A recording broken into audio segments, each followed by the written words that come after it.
Chapter 1. Absence of Brown Boots.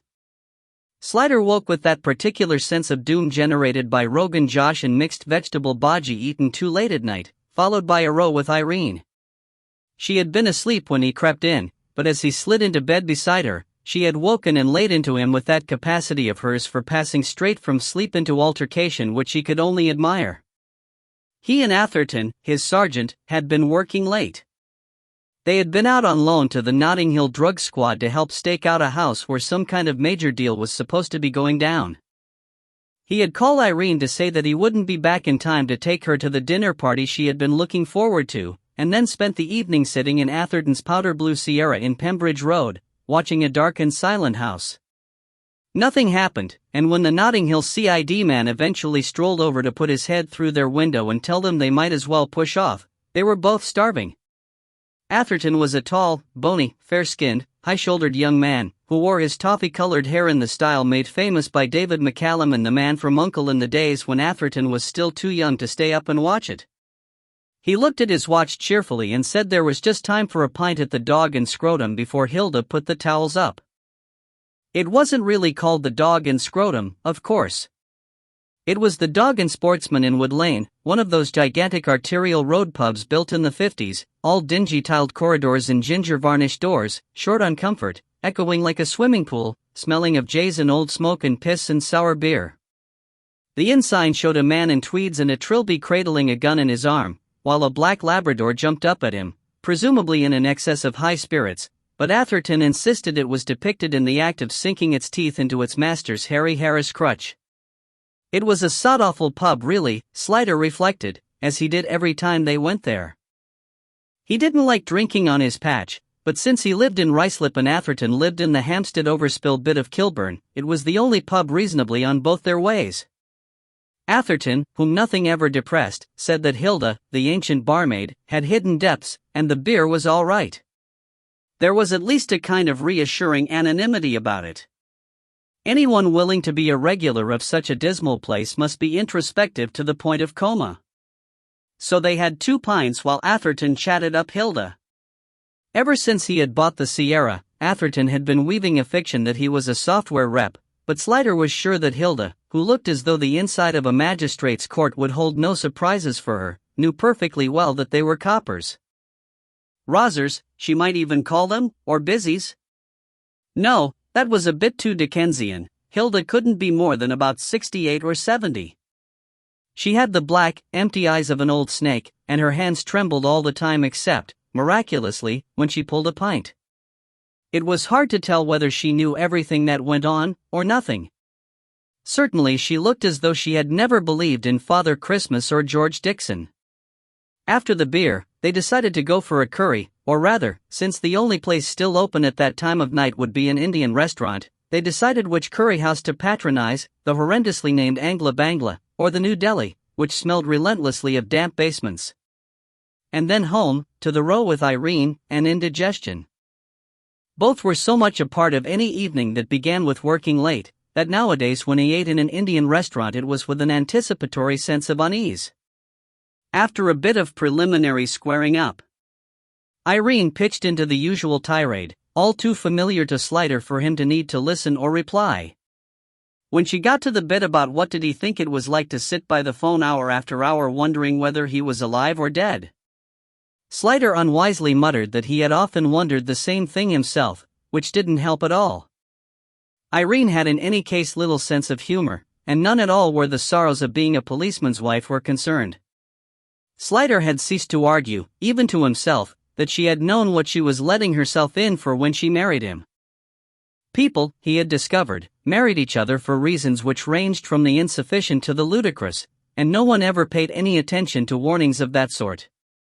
He himself had married Irene knowing what she was like, and despite a very serious warning from his friend and mentor O'Flaherty, the desk sergeant at Shepherd's Bush. For God's sake, Billy darlin', the outsized son of Aaron had said anxiously, thrusting forward his veined face to emphasize the point, you can't marry a woman with no sense of humor. But he had gone and done it all the same, though in retrospect he could see that even then there had been things about her that irritated him. Now he lay in bed beside her and listened to her breathing, and when he turned his head carefully to look at her, He felt the rise inside him of the vast pity which had replaced love and desire. Tout comprendre c'est tout embêter, Atherton said once, and translated it roughly as once you know everything it's boring. Slider pitied Irene because he understood her, and it was that fatal ability of his to see both sides of every question which most irritated her, and made even their quarrels inconclusive. He could sense the puzzlement under her anger, because she wanted to be a good wife and love him, but how could she respect anyone so ineffectual? Other people's husbands got on, got promoted and earned more money. Slider believed his work was important and that he did it well, but Irene could not value an achievement so static, and sometimes he had to struggle not to absorb her values. If once he began to judge himself by her criteria, it would be all up with Slider. His intestines seethed and groaned like an old steam clamp as the curry and beer resolved themselves into acid and wind. He longed to ease his position, but knew that any shift of weight on his part would disturb Irene. The Slumberwell Dreamland Deluxe was sprung like a young trampoline, and overreaction was as much in its nature as in a Cadillac's suspension. He thought of the evening he had spent, apparently resultless as was so much of his police work. Then he thought of the one he might have spent, of disguised food and tinkly talk at the Harpers, who always had matching candles and napkins on their dinner table, but served la paillette d'or with everything. The Harpers had good taste, according to Irene. You could tell they had good taste, because everything in their house resembled the advertising pages of the Sundry Trends color supplement. Well, it was comforting to know you were right, he supposed, to be sure of your friends' approval of your strip pine, your Sanderson soft furnishings, your oatmeal Berber, your Pampas bathroom suite, your numbered limited edition prints of bare trees on a skyline in Norfolk, the varnished cork tiles on your kitchen floor, and the excitingly chunky stoneware from Peter Jones. And when you lived on an estate in Ruislip where they still thought plastic onions hanging in the kitchen were a pretty cute idea, it must all seem a world of sophistication apart. Slider had a sudden, familiar spasm of hating it all, and especially this horrible ranch-style executive home, with its picture windows and no chimneys, its open-plan front garden in which all the dogs of the neighborhood could crap at will, with its carefully designed rocky outcrop containing 2 poncy little dwarf conifers and 3 clumps of heather, this utterly undesirable residence on a new and sought-after estate, at the still center of the fat and neutered universe of the lower middle classes. Here struggle and passion had been ousted by Terence Conran, and the old, dark and insanitary religions had been replaced by the single lustral rite of washing the car. A homage to Catatonia. This was it, mate, authentic, guaranteed, nice work if you can get it style. This was Eden. The spasm passed. It was silly really, because he was one of the self-appointed guardians of Catatonia, and because, in the end, he had to prefer vacuity to vice. He had seen enough of the other side, of the appalling waste and sheer stupidity of crime, to know that the most thoughtless and smug of his neighbors was still marginally better worth protecting than the greedy and self-pitying thugs who preyed on him. You're a bastion, boy, he told himself in O'Flaherty's voice. A right little bastion. The phone rang. Slider plunged and caught it before its second shriek, and Irene moaned and stirred but didn't wake. She had been hankering after a trim phone, using as an excuse the theory that it would disturb her less when it rang at unseasonable hours. There were so many trim phones down their street now that the starlings had started imitating them, and Slider had made one of his rare firm stands. He didn't mind being woken up in the middle of the night, but he was damned if he'd be warbled at in his own home. Hello, Bill. Sorry to wake you up, mate. It was Nichols, the sergeant on night duty. You didn't actually. I was already awake. What's up? I've got a corpus for you. Nichols' residual Scottish accent made his consonants so deliberate it always sounded like corpus. It's at Berry House, New Zealand Road, on the White City estate. Slider glanced across at the clock. It was 5:15. Just been found? It came in on a 999 call, anonymous tip-off, but it took a while to get onto it, because it was a kid who phoned, and naturally they thought it was a hoax. But uniform's there now, and Atherton's on his way. Nice start to your day. Could be worse, Slider said automatically, and then seeing Irene beginning to wake, realized that if he didn't get on his way quickly before she woke properly, it most certainly would be. Asterisk asterisk asterisk. The White City estate was built on the site of the Commonwealth exhibition, for whose sake not only a gigantic athletics stadium, but a whole new underground station had been built. The vast area of low-rise flats was bordered on one side by the Western Avenue, the embryo motorway of the A40. On another side lay the stadium itself, and the BBC's television centre, which kept its back firmly turned on the flats and faced Wood Lane instead. On the other two sides were the teeming back streets of Shepherd's Bush and Acton. In the 30s, the estate had been a showpiece, but it had become rather dirty and depressing. Now they were even pulling down the stadium, where dogs had been racing every Thursday and Saturday night since time began. Slider had had business on the estate on many an occasion, usually just the daily grind of car theft and housebreaking, though sometimes an escaped inmate of the nearby Wormwood Scrubs prison would brighten up everyone's day by going to earth in the rabbit warren of flats. It was a good place to hide, Slider always got lost. The local council had once put up boards displaying maps with an alphabetical index of the blocks, but they had been eagerly defaced by the waiting local kids as soon as they were erected. Slider was of the opinion that either you were born there, or you never learnt your way about. In memory of the original exhibition, the roads were named after outposts of the Empire, Australia Road, India Way, and so on, and the blocks of flats after its heroes, Lawrence, Rhodes, Nightingale. They all looked the same to Slider, as he drove in a dazed way about the identical streets. Barry House, New Zealand Road. Who the hell was Barry anyway?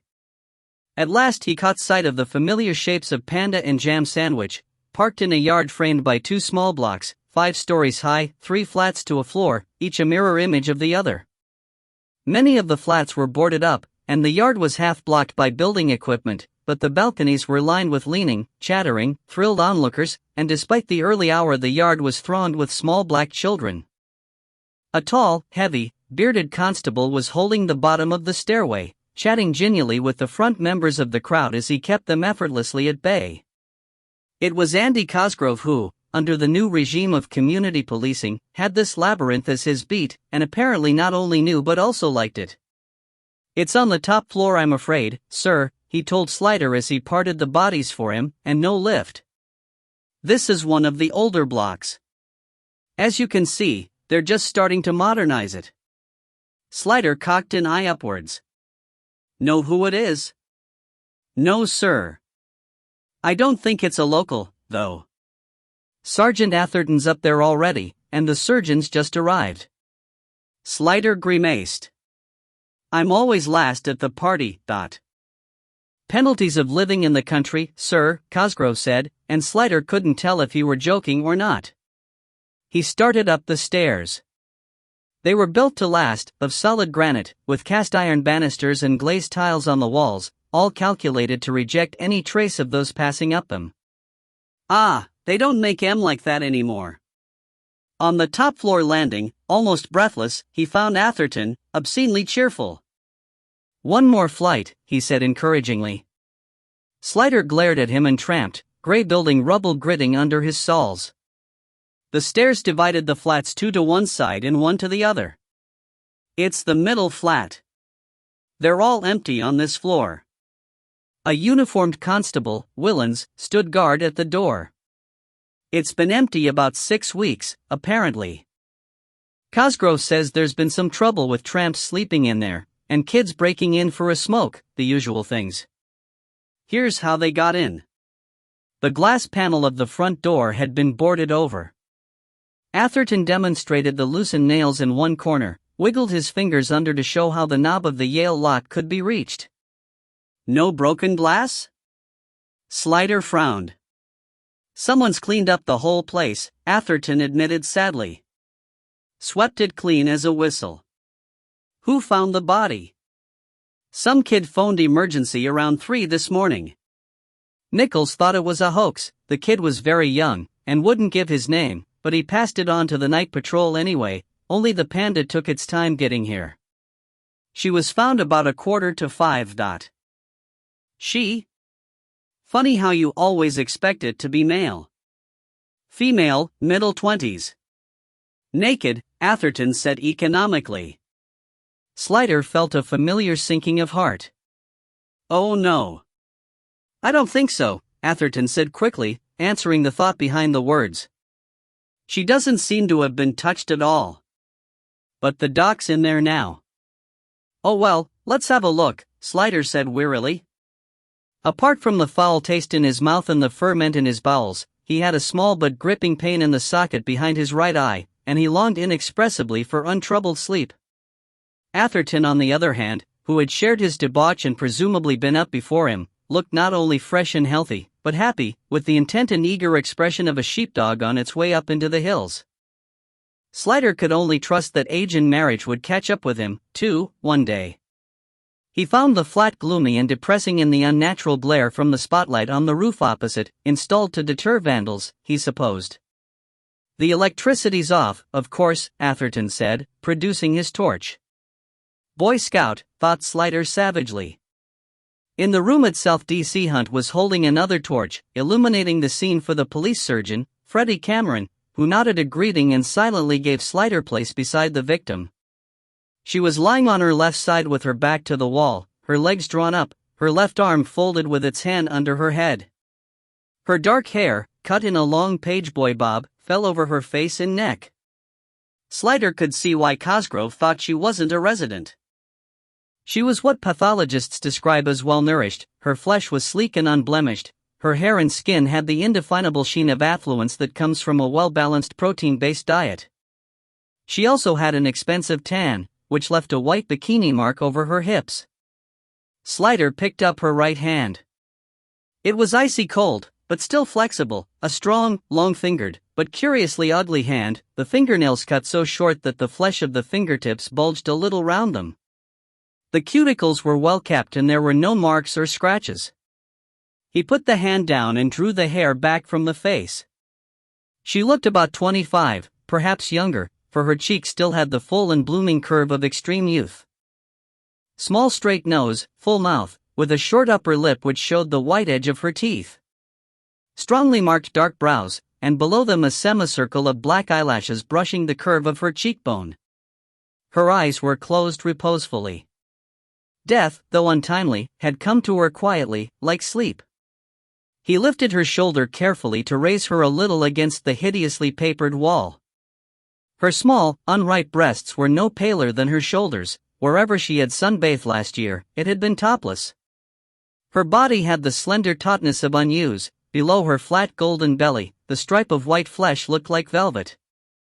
He had a sudden vision of her, strutting along a foreign beach under an expensive sun, carelessly self-conscious as a young foal, all her life before her, and pleasure still something that did not surprise her. An enormous, unwanted pity shook him, the dark raspberry nipples seemed to reproach him like eyes, and he let her subside into her former position, and abruptly walked away to let Cameron take his place. He walked around the rest of the flat. There were 3 bedrooms, living room, kitchen, bathroom, and WC. The whole place was stripped bare, and had been swept clean. No litter of tramps and children, hardly even any dust. He remembered the grittiness of the stairs outside inside. There would be nothing here for them, no footprints, no fingerprints, no material evidence. What had become of her clothes and handbag? He felt already a sense of unpleasant anxiety about this business. It was too well organized, too professional. And the wallpaper in each room was more depressing than the last. Atherton appeared at the door, startling him. "Dr. Cameron wants you, Gov." Freddie Cameron looked up as Slider came in. No sign of a struggle. No visible wounds. No apparent marks or bruises. A fine upstanding body of negatives, Slider said. What does that leave? Heart? Drugs? Give me a chance, Cameron grumbled. I can't see anything in this bloody awful light. I can't find a puncture, but it's probably narcotics. Look at the pupils. He let the eyelids roll back, and picked up the arms one by one, peering at the soft crook of the elbow. No sign of usage or abusage. Of course you can see from the general condition that she wasn't an addict. Could have taken something by mouth, I suppose, but where's the container? Where are her clothes, for the matter of that, said Slider. Unless she walked up here in the nude, I think we can rule out suicide.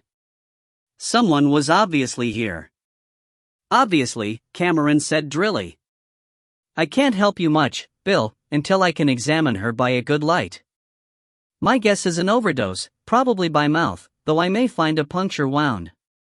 No marks on her anywhere at all, except for the cuts, and they were inflicted post-mortem. Cuts? On the foot. Cameron gestured. Slider hunkered down and stared. He had not noticed before, but the softly curled palm of her foot had been marked with 2 deep cuts, roughly in the shape of a T. They had not bled, only oozed a little, and the blood had set darkly. Left foot only, the right was unmarked. The pads of the small toes rimmed the foot like fat pink pearls. Slider began to feel very bad indeed. Time of death? He managed to say. 8 hours, very roughly. Rigors just starting. I'll have a better idea when it starts to pass off. About 10 last night, then? Slider stared at the body with deep perplexity.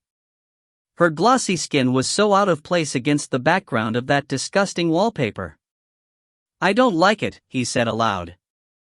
Cameron put his hand on Slider's shoulder comfortingly. There is no sign of forcible sexual penetration, he said. Slider managed to smile. Anyone else would simply have said rape. Language, my dear Bill, is a tool, not a blunt instrument. Anyway, I'll be able to confirm it after the post. She'll be as stiff as a board by this afternoon. Let me see, I can do it Friday afternoon, about 4ish, if it's passed off by then. I'll let you know, in case you want to come. Nice-looking kid. I wonder who she is. Someone must be missing her.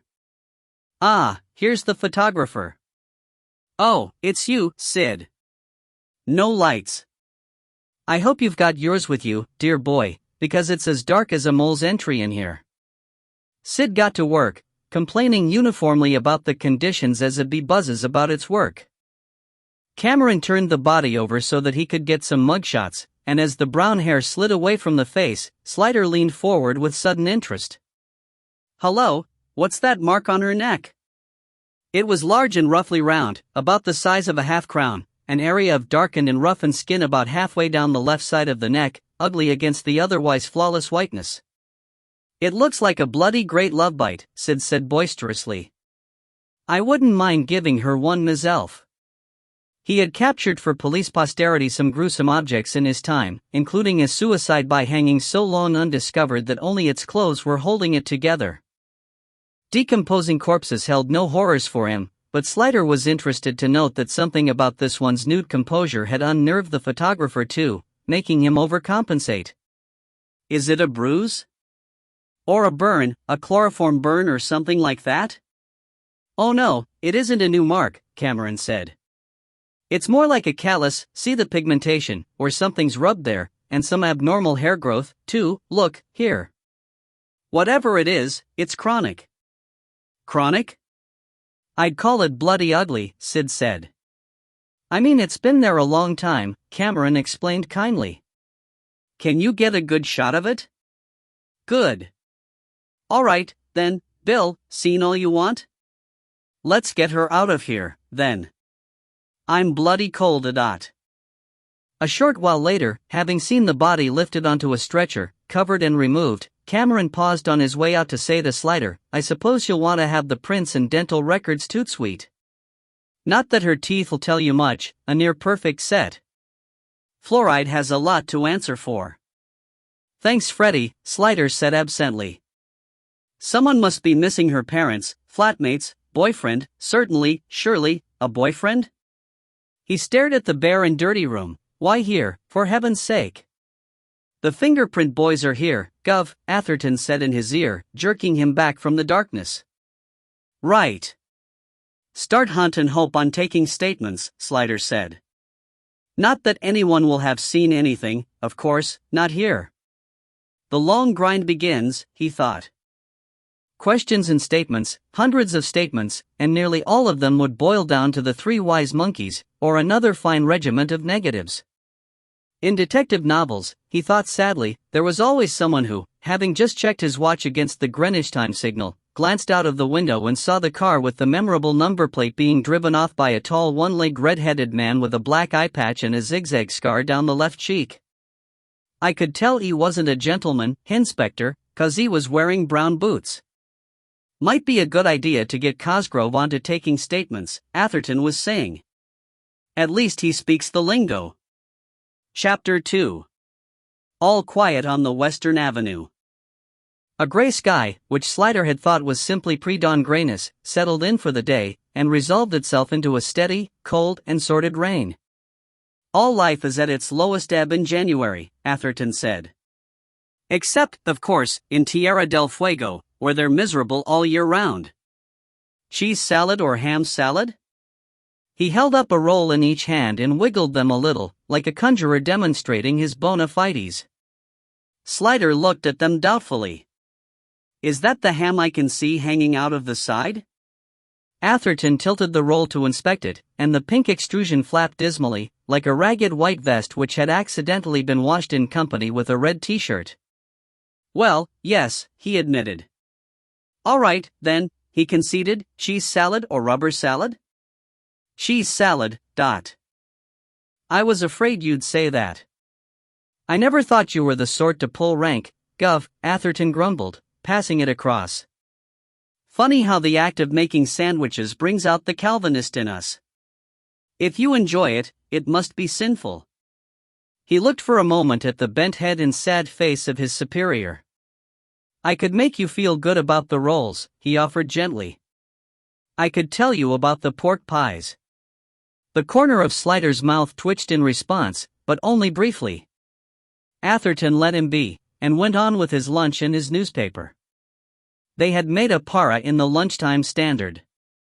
The body of a naked woman has been discovered in an empty flat on the White City estate in West London. The police are investigating. Short and nutty, he thought. He was going to pass it over to Slider, and then decided against disturbing his brown study. He knew Slider well, and knew Irene as well as he imagined anyone would ever want to, and guessed that she had been giving him a hard time last night. Irene, he thought, was an excellent deterrent to his getting married. Atherton led a happy bachelor life in a dear little terraced artisan's cottage in what yuppies nowadays called West Hampstead, the same kind of logic as referring to Battersea as South Chelsea. It had 2 rooms up and 2 down, with the kitchen extended into the tiny, high-walled garden, and the whole thing had been modernized and upmarketized to the point where its original owners entering it through a time warp would have apologized hastily and backed out tugging their forelocks. Here he lived with a ruggedly handsome black ex-tomcat called, unimaginatively, Oedipus, and used the lack of space as an excuse not to get seriously involved with any of his succession of girlfriends. He fell in love frequently, but never for very long, which he realized was a reprehensible trait in him. But the conquest was all. Once he had them, he lost interest. Apart from Oedipus, the person in life he loved best was probably Slider. It was certainly the most important and permanent relationship he'd had in adult life, and in some ways it was like a marriage. They spent a lot of time in each other's company, or forced to get on together and work together for a common end. Atherton knew himself to be a bit of a misfit in the force, a whiz kid without the whiz. He thought of himself as a career man, a go-getter, keen on advancement, but he knew his intellectual curiosity was against him. He was too well-read, too interested in the truth for its own sake, too little inclined to tailor his efforts to the results that were either possible or required. He would never be groomed for stardom, he left unlicked those things which he ought to have licked, and there was no grace in him. In that respect he resembled Slider, but for different reasons. Slider was dogged, thorough, painstaking, because it was in his nature to be. He was no intellectual gazelle. But Atherton not only admired Slider as a good policeman and a good man, he also liked him, was even fond of him, and he felt that Slider, who was reserved and didn't make friends easily, depended on him, both on his judgment and his affection. It was a good relationship, and it worked well, and if it weren't for Irene, he thought they would have been even closer. Irene disliked Atherton for taking up her husband's time, which she felt ought to be spent with her. He thought she probably suspected him vaguely of leading Bill astray and keeping him out late deliberately on wild debauches. God knew he would have done given the chance. The fact that Slider could have married someone like Irene was a fundamental mark against him which Atherton sometimes had difficulty in dismissing. It also meant that their relationship was restricted mainly to work, which might or might not have been a good thing. Slider looked up, feeling Atherton's eyes on him. Slider was a smallish man, with a mild, fair face, blue eyes, and thick, soft, rather untidy brown hair. Jane Austen, of whom amongst others Atherton was a devotee, might have said Slider had a sweetness of expression. Atherton thought that was because his face was a clear window on his character, which was one of the things Atherton liked about him.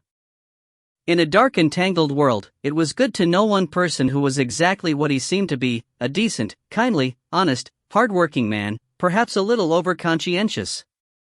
Slider's faint, worried frown was the outward sign of his inner desire to compensate personally for all the shortcomings of the world. Atherton felt sometimes protective towards him, sometimes irritable. He felt that a man who was so little surprised at the wickedness of others ought surely to be less puzzled by it. "What's up, Gov?" he asked. "You look hounded." "I can't stop thinking about the girl. Seeing her in my mind's eye." "You've seen corpses before. At least this one wasn't mangled, Dot." "It's the incongruity," Slider said reluctantly, knowing that he didn't really know what it was that was bothering him. A girl like her, in a place like that. Why would anyone want to murder her there of all places? "We don't know it was murder," Atherton said. "She could hardly have walked up there stark naked and let herself in without someone seeing her," Slider pointed out. Atherton gestured with his head towards the pile of statements Slider had been sifting through. "She walked up there at some point without being seen. Unless all those residents are lying. Which is entirely possible. Most people seem to lie to us automatically. Like shouting at foreigners." Slider sighed and pushed the pile with his hands. "I don't see how any of them could have had anything to do with it. Unless it was robbery from the person, and who takes all the clothes, right down to the underwear? A second-hand clothes stealer?" Slider ignored him. "Anyway, the whole thing's too thorough. Everything that might have identified her removed. The whole place swept clean, the doorknobs wiped. The only prints in the whole place are the kids on the front doorknob. Someone went to a lot of trouble." Atherton grunted. "There are no signs of a struggle, and no sounds of one according to the neighbors. Couldn't it have been an accident? Maybe she went there with a boyfriend for a bit of sex and drugs naughtiness, and something went wrong. Boom, she's dead. Boyfriend's left with a very difficult corpse to explain. So he strips her, cleans the place up, takes her clothes and handbag, and bunks. And cuts her foot?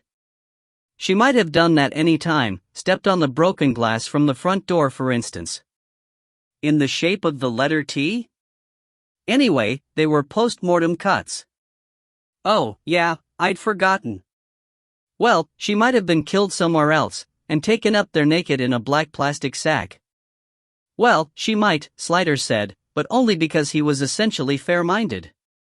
Atherton grinned. Thanks. She's not very big, you know. A well-built man could have carried her. Everyone indoors watching telly, he could just pick his moment to walk up the stairs. Dump her, walk down again. He'd have to arrive in a car of some sort. Who looks at cars? Atherton shrugged. In a place like that, ideal, really, for your average murderer. In an ordinary street, people know each other's cars, they look out of the window, they know what their neighbors look like at least. But with a common yard, people are coming and going all the time. It's a thoroughfare. And all the living room windows are at the back, remember. It would be easy not to be noticed. Slider shook his head. I know all that. I just don't see why anyone would go to all that trouble. No, it's got a bad smell to it, this one. A setup. She was enticed there by the killer, murdered, and then all traces were removed to prevent her from being identified. But why cut her foot? That's the part one hate most of all, Slider grimaced. I don't know nothing I hate so much as a cut toe, Atherton said absently. Quotation. Steinbeck. The Grapes of Wrath. The duty officer stuck his head round the door, registered Slider, and said, "Records just phoned, sir." "I've been ringing your phone, didn't know you were in here." "It's negative on those fingerprints, sir." "No previous." "I didn't think there would be," Slider said, his gloom intensifying a millimeter. The disembodied face softened. Everybody liked Slider. "I'm just going to make some tea, sir." "Would you like a cup?" Nichols came into Slider's room in the afternoon holding a large brown envelope. Slider looked up in surprise. "You're early, aren't you? Or has my watch stopped?" "Doing Fergus a favor." "He's tortured with the toothache," Nichols said. He and O'Flaherty were old friends, having gone through police college together. He called O'Flaherty flatulent Fergus, and O'Flaherty called him Nutty Nichols. They sometimes dropped into a well-polished routine about having been in the trenches together. Nichols was a ripely handsome Highlander with a surprising range of musical talents. At a police concert in aid of charity he had once brought the house down by singing the Queen of the Night aria from the Magic Flute in a true and powerful soprano, hitting the cruel F and alt fair and square on the button. Not so much the school of bel canto, he had claimed afterwards, as the school of canbelto. "So much tortured," Nichols went on, rolling his RS impressively, "that he forgot to give you these. I found them lying on his desk. I expect you've been waiting for them." He held out the envelope and Slider took and opened it. "Yes, I was wondering where they got to," he said, drawing out the sheaf of photographs and spreading them on his desk. Nichols leaned on his fists and whistled soundlessly. "Is that your corpus? A bit of a stunner, isn't she? You'd best not let the wife see any of these, or bang goes your overtime for the next 10 years. He pushed the top ones back with a forefinger. "Poor wee lassie," he said. "No luck iding her yet?" "We've got nothing to go on," Slider said. "Not so much as a signet ring, or an appendix scar. Nothing but this mark on her neck, and I don't know that that's going to get us anywhere." Nichols picked up one of the close-ups of the neck, and grinned at Slider. "Oh, Mrs. Stein, or may I call you Phyllis? You know something?" Nichols tapped the photograph with a forefinger. "You and Freddie Cameron I can understand, but I'm a wee bit surprised young Atherton hasn't picked up on this. Perhaps he didn't see it at the flat." "And we've been waiting for the photographs," Slider said patiently. "Tell me, Bill, did you notice anything about her fingers?" "Nothing in particular. Except that she had very short fingernails." "I suppose she bit them." "Aha. Nothing of the sort, man. She was a fiddle player. A saxophonist. This is the mark they get from gripping the violin between the neck and the shoulder." "You're sure?"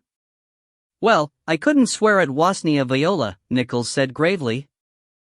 "And the fingernails have to be short, you see, for pressing down on the strings." Slider thought. They were short on both hands. "I expect she'd want them symmetrical," Nichols said kindly. "Well, this gives you a way of tracing her, anyway. Narrows the field. It's a closed kind of world, everyone knows everyone." "I suppose I'd start with the Musicians' Union," Slider hazarded. Like most people, he had no idea how the musical world was arranged internally. He'd never been to a live symphony concert, though he had a few classical records, and could tell Beethoven from Bach. "I doubt that'd be much use to you," Nichols said. "Not without the name. They don't have photographs in their central records. No, if I were you, I'd ask around the orchestras. We don't know that she was a member of an orchestra. No, but if she played the fiddle, it's likely she was on the classical side of the business rather than the pop. And if she wasn't a member of an orchestra, she'd still likely be known to someone. As I said, it's a closed world. Well, it's a lead, anyway, Slider said, getting up with renewed energy and shuffling the photographs together. Thanks, Nutty. Nichols grinned. End tall. Get Jan Atherton onto it, I should. I heard a rumor he was having social intercourse with a flute player at last year's proms. That's why I was surprised he didn't recognize the mark. If it was a mark on the navel, he'd have spotted it straight off, Slider said. Asterisk. It was a mistake to try to go home at 5:30, as anyone more in the habit of doing so than Slider would have known. The A40, the Western Avenue, was jammed solid with Rovers and BMWs heading out for Gerrard's Cross. Slider was locked in his car for an hour with a disc jockey called Chaz or Mike or Dave, they always seemed to have names like the bark of a dog, who burbled on about a major tailback on the A40 due to roadworks at Perivale. So he was further hindered in his desire to forget his work for a while by finding himself stationary for a long period on the section of the road which ran beside the White City estate. Sometime this afternoon Freddie Cameron would have done the post. Slider had been to one or two out of interest, in order to know what happened, and he had not wished to attend this one. It was a particularly human horror, this minute and dispassionate mutilation of a dead body. No other species practiced it on its own kind. He felt inexplicably unnerved at the thought. For some reason this particular young woman refused to take on the status of a corpse but remained a person in his mind, her white body floating there like the memory of someone he had known. She was in the back of his head, like the horrors seen out of the corner of the eye in childhood, like the man with no face behind the bedroom door after Mum had put the light out. He knew he mustn't look at it, or it would get him, and yet the half-admitted shape called the eye irresistibly. He tried to concentrate on the radio program. A listener had just called in, apparently, to judge by the background noise, from someplace a long way off that was suffering from a hailstorm, or possibly an earthquake. A distorted voice said, "Hello Dive, this is Eric from Hendon. I am a first-time caller. I just like it say, I listen to your program every day, ISS really great." Slider remembered being told that sound waves never die, simply stream off into space forever and ever. What would they make of that, out on Alpha Centauri Beta? He was going home early in the hope of scoring some brownie points after the storms of the last few days. It struck him as a dismal sort of reason for going home, and he thought enviously of Atherton heading back to his bijou little cottage, a few delectable things to eat, and a stimulating evening with a new young woman to be conquered. Not that Slider wanted stimulation or a new young woman, he was too tired these days for the thought of illicit sex to do other than appall him, but peace and comfort would have been nice to look forward to. But the house, which he hated, was Irene's, decorated and furnished to her requirements, not his. Wasn't it the same for all married men? Probably. All the same, the three-piece suite seemed to have been designed for looking at, not sitting on. All the furniture was like that, it rejected human advances like a chilly woman. It was like living in one of those display houses at the Ideal Home exhibition. And Irene cooked like someone meting out punishment. No, that wasn't strictly fair. The food was probably perfectly wholesome and well-balanced nutritionally, but it never seemed to taste of anything. It was joyless food, imbued with the salt water of tears. The subconscious knowledge that she hated cooking would have made him feel guilty about evincing any pleasure in eating it, even if there had been any. When they were first married, Slider had done a lot of the cooking in their little bedsit in Holland Park. He liked trying out new dishes, and they had often laughed together over the results. He examined the memory doubtfully. It didn't seem possible that the Irene he was going home to was the same Irene who had sat cross-legged on the floor and eaten chili con carne out of a pot with a tablespoon.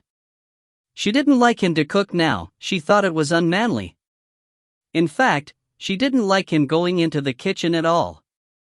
If he so much as made a cup of tea, she followed him round with a J-cloth and a tight-lipped expression, wiping up imaginary spillings. When he got home at last, it was all effort wasted, because Irene was not there. She had gone out to play bridge with the Harpers and Ernie Newman, which, had he thought hard enough, he should have known, because she had told him last week about it. Slider had said sooner her than him, and she'd asked why in a dangerous sort of way, and he'd said because Newman was an intolerable, stuffed shirt, patronizing, constipated prick. Irene primed her lips and said there was no need for him to bring bowels into it. He wasn't talking to one of his low-met friends now, and if he spent less time with them and more with decent people he'd be able to hold a civilized conversation once in a while. Then they had had a row, which ended with Irene complaining that they never went anywhere together anymore, and that was more or less true, not only because of his job, but because they no longer liked doing the same kind of things. He liked eating out, which she thought was just a waste of money. And she liked playing bridge, for God's sake. Actually, he was pretty sure she didn't like bridge, that she had only learned it as the entree to the sort of society to which she thought they ought to belong. The commissioner and his wife played bridge. He didn't say that to her, of course, when she badgered him to learn.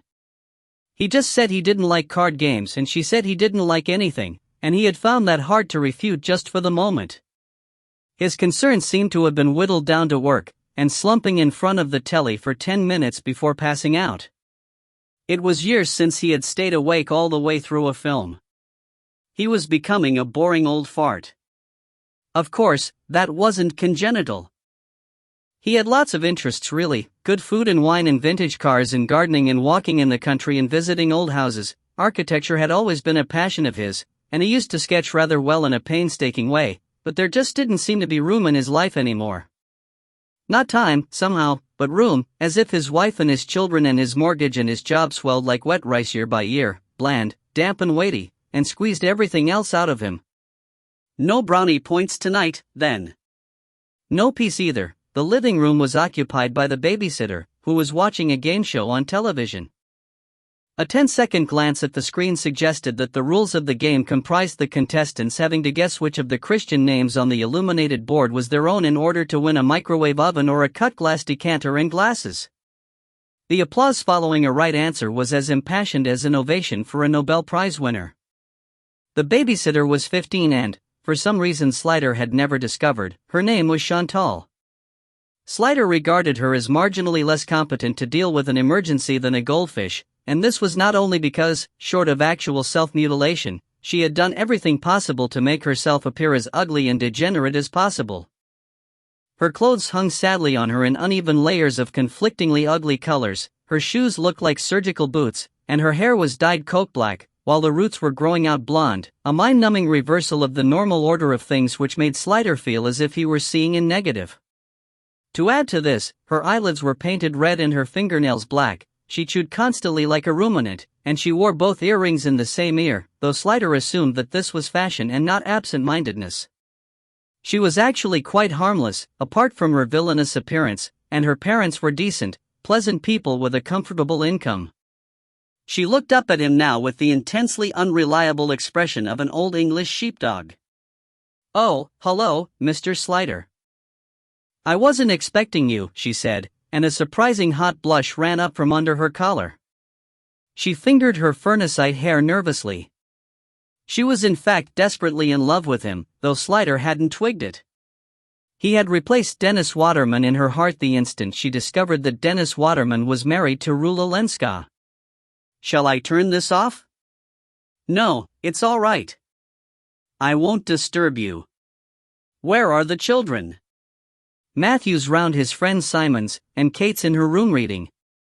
They eyed each other for a moment, trapped by politeness. "Shall I fix you a drink?" Chantal asked suddenly. It was like a scene from Dynasty. Slider glanced around nervously for the television cameras. "Oh, no, thanks. You watch your program. Don't mind me. I've got things to do. He backed out into the hall and closed the door. Fix him a drink, indeed. He looked round, wondering what to do next. No comfort, he thought. He really hadn't anything to do. He was so unused to having time on his hands that he felt hobbled by it.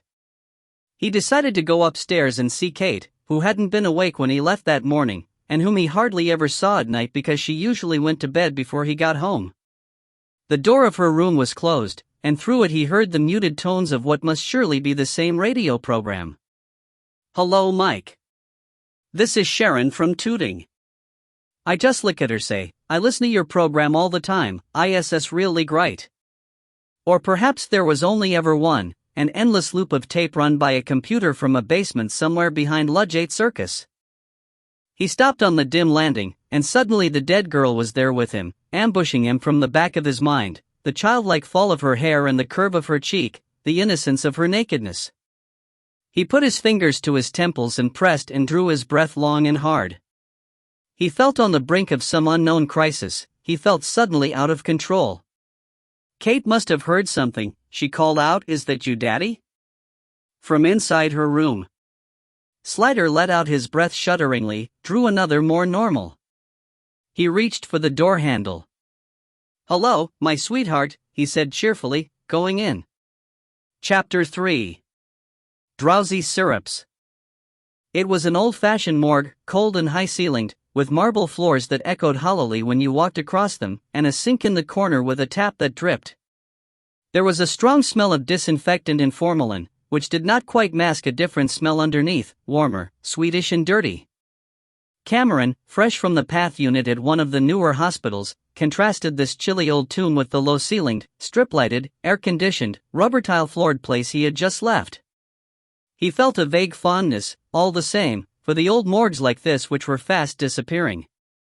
Not only had he done his training in such places, but the architecture reminded him cozily of his primary school in Edinburgh. All the same, he decided to leave his waistcoat on. His dapper form enveloped in protective apron and gloves, he bent forward over the pale cadaver on the herringbone-gullied table, his breath just faintly visible on the cold air as, whistling, he made the first sweeping incision from the point of the chin to the top of the pubic bone. "Right then, here we go," he said, reaching under the table with his foot for the pedal which turned on the audio recorder. Out of sheer force of habit he reached up and tapped the microphone with a knuckle to see if it was working, and it clunked hollowly. The assistant watched him phlegmatically.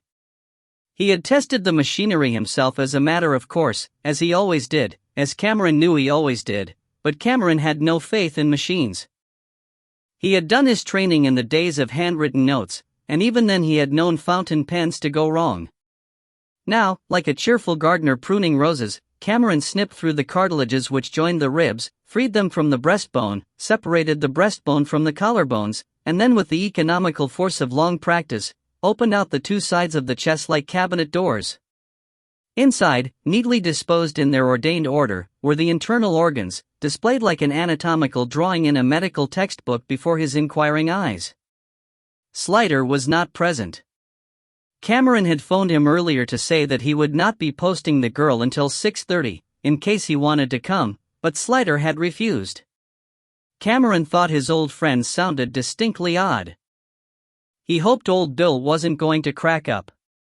Many a good man had gone that way. Cameron had seen it in the army as well as in the force, time and time again, and it was always the quiet, conscientious ones you had to watch. When a man had worry at work and worry at home, well, pressure started to build up. And poor old Bill's madam was not exactly the pal of the period. The words male menopause floated through his mind and he dismissed them irritably. He disliked jargon, particularly inaccurate jargon.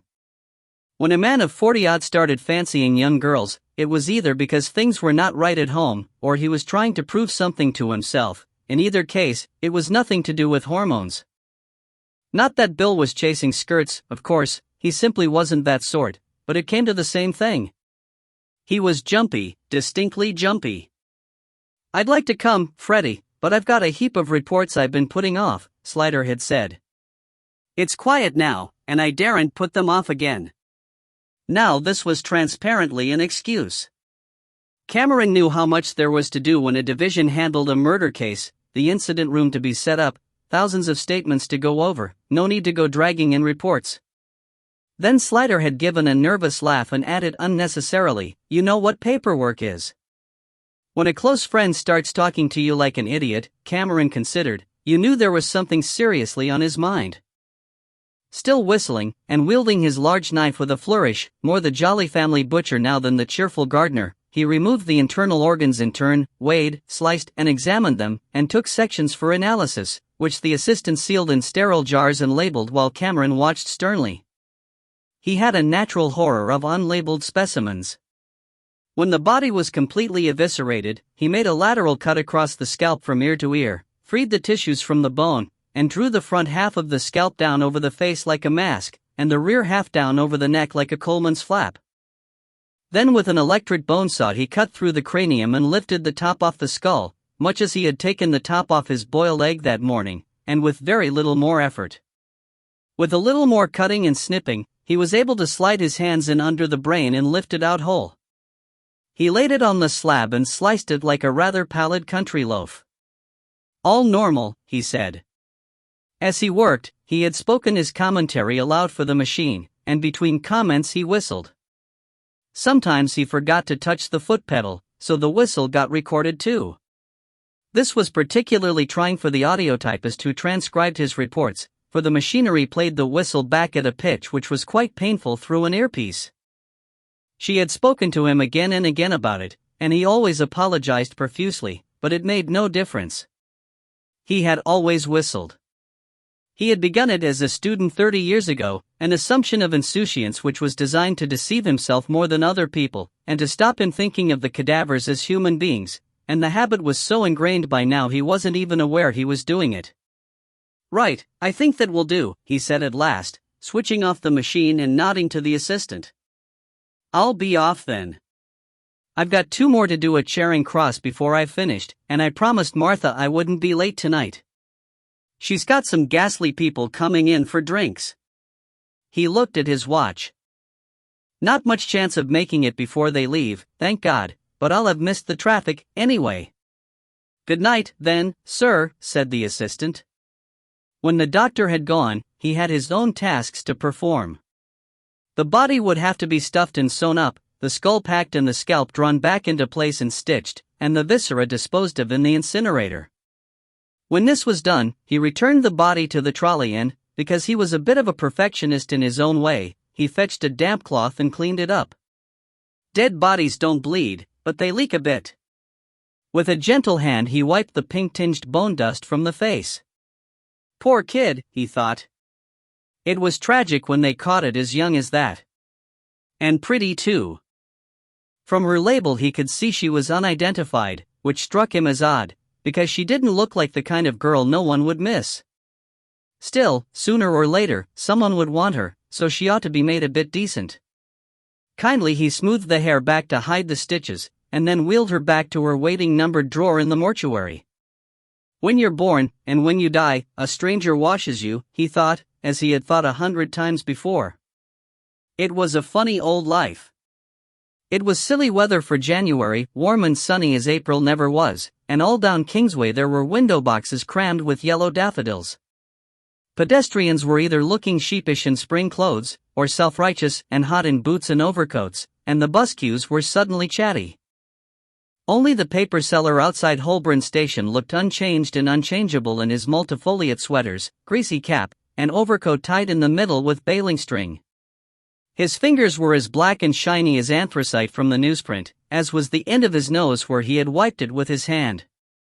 He scowled in disproportionate rage when Slider asked him where the orchestra's office was. "Why don't you buy yourself an A to Z?"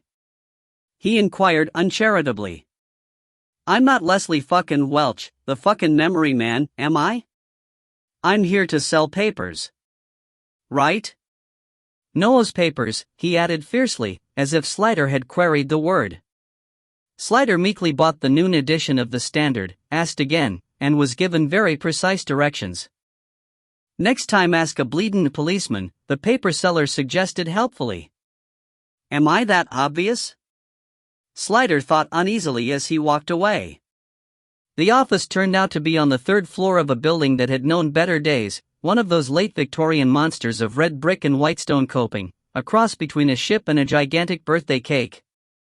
Inside were marble-chipped floors and dark-paneled walls, and a creaking, protesting lift caged like a sullen beast in the center of the entrance hall, with the stairs winding round it. There was a legend on the wall inside the door, and Slider looked up the orchestra office's location, considered the lift, and took the stairs, flinching when the lift clanged and lurched into action a moment later, and loomed past him, summoned from above. He didn't like its being above him, and hurried upwards while coils of cable-like entrails descended mysteriously inside the shaft.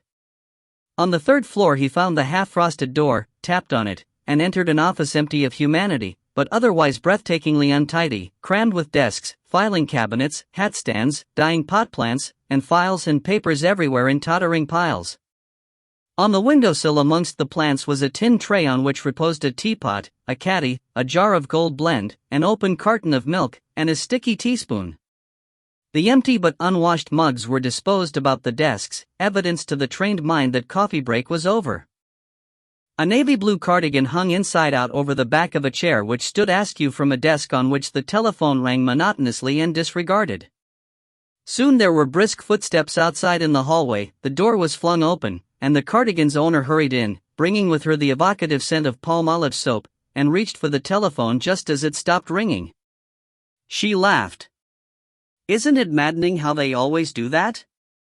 I've been waiting for a call from New York all day, and just when I dash out to the loo for a second. Now I suppose I'll have to ring them. Can I do something for you?" She was a small, slight, handsome woman in her 40s, shiny black hair cut very short, large-nosed face carefully made up, a string of very good pearls around her neck. Slider would have known even without looking that she was wearing a white blouse, a plain navy skirt with an inverse pleat at the front, navy stockings, and black patent leather court shoes with a small gold bar round the heel. He felt he knew her well. He had met her 100 times in the service flats round the back of Harrods or the Albert Hall, in Kensington High Street, in Chalfont and Datchet and Taplow. Her husband would be a publisher or an agent, something on the administrative side of the arts, and their son would be at Cambridge. Slider smiled and introduced himself and proffered his ID, which she declined gracefully with a wave of the hand, like someone refusing a cigarette. "How can I help you, Inspector?" Slider was impressed. Few people nowadays, he found, could call a policeman inspector or officer without sounding either self-conscious or rude. He produced the mugshot. "I'm hoping you may be able to identify this young woman. We have reason to believe she may be a violinist." The woman took the picture and looked at it, and said at once, "Yes, she's one of ours." "Oh dear, how awful. She's dead, isn't she? How very dreadful. Poor child. That was quick of her," he thought. "What's her name?" "Anne-Marie Austin. Second fiddle. She hasn't long been with us." "What was it, Inspector? A traffic accident?" "We don't yet know how she died, Mrs. Bernstein." "Like the composer," she said absently, looking at the photo again. "It's so awful to think this was taken after I'm sorry. Silly of me. I suppose you must get used to this sort of thing." She looked up at Slider, demanding an answer to what ought to have been a rhetorical question, and he said, "Yes and no," and she looked suitably abashed. He took the photo back from her. "As I said, Mrs. Bernstein, we don't yet know the cause of death. Do you know if she had any chronic condition, heart or anything, that might have been a factor?" "None that I know of. She seemed healthy enough, not that I saw much of her. And she hadn't been with us long. She came from the Birmingham about 6 months ago." "I was wondering," Slider said musingly, running his fingers along the edge of the desk, "why she hadn't been missed. If one of your members doesn't turn up, don't you make any inquiries, Dot?" "Well, yes, normally we would, but this is one of our quiet periods. We're often slack just after Christmas, and in fact we haven't any dates for the orchestra until the middle of next week." "I see. And you wouldn't contact your members in the meantime?" "Not unless some work came in. There'd be no need." "When did the orchestra last work together?" "On Monday, a recording session for the BBC, at the Television Centre, Wood Lane. 2 sessions, actually, 2:30 to 5:30, and 6:30 to 9:30. "Was Anne-Marie there?" "She was booked. As far as I know she was there." I don't attend the sessions myself, but at any rate, nobody has told me she was absent. I see. Another little piece had slipped into place in Slider's mind, well, quite a big piece really. It explained why the girl was in that area in the first place. She finished work at 9:30 at the TVC, and half an hour or so later she was killed less than half a mile away. Probably she had met her murderer as soon as she came out of the center. Someone might have seen her walk off with him, or get into his car. Did she had any particular friends in the orchestra? Mrs. Bernstein shrugged charmingly. Really, I'm not the person to answer that. I work mostly here in the office, I don't often get to see the orchestra working. The personnel manager, John Brown, would be able to tell you more about her. He's with the players all the time. And she shared a desk with Joanna Marshall, she might be able to help you. Shared a desk? Oh, the string players sit in pairs, with one music stand and one piece of music between them. We call each pair a desk, don't ask me why. Slider gave her an obedient smile in response to hers. Desk partners, particularly at the back of the section, are quite often close friends. I see. Well, perhaps you could put me in touch with Miss Marshall and Mr. Brown. And would you give me Miss Austen's address, too? Of course, I'll write them down for you. She went to a filing cabinet and brought out a thick file containing a computer printout of names and addresses. Flicking through it, she found the right place and copied the information onto a piece of headed paper in a quick, neat hand. The phone number of the office is here at the top of the sheet, in case you want to ask me anything else. And I'll put my home number too. Don't hesitate to contact me if you think I can help. Thank you. You're very kind, Slider said, pocketing the paper. By the way, do you know who was her next of kin? I'm afraid I don't. The members are all self-employed people, you see, and it's up to them to worry about that sort of thing. The quick dark eyes searched his face. I suppose she was murdered? Why do you suppose that? Slider asked impassively. Well, if it was all above board, if she'd tumbled downstairs or been run over or something, you'd have said, wouldn't you? We don't yet know how she met her death, he said again, and she gave him a quick knit smile. I suppose you have to be discreet. But really, I can't imagine anyone wanting to kill a child of her age, unless she looked suddenly distressed. She wasn't, it wasn't? No, said Slider. Thank God. She seemed genuinely relieved. Well, I should think Joanna Marshall would be your best bet. She's a nice, friendly creature. If anyone knows anything about Anne-Marie's private life, it'll be her. Out in the street again, Slider tried the name out on his tongue. Anne-Marie Austen. Anne-Marie. Yes, it suited her. Now he knew it, he felt as though he had always known it. John Brown's telephone number produced an answering machine inviting him tersely to leave a message. He declined. Joanna Marshall's number produced an answering machine giving the number of a diary service, which Slider wasn't quick enough to catch the first time round. He had to dial again, pencil at the ready, and took down a Hertfordshire number. The Hertfordshire number rang a long time and then produced a breathless woman with a dog barking monotonously in the background. I'm so sorry, I was down the garden and the girl seems to have disappeared. Shut up, Kaiser. I'm sorry, who? Oh yes, Joanna Marshall, yes, just a minute, yes. Today? And what time? Oh, I see, you want to know where she is? Shut up, Kaiser. Well, I'm afraid I can't tell you, because she's not working this afternoon. Have you tried her home number? Oh, I see. She's not in trouble, is she?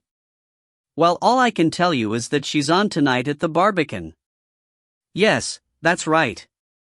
7:30. Kaiser, get down, you foul dog. I'm sorry? Yes. No. Of course. Not at all. Goodbye. Slider left the telephone box and walked back into Kingsway. The sunshine and warmth had persuaded the proprietor of an Italian cafe to put tables outside on the pavement, and 2 early lunchers were sitting there, remarkably unself-conscious, eating pizza and drinking bottled lager, blinking in the sunshine like cats. A mad impulse came over Slider. Well, why not? His morning cornflakes were a distant memory now, and a man must eat. He hadn't been in an Italian restaurant in years. He lingered, looking longingly at the tables on the pavement, and then went regretfully inside. He'd feel a fool. He hadn't their sureness of youth and beauty and each other. He plunged into the dark interior, into the smell of hot oil and garlic, and felt suddenly ravenous and cheerful. He ordered spaghetti with pesto and escalope alla rustica, and half a carafe of red, and it came and was excellent. The frank, pungent tastes worked strangely on his palate. Accustomed as it was to sandwich lunches and grilled chops and boiled vegetables at night, he began to feel almost drunk, and it was nothing to do with the wine. Anne-Marie, he thought. Anne-Marie.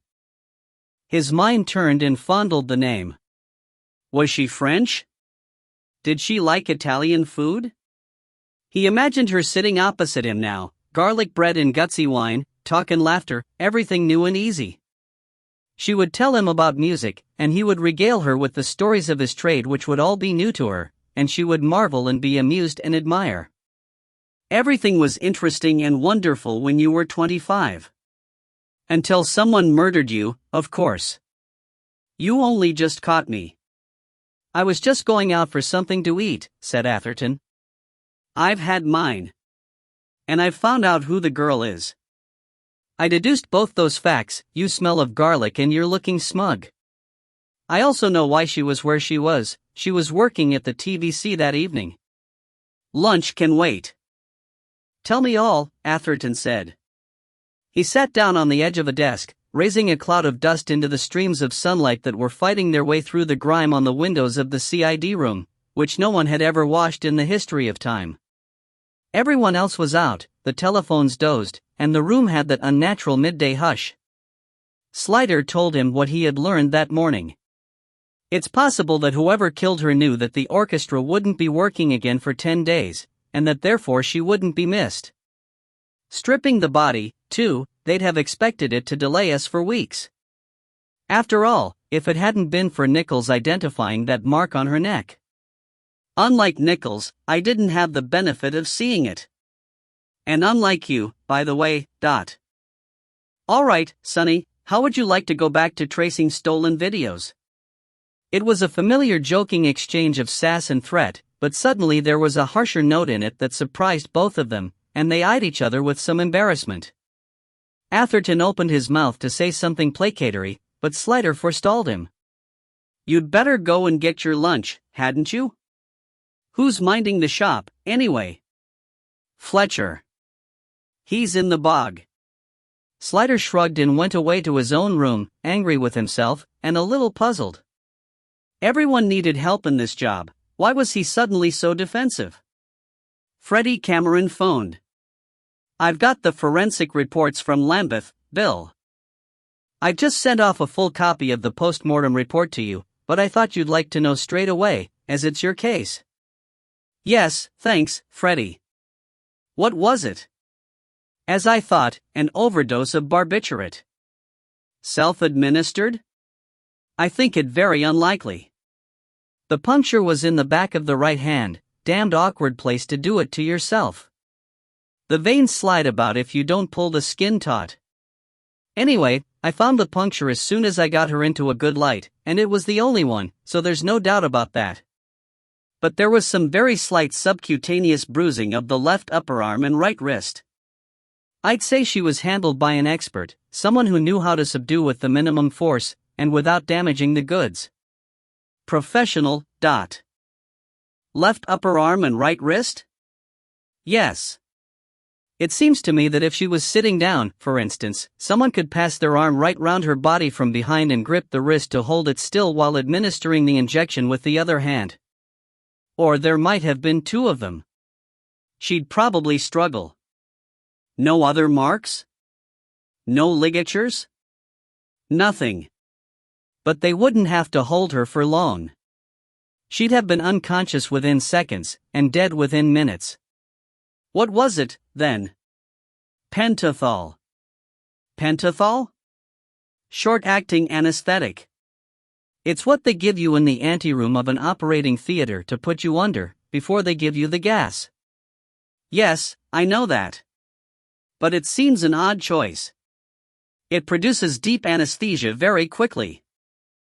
Of course, it also wears off very quickly, except that this poor child was given enough to fell a horse. Wasteful chaps, murderers. And you're sure that's what it was? No other drugs? Of course I'm sure. As I said, this stuff normally wears off very quickly, but if you administer enough of it, it paralyzes the victim's respiratory system. They stop breathing, and death follows without a struggle. Presumably only a doctor would have access to it? Yes, but even then, not every doctor. It would have to be an anesthetist at a hospital, or someone with access to hospital theater drugs. An ordinary GP who wrote out a prescription for it wouldn't get it. Not what I'd call the murderer's usual choice. It's eminently detectable, and so difficult to come by that I should have thought the source would be easily traceable. Now if it were me, I'd have. I think they wanted it to be detected, Slider said abruptly. What's that? Well, look, there was no attempt to hide the body, or to make it look like suicide. They must have known she'd be found before long. And then there were the cuts on her foot. Ah yes, the cuts. Inflicted after death, of course. Yes. With a very sharp blade. They were deep, but quite clean, no haggling. A strong hand in something like an old-fashioned cutthroat razor, but with a shorter blade. A scalpel, perhaps, Slider said quietly. Yes, I'm afraid so. Exactly like that. There was a silence, filled only with the hollow, suboral thrumming of an open line. Bill, I'm not liking this. Are you thinking what I'm thinking? It looks, Slider said slowly, like an execution. Pour encourager les autres, Cameron said in his appalling Scottish French. The letter T, traitor? Or talker, perhaps? But put pentothal, scalpel, and a strong, steady hand together, and it comes out surgeon. That's what I don't like. I don't like any part of it, Slider said. An execution? What could she have been into, that young girl with her unused body? Well, you should have your copy of the report this afternoon, with any luck. When's the inquest? As soon as possible. At least we don't have any distraught parents clamoring for release of her body. But you've not ID'd her then? Yes, but we've no next of kin yet, and no one's asked after her. No one at all. He must have sounded a little how he felt, for Cameron said kindly, she wouldn't have felt a thing, you know. It would have been very quick and easy, like a mercy killing. They just put her to sleep, like an old dog. Chapter 4. Digging for buttered rolls. Anne-Marie Austen had lived in a shabby, three-storied Edwardian house off the Chiswick High Road. There were 3 bells on the front door, with paper labels, Goston, Barclay, and Austen. A prolonged ringing at the lowest bell eventually produced Mrs. Goston, the erstwhile owner of the house, who now lived as a protected tenant in the ground-floor accommodation with use of garden. She was very old, and had presumably once been fat, for her thick, white, ginger-freckled skin was now much too big for her and hung around her sadly like borrowed clothes. She gripped Atherton's forearm with surprising strength to keep him still while she told him her tale of the glories from which she had fallen, passing on, when he showed signs of restlessness, to the iniquities of the Barclays on the first floor, who left their baby with a childminder so that they could both go out to work, and who hoovered at all hours of the evening which interfered with Mrs. Goston's television, and who made the whole ceiling shake with their washing machine. She gave him her word, so it was a wonder the house didn't come down around her ears. Miss Austen? Yes, Miss Austen lived on the top floor. She played the violin in an orchestra, which was very nice in its way, but there was the coming and going at all hours, and then practicing, up and down scales until you thought you'd go mad. It wasn't even as if it was a nice tune you could tap your feet to. You mightn't think it to look at her, but Mrs. Guston had been a great dancer in her time, when Mr. Guston was alive. Atherton recoiled slightly from the arch look and tried to withdraw his arm, but though the flesh of her hand slid about, the bones inside still gripped him fiercely. He murmured as little encouragingly as he could. "Oh yes, a great dancer. Max Jaffa, Victor Sylvester, we used to roll the carpet back, you know, whenever there was anything like that on the wireless." Of course, with a moist sigh, we had the whole house then. Lodgers were not thought of. But you can't get servants these days, dear, not even if you could afford them, and I can't climb those stairs anymore. Did Miss Austen have many visitors? Slider asked quickly, before she could tack off again. Well, no, not so many. She was away a lot, of course, for her work, sometimes for days at a time, but even when she was home she didn't seem to be much of a one for entertaining. There's her friend, a young lady, the one she worked with, who came sometimes. Boyfriends? Atherton asked. Mrs. Guston sniffed. There have been men going up there, once or twice. It's not my business to ask questions. But when a young woman lives alone in a flat like that, she's bound to get into trouble sooner or later. Far be it from me to speak ill of the dead, but... Atherton felt Slider's surprise. There had been no official identification given out, no photograph in the press. How did you know she was dead, Mrs. Guston? The old woman looked merely surprised. The other policeman told me, of course. The one who came before. Before? Tuesday afternoon. Or was it Wednesday? Inspector Petrie, he said his name was. A very nice man. I offered him a cup of tea, but he couldn't stop. He came in a police car? Oh no, an ordinary car, like yours. Not a panda car or anything. Did he show you his identification? Slider tried. Of course he did, she said indignantly. Otherwise I wouldn't have given him the key. Atherton made a sound like a moan, and she glanced at him disapprovingly. Slider went on, did he say why he wanted the key? To collect Miss Austen's things. He took them away with him in a bag. I offered him a cup of tea, but he said he hadn't time. Thank you very much for asking, though, he said. A very nice, polite man, he was. Shit fire, Atherton muttered, and Slider quelled him with a glance. I'm afraid I don't know this Inspector Petrie, he said patiently. Did he happen to mention to you, Mrs. Guston, where he came from? Which police station? Or did you see it on his identity card? No, dear, I couldn't see it properly because of not having my reading glasses on, but he very kindly read it out to me. His name, Inspector Petrie, CID, it said. Such a nice voice, what I'd call a cultured voice, like Alvar Liddell. Unusual these days. Are you telling me there's something wrong with him? Atherton intercepted a glance from Slider and headed back to the car radio. I'm afraid there may have been some little confusion, Slider said gently. I don't think I know Inspector Petrie. Could you describe him to me? He was a tall man, she said after some thought. Very nicely spoken. Clean-shaven? She thought again. I think he was wearing a hat. Yes, of course, because he lifted it to me, a trilby. I remember thinking you don't see many men wearing hats these days. I always think a person looks unfinished without a hat on, out of doors. Slider changed direction. He arrived yesterday, at what time? About 2 o'clock, I should think it was. And you gave him the key to Miss Austen's flat? Did you go upstairs with him? I did not. It's not my business to be doing that sort of thing, and so I've told Mrs. Barclay many a time when she wanted delivery men letting in.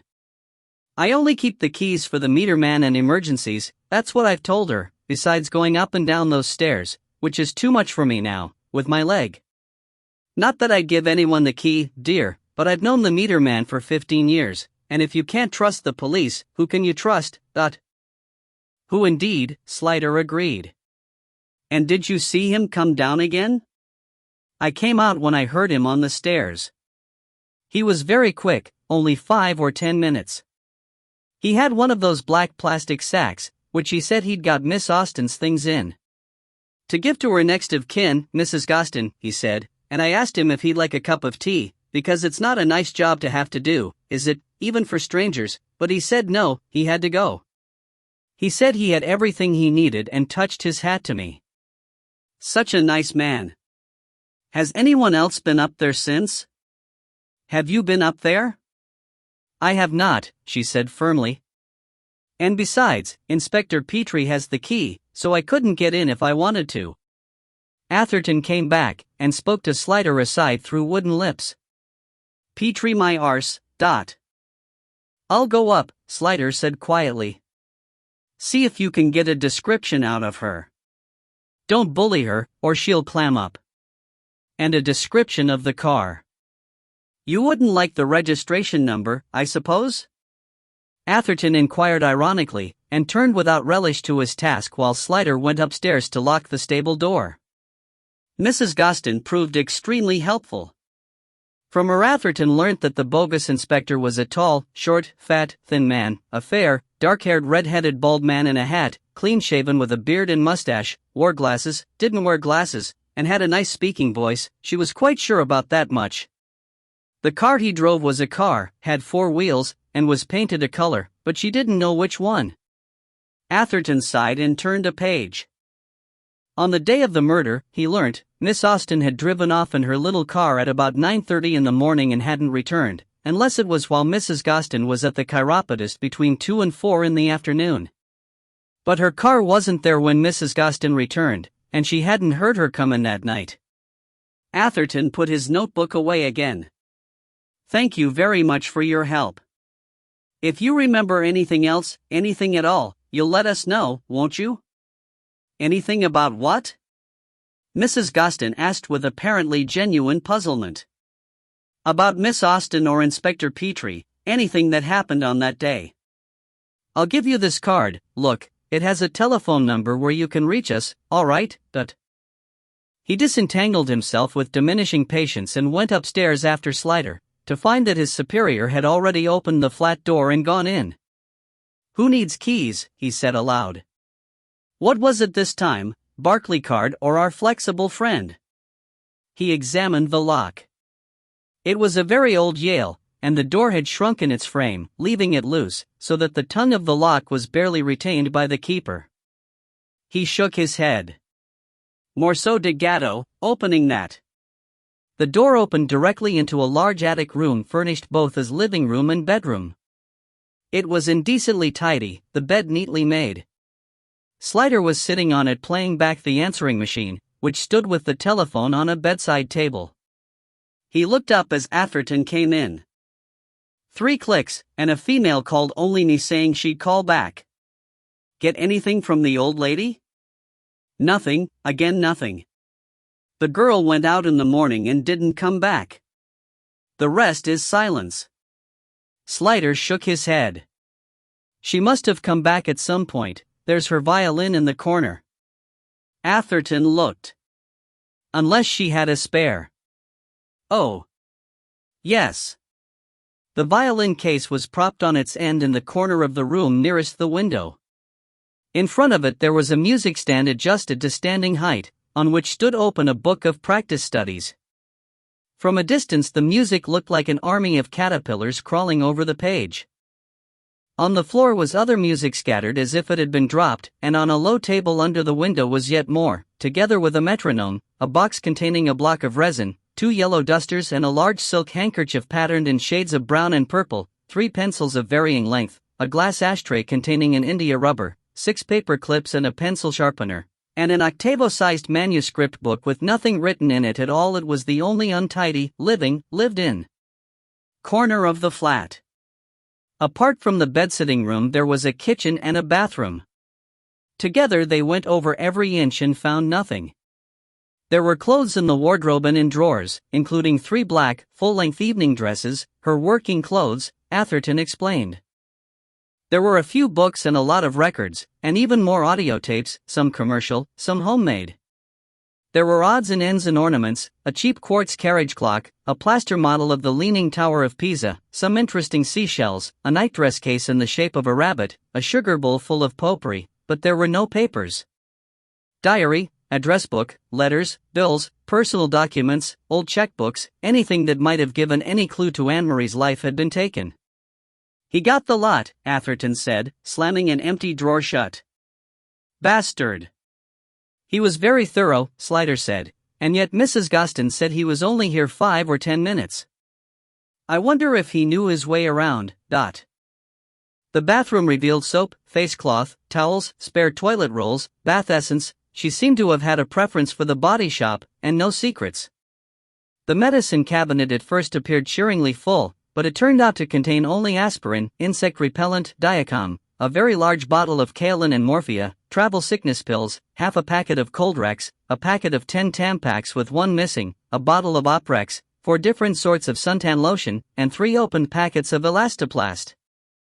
On the top of the cupboard stood a bottle of TCP, another of Listerine, a spare tube of Mentadent toothpaste, unopened, and right at the back and rather dusty, another packet of Elastoplast. No mysterious packages of white powder, Slider said sadly. No syringe. Not even a telltale packet of cigarette papers. But at least we have established some facts, Atherton said, dusting off his hands. We know now that she was female, below menopausal age, traveled abroad, and cut herself a lot. Don't be misled by appearances, Slider said darkly. The kitchen was long and narrow, with the usual sort of built-in units along one wall, sink under the window, fridge and gas stove. No washing machine, Atherton said. I suppose she used the laundrette. Look in the cupboards. I'm looking. Sometimes I dig for buttered rolls. Does it occur to you that we've nothing to go on in this case, nothing at all? It occurs to me. There was a good stock of dry goods, herbs and spices, tea and coffee, rice and sugar, but little in the way of fresh food. A bottle of milk in the fridge was open and part used but still fresh. There were 5 eggs, 2 packs of unsalted butter, a wrapped sliced loaf, and a piece of hard cheese wrapped in tin foil. She wasn't intending to eat at home that night, at any rate, said Slider. As he straightened up, the word virgin caught his eye, and he turned towards it. Behind the bread bin in the far corner of the work surface were 2 tins of olive oil, like diminutive petrol cans. They were brightly, not to say gaudily, decorated in primary colors depicting a rustic scene. Goitrous peasants with manic grins were gathering improbable olives the size of avocados, from trees which, if trees could smile, would have been positively hilarious with good health and goodwill towards the gatherers. Atherton, following his gaze, read the words on the face of the front tin. Virgin green, premium olive oil, first pressing, produce of Italy. He pushed the bread bin out of the way. 2 tins? She must have been fond of Italian food. The words set up echoes in Slider's mind of his lunchtime fantasy about her. Coincidence. She was, he said. Packets of dried pasta and tubes of tomato puree in the cupboard. Atherton gave an admiring look. What a detective you'd have made, sir. Slider smiled kindly. And a lump of Parmesan cheese in the fridge. Atherton lifted the second tin and hefted it, unscrewed the lid and peered in, tilting it this way and that, and then applied a nostril to the opening and sniffed. Empty. Looks as though it's been washed out, too, or never used. I wonder why she kept it. Perhaps she thought it was pretty. You jest, of course. He turned it round. Virgin green, indeed. It sounds like a film title. Science fiction, maybe. Or pornography, but we know she wasn't interested in pornography. Do we? Slider said incautiously. Of course. She didn't have a pornograph. Slider wandered back into the living room and stared about him, his usual anxious frown deepening between his brows. Atherton stood in the doorway and watched him. I don't think we're going to find anything. It all looks very professional. Somebody went to a lot of trouble, Slider said. There must have been something very important they didn't want us to know about. But what? Drugs, said Atherton, and when Slider looked at him, he shrugged. Well, it always is these days, isn't it?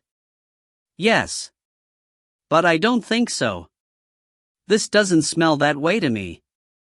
Atherton waited for enlightenment and didn't get it. Have you got a hunch, Gov? He asked. No answer. Or is it just the way you stand? But Slider merely grunted. He walked across to the music corner, the only place with any trace of Anne-Marie's personality about it, and picked up the violin case, sat down on the bed with it across his knees, opened it. The violin glowed darkly against the electric blue plush of the lining with the unmistakable patina of age. It looked warm and somehow alive, inviting to the touch, like the rump of a well-groomed bay horse. In the rests of the lid were slung 2 violin bows, and behind them was tucked a snapshot. Slider pulled it out and turned it to the light to examine it. It was taken on a beach in some place where the sun was hot enough to make the shadows very short and underfoot. A typical amateur holiday snapshot, featuring the shoulder and flank of a lean young man in bathing trunks disappearing out of the edge of the picture, and Anne-Marie in the center in a red bikini, one hand resting on the anonymous shoulder. She was laughing, her eyes screwed up with amusement and sea-dazzle, her head tilted back so that her dark bob of hair fell back from her throat. Her other hand was flung out, to balance her, perhaps, and was silhouetted sharply against the dark blue sea in the background like a small, white starfish. She looked as though she hadn't a care in the world. Her youthful innocence seemed the epitome of what being young ought to be like, and so seldom was. Slider stared at it hungrily, trying to blot out the memory of her small abandoned body lying dead in that grim and dingy, empty flat. Murdered, but why? The white starfish hand, pinned forever against time in that casual snapshot, had rested finally against the old and splintered wood of those dusty floorboards. She was so young and pretty. What could she possibly have known or done to warrant her death? Not fair, not fair. She laughed at him out of the photograph, and he had only ever known her dead. One thing he was sure about, there was an organization behind her death. That was bad news for him. If they were good, they'd have second-guessed him all the way along the line. But however good they were, they would have made one mistake. A benign God saw to that, one mistake, to give the good guys a chance, that was the rule. There was a good sensible reason for it, of course, that the criminals were working to a finite timescale, and the investigators had forever more to investigate, but Slider believed in a benign God anyway. He had to make sense of his world at all. Atherton had evinced no interest in the photograph, but was staring intently at the violin. He took it from the case and turned it over carefully, and then said hesitantly, "Gov?" Slider looked up. "I think this violin might be something rather special." "What do you mean, Dot?" "I'm no expert, but it's got a Stradivarius written on it." Slider stared. "You mean it's a Stradivarius?" Atherton shrugged. "I said I'm no expert. It might be a fake. It might.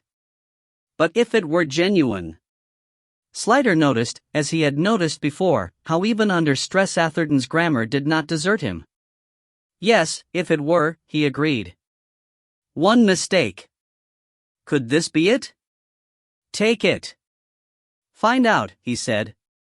"Find out what it's worth. But for God's sake be careful with it." "Tell your grandmother," Atherton said, replacing it with odd hands. "What now?"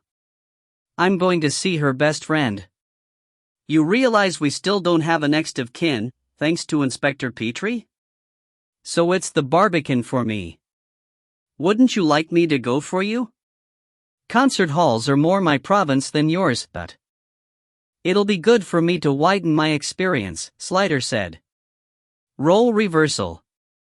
"That's dangerous," said Atherton. "The filling might fall out." Chapter 5. Utterly barbicaned. Slider left his car in the Barbican car park and immediately got lost. He had heard tales of how impossible it was to find your way around in there, and had assumed they were exaggerated. He found a security guard and asked directions, was sent through some swing doors and got lost again. He entered a lift which had been designed, disconcertingly, only to stop at alternate floors, and eventually, with a sense of profound relief, emerged into the car park where he had begun. At least now I know where I am, he thought, even if I don't know where I've just been.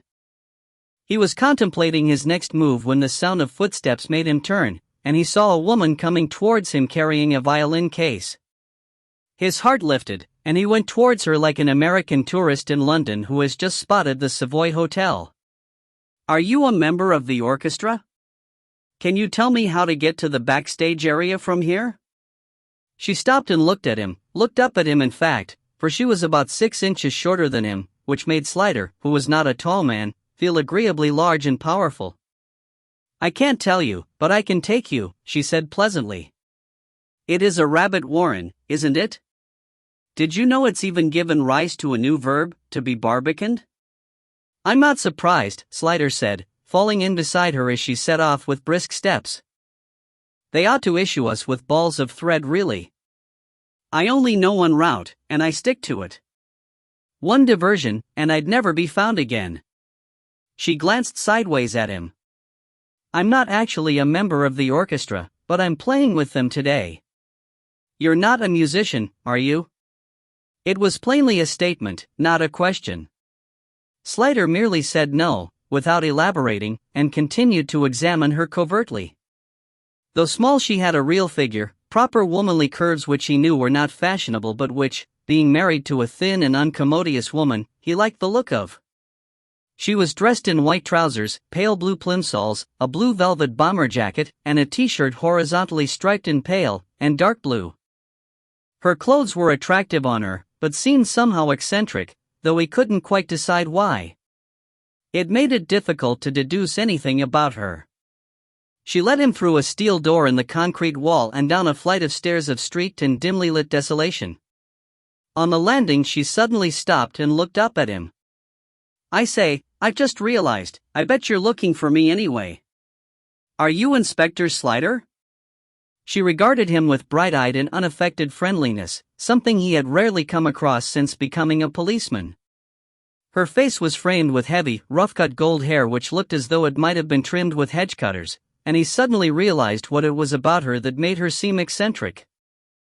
Her clothes were youthful, her face innocent of makeup, her whole appearance casual and easy and confident, and yet she was not young. He had never seen a woman of her age less disguised or protected against the critical eyes of the world. And framed by a background of as much squalor as modern building techniques could devise, she gazed at him without hostility or even reserve, with the calm candor of a child, as if she simply wanted to know what he was like. "You're Joanna Marshall," he heard himself say. "Of course," she said, as if it were very much of course, and held out her hand with such an air of being ready to give him all possible credit that he took it and held it as though this were a social meeting. Warmth came back to him along the line of contact, and pleasure. Their eyes met with that particular meeting which has never arrived at by design, and which changes everything that comes afterwards. As simple as that? He thought with a distant but profound sense of shock. The moment seemed scaffolded with the awareness of possibility, or, well, to be honest, of probability, which was infinitely more disturbing. Like the blind stirring of something under the earth at the first approach of the change of season, he felt all sorts of sensations in him turning towards her, and he let go of her hand hastily. At once the staircase seemed more dank and dreary than ever. She resumed the downward trot and he hurried after her. "How did you know who I was?" he asked. "Sue Bernstein phoned me. She said you'd probably want to talk to me. I knew you weren't a musician, of course. Come to think of it, I suppose you do look like a detective." "What does a detective look like?" he asked, amused. She flicked a glance at him over her shoulder, smiling. "Oh, I hadn't any preconceived ideas about it. It's just that now I see you, I know." She shouldered through another pair of steel doors, and then another, and suddenly they were back in civilization, lights, sounds, and the smell of indoors. She stopped and rounded on him again. "It's so terrible about Anne-Marie. I suppose there's no doubt that it is her? I simply can't believe she's dead. "There's no doubt," he said, and showed her one of the mugshots. She took it flinchingly, fearing God knew what sketch of carnage. Her first glance registered relief, her second a deeper distress. Few people in this modern, organized world ever see a corpse, or even the picture of a corpse. After a moment she drew a sigh. "I see," she said. "Sue said it was murder." "Is that true?" "I'm afraid so." She frowned. "Look, I want to help you, of course, but I've got to get changed and warm up, and I've only just got time." "But I'm only on in the first piece, can you wait? Or come back a bit later?" "I should be finished by 8:15, then I'll be free and I can talk to you for as long as you like." "As long as you like." She looked up at him again, straight into the eyes. This directness of hers, he thought, was very disturbing. It was childlike, though there was nothing childish about her. It was something outside the range of his normal experience, and made him feel both exposed and off balance, as if she were of a different species, or from a parallel universe where, despite appearance, the laws of physics were unervingly different. "I'll wait," he said. "Perhaps I could take you to supper afterwards," he heard himself add. What in God's name was he doing? "Oh, that would be lovely," she said warmly. "Look, I must dash. Why don't you go in and listen? The auditorium's through that door there." "Won't I need a ticket?" "No, it won't be full, and no one ever checks. Just slip through and sit somewhere near the side, and then at the end of the first piece come back through here, and I'll meet you here when I've changed again." But she was a quick changer, and at 8:30 they were sitting down in an Italian restaurant nearby. The tablecloths and napkins were pale pink, and there were huge parlor palms everywhere, one of which shielded them nicely from the other diners as they sat opposite each other at a corner table. She moved the little lamp to one side to leave the space clear between them, put her elbows on the table, and waited for his questions. Close to her, he wondered again about her age. Clearly she was quite a bit older than Anne-Marie. There were lines about her eyes, and the molding of experience in her face. Yet because she wore no makeup and no disguise, she seemed younger, or, well, perhaps not really younger, but without age, ageless. It troubled him, and he took a moment to ask himself why, but he could only think it was because if she asked him a question about himself, he would feel obliged to tell her the truth, the real truth, as opposed to the social truth. And then, this immediacy of hers made him feel as though there were no barrier between them, and that touching her, which he was beginning to want very much to do, was not only possible, but inevitable. He had better not follow that train of thought. He got a grip on himself. "I suppose we must make a start somewhere. Do you know of anyone who would have reason to want to kill your friend Anne-Marie?" "I've been thinking about that, of course, and I honestly don't. Actually, I can't imagine why anyone would ever want to kill anyone. Death is so surprising, isn't it? And murder doubly so. Would you have found suicide less surprising?" "Oh yes," she said at once. "Not because I had any reason to think she was contemplating it, but one can always find reasons to hate oneself. And one's own life is so much more accessible. Murder, though," she paused. "It's such an affront, isn't it? I'd never really thought of it like that." "It must be awful for you," she said suddenly, and he was surprised. "Worse for you, surely?" "I don't think so. I have no responsibility about it, as you have. And then, because I only knew her alive, I'll remember her that way. You only ever saw her dead, no comfort there." Why in the world did she think he needed comforting? He thought, and then, more honestly, amended it to how did she know he needed comforting? Who were her friends? He asked. "Well, I suppose I was her closest friend, though really, I can't say I knew her very intimately. We shared a desk, so we used to hang about together while we were working. I went to her flat once or twice, and we went to the pictures a couple of times. She hadn't been with the orchestra long, and she was a private sort of person.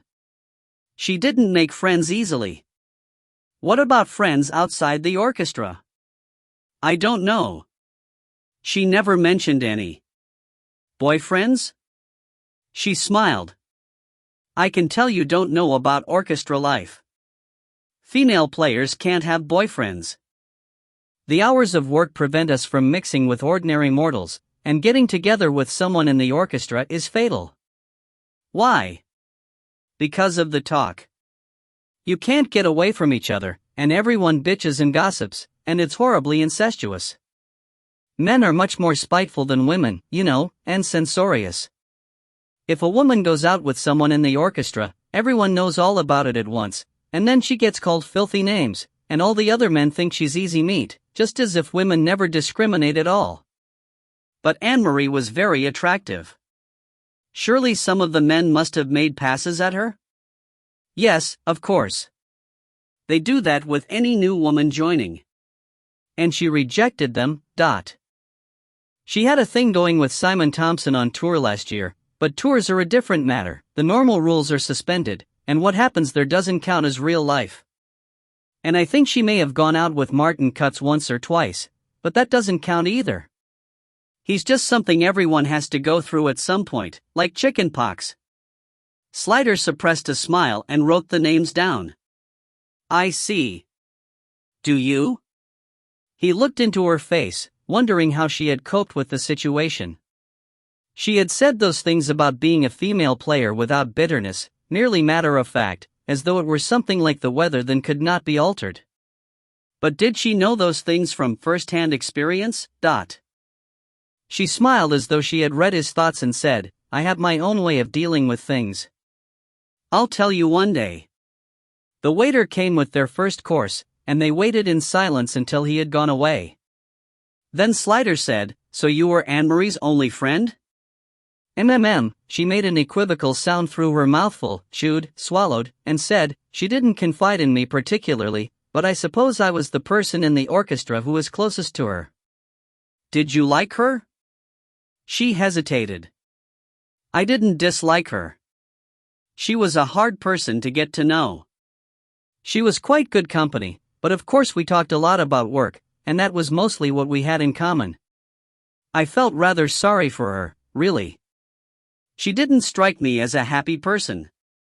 What were her interests? I don't know that she had any really, outside of music. Except that she liked to cook. She was a good cook. Italian food? How did you know? I was at her flat today. There were packets of pasta, and 2 enormous tins of olive oil. Oh yes, the dear old green virgins. That was one of her fads. She said you had to have exactly the right kind of olive oil for things to taste right, and she wouldn't use any other sort. The stuff was lethally expensive, too. I don't suppose anyone else could have told the difference, but she was very knowledgeable about Italian cooking. I think she was part Italian herself, she added vaguely. Was she? Did you ever meet her parents? Both dead, she said succinctly. I think she said they died when she was a baby, and an aunt brought her up. I never met the aunt. I don't think they got on. Anne-Marie used to go and visit her once in a while, but I gathered it was a chore rather than a pleasure. Brothers and sisters? Any other relatives? She never mentioned any. I gather she had rather a lonely childhood. She went to boarding school, I think because the aunt didn't want her around the house. I remember she told me once that she hated school holidays because her aunt would never let her have friends home to play in case they made a mess. Wouldn't let her have a pet, either. One of those intensely house-proud women, I suppose, hell to live with, especially for a child. Have you spoken to her yet? I didn't know until this moment that she existed. We asked your Mrs. Bernstein, but she didn't know who the next of kin was. No, I suppose she wouldn't, she said thoughtfully. I suppose if it was me instead of Anne-Marie, it would be just the same. So the aunt won't know yet, even that Anne-Marie's dead? Slider shook his head. I suppose you don't know her name and address? Oh dear. Did she ever tell me her aunt's name? I know she lived in a village called Stourton-on-Fosse, somewhere in the Cotswolds. The house was called something like the Grange or the Manor, I can't remember exactly. But Anne-Marie said it was a large house, and the village is tiny, so you ought to be able to find it easily enough. Wait a minute, she frowned, I think I saw the name on an envelope once. Now what was it? I was going to the post box and she asked me to post it along with mine. She thought for a moment, screwing up her eyes. Ringwood. Yes, that was it, Mrs. Ringwood. She looked at him delightedly, as though waiting for praise or applause, but their main course arrived and distracted her. She said, sniffing delightedly. Lovely garlic. You could give me matchboxes to eat as long as you fried them in garlic. I hope you like it. I love it, he said. Long ago in his youth, before real life had happened to him, he had cooked for Irene on a grease-encrusted, ancient and popping gas stove in their little flat, and he had used garlic, and onions and herbs and wine and spices and ginger, and food had been an immediate and sensuous pleasure. So it still was, he could see, for Joanna. She seemed very close to him, and warm, and what he felt towards her was so basic it seemed earth-movingly profound. He wanted to take hold of her, to have her, to make good, wholesome, tiring love to her, and then to sleep with her all night with their bodies slotted down together like spoons. But did anything so simple and good happen in real life? To anyone? Under the table he had a truly amazing erection, and it couldn't be entirely because of the garlic. He saw with an agony of disappointment what life could be like with the right person. He imagined waking up beside her, and having her again, warm and sleepy in the early morning quiet, eating with her and sleeping with her and filling her up night after night with himself. Just being together in that uncluttered way, like two animals, no questions to answer and none to ask.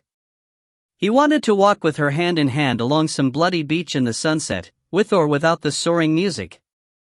The erection didn't go down, but the pressure seemed to even itself out, so that he could adjust to it, like adjusting to traveling at speed, all reactions sharpened. He watched her eating not only with desire, but also, surprisingly, with affection. He could see how the rough, heavy locks of her hair were like those sculpted on the bronze head of a Greek hero, soft and dense, pulling straight of their own weight. She ate with simple attention, and when she looked up at him she smiled, as if that were something obvious and easy, and then all her attention was on him.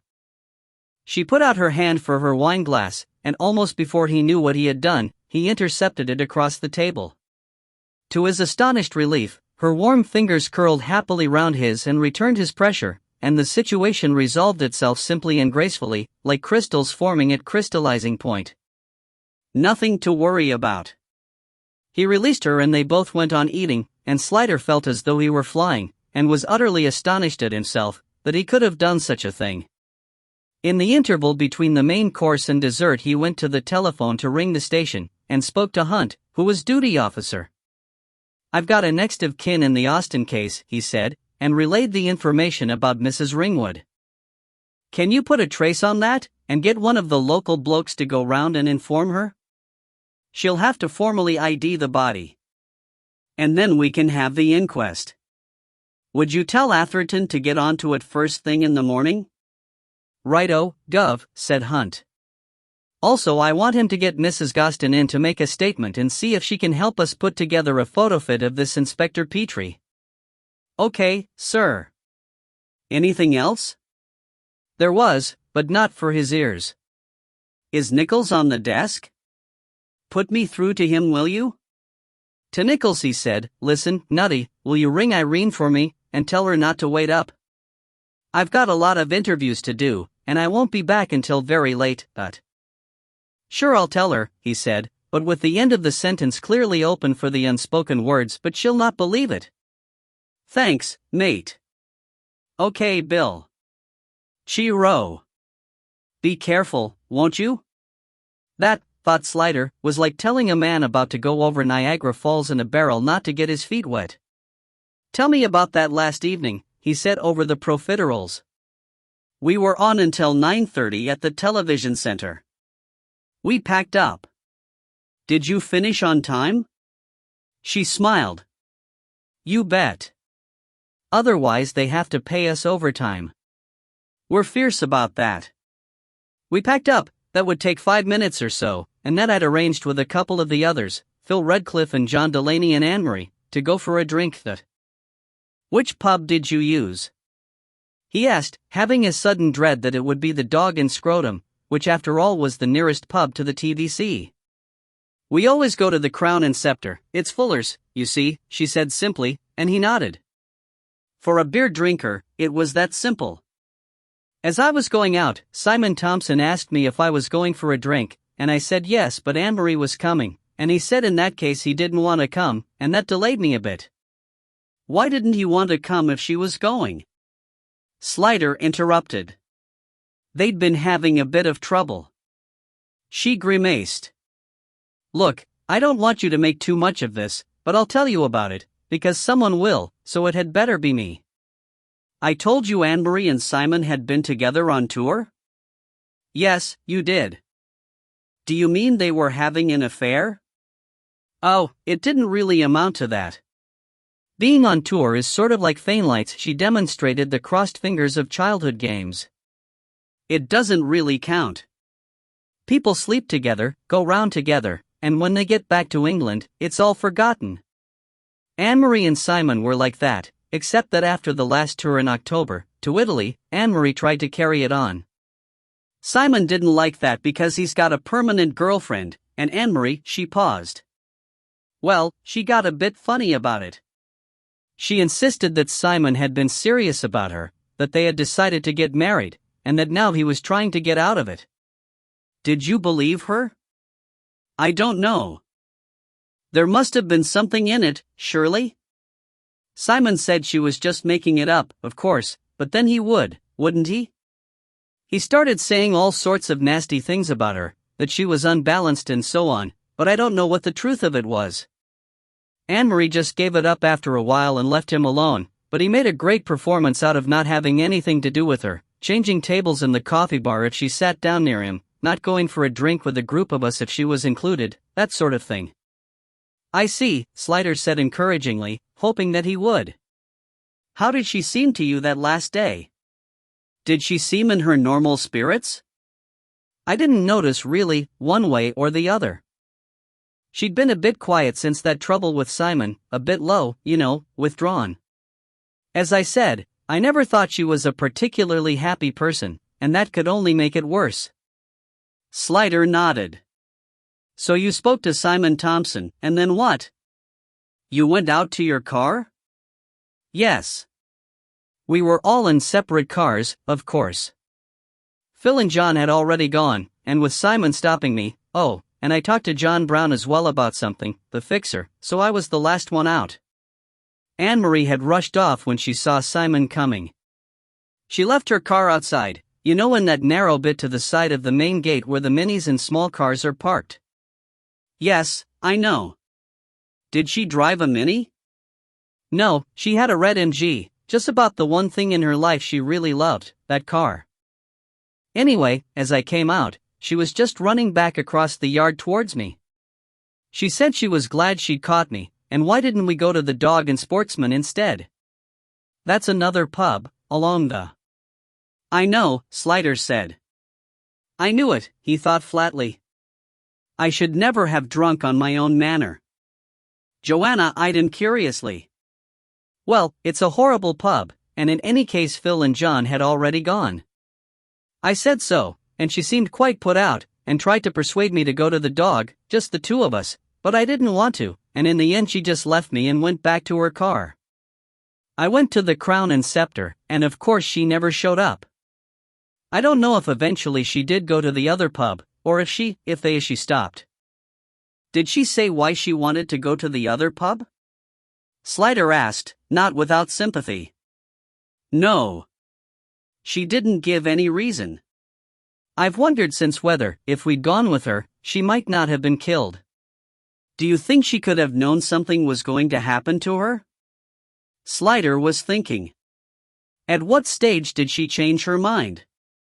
She was going to the Crown with you? She knew that's where you planned to go? Oh yes, we always went there. And when she left the first time, when she went out to her car, she knew that's where we were going. In fact, I think when she went past me as I was talking to John Brown, she said something like, "See you in there, dot." So something happened to make her change her mind when she was outside, going to her car. Did she speak to someone in the car park? I don't know. When I came out, she was already running back towards me. The men in the gatehouse might have seen something. There are always two of them on duty, and they'd have been able to see her car from their windows. Yes, Slider said, and made a note, gatekeepers. And ask Hilda. He looked up. Joanna was staring at him unhappily. What is it? Maybe she was afraid, and wanted us to come with her for protection. Maybe if we'd gone with her. Slider felt compelled to offer her some comfort. I don't think it would have made any difference. I think it would just have happened some other time. Her eyes widened as she considered the implications of this. I don't think that helps very much, she said. The eating and drinking were over. He paid, and they walked out into the street. It was a good meal, he said. I like Italian food. He remembered Anne-Marie like touching a mouth ulcer he'd forgotten. You mind, don't you, Joanna said. About Anne-Marie. Why do you? I mean, all murder is dreadful, but you must have seen some horrible cases in your time, worse than this. Why is it different? He wanted to ask how she knew, but was afraid of the answer. Instead he said, I don't know, which was unoriginal, but true, and she accepted it at face value. I can't feel it much, not continuously. She still doesn't feel dead to me. She was so young, and I always thought her rather silly, not a particularly capable person. Vulnerable. It seems almost like cheating to kill someone so easy to kill. They stood looking at each other on the pavement. Now the moment had come, he didn't know how he could possibly ask her. He had no right to. He had nothing to offer, he could only take. But how, otherwise, were they ever to move from this spot? He looked at her helplessly. Can you be struck off, like doctors, for fraternizing with witnesses? She asked lightly. She had seen his trouble, and was doing the job for him, making it easy for him either to go on or to go away. He knew how generous that was of her, and yet still he blundered.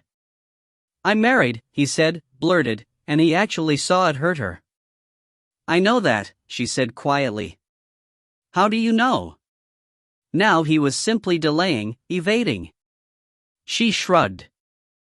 You have the look, hungry. Like a man with worms, you eat but it doesn't satisfy you. She looked at him consideringly, and he was aware painfully that he had put this distance between them, that it was all his fault. I even know what she looks like, she went on. Pretty, very slim, smart. Keeps the house spotless, and hasn't much sense of humor. How can you know that?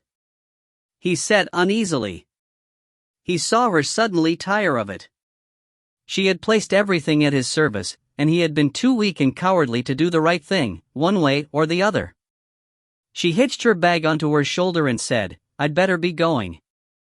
Thank you very much for supper. Leave it be, let it go. Don't ask for trouble. Life is complicated enough as it is. Where do you live? He gasped. One last breath before going under, one last grasp at the straw. She would say north or south, anything, not west, and that would be that. Let God decide. Yet if she said west, what then? She turned back the little she had turned away, and it seemed an effort, and she looked at him doubtfully, as if she were not sure whether to answer him or not. Turnham Green, she said at last, with no inflection at all. He licked his lips. That's on my way, he said in a voice like Fishbone's. I live in Ruislip. You can follow me, she said, if you promise not to book me for speeding. His stomach went away from him like an express lift and he nodded, and they walked towards their cars, parked nose to tail down the side street. Even in his extremity he told himself he was not committed yet, that it would be perfectly easy for him to lose her on the crosstown drive. But of course she knew that too, and it was too late, by several hours at least. The drive back to Chiswick was long enough for Slider to think of everything and fear everything several times over. It was close to 20 years since he had made love to anyone but Irene, and it was a long time. He paused. Good God, was it really over a year? Since he had made love even to her. Large-scale social and moral considerations jostled for space in his cringing mind with mute and ignoble worries about custom, expectation, performance, and even underwear, to the point where desire was suppressed and he could no longer think of any good and sufficient reason to be doing what he was doing at all. And yet still he followed her, almost automatically, keeping the taillights of her Alpha GTV just 2 lengths ahead of him, copying her lefts and rights like a colt following its dam, because doing anything else would have involved him in a decision he was no longer capable of making. They stopped at last, parked, got out of their cars. Hollow excuses formed themselves inside his head, and if she had spoken to him or even looked back at him, he would probably have babbled them and fled. But she had her door key ready in her hand, opened her front door and went in, leaving it open for him, without once looking round, and so he simply followed, as if the moment for making the absolutely definitely final decision had not yet arrived. Afterwards he wondered how much of his state of mind she had guessed and was making allowance for. Inside the hallway of her flat she was waiting for him. She had not put on the lights or taken off her coat. She had simply put down her bags on the floor, and as he entered the half-dark of the passage she put her arms round him inside his coat and lifted her mouth to be kissed. Slider went tremblingly to pieces. No questions to ask and none to answer.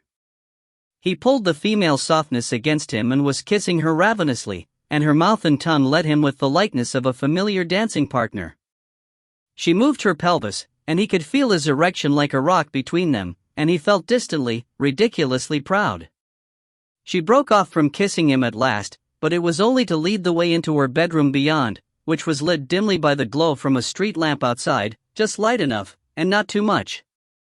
There was the bed, a big double, covered by a counterpane. She went round to the far side and sat on the edge with her back to him and began to take off her clothes with neat, economical movements. So they were really going to do it, part of his mind said in amazement. He was glad she was letting him undress himself. His state of mind was so far gone he was no longer sure what he'd got on, or whether he could get it off without fumbling stupidly. By the time he was down to his underpants she had finished, and slid gracefully in under the sheets and looked at him calmly from the pillows. He pulled in his stomach and took off his pants. The air felt cold on his skin, but his erection felt so huge and hot he half thought it would warm up the room, like an immersion heater. What a ridiculous thing to think, he rebuked himself, but he must have smiled, for she smiled in response and pulled back the covers for him. After all his fears, it was all so beautifully simple. He lay down beside her, feeling the whole length of her against his body warm and delicious, and before he could start wondering what she would expect of him by way of preliminaries, she drew him onto and into her so easily that he sighed in enormous relief, as if he were coming home. Being in her was both exotic and familiar in such piercing, blissful combination that he knew it could not last long. But it didn't matter, there would be time for everything later. He turned his mouth, nuzzling for hers, and as they connected he felt her lift in close on him, and that was it. He let go gratefully and flooded her as though all of his life he had been saving up for this moment. Close and far away he heard her sigh ah. And then they were drifting out together into dark water, clean and complete as if newborn. A long time later she kissed his cheek and lay her face against his neck, and he slid over onto his back and took her in his arms, with her head on his shoulder, and it felt very good. He wanted to tell her he loved her, but he couldn't speak, everything was too vivid, as though all his nerve endings were exposed, and the difference between pleasure and pain was slight. He needed to be silent for a while, to discover whether this new and perilous existence could be sustained. Chapter 6. Moth and Behemoth. He woke gently, with that Christmas Day feeling of something delicious having happened that he had forgotten about while asleep. He moved slightly and felt a responding movement beside him, and knew he was not in his own bed and not alone, and everything came back to him all of a piece. He opened his eyes. In the light from the window he looked at her, curled on her side, sleeping quietly. The covers had slipped off her, and she seemed all made of curves, strongly indented at the waist, richly rounded at breast and hip. Her hair looked soft and heavy as if it were molded from bullion, too dense to curl, each lock lying separately like the petals of a bronze chrysanthemum. He reached out a hand to push it from her face, and she smiled and moved her face to his hand. He smoothed her eyebrows and the smiling dents at the corners of her mouth, and her face felt pliant and flowing under his fingers as if he could shape her. He felt powerful. The world outside was dark and damp like something newborn, and it was all his. She shivered suddenly, and he drew her to him and pulled the covers over her. She stretched gratefully in the restored warmth, and her hand contacted his penis, and it rose to meet her. She inquired gently, her eyes still closed. He replied, running his hands over her shoulders and sides. She uncurled like a flower, and he seemed to flow into her effortlessly. This time they took time over it, seeking out pleasure softly, kissing and touching a great deal, and it was unbelievably good, unlike anything he had ever experienced before. He was happy and amazed. "I love you," he said afterwards, and then got up on his elbows and looked at her to see her reaction. "Don't you think it's a little early to be saying that?" she asked, amused. "Is it? I don't know. I've nothing to compare it with. I've never done this before, you know." "In that case, I'm very flattered." "I wish I'd met you years ago," he said, as people will at such a moment. "You wouldn't have liked me," she said consolingly. "Of course I would." "You must have the green, luminous readout of her bedside clock." Radio caught his eye. He turned his head slightly and went cold with shock. "Christ, it's 20 to 7. Is it?" She didn't seem perturbed by the news. "It can't be. We can't have slept the whole night through." "Not so much of a whole night," she murmured, and then, seeing he really was upset, "What's the matter?" But he was off her, rolling to the side of the bed, swinging his legs out, groping on the floor for clothes. She knew what was wrong, and her mouth turned down sourly. "Christ," he was muttering, "that's done it. What the hell do I do now? Jesus." She propped herself up to look at him. "You can't go home now," she said reasonably. "You've been out all night, and that's that. Come back to bed for a bit. 7 o'clock is early enough to start making excuses." But it was no good. The world had rolled onto him like a stone. All the clean simplicity had been delusion, his omnipotence had fled. There was going to be a row at home, and he was going to have to think of lies to tell. Probably Irene would not believe him, and he was going to feel bad about it whether she did or she didn't. "Christ," he muttered. "Jesus." "Take it easy," she said protestingly. He shook his head, hunching his shoulders away from her. "I'll have to make some phone calls," he said miserably. "I'm sorry." She looked at him a moment longer, and then got quietly out of bed on the other side, and drew a cotton wrap over her glowing nakedness. "Phone's beside you. I'll go and make some tea." She patted away, and he understood that she didn't want to hear him lying, and that was nearly the worst thing of all. He reached for the phone. Atherton was a long time answering. "I was in the shower." "What's tip?" "You're up early." "Actually, I haven't been to bed yet." "What?" "Not my own bed. I've been out all night." There was a short and horrible silence. Then, "I'm not hearing straight. Please tell me you don't mean what I think you mean." Slider could tell from his tone of voice that he really didn't think that's what it was, and the knowledge depressed him even further. "I've been with Joanna Marshall. I'm at her place now." Another, slightly worse silence. "Christ, Gov, you don't mean, . I took her out for supper last night," and then, no possible way of ending that sentence. Slider grew irritable with guilt. "Oh, for God's sake, I don't have to draw you pictures, do I? You can use your imagination. You've done it yourself often enough." "Yes, but The thing is, I've got to tell Irene something." "Can I tell her I was with you?" "Oh great." Atherton's voice hardened. "She'll love me after that." I don't think she likes you much anyway. It can't make any difference. Please. I'll ring her up and say we were working late at your house, and we had a few drinks, and it got too late to come home. Why didn't you phone her from my place? Oh God, it got too late. I thought she'd have gone to bed and I didn't want to wake her, but... Jesus, is that the best you can do? What the hell else can I say? Come on, for God's sake, back me up. All right, Atherton said shortly. But I don't like it. It's not like you, either. What's got into you? Every dog has its day, Slider said weakly. I mean, messing around with a witness. She's not a material witness. For God's sake, what does it matter? It's going to be bad enough facing Irene, don't you give me a hard time as well. All right, don't bite me. I'll say whatever you want. I'm just worried for you, that's all. Thanks. I'm sorry. Take it easy. The concern was naked in his voice. You going to phone Irene now? You going home? The idea made Slider shudder. I think it's best not to.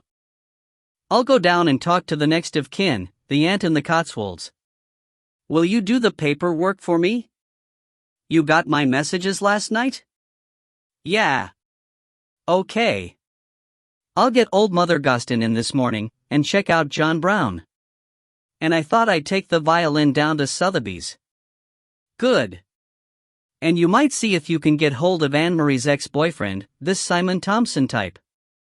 Okay. Will I see you later? Depends what comes up. I'll phone you, anyway. Right. A pause. Are you taking her with you? The idea flooded Slider's brain with its bright originality. Well, yes, I thought I might. He heard Atherton sigh. Well, be careful, won't you, Gov? Of course, he said stiffly, and put the phone down. Joanna came in with a mug of tea. Finished, . That was Atherton, my sergeant. He said he'll back me up. You know. Oh. She turned her head away. But now I've got to. I'll go and run my bath, she said abruptly and left him again, her face expressionless. And that was the easy part, he thought, dialing his own number. Irene picked it up at the second ring. Bill? Hello. Did I wake you up? Where are you? What's happened? I've been worried sick. I've been with Atherton, at his flat. Didn't Nichols phone you? He phoned yesterday evening to say you'd be late, that's all. He didn't say you wouldn't be home at all. How late can you be, interviewing witnesses? What were they, night workers? Her anger was at least easier to deal with than hurt or worry. He felt guiltily grateful. They were musicians and they were giving a concert and we had to wait until they'd finished. Then Atherton and I went over some of the statements. We had a couple of drinks and, well, I didn't think I'd better drive.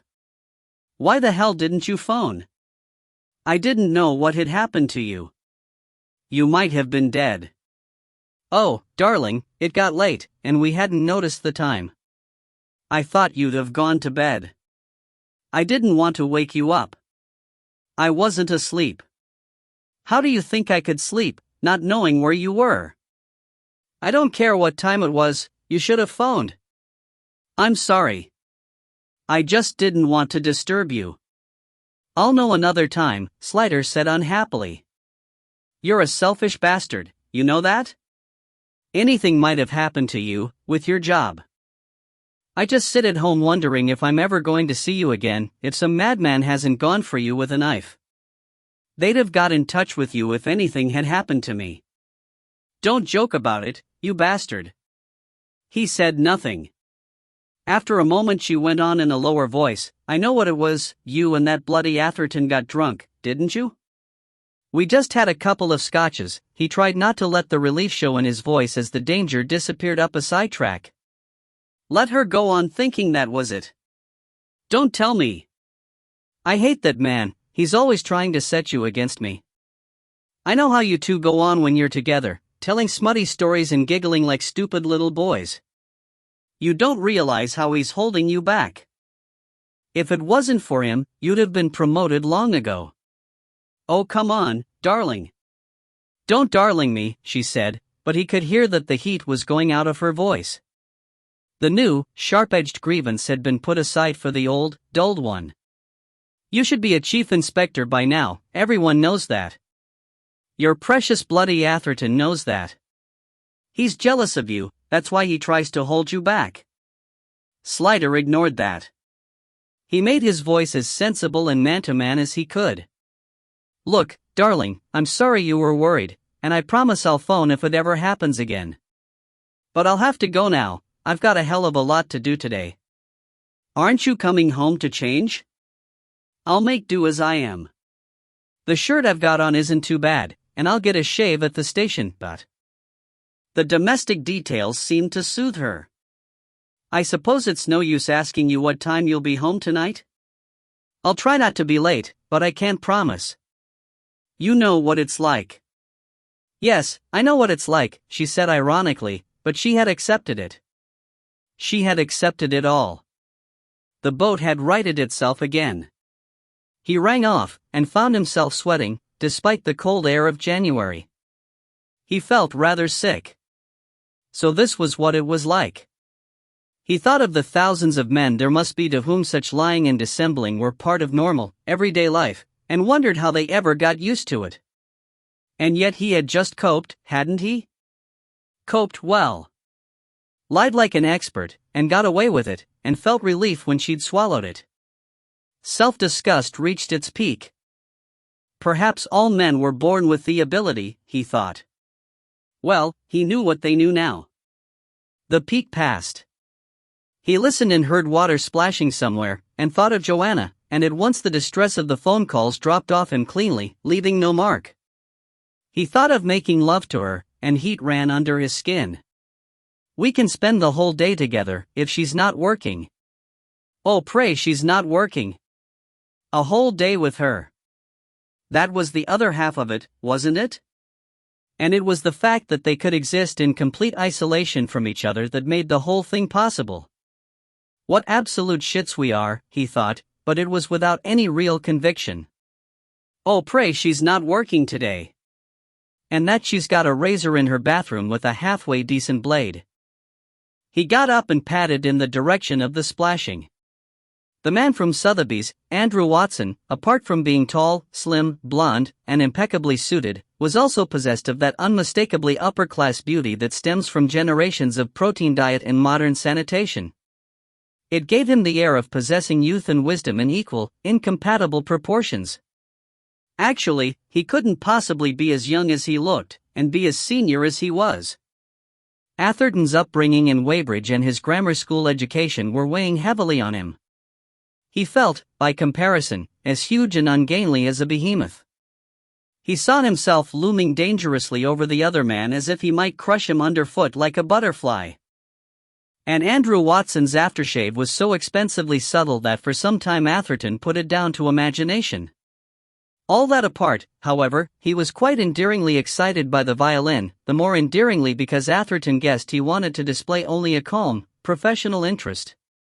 After a long and careful examination, prolonged conference with a colleague, and reference to a book as thick as an 18th-century Bible, Watson seemed prepared to go over every inch of the fiddle again with a magnifying glass, and Atherton stirred restively. He had other things to do. And he wanted to be around when Mrs. Gostin was brought in. There had been no reply from her telephone that morning, so Atherton had arranged for one of the uniformed men to go round and fetch her. At last Watson came back to him. "May I ask where you obtained this instrument, sir?" "You may ask, but I'm not at liberty to tell you," Atherton replied. "It was catching, that sort of thing." "Is it, in fact, a Stradivarius?" "It is indeed, and a valuable one, a very valuable one. My colleague agrees with me that this is a piece made by Antonio Stradivari in Cremona in 1707, which has always been known by the name of La Donna, the lady," he translated kindly.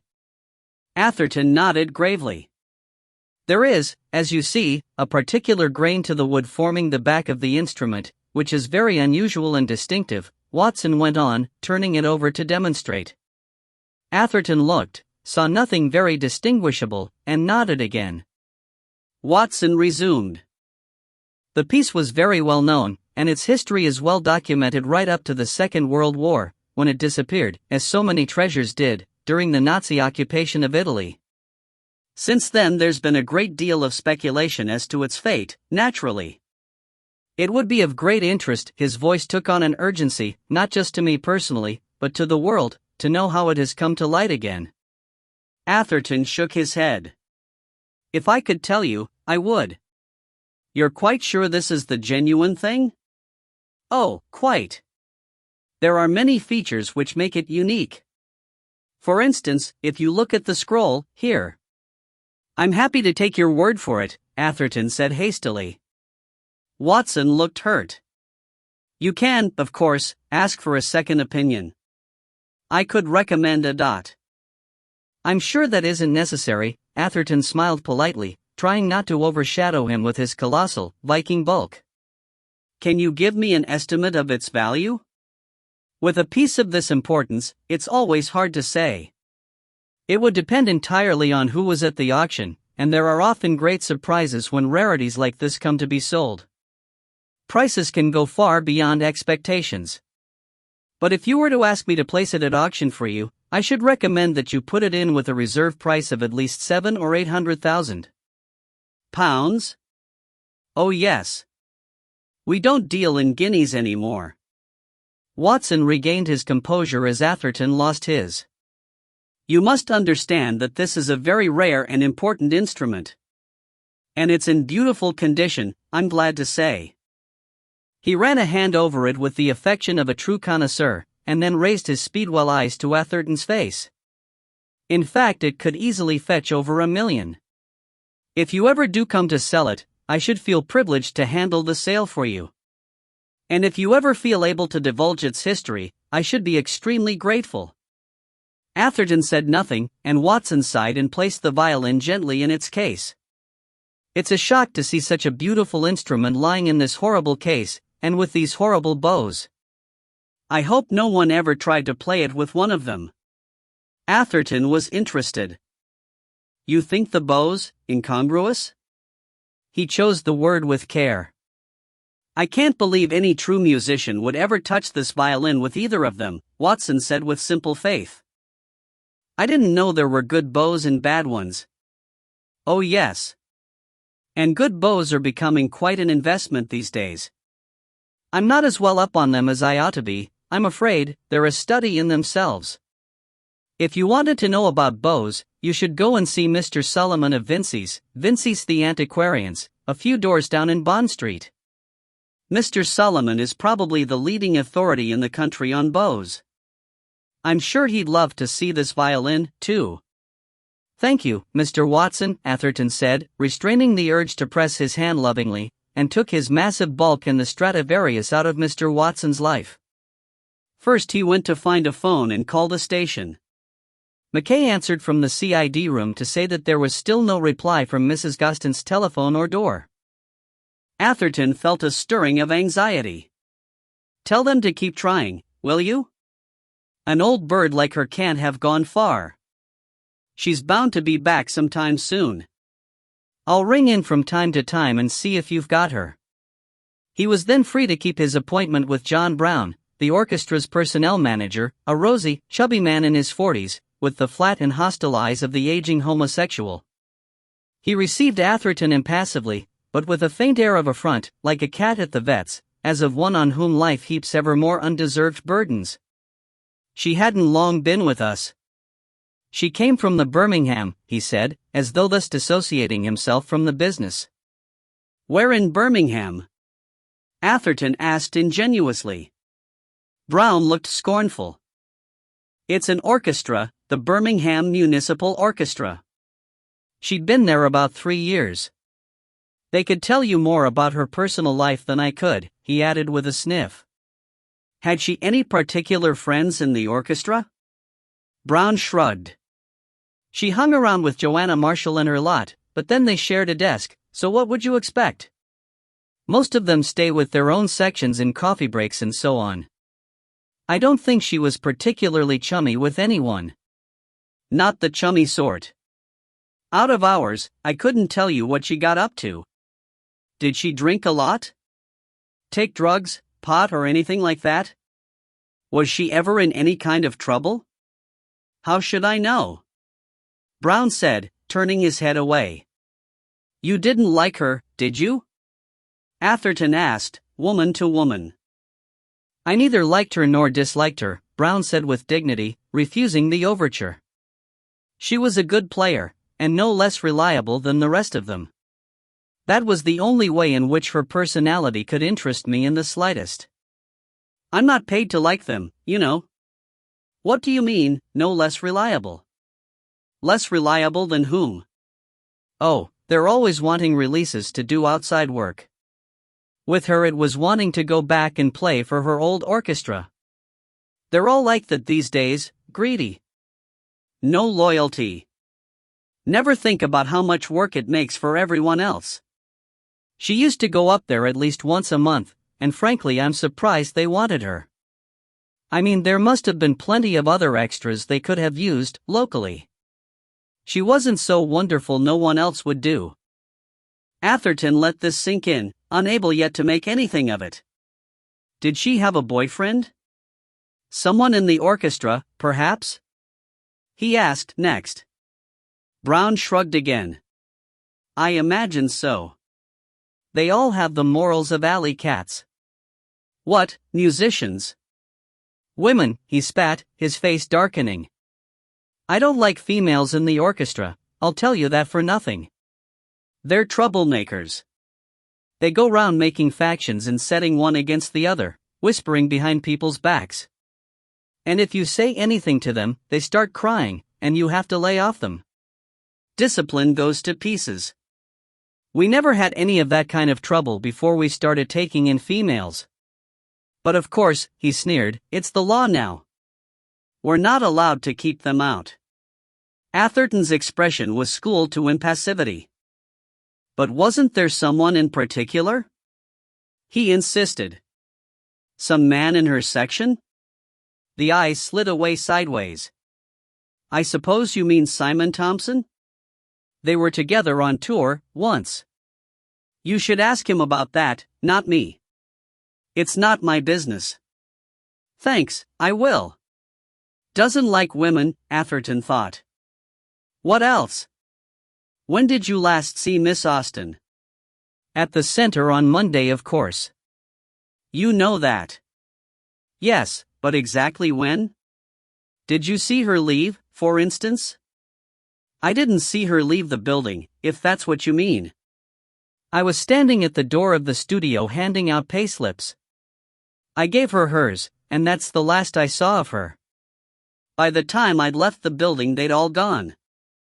How are they paid? Direct into the bank? Yes, I just give out the notifications. How much did she earn? I suppose you'd know that, wouldn't you? I have the computer read out, if you want to look at it. I wouldn't know offhand. They're all self-employed, and paid by the session, so it varies in any case from month to month, depending on how much work there is. So if it was a quiet month, they'd all be a bit short? Not necessarily. They all do work outside, for other orchestras. They might get other dates if we have no work. Brown brought forth the green striped paper, put it down on the table and flicked through it rapidly and efficiently. Here you are, Austen, A. Last month she grossed £812.33. Was that about average? I couldn't say. We were fairly busy last month, but it wasn't the best month of the year.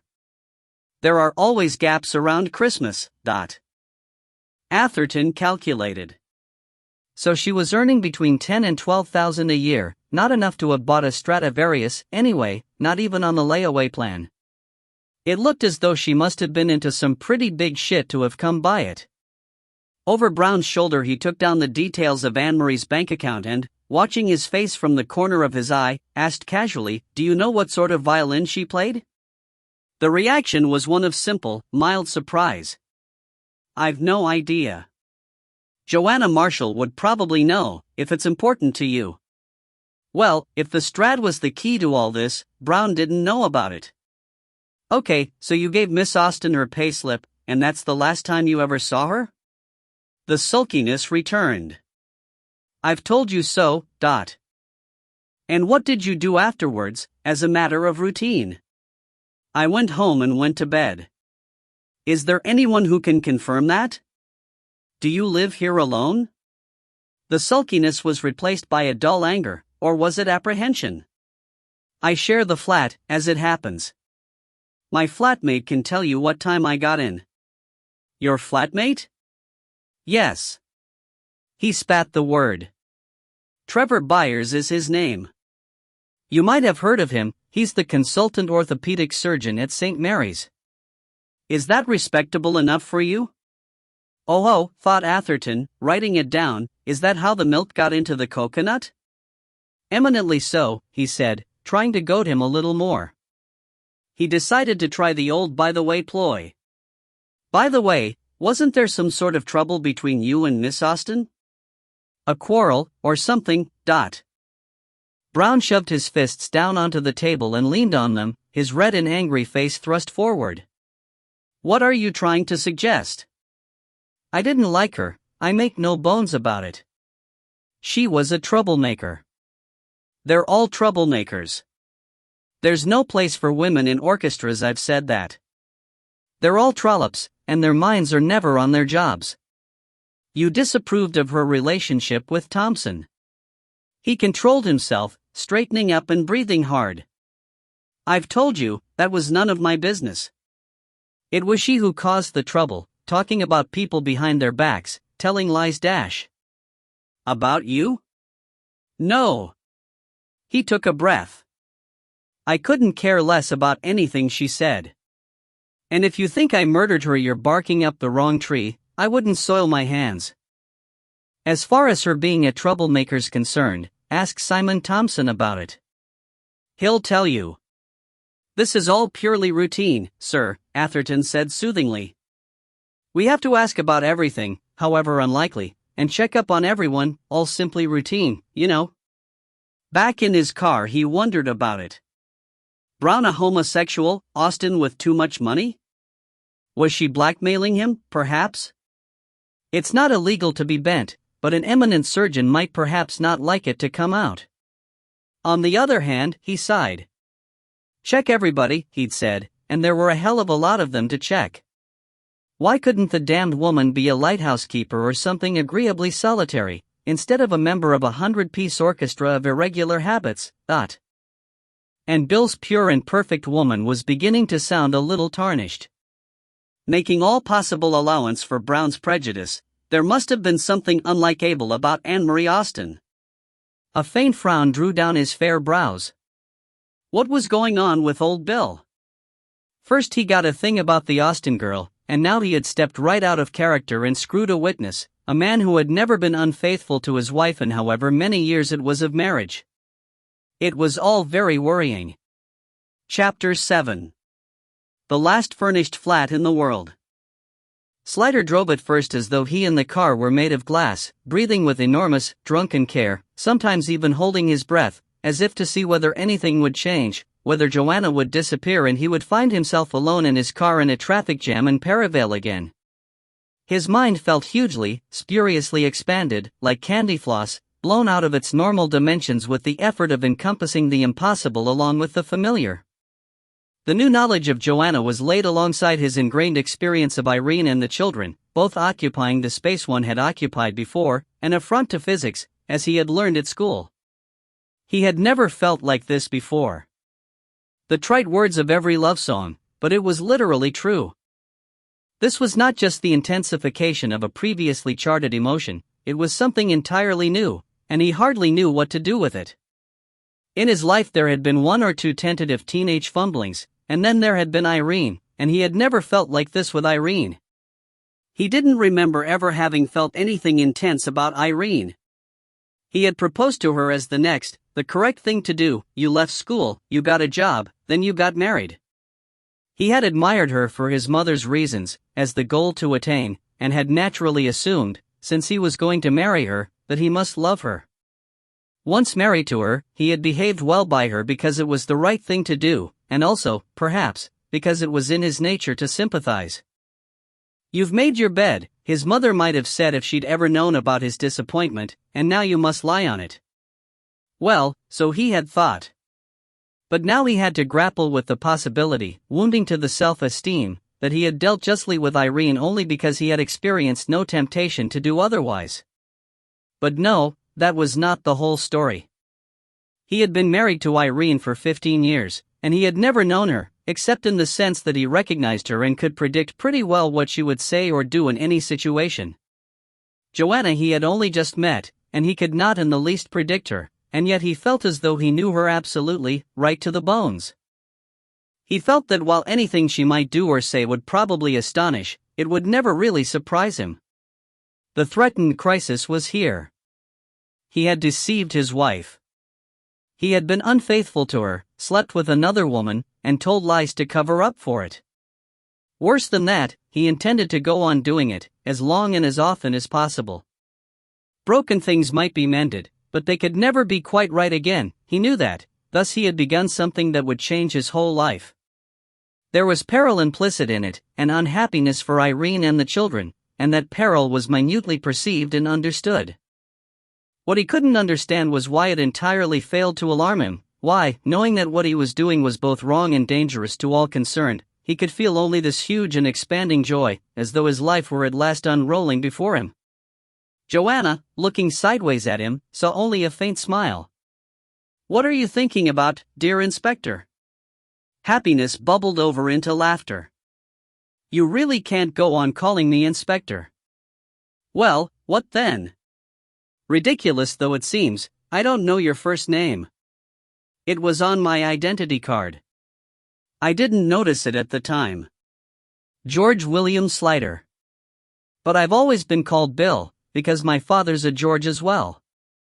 Saying his own name aloud made him feel ridiculously shy, as though he were 16 and on his first date. "Oh yes," she said. "Dash now I know, I can see it suits you. Do you like to be called Bill?" "Well, hardly anyone does these days. There's still a lot of surname calling in the force. But quasi-military setup, you see. I suppose it makes it seem a bit like public school. I always called Atherton by his surname, for instance.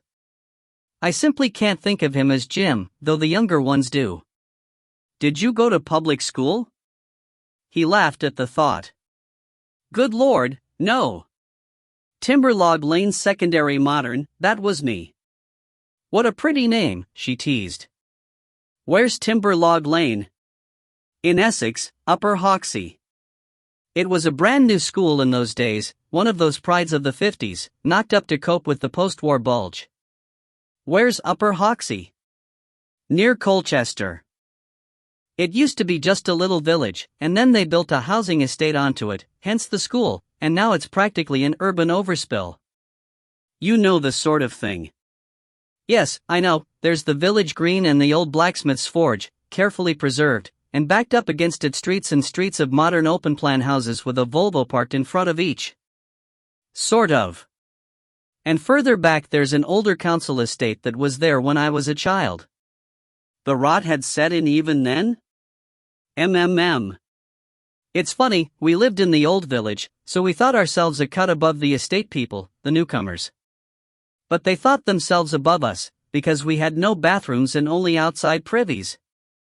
But my father had nearly an acre of garden, and grew all our own vegetables. And he kept rabbits. And a donkey." "A donkey?" "For the manure." "Ah. Messy, but practical.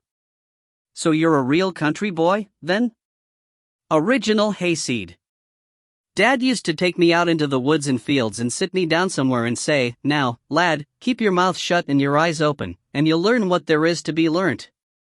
I've always thought that was a very good training for a detective." "So you always meant to be a detective?" I suppose so. Once I got past the engine driver stage. Reading all those Sherlock Holmes and Sexton Blake stories must have turned my brain. She smiled. I bet they're proud of you. Do they still live in Upper Watset, your parents? Hoxie. Dad does, in the same cottage, still with the outside lavvy. Mum died. He still hated to say she was dead. The verb seemed somehow less destructive. What about your parents? They're both alive. They live in Eastbourne. Is that where you come from? No, they retired there. I was brought up in London Willesden, in fact. You see, I've never strayed very far. And are they proud of you? I suppose so, she shrugged, and then caught his eye and smiled. Oh, I don't mean they don't care about me or anything like that, but there were an awful lot of us. I was 7th of 10. I don't think you can care so intensely about each when you've got so many. And I left home so long ago I don't think of myself in relation to them anymore. I expect they're glad I earn an honest crust and haven't ended up in Holloway or Shepherd's Market, but beyond that dash she let the sentence go. Are you an only child? Yes. Well, there you are then. Do you still visit your father? Sometimes. Not so much now. There never seems to be time, and he never got on with dash. He checked himself, and she glanced at him. With your wife? Well, I suppose you'll have to mention her sometime. What's her name? Irene, he said reluctantly. He didn't want to talk about her to Joanna. On the other hand, when he said no more, the silence seemed to grow ominous and unnatural, and at last he said in a sort of desperation, Mum liked her very much. She was always glad we got married. But Dad couldn't get on with her, and after Mum died it got to be a bit of a strain going down there with Irene, and it looked rather pointed to go without her. I suppose it is rather a long way, Joanna said neutrally. Another silence fell. Slider drove on, and the whole ugly, familiar, unnecessary edifice of in-law trouble crowded into his mind, cluttering the view, like those wartime prefabs that somehow never got taken down. Mum had been so proud when he'd married Irene. She saw it as a step up, for her only son to marry a girl from the estate, a girl who came from a house with a bathroom. Irene was superior. She came from a superior family, people who had a car and a television and went abroad for their holidays. Irene's mother didn't go to work, and had a washing machine. Irene's father worked in an office, not with his hands. Mum's perceptions and her ambitions were equally uncomplicated. Her Bill had got a good education and a good job, and now he was marrying a superior girl, and might one day own his own house. He thought with a familiar spasm of hatred of catatonia, and how Mum would have loved it. Well, they said men always married women like their mothers. Dad, on the other hand, had somehow managed to avoid the standardization of state education. He could read and write and his general knowledge was extensive, but his approach to life had not been molded. He lived close to the earth, and on his own terms, clear-sighted and sharp-witted as wild animals were. Stubborn, too, like his donkey. He had said Irene wouldn't do, and he had stuck by that. To be fair, he had never really given her a chance, or made allowances for her youth and inexperience. What had been nervousness on her side, Dad saw as being stuck up. Slider, seeing both sides, as was his wont, had been unable to reconcile them. But they had gone on putting up with each other as people will, rather than risk open breach. Slider remembered with muted horror those Sunday visits. Oh, the high tea, complete with tinned salmon and salad and a fruit cake and trifle with hundreds and thousands on the top. The polite, monotonous conversation, the photograph album and the walk round the garden and the glass of sweet sherry for the road. It was a pattern which might have endured to this day, had Mum not died and ended the necessity for dissembling. What did he do, your father? Joanna asked suddenly. Are you from a long line of policemen? God, no, I'm the first. Dad was a farm worker. Even after all these years he still said it with a touch of defiant pride, legacy of the days when Irene, ashamed, would tell people her father-in-law was a farmer, or sometimes an estate manager. The cottage we lived in was a tied cottage, but by the time Dad retired things had changed, and the new generation of estate workers wouldn't have wanted to live there, so they let him stay on. He'll die there, and then I suppose they'll gut it and modernize it and put in central heating, and let it to some account executive as a weekend cottage. He knew he sounded bitter, and tried to lighten his tone. You wouldn't recognize the farm Dad worked on now. When I was a kid, it used to have a bit of everything, a few dairy cows, some pigs, a bit of arable, chickens and ducks and geese wandering about everywhere. Now it's all down to fruit. Acres and acres of little stunted fruit trees, all in straight rows. They grubbed up all the hedges and filled in all the ditches and planted thousands of those dwarf trees, in regiments, right up to the road. It's like a desert. How could fruit trees be like a desert? His logic challenged him as he lapsed into silence. But they gave the impression of desolation, all the same. Joanna laid a hand on his knee for an instant and said as if to comfort him, "Things are changing now. They're beginning to realize their mistake and replant the hedgerows. But it's too late for the hedgerows I knew," he said. He turned his head for an instant to look at her. Her eyes, which he had thought were plain brown, he now saw were richly tapestried in gold and tawny and russet, glowing in the sunlight. "That's the terrible thing about my job," he added. "By its very nature, almost everything I do is done too late." "If it makes you so unhappy, why do you do it?" she asked, as people had asked before, as he had asked himself. "Because it would be worse if I didn't," he said. *****. Simon Thompson lived in a flat in the Newington Green Road, where people lived who couldn't yet quite afford Islington. It was above a butcher's shop and must, Atherton thought, be one of the last furnished flats in the world. He walked up the dark and dirty stairs to the first floor and stopped before the gimcrack, cardboard door with the sticky paper label. The stairs went on upward, more sordidly than ever, and a smell of nappies and burnt fat slid down them towards him. Thompson opened the door violently at the first knock as though he had been crouched behind it listening to the footfalls.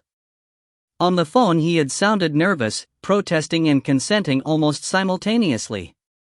Presumably he was well aware that he was the person, after Joanna Marshall, who would be presumed to have been closest to Anne-Marie Austen. "Sergeant Atherton," he stated rather than asked. "Come in. I don't know why you want to speak to me." "I don't know anything about it, Don't you, sir?" Atherton said peacefully, following Thompson into a flat so perilously untidy that it would have taken a properties buyer a month at least to recreate it for a television serial. "In here," Thompson said, and they entered what was evidently the sitting room. There was a massive and ancient sofa, around which the flat had probably been built in the first place, and a set of mutually intolerant chairs and tables. A hi-fi system occupied one wall, incongruously new and expensive, and at least answering the question as to what Thompson spent his income on. It seemed to have everything, including a compact disc player, and was ranked with a huge collection of records, tapes and discs, and a pair of speakers like black refrigerators. Everything else in the room was swamped with a making tide of clothes, newspapers, sheet music, empty bottles, dirty crockery, books, correspondence, empty record sleeves, apple cores, crumpled towels, and overflowing ashtrays. The windows were swathed in net so dirty it was at first glance invisible. Curtains lay folded, and evidently laundered, on the windowsill waiting to be rehung, but even from where he stood Atherton could see the thick film of dust on them. "I hardly knew her, you know," Thompson said defensively as soon as they were inside. He turned to face Atherton.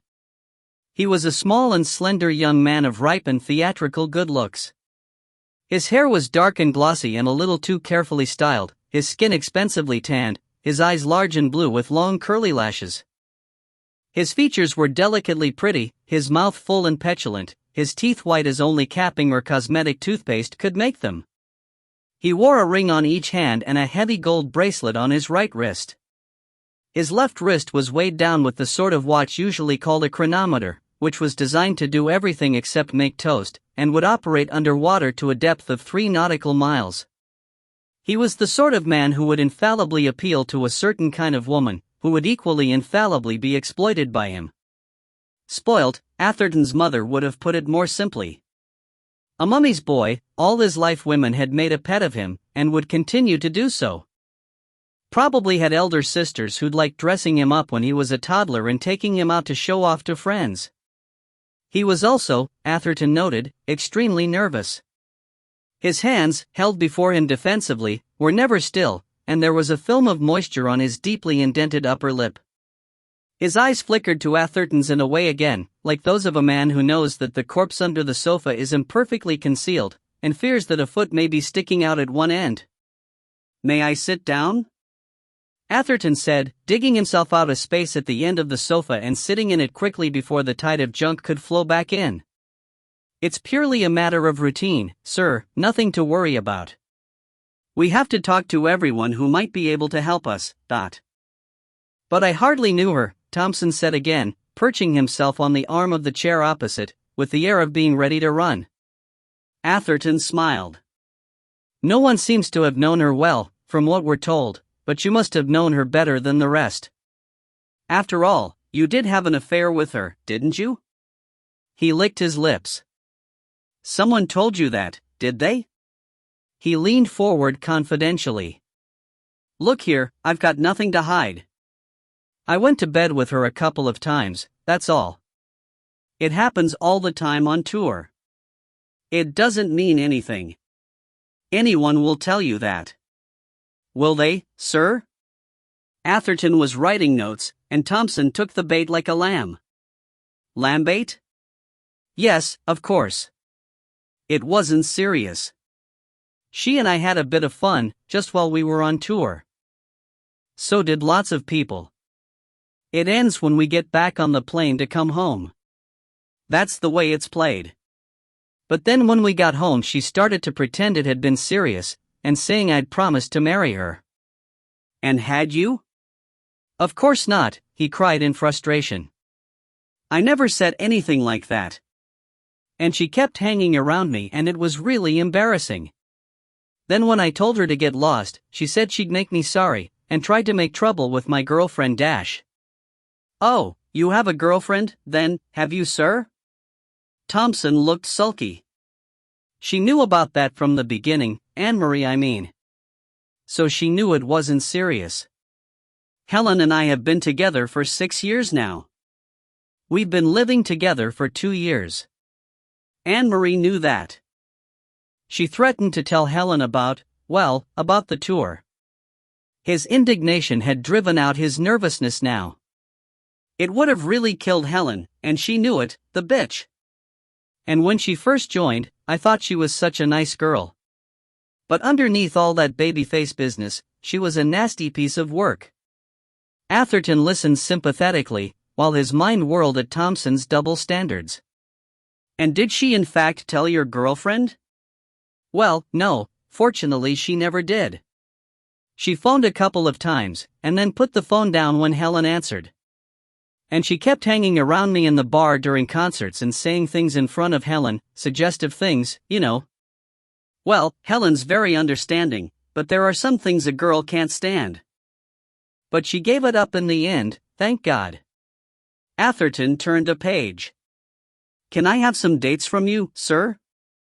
You first met Anne-Marie when?" "In July, when she joined." "You hadn't known her before?"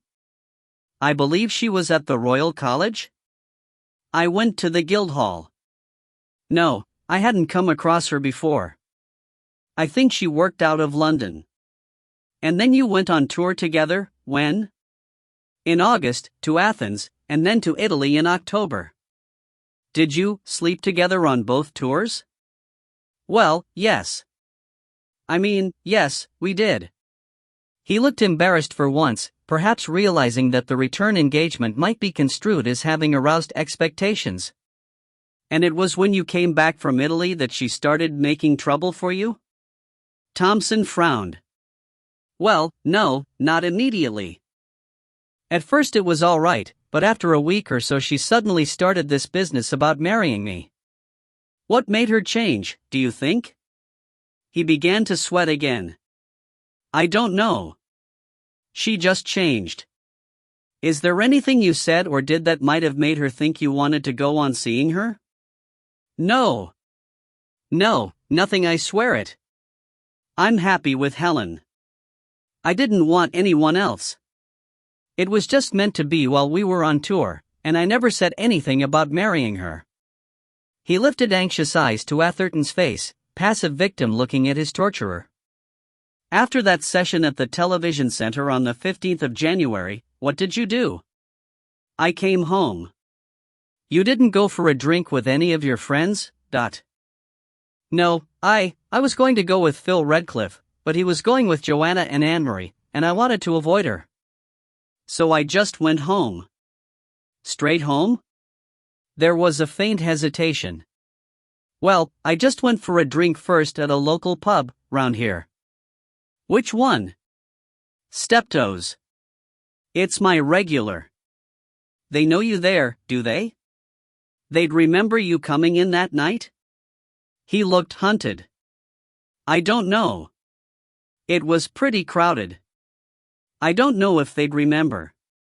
Did you speak to anyone? No. You're sure of that, are you? You went to a pub for a drink and didn't speak to anyone? No, I didn't. I just had a drink and came home. What time did you get home?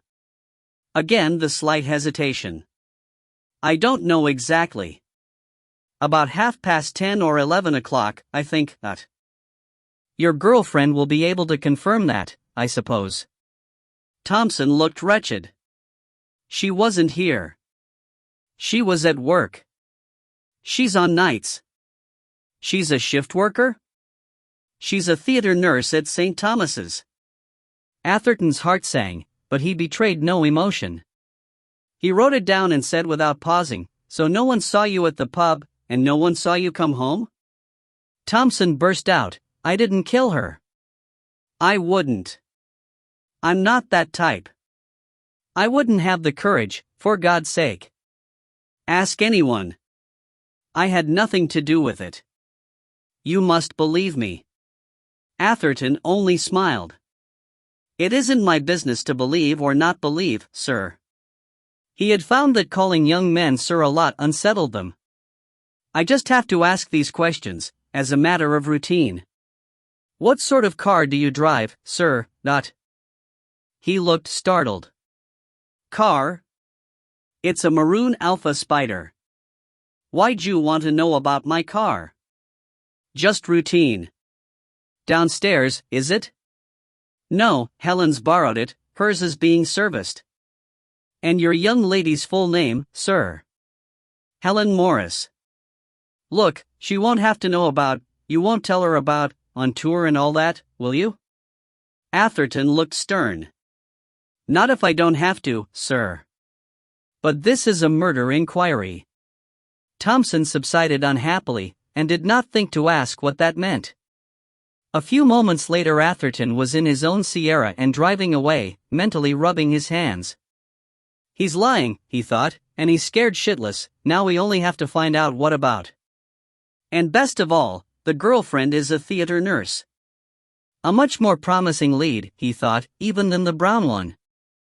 The lodge, Stourton-on-Fosse, had evidently never been anyone's lodge, and from the look of it Slider deduced that if Anne-Marie had been poor, it was not hereditary. It was an elegant, expensive, neoclassical villa, built in the 30s of handsome red brick, with white pillars and porticos and green shutters. Its grounds were extensive and immaculate, with a gravelled drive leading from the white five-barred gate which looked as though it had been raked with a fine-toothed comb and weeded with tweezers. Crikey, said Joanna weakly as they drove slowly past the gate to have a look. Is that all you can say about it? It's the smell of money making me feel faint. I never knew she came from this sort of background. You said it was a large house in the village, Yes, but I was thinking of a 4-bed, double-fronted Edwardian villa, the sort of thing that goes for $150,000 in North Acton. You need practice to imagine anything as rich as this. Did she never give any hint that there was money in the family? Nary a one. She lived in a crummy sort of bedsit. Oh, you've seen it, of course, and as far as I know, she lived off what she earned in the orchestra. She never mentioned private income or rich relatives. Perhaps she was proud. You said she didn't get on with her aunt. I said I got that impression. She didn't say so in so many words. Slider stopped the car and turned it in a farm gateway. Are you going to drive in? On that gravel? I wouldn't dare. No, I'll park out in the lane. Then I can wait for you in the car. I thought of that too. I bet you did. She leaned over and kissed him, short and full, on the mouth. He felt dizzy. Don't, he said unconvincingly. She kissed him again, more slowly, and when she stopped he said, now I'm going to have to walk up the drive with my coat held closed. I thought it would give you the courage to face people above your station, she said gravely. He pushed her hand away and wriggled out, leaning back in for one last kiss. Be good, he said. Bark if anyone comes. An elderly maid or housekeeper opened the door to him and showed him into a drawing room handsomely furnished with antiques, a thick, washed Chinese carpet on the polished parquet, and heavy velvet curtains at the French windows. Just what he would have expected it to look like, judging from the outside. Left alone, he walked round the room a little, looking at the pictures. He didn't know much about paintings, but judging by the frames these were expensive and old, and some of them were of horses. Everything was spotless and well polished, and the air smelled of lavender wax. He made a second circuit, examining the ornaments this time, and noting that there were no photographs, not even on the top of the piano, which he thought unusual for a house of this sort, and particularly for an aunt of her generation. It was a remarkably impersonal room, revealing nothing but that there had been, at some point in the family's history, a lot of money. He perched on the edge of a slippery, brocade sofa, and then the door opened and two cairn terriers shot in yapping hysterically, closely followed by a white toy poodle, its coat stained disagreeably brown around eyes and anus. Slider drew back his feet as the terriers darted alternately at them, while the poodle stood and glared, its muzzle drawn back to show its yellow teeth in a continuous rattling snarl. Mrs. Ringwood followed them in. Boys, boys, she admonished them, without conviction. They'll be quite all right if you just ignore them. Slider, doubting it, regarded Anne-Marie's aunt with astonishment.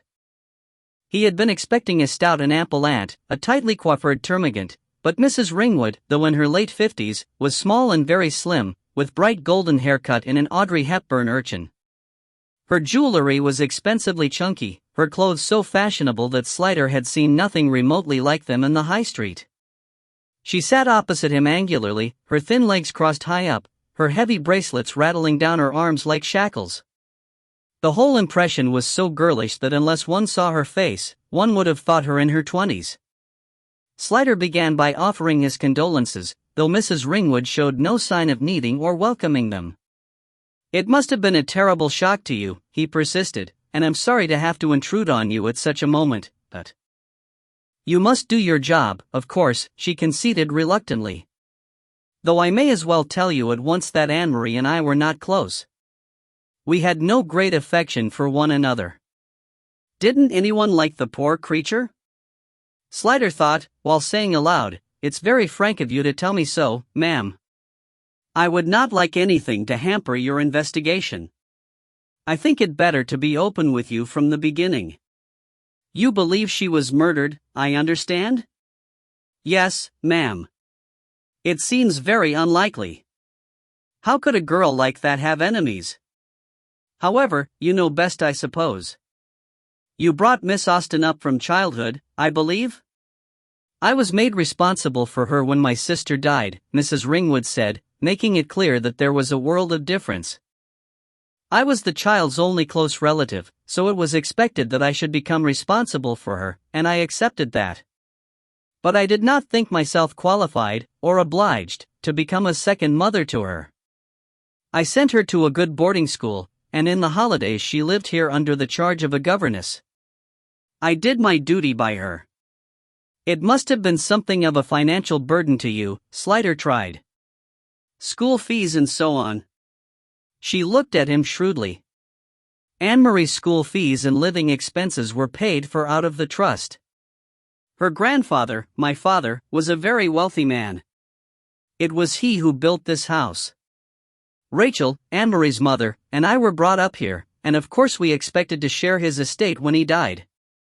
But Rachel married without his approval, and he disowned her and left everything to me, except for the amount left in trust for Anne-Marie's upbringing.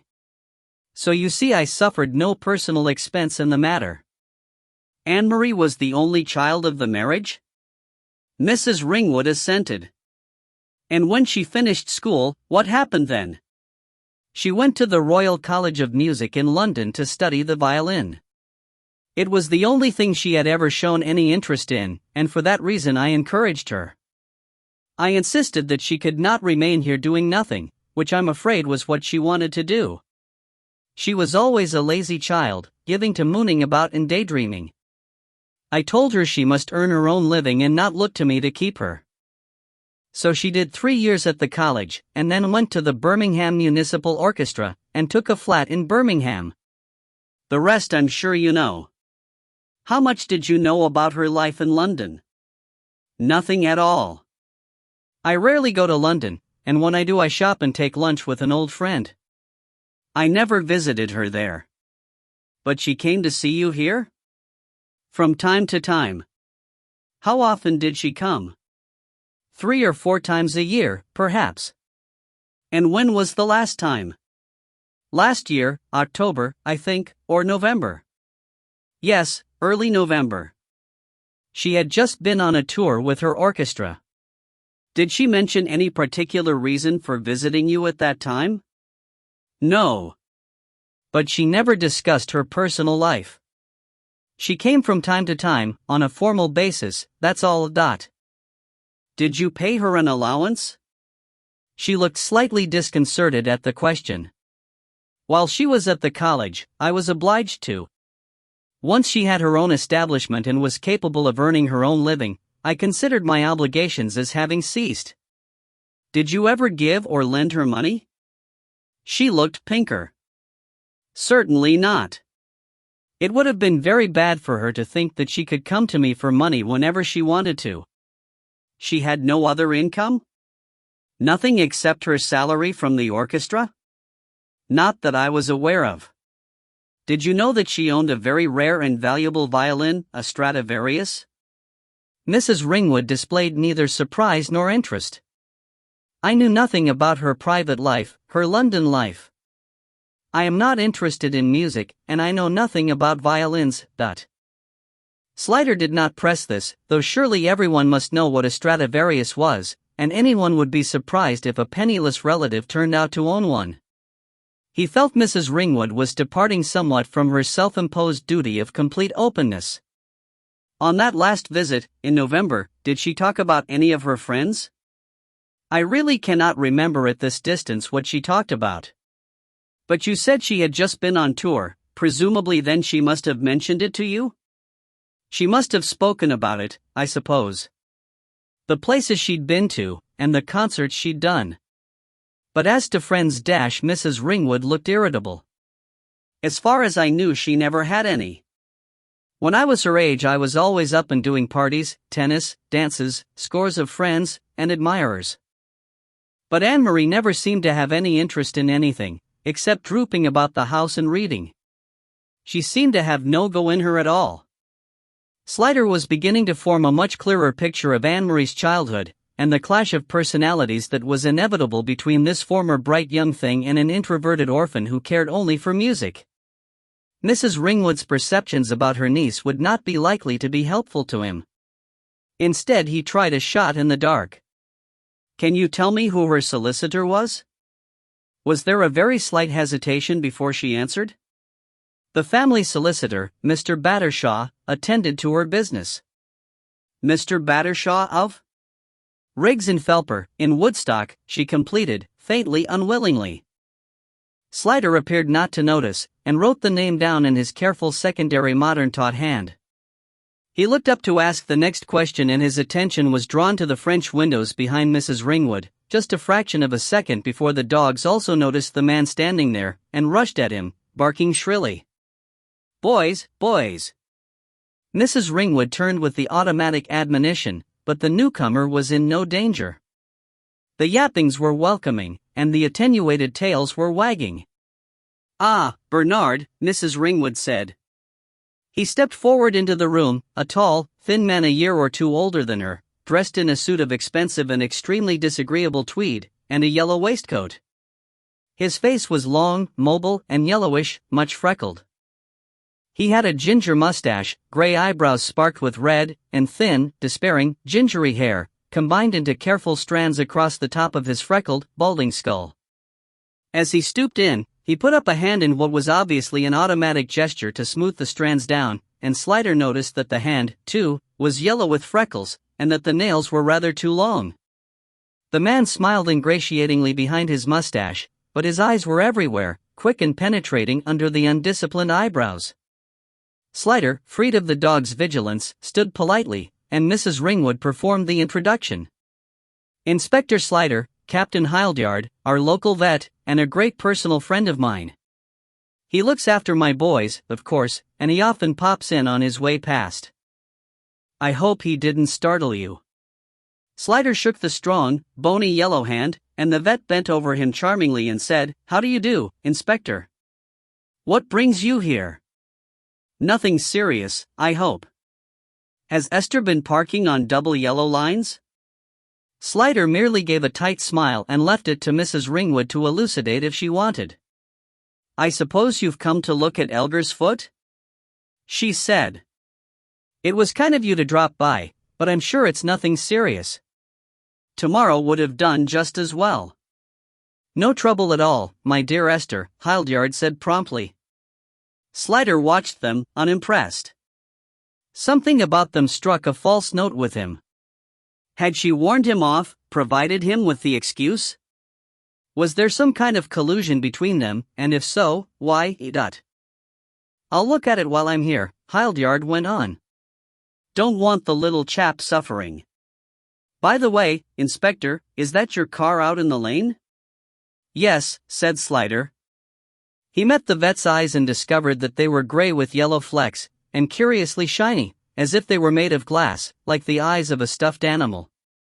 "Is it in your way?" "Oh no, not at all. I was merely wondering. As a matter of fact, that was partly why I called in. We keep an eye on each other in a neighborly way in this village, and a strange car parked near a house like this is always cause for concern." He paused. With 5 pairs of eyes on him, watchful and waiting, Slider felt pressed to take his leave. He moved, and the dogs rushed upon him, yapping. "I'd better be on my way," he said. "Thank you for your help, Mrs. Ringwood. Nice to have met you, Captain Hildyard." Hildyard bowed slightly, and Mrs. Ringwood smiled graciously, but they were waiting side by side for him to leave with a palpable air of having things to say as soon as he was out of earshot. There was more between them than vet and client. Old friend? Or something closer? Who was that utterly bogus character in the hairy tweeds? Joanna asked as he got in and started the engine. He looked like a refugee from a Noel Coward play. He purported to be one Captain Hildyard, the local vet. Slider drove off, feeling relief at the putting of some distance between him and the house. He gave me a fairly savage once-over as he passed. Why only purported to be, ... "Oh, I suppose he's a vet all right," Slider said tautly. "He seems to have ruffled you. He had long fingernails. I absolutely abominate long fingernails on men. And I don't like people who use military rank when they're not in the army." I said he looked bogus. What was he doing there, anyway? It did seem rather opportune, the way he suddenly appeared. But on the other hand, the dogs of the house evidently knew him all right, and he said he'd called because he was worried by a strange car being parked near the house, which is not only reasonable, but even laudable. "You do like to be fair, don't you?" she said. "I bet you're Libra." "Close," he admitted. "I'm told I'm on the cusp." But listen, he had long fingernails, which is not only disgusting, but I would have thought a distinct handicap for a vet. Perhaps he's such an eminent vet he only does diagnoses from x-rays, and never has to shove his hands up things like Mr. Ario. Maybe. Still, I found out a couple of things, despite the aunt's unwillingness. Why was she unwilling? That's what I hope to find out. She told me, you see, that Anne-Marie had nothing but her income from the orchestra. But when I asked casually who her solicitor was, she gave me the name. Anne-Marie's solicitor, you mean? Of course. I'm not with you. What's significant about that? Well, look, ordinary people don't have a solicitor. Do you have one? I've consulted one on a couple of occasions. I couldn't exactly say I have one. Precisely. If you talk about having a solicitor, it suggests a continuing need for one. And the only continuing need I can think of is the management of property, real or otherwise. Aha, Joanna said. Exactly, Slider agreed. So what we do now is have some lunch, and then go in search of the man of business. Shall we find a pub, or would you prefer a restaurant? Silly question, pub of course. You forget I'm a musician. Chapter 8. Where there's a will there's a relative. Has it occurred to you, said Joanna as they strolled into the Blacksmith's Arms a few villages further on, that the pub is the only modern example of the old rule of supply and demand? No, said Slider obligingly. They had chosen the pub because it had a pub grub sign and sold Wethards, and when they got inside they found it smelled agreeably of chips and furniture polish. It's true, she said. In every other field of commerce the rule has broken down. The customer bloody well has to take what the supplier feels like supplying. Complaining gets you nowhere. You can look dignified and say I shall take my custom elsewhere, and the least offensive thing they'll say is suit yourself. I suppose so. Well, remember what pubs used to be like in the 60s and 70s? Keg beer, lino on the floor, no ice except Sunday lunchtimes, never any food. Now look. They've actually changed in response to public demand, which is a total denial of the Keynes theory. What, Maynard? He hazarded. No, Milton. They reached the bar. What will you have? A pint, please. 2 pints, then, Slider nodded. It was lovely to be in a pub with someone other than Irene, who never entered into the spirit of the thing. The most she would ever have was a vodka and tonic, which Slider always felt was a pointless drink.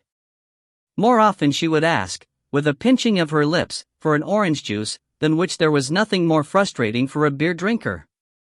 It makes it quite clear that the asker really doesn't want a drink at all and would sooner be anywhere but here, thus at a stroke putting the esquisse firmly in the wrong and destroying any possibility of enjoyment for either. They ordered ham, egg and chips as well, and went to sit down in the window seat, where the pale sunshine was puddling on a round, polished table. Joanna drank off a quarter of her pint with fluid ease and sighed happily. Oh, this is nice, she said, smiling at him, and then an expression of remorse crossed her face so obviously that Slider wanted to laugh. You were thinking that if Anne-Marie hadn't died we wouldn't be sitting here at all. How did you know? Your face. It's like watching a cartoon character, everything larger than life. Gee, thanks.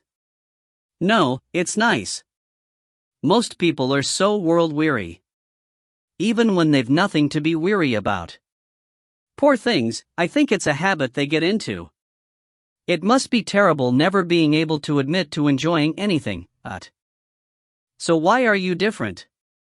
He asked, really wanting to know. She gave the question her serious consideration. I think because I never have time to watch television. He laughed protestingly, but she said, no, I mean it. Television's so depressing, the universal assumption of vice.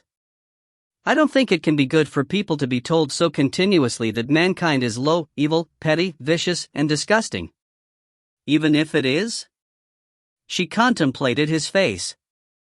But you don't think so. That's much more remarkable, considering the job you do. How do you manage to keep your illusions? Especially as she broke off, looking confused. Especially as what? Oh dear, I was going to say something impertinent. I was going to say, especially as you aren't happily married, either. Sorry. Considering they had just spent the night making torrid love together, considering he was being unfaithful to his wife with her, impertinent was a deliciously inappropriate word, besides being pretty well obsolete in this modern age, and he laughed. He had never in his life before felt so at ease in someone's company. More even than making love with her, he wanted to spend the rest of his life talking to her, to put an end to the years, his whole life, really, of having conversations inside his head and never allowed, because there had never been anyone who would not be bored, or contemptuous, or simply not understand, not see the point, or pretend not to in order to manipulate the situation. He knew that he could talk to her about absolutely anything, and she would listen and respond, and a vast hunger filled him for conversation, not necessarily important or intellectual, but simply absorbing, unimportant, supremely comfortable chat. Talking of your job, she said, following Humpty Dumpty's principle of going back to the last remark but one, shouldn't you be asking me questions to justify bringing me along with you? I shouldn't like you to get into trouble. Come to think of it, you've been pretty indiscreet, haven't you, Inspector? I mean, suppose I did it? Did you? No, of course not. Well, there you are, then. Slider said comfortably. I'm worried about you, she said.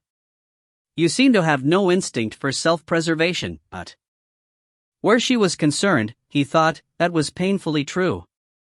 The number of things he ought to be worried about was multiplying by the minute, but he was completely comfortable, and her left leg was pressed against his right from hip to knee. He roused himself with an effort. Tell me about your friend Simon Thompson, then. No friend of mine, the slimy little snake, she said promptly. However, I don't suppose he could have been the murderer. He's like a kipper, two-faced, and no guts. Never mind supposing. You've been reading too many books. True, she admitted, and then tacked off again. On the other hand, and come to think of it, he might just have been capable of it. These self-regarding people can be surprisingly ruthless, and he had convinced himself that she was the phantom wife owner. Come again? Oh, well, you know I told you that people often do things on tour that they wouldn't do at home? Of course everybody knows about it, but everybody keeps quiet about it. Except that once or twice people's wives have received anonymous phone calls spilling the beans, and of course that makes terrible trouble all round. Well, after Anne-Marie and Simon had split up, he put it about that she was the phantom, and that made things very nasty for her, because of course there will always be people who says things like, there's no smoke without fire, but. Do you think she was the phantom? No, of course not. What possible reason could she have for wanting to do that? What reason could anyone have? She thought, and sighed. Well, I don't think it was her. Poor Anne-Marie, she never made it to the top of the popularity stakes. Slider drank a little beer, thoughtfully. When she and Simon were having their affair, did they get on well? Were they friendly? Oh yes. They were all over each other. Martin Cutts said it made him feel horny just to look at them. She frowned as a thought crossed her mind. They did have a quarrel on the last day in Florence, come to think of it. But they must have made it up, because they sat together on the plane coming home. What was the quarrel about? I don't know. She grinned. I had my own fish to fry, so I wasn't particularly interested, but. He felt a brief surge of jealousy. Other fish? Tell me about Martin Cutts, he said evenly. She leaned her elbows on the table and cupped her face. Oh, Martin's all right as long as you don't take him seriously, and hardly anyone does.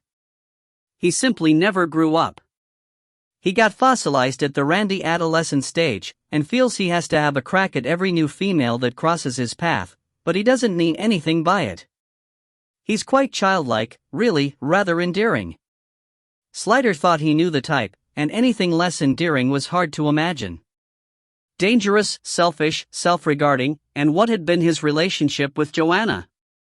But he didn't want to wonder about that. Fortunately, the food arrived at that moment and prevented his asking any really stupid questions.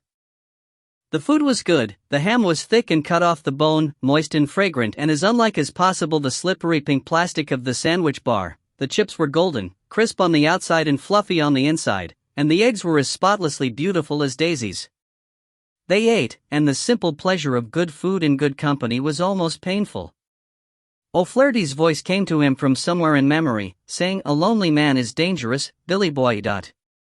"Thank heaven for pub grub," Joanna sighed, echoing his pleasure. "I suppose you must eat out a lot," Slider said. "It's the curry syndrome," she said cheerfully. "One of the hazards of the job. When you're on an out-of-town date, you have to get a meal between the rehearsal and the concert, which is usually between 5:30 and 7, and nothing is open that early except Indian restaurants. And when you're playing in town, you want to eat after the show, and you have a couple of pints first to wind down, and by that time the only thing left open is the curry house." "It all sounds horribly familiar," Slider said.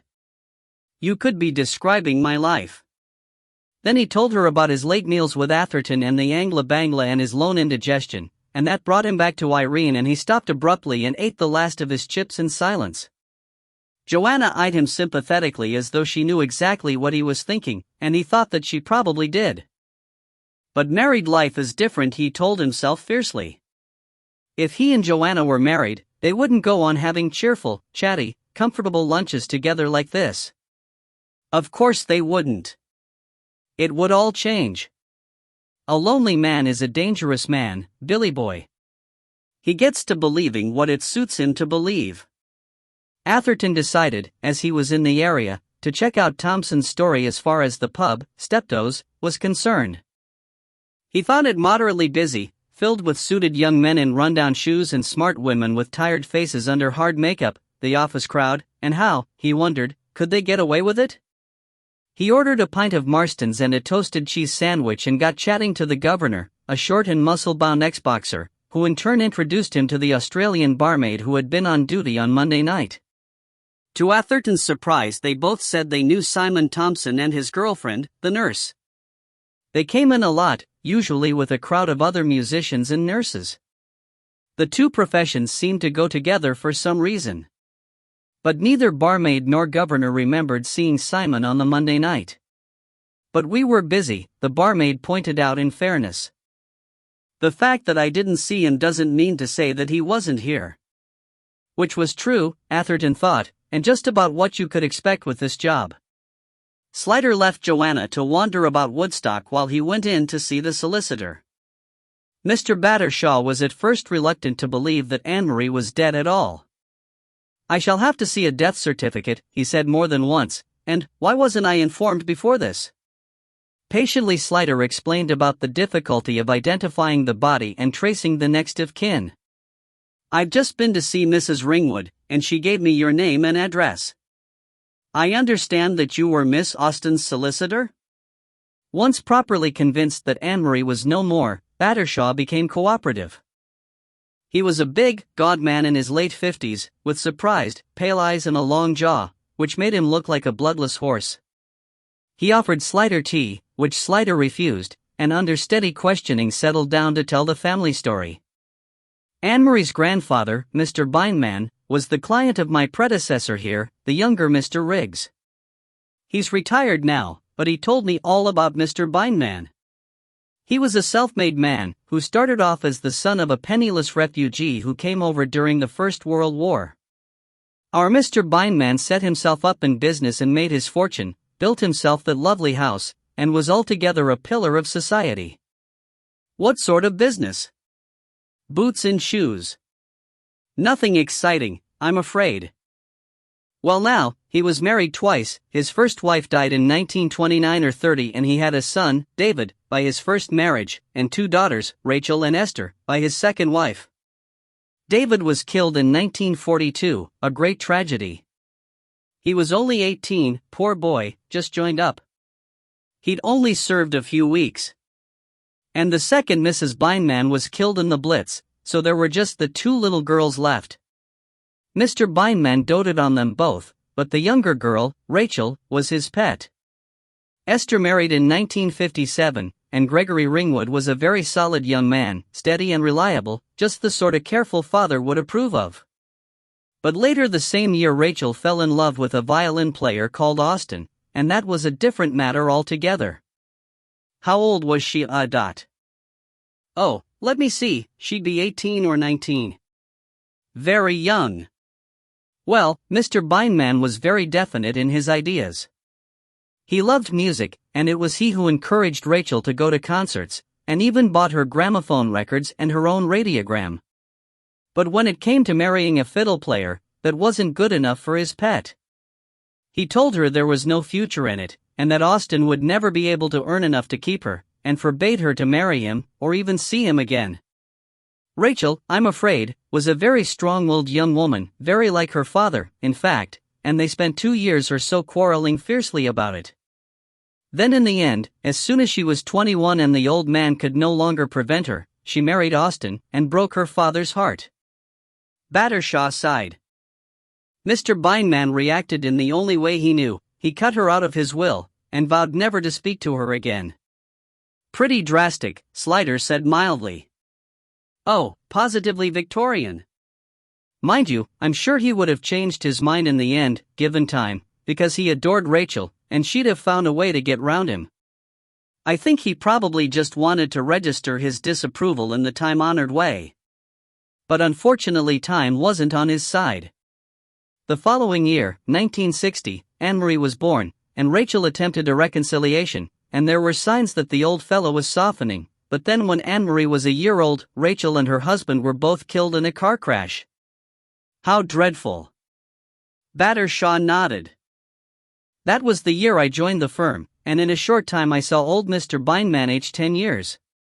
He blamed himself, as people will after the event, and poured out all the love he should have given to Rachel onto the little girl.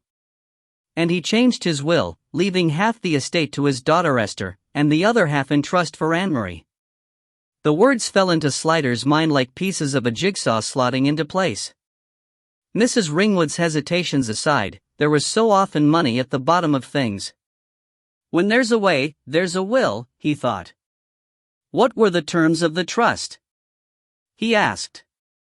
Battershaw looked disapproving. I'm afraid they were very ill-advised, and I argued strenuously with Mr. Barman about them, but he was a stubborn old man, and wouldn't budge an inch. Money was to be released from the income to pay for Anne-Marie's upbringing and education, but the capital and any accrued interest were not to be handed over to her until she married. He shook his head. He didn't trust women to handle money, you see, he thought they needed a man to guide them. Of course, I'm sure he didn't anticipate the way things fell out. He must have expected that Anne-Marie would marry straight from school, and that he would still be around to approve or even arrange the marriage. And then, presumably, he would have changed the terms? Indeed. Oh, I did my best to persuade him anyway. I begged him at least to put a date to the winding up of the trust, so that she would inherit either when she married or when she reached the age of, say 25, but he wouldn't have it. I dare say that given time I could have brought him round to it, but there again time was not on our side. Rachel's death had broken his health, and he died within a year of her, leaving Anne-Marie in a most invidious position, without a penny she could touch until and unless she married. Slider mused. Did Mrs. Ringwood know the terms of the trust? Indeed. She is the other trustee, you see, along with myself. And Anne-Marie? Did she know?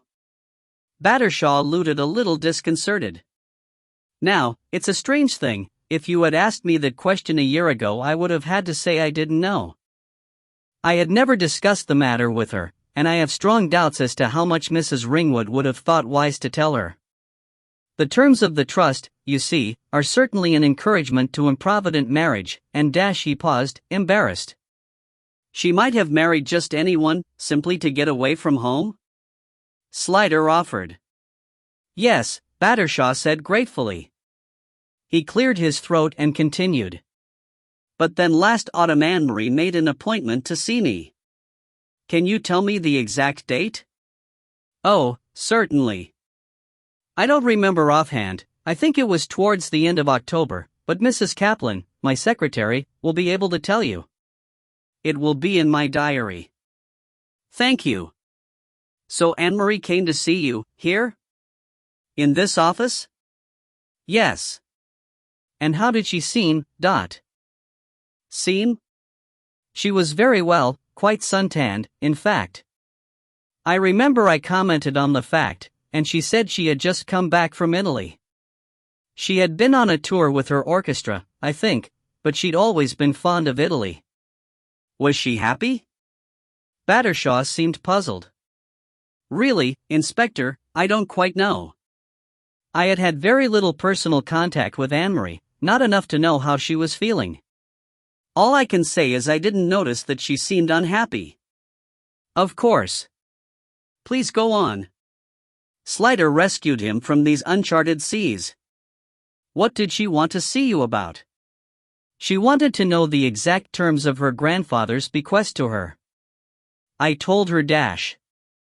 Just a moment, please. Did she ask you what were the terms, or did she already know the terms, and ask you to confirm them? Battershaw looked intelligent. I understand you. As I remember, she said that she understood she had no money of her own until she married, and asked me if that were true. Of course, I told her that it was. And what was her reaction? She didn't say anything at once, although she looked rather thoughtful, and not entirely pleased, which was understandable. Then she asked if there were any way round it, any way of changing the provision of the will. I told her there was not. And then she said, "You are quite sure that the only way I can lay my hands on my money is to get married?" Or words to that effect.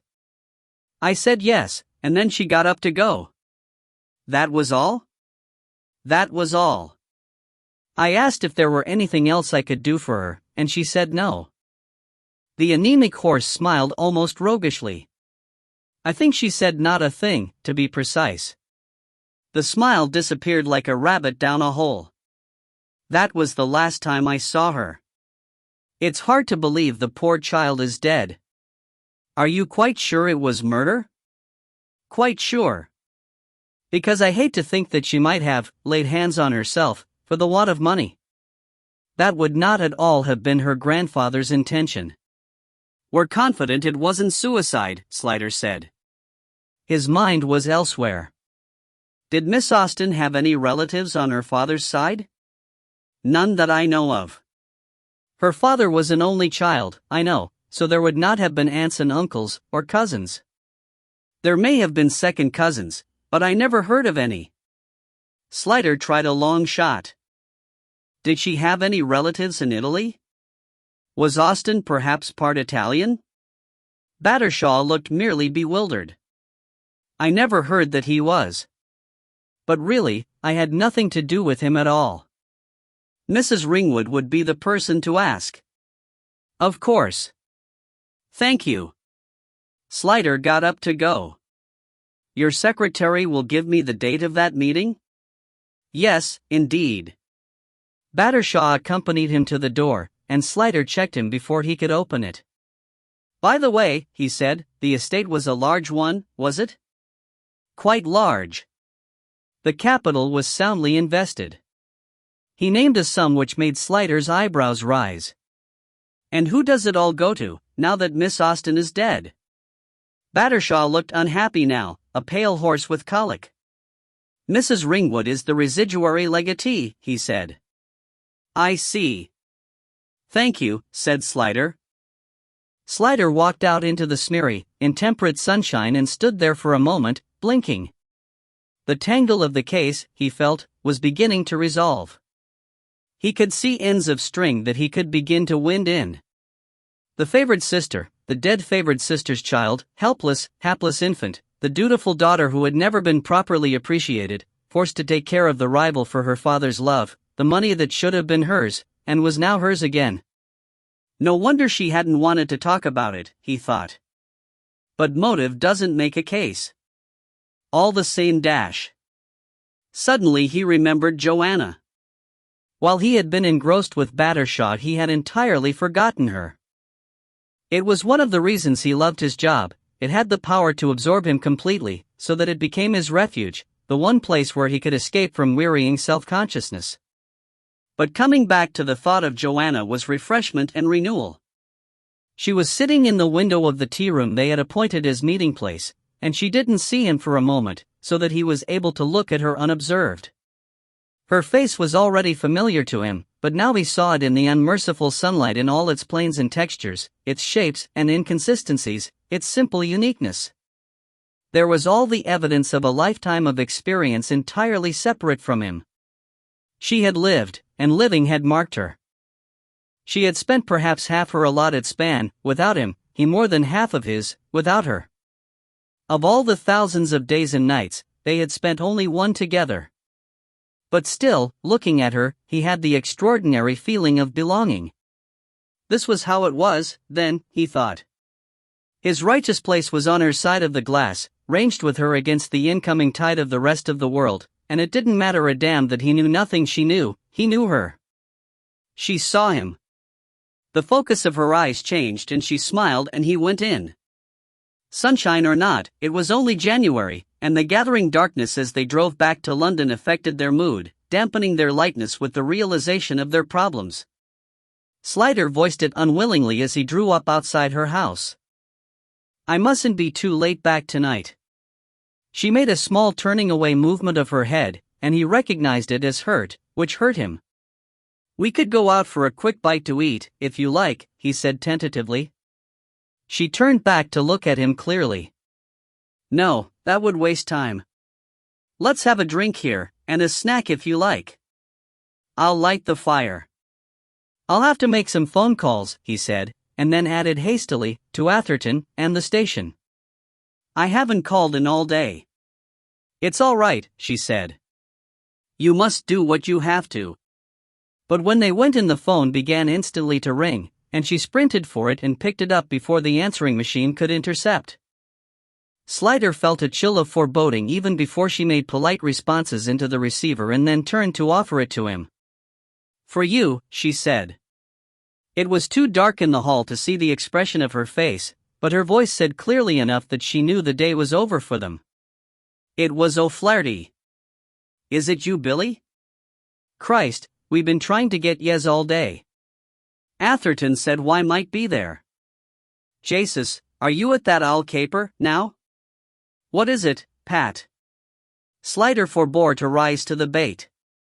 "Ah, the world's a wheel of fortune, so it is," O'Flaherty remarked cryptically. "Well, I'm sorry to spoil your shenanigans, but you'd better come in here straight away, me fine Billy, and thank God and Little Boy Blue that we never phoned your old lady to ask where why were."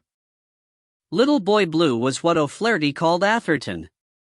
They had a robust but not unfriendly contempt for each other. A complex blend of relief, disappointment and apprehension was having its effect on Slider's bowels, and he said impatiently, "For Christ's sake, Pat, what's happened?" "The owl woman, Mrs. Gostin. They've been trying to raise her all day, and getting anxious as time went on and she never showed up. So Boy Blue goes in through the winder and finds her dead on the floor." The receiver suddenly felt slippery and cold in his grasp. In the darkness of the unlit hall he saw Joanna's eyes, and her face seemed to swim unattached in the shadows. Then she reached out and switched on the light, and everything was ordinary again, and he only felt very tired. "How did it happen?" he asked. "Well, she might have slipped and banged her head on the fender," O'Flaherty said with an emphasis on the word might that told Slider all he needed to know. "I'm on my way," he said. Joanna turned away and went into the kitchen, which he recognized as her way of relieving him of responsibility for her. Their day was over, but under the surface of churning reactions there was still a peacefulness, because she was there, and they felt what they felt about each other, which meant that they couldn't not go on being together in some way or another, and so everything was all right really, wasn't it? Chapter 9. Other Fish. Atherton had set his alarm to get him up with the birds, but what he was in fact up with was a disgusting crunching and slurping noise from under the bed, where Oedipus had retired to eat a mouse.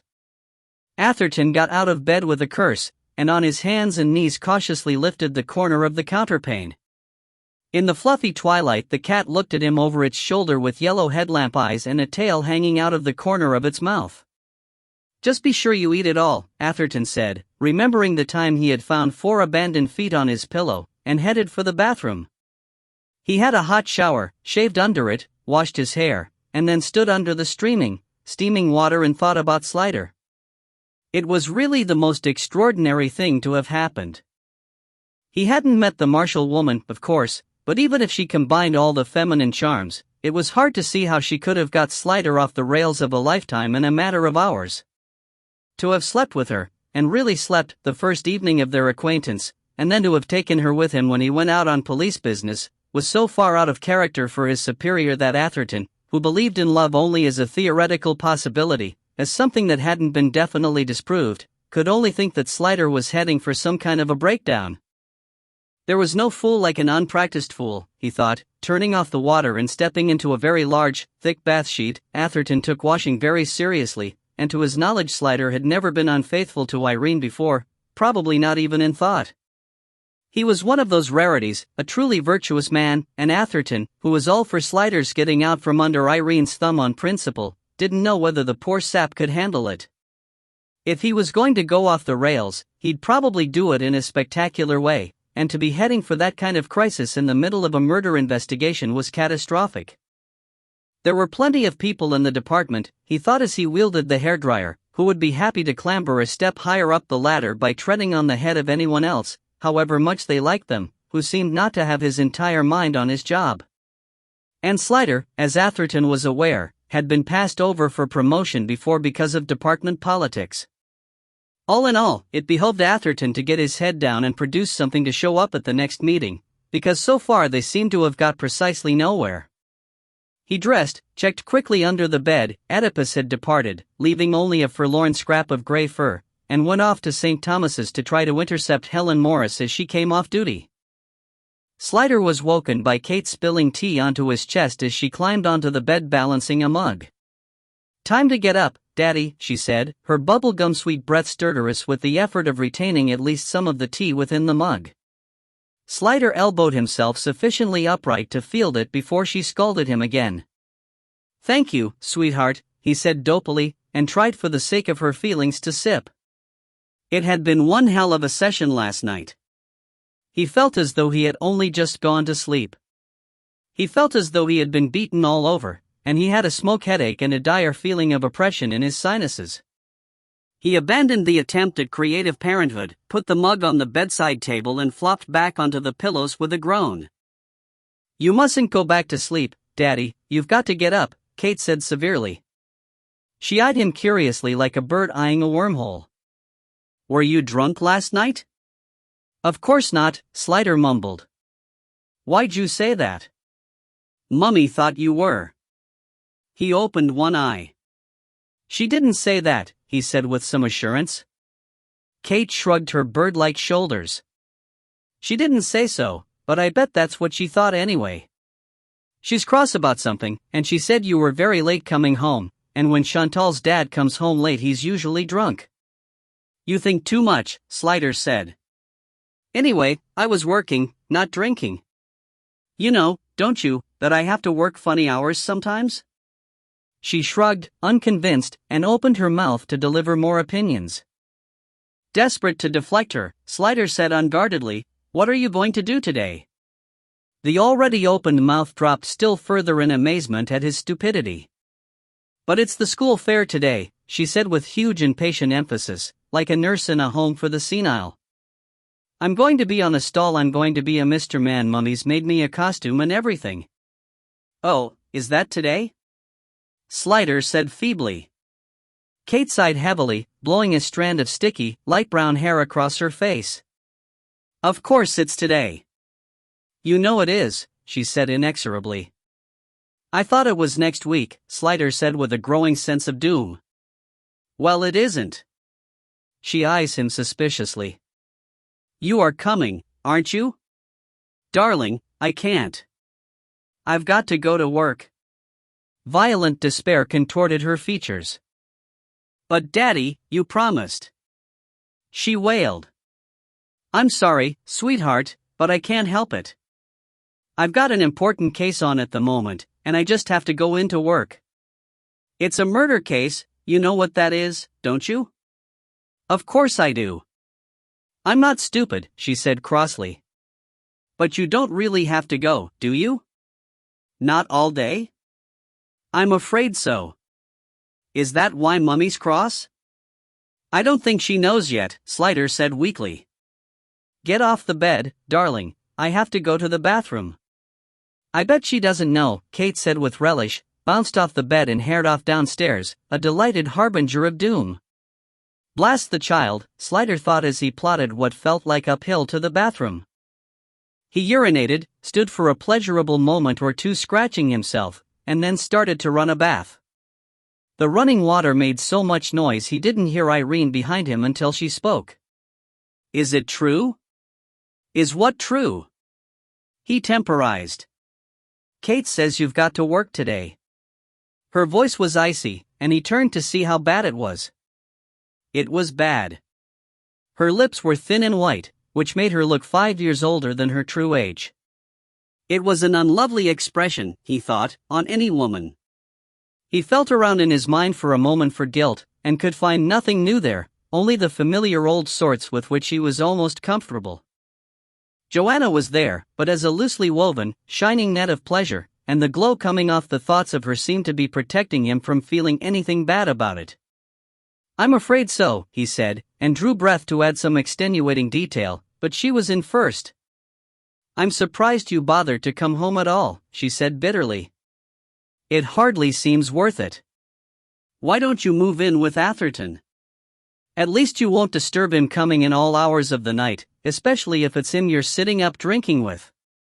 Slider allowed himself a touch of impatience. Oh, come on. I wasn't drinking last night, as you know perfectly well. I was working. I told you the old lady, the only witness in this blasted case, was found dead. You know how much work that means. And, he added, managing to work up a bit of momentum. I think it's a bit much for you to go telling Kate I came in drunk. He thought the false accusation would sidetrack her, but she only said with deep irony, and now I suppose you've got to go in again? Yes, I've got to, he returned her words defiantly. And you couldn't possibly have told me earlier, of course? No, of course I couldn't. I didn't know earlier, did I? You realize that it's Kate's fair today. Of course, she's only been looking forward to it for weeks. Well, I can't see that dash. And that Matthew's playing in the match today. His first chance in the school team. Which you said you were so proud of. Oh God, is that today as well? I'd forgotten . Yes, you're good at forgetting things like that, aren't you? Things to do with your home and family.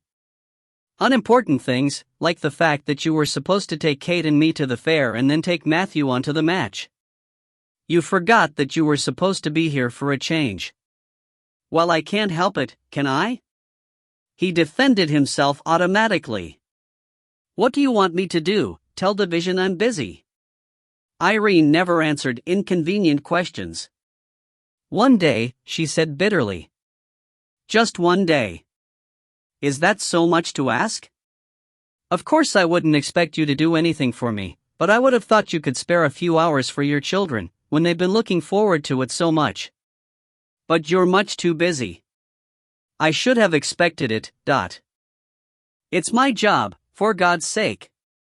He cried, goaded. Your job, she said in tones of withering scorn. It's an important case . So you say. But I'll bet you one thing, it won't get you anywhere. It won't get you promoted. And shall I tell you why? Because you run around like their little dog, working all the hours God sends, at their beck and call, and they don't respect you for it, oh no. They're going to keep you down because you're too useful for them to promote you. Oh, for God's sake, Irene, do you think I'd do it if it wasn't necessary? Do you think I like going to work on a Saturday? Suddenly things changed. Her face, taut with anger, seemed to loosen. She was no longer playing a part in her own personal soap opera. She looked at him for once as though she really saw him. She looked at him with a sadness of disillusion which hurt him unbearably. Yes, she said. I think you do. I think you prefer working at any time to being with us. It was too close to the truth. He stared at her helplessly, wanting to reach out his hands to her, but it was too long since they had touched habitually for the gesture to be possible without intolerable exposure. If he reached out and she rejected him, it would hurt both of them too much. The distance they had established between them was the optimum for being able to continue living together, and this was not the moment to change the parameters. "Oh, Irene," was all he managed to say from the depths of his pity. "Don't," she said abruptly, and went away. Sliders sat down on the rim of the bath and stared at his hands, and longed suddenly and fiercely for Joanna, for someone not filled to the brim with obscure and irremediable hurt. He remembered Atherton once saying that the best thing you could give to someone you loved was the ability to please you. He didn't know where Atherton got it from, but it was true. He loved Joanna not least because he could so easily give her pleasure, but he was not so naive that he didn't know that might easily be true of the beginning of any affair. Sighing, he rose and got on with his shaving and bathing and dressing, thinking about the Irene problem and the Joanna not problem in uncoordinated bursts, while the back of his mind leafed endlessly through the documents of the case. His mind was like Snow White's apple, one half sweet, one half poisoned. "Miss Morris? You must be Sergeant Atherton. They rang me from downstairs to say you wanted to see me." Helen Morris was plump and pretty with friendly dark eyes and neat, short brown hair. She had the deliciously scrubbed clean look of all nurses, and dark shadows under her eyes which could be the result of night duty, Atherton supposed. On the other hand, he had already made inquiries downstairs before he came up to this floor, which put him at an advantage over the weary nurse. "I'm sorry to make your working day longer, but I wanted to talk to you alone," he said, giving her a disarming, non-alarming smile. She didn't respond. "I don't like doing things behind Simon's back," she said. Atherton smiled ever more genially. "It's purely a matter of routine, independent confirmation, that's all." She put her head up a little. "I've complete confidence in Simon. He had nothing whatever to do with what happened to Anne-Marie." "Well, that's all right then, isn't it?" Atherton said blandly, turning as if to walk with her along the corridor. Finding she seemed to have agreed to it, she shrugged and went along. "I must have a cup of coffee," she stipulated. "Fine. We can talk in the canteen. They walked along the wakening corridors and into the canteen, which was filled with the hollow, swimming bath sounds of a half-empty public place early in the morning. There was a pleasant smell of frying bacon, and the bad breath smell of instant coffee. A number of nurses were breakfasting, but there were plenty of empty tables to enable them to sit out of earshot of anyone else. Atherton bought 2 coffees, and sat down opposite her across the smeared melamine. "I suppose you know why I'm here," he began, working on the principle of letting people put their own feet in it first. She shrugged, stirring her coffee with an appearance of calm indifference. He admired her nerve, though he supposed that after a night in the operating theater, anything that happened out here might seem tame. On the other hand, she had a full and sexy mouth which just now was set in lines of discontent, and the attitude of her body as she leaned on one elbow seemed expressive not only of tiredness but also unhappiness. "How well did you know Anne-Marie Austin?" he began. "Hardly at all. I saw her backstage a few times, and once or twice she was in a group of us that went for a drink after a concert, that sort of thing. I knew her to speak to, that's all." "She wasn't a particular friend of your boyfriend's?" She had lifted her cup two-handed to her lips, and now made a small face of distaste and put the cup down without drinking. Now was that the coffee, or his question? "I knew about her and Simon in Italy, if that's what you're getting at." "Someone told you?" "These things have a way of getting about in an orchestra." "Did you mind about it?" She looked at him with a flash of anger. "Of course I minded. What do you think? But there was nothing I could do about it, was there?" He kept his silence, and after a moment she went on, "You may as well know, she wasn't the first."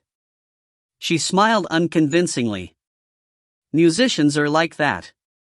It's the stress of the job. They do things on tour that they wouldn't do at home, and it would be stupid to make a big thing about it. As long as it ended at the airport, that's what I always said, and it did. Always. Simon and I have been together a long time, and I know him pretty well. With all his faults, he's always been fair to me. He would never have carried on with her after the tour. That was all on her side. She met Atherton's eyes as she said these noble lines, as people do who are bent on convincing you of something they don't really believe. She keeps up a good shop front, he thought, but she's too intelligent not to know what he is. So Anne-Marie wasn't willing to let things go? Her lips hardened. Because they'd been to bed together, I suppose she fell in love with him, or something. She started chasing him, and Simon felt sorry for her, and I suppose she took it for encouragement. How do you mean, chasing him? She took it for a criticism, and looked at him defiantly. It wasn't just my imagination, ask anyone. She was pretty blatant about it. She hung around him, kept asking him out for drinks, even phoned the flat a couple of times. It upset you, he suggested. She shrugged. I just pretended nothing was happening. I wouldn't give her the satisfaction. You didn't like her much, I gather? I despise women like that. They've got to have a man any man. They don't care who. It's pathetic. But I would have thought a girl as pretty as her wouldn't have any trouble finding a boyfriend, he said as though thoughtfully. She looked a little disconcerted. People didn't like her. Men didn't like her. Look, I know you think I was jealous. Not at all, Atherton murmured. But it wasn't that. I had nothing to be jealous of. I just thought she was weak. Atherton absorbed all this, and tried a new tack. Tell me about that day, the Monday.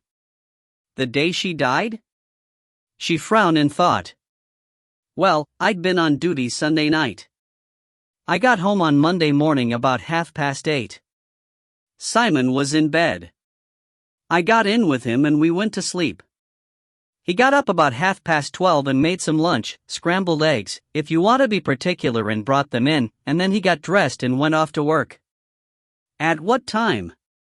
Well, he had a session at 2:30, so it would be about 1:30, I suppose.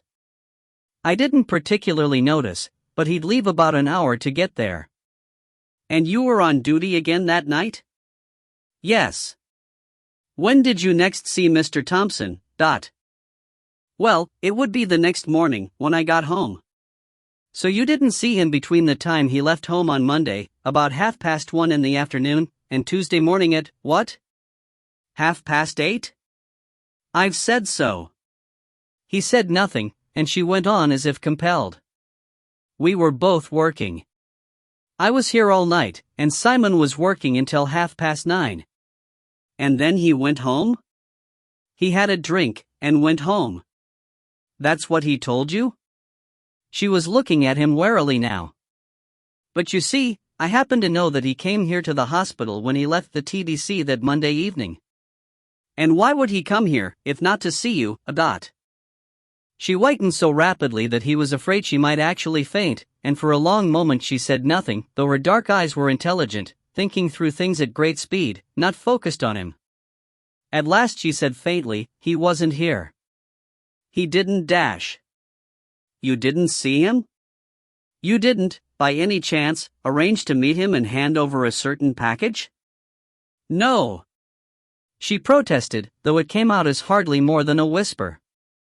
She was evidently badly shaken, but Atherton knew that there would not have been time for Thompson to come here to the hospital, collect the drug, and still be back in time to murder Anne-Marie by the established time. If he were the murderer, his purpose in coming here must surely have been to establish his alibi, and Helen Morris ought therefore to be claiming to have seen him, not the reverse. It looked as though, if he did it, she was not in on it. Her mind had been speeding along on a different track, however. She said, Look, I can guess what you're thinking, but there's no way in the world I could have got hold of any drugs. It's checked and double-checked every night. If anything was missing, it would be discovered at once. And Simon couldn't have got hold of anything, either. They're incredibly security-minded at this hospital. Yes, I know. That's how I know he came here on that Monday night. And you're quite sure he didn't come here to see you, dot. She hesitated, and Atherton watched with interest the struggle between her loyalty to Thompson, which wanted to bail him out of possible trouble, and her intelligence, which told her that if she changed her story now, it would look suspicious. In the end she said, I didn't see him. But he might have come to see me, and not been able to find me. Clever, thought Atherton. Look, she went on with a touch of irritation. I'm very tired. Can I go home now? You know where to find me if you want to ask me any more questions. I'm not going to leave the country. Atherton rose and smiled graciously at the irony. He was not displeased with the interview.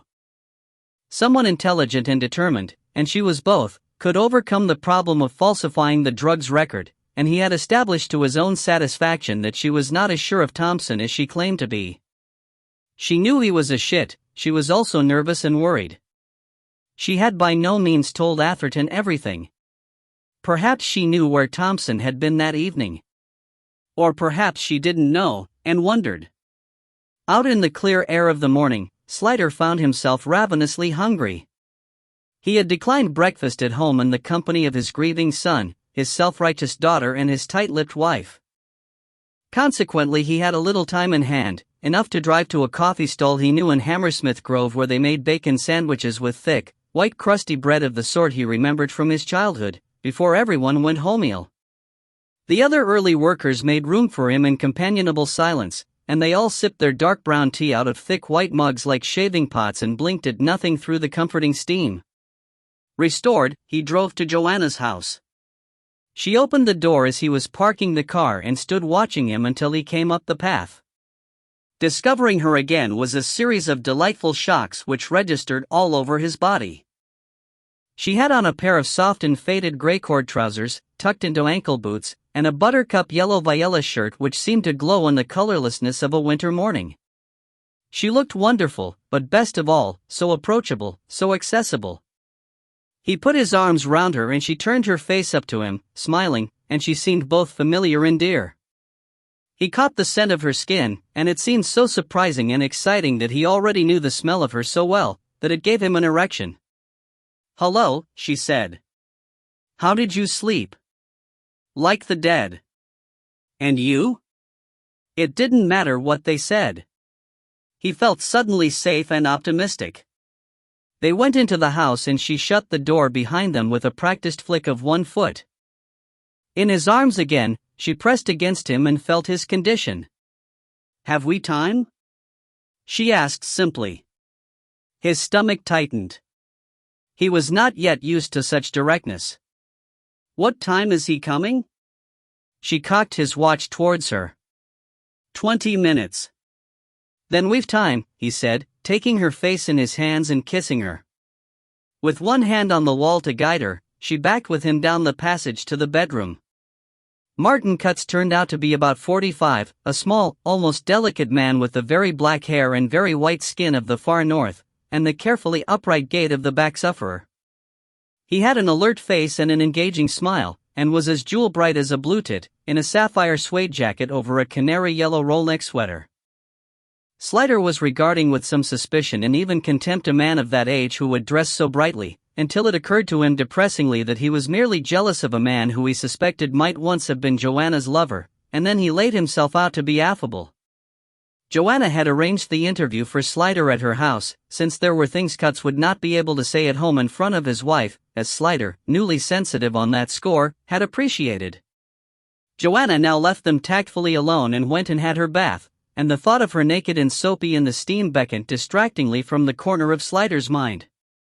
He cleared his throat determinedly and said, "It was good of you to give me your time like this." "Not at all," Cutts said, seating himself carefully on the arm of the Chesterfield. "It was good of you to let me answer your questions here rather than at home." He crinkled his eyes and what Slider realized with a start was a conspiratorial grin. It brought home to him all over again his new status as a man of the world, a man with a bit on the side, and he wasn't sure he liked it. Perhaps you'd tell me how you got to know Miss Austen, he asked, poising his pen above his pad in a manner which laid obligation on the interviewee to give one something to write down. Cutts was not unwilling. Well, of course I knew her in Birmingham, he began, and Slider hid his surprise and nodded safely instead. You were in the same orchestra? For a short time. She joined just before I left to come to London. Did you have an affair with her while you were both in Birmingham? Martin Cutts did not seem at all put out by the question. He answered as if it were as natural a thing as having his hair cut.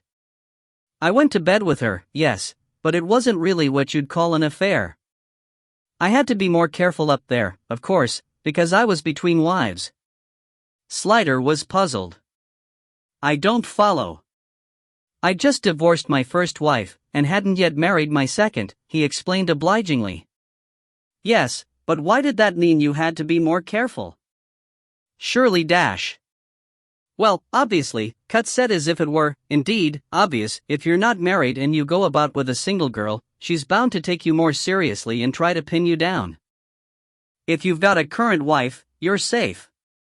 She knows she can't have you. That's the beauty of it. Slider nodded unemphatically at this remarkable philosophy. Do you think Miss Austen was on the lookout for a husband? Well, they all are underneath, aren't they? Mind you, she didn't particularly show it in those days, not like later. She was pretty chipper, and it was all quite light-hearted. We had a lot of fun, and no hard feelings on either side when we parted. She struck you as being happy, contented with life? Oh yes. She'd got her own place, and she'd just bought a car, and I think she was enjoying being away from home and having her freedom. I don't think she'd been happy as a child. Did she talk to you about her childhood? Not in detail, but I gathered she was an orphan, and she'd been brought up by an aunt who hated her and wanted her out of the way. Am I telling you things you already know? I'd like to have your impressions, Slider said. It all helps to build up the picture. Did she tell you why the aunt hated her? Personality clash, I think, he said vaguely. She was always being shoved out of the way, sent to boarding school and so on. And apparently the aunt kept her short of money while she was at college, even though she was pretty well off, the aunt, I mean. Did Miss Austen ever intimate to you that she might have expectations? A legacy or something of that sort? He watched Cutts under his eyebrows for some reaction, but the other man only smiled to himself. Expectations. Nice old-fashioned expression. No, she never said anything of that sort. But she did live in a pretty swanky flat, so perhaps she had come into some money. Or it might have belonged to the aunt, I suppose. It wasn't like a young person's flat, now I come to think of it. How do you mean? It was one of those luxury service flats, you know, with a porter in the hall and everything laid on. More the kind of place you'd expect to find rich old ladies with Pekinese. And it struck me dash. He stopped, as if it had only just struck him. Slider made a helpfully interrogative sound. Well, Martin Cutts went on, it never struck me as being very cozy or homelike. There was never anything lying around. It didn't look as though anyone lived there, it was more like one of those company flats, where all the furniture and decorations have been done by a firm. Everything coordinated, like a luxury hotel. Awful, really. Slider thought of the shabby bedsitter and then, involuntarily, of the bare council flat, and the anomaly threatened to overload the circuits. He needed to move on, to let the subconscious get to work on it. After you left Birmingham, did you keep in touch with each other?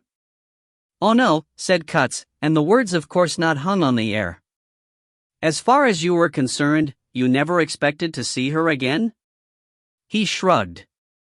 I'd married my present wife, you see, and Anne-Marie and I were only ever a bit of fun. She understood that all right. But did she, Slider thought. He considered her childhood, the impersonal luxury flat, the desperate attempt to persuade Simon Thompson to marry her, the number of people who had said I didn't really know her. No one, he thought, had ever wanted her. She had never been more than used and rejected, and Joanna, casual and incurious, was the nearest that poor child had ever had to a friend. The loneliness of her life and death appalled him. He wanted to shake this self-satisfied rat by the neck, and hoped for a whole new set of reasons that he had never been in Joanna's bed. "But when she joined your present orchestra, you took up with her again?" he managed to say evenly. "Oh, it wasn't really like that. We were friendly, of course, and I think we may have gone to bed a couple of times, but there was nothing between us. She was perfectly all right until she had this bust-up with Simon Thompson." "And what happened then?" He looked away. "She approached me." "Why do you think she did that?" "Shoulder to cry on, I suppose." The eyes returned. "She really was cut up about it, poor kid. She said Simon had proposed marriage to her, and then backed out. I didn't believe that. I mean, Simon may be a prize prat, but he isn't stupid, but she evidently believed it, so it was all the same as far as she was concerned." "What form did this approach take?" "She asked me to go for a drink with her after a concert one night, and when we'd had a couple, she asked me back to her flat. "And you went to bed with her?" Slider concealed his fury. He thought, very well. "Yes. But I don't think it was me she really wanted. Her heart didn't really seem in it. I suppose she was still hankering after Simon." "Was it just the one occasion?" "No, a few times. I can't remember, 4 or 5 perhaps." "And when was the last time?" "Just before Christmas. After our last date, the orchestra's last date, I mean, before the Christmas break." Slider nodded. "Tell me what happened." Martin Cutts looked helpless, as if he didn't know what he was being asked. "We had a few drinks, and went back to her flat. Like before." "And went to bed together?" "Yes." "And how did she seem to you? Happy? Sad? Worried? Depressed, I'd say." "Well, she was worried, for a start, because she'd lost her diary. That may sound silly to you, but it's a major disaster for a musician. And she was worried that Simon was going to make trouble for her in the orchestra, that phone call business." "Do you know about that?" "Oh, right. But there was more than that." He paused, evidently marshalling his thoughts. His eyes were a very bright blue, but small and rather round, which made him look more than ever like a bird with its head on one side. "After we'd made love, she started to cry, and went on about how nobody cared about her, and that she hadn't got a boyfriend and so on. I was a bit pissed off about that. I mean, nobody likes being wept over, so I tried to jolly her up a bit, and then I thought I'd slope off. But when I tried to get up, she clung to me, and started really crying, and saying she was frightened." "Frightened? Of what?" "She didn't say. She just kept saying, 'I'm so afraid. I'm so afraid,' over and over, just like that. And sobbing fit to choke. Got herself really worked up." "And what did you do?"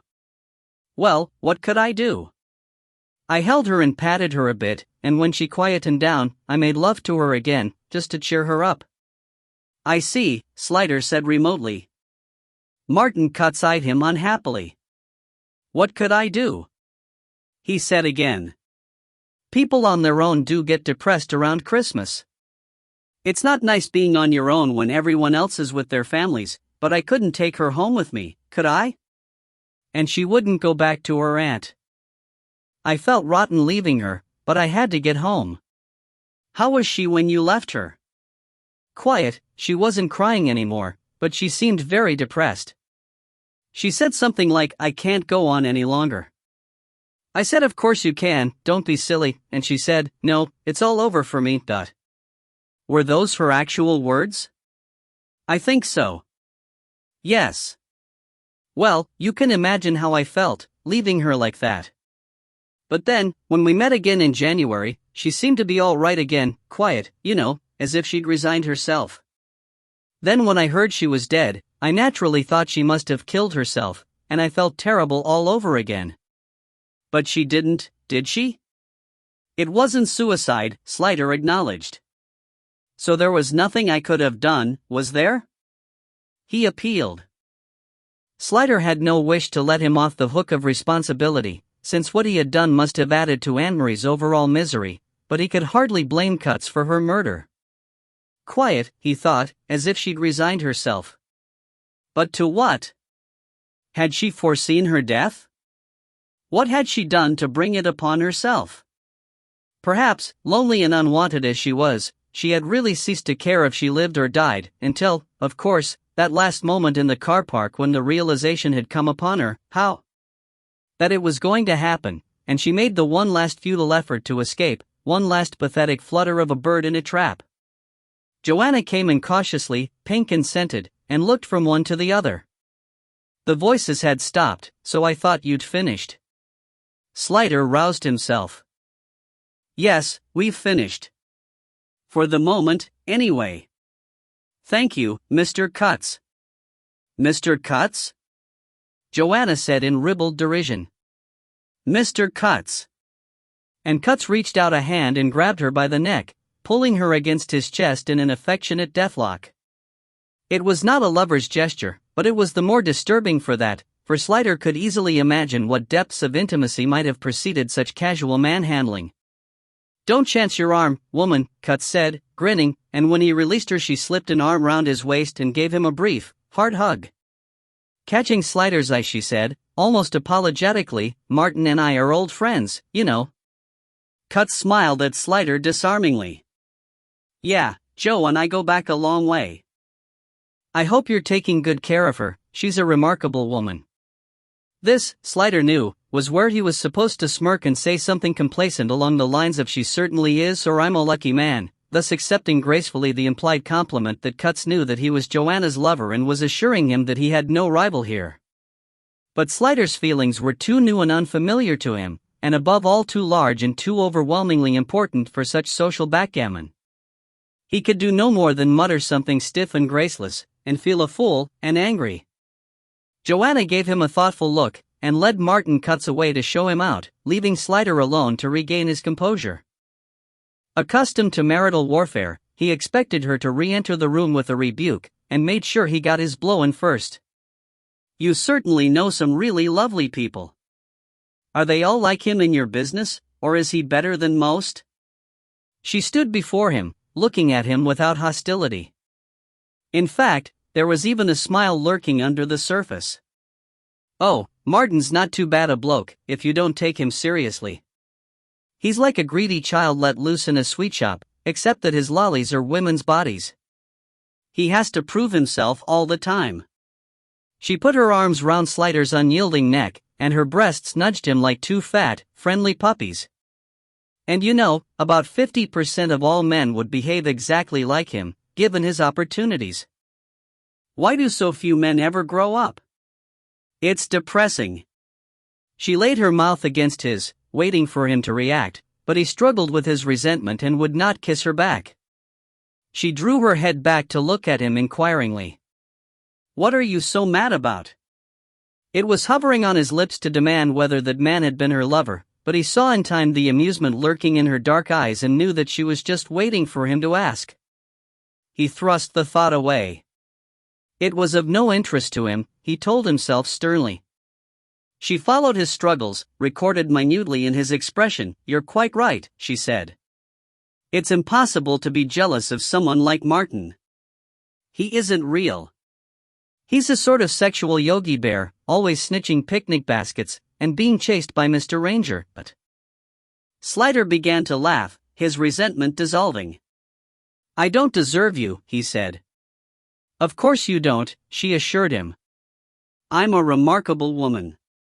Chapter 10. Through the dark glassily. Are you sure Atherton won't mind? Joanna said as they sped northwards through the blissfully empty streets. It was another clear, sunny day, but there was a small and bitter wind much more in keeping with the bare trees. Joanna was wearing an overlarge and densely woolly white jacket, so that with her dark eyes and pale face she looked like a small, stout polar bear. Slider glanced sideways at her with affection, thinking how natural it seemed already to have her beside him in the car. Of course he won't. Why should he? I can think of lots of reasons. For a start, he may not have enough food for 3 if he was expecting to feed 2. And for another, he might want to have you to himself. He's my sergeant, not my wife. Anyway, if we're going to go over the case, we need you there. You were the person closest to Anne-Marie. That sounds perilously thin to me, and I'm not even a detective. He's bound to see through it. He's my friend as well as my partner. And I need you. Well, there's no answer to that, is there? Do I call him Atherton as well? Or should I make an attempt at Jim? Atherton's face, when he opened the door, was carefully schooled to show nothing of his feelings either of annoyance or surprise, and he invited them in politely. Joanna eyed him, unconvinced. I hope you don't mind too much having me here? It was terribly short notice, I know, with no shops open. You don't have to feed me, if there isn't enough. There's enough, he said economically. Go on in, take your coats off. Slider glanced at him defensively, and followed Joanna in under Atherton's door-holding arm. The front door opened directly onto the living room, a haven of deep armchairs, crammed bookshelves, and a real fire leaping energetically in the grate and reflecting cheerfully in the brass scuttle. Oh, what a gorgeous room! Joanna said at once. She turned to Atherton an innocent face. I had an elderly aunt once who lived in an artesian cottage, and it wasn't a bit like this. Atherton walked into it. You mean artisan cottage, he said, his eyebrows alone deploring her ignorance. Oh no, she said gravely, it was very damp. There was a brief silence during which Slider watched Atherton anxiously, knowing he was proud, and more accustomed to using Slider as his straight man than being one himself. But an uncontrollable smirk began to tug at his lips, and after a moment he gave in to it and grinned along with Joanna. You should have told me she was silly, he said to Slider. Have a drink and enjoy the fire. What will you have? Oedipus, who had been stretched out belly to the flames, got up politely and came across to wipe some of his loose hair onto Joanna's pink velvet dungarees. She bent and offered him a hand, and he arched himself and walked under it lingeringly, by inches. Gin and tonic if there is, please. What's his name? Oedipus. Bill? Same please. Thanks. Why Oedipus? Because Oedipus that lives here, of course. Really, you are very dull. Slider was surprised at the rudeness, but Joanna grinned and said, there are 2 sorts of people in the world, those who quote from Alice. And those who don't. Alice? Slider said blankly. In Wonderland, Atherton elucidated, and smiled at Joanna on his way to the kitchen. Slider sat down, acknowledging, while not necessarily understanding, that the simple fact of sharing a quotation with Joanna had changed Atherton from not very well concealed hostility to open partisanship. There was naught queerer than intellectuals, he told himself resignedly, unless it was cows. Joanna had taken the armchair by the fire, and Oedipus now jumped up onto her lap, sniffed it delicately, turned round once, and settled himself majestically with one massive, Landseer paw on each of her knees. Atherton brought all 3 glasses at once in his large, long hands, distributed them, and settled himself. Well, what first? He said.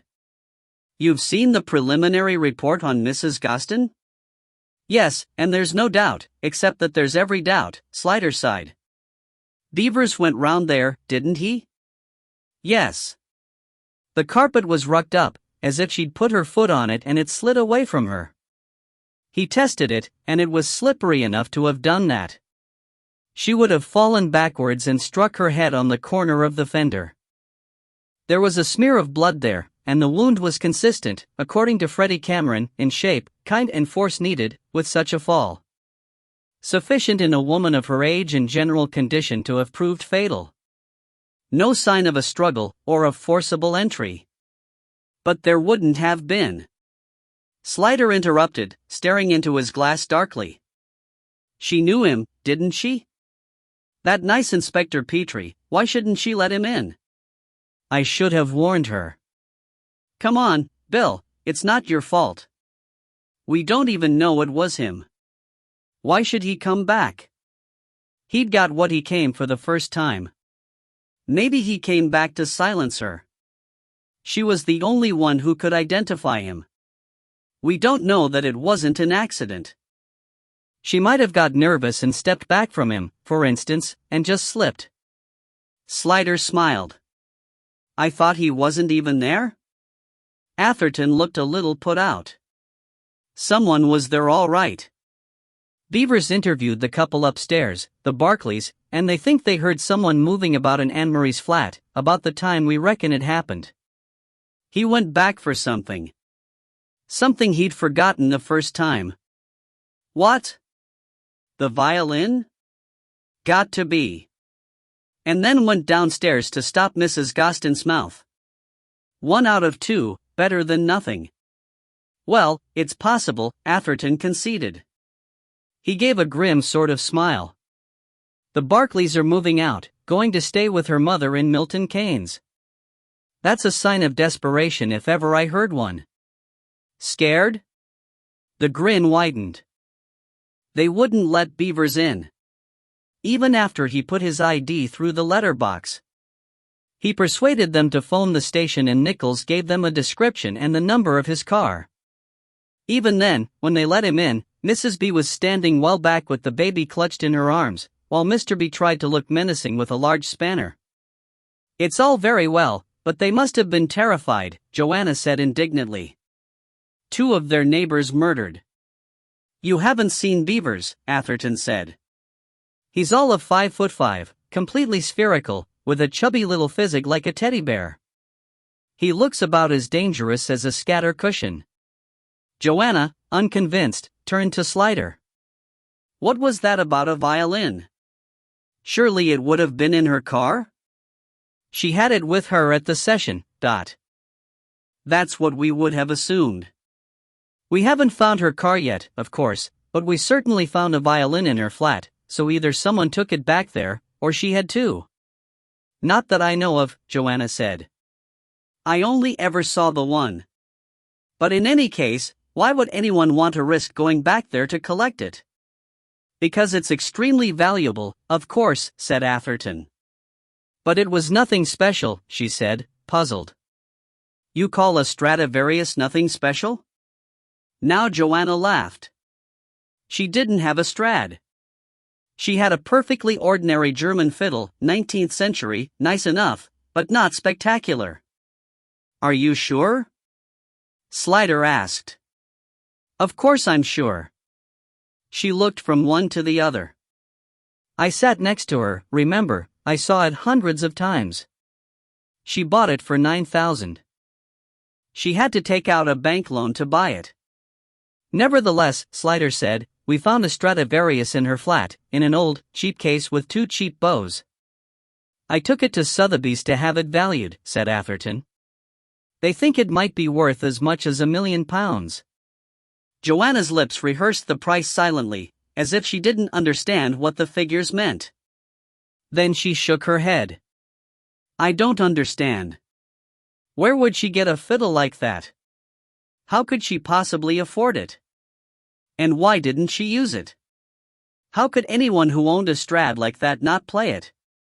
Maybe she thought it was too valuable to use, Slider hazarded. Joanna shook her head again. It isn't like that. A fiddle's not like a diamond ring. You have to play them, use them.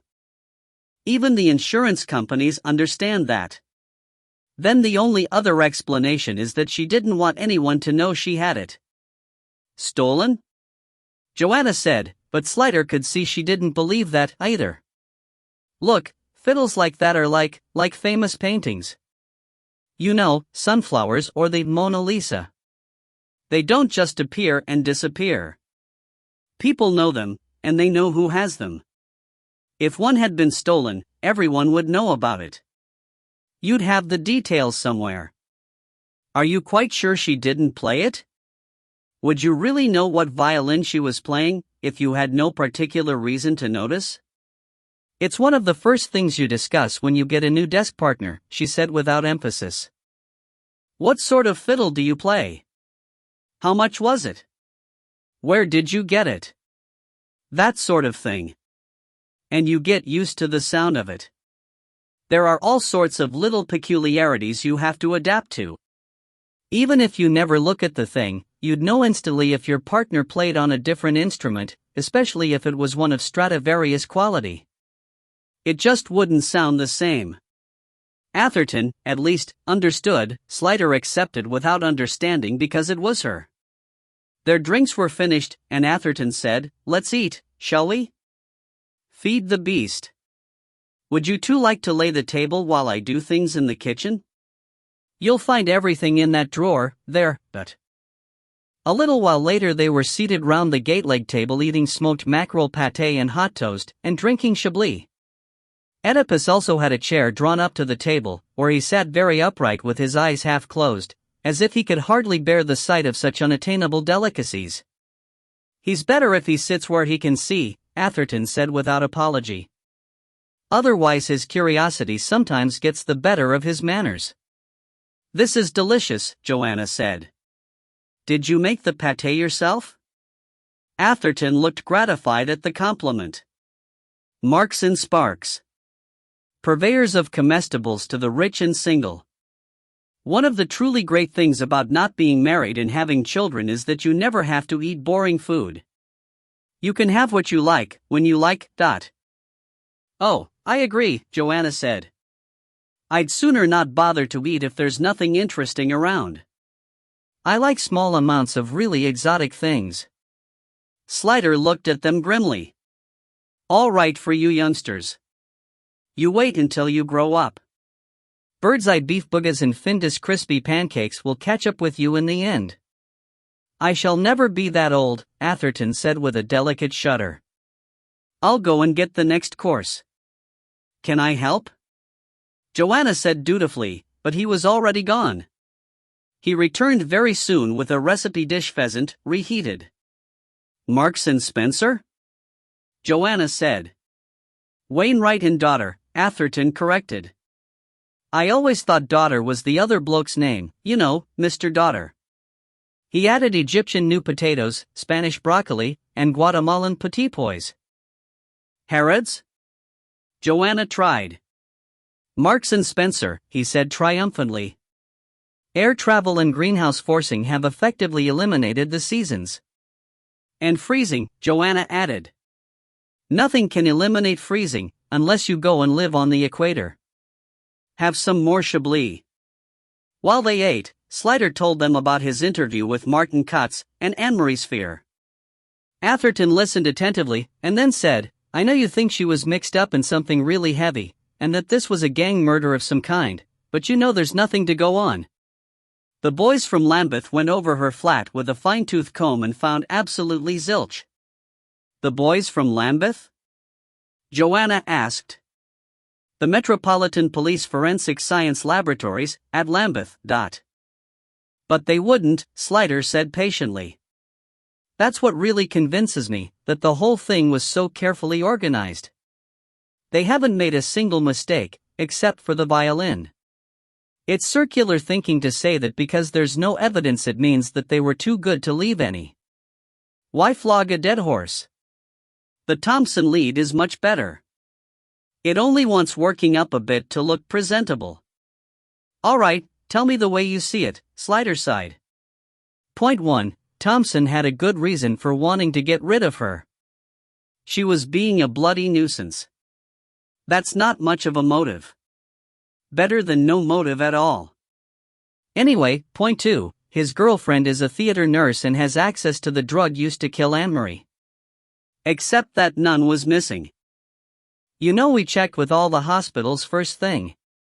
Atherton shrugged. If she was smart enough to steal it, she'd be smart enough to forge the records, or cover up the theft in some way. Whoever got the stuff would have to do that. Well, go on. Point 3. Thompson lied about where he was that evening. He says he went for a drink at a certain pub, where no one remembers seeing him, and then went straight home. But the hall porter at the hospital saw him there that night. He's seen him often enough picking up his girlfriend to recognize him. Well, maybe he was picking her up that night, too. But she says she didn't see him. Why would he go there, unless to see his girlfriend? Or, if he did go there to see her, why is she lying? It's not much, Sliders said, shaking his head. Oh come on, Joanna interrupted, having restrained herself long enough. You can't believe that Simon Thompson murdered Anne-Marie? He's a complete rabbit. Atherton looked at her. Well, as it happens, I agree with you, but that isn't evidence, is it? And Bill will tell you that there are plenty of murderers, particularly domestic murderers, who don't look as if they could or would hurt a fly.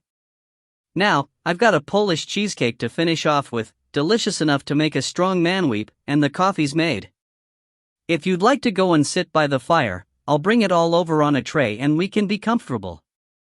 Sliders settled in the armchair by the fire and Joanna sat on the floor by his feet. Atherton shut the remains of the pheasant in the fridge, and Oedipus pretty soon came mooching back in to enjoy the second-best pleasures of the fire in Sliders' trousers, which being light gray showed up either black or white hair most satisfactorily. When everyone had plate, fork, cup and glass disposed about them, Atherton settled himself on the sofa and said, "All right, Bill. Let's hear what you think." "There are several things about this case that bother me," he began slowly. "I haven't yet begun to put them together.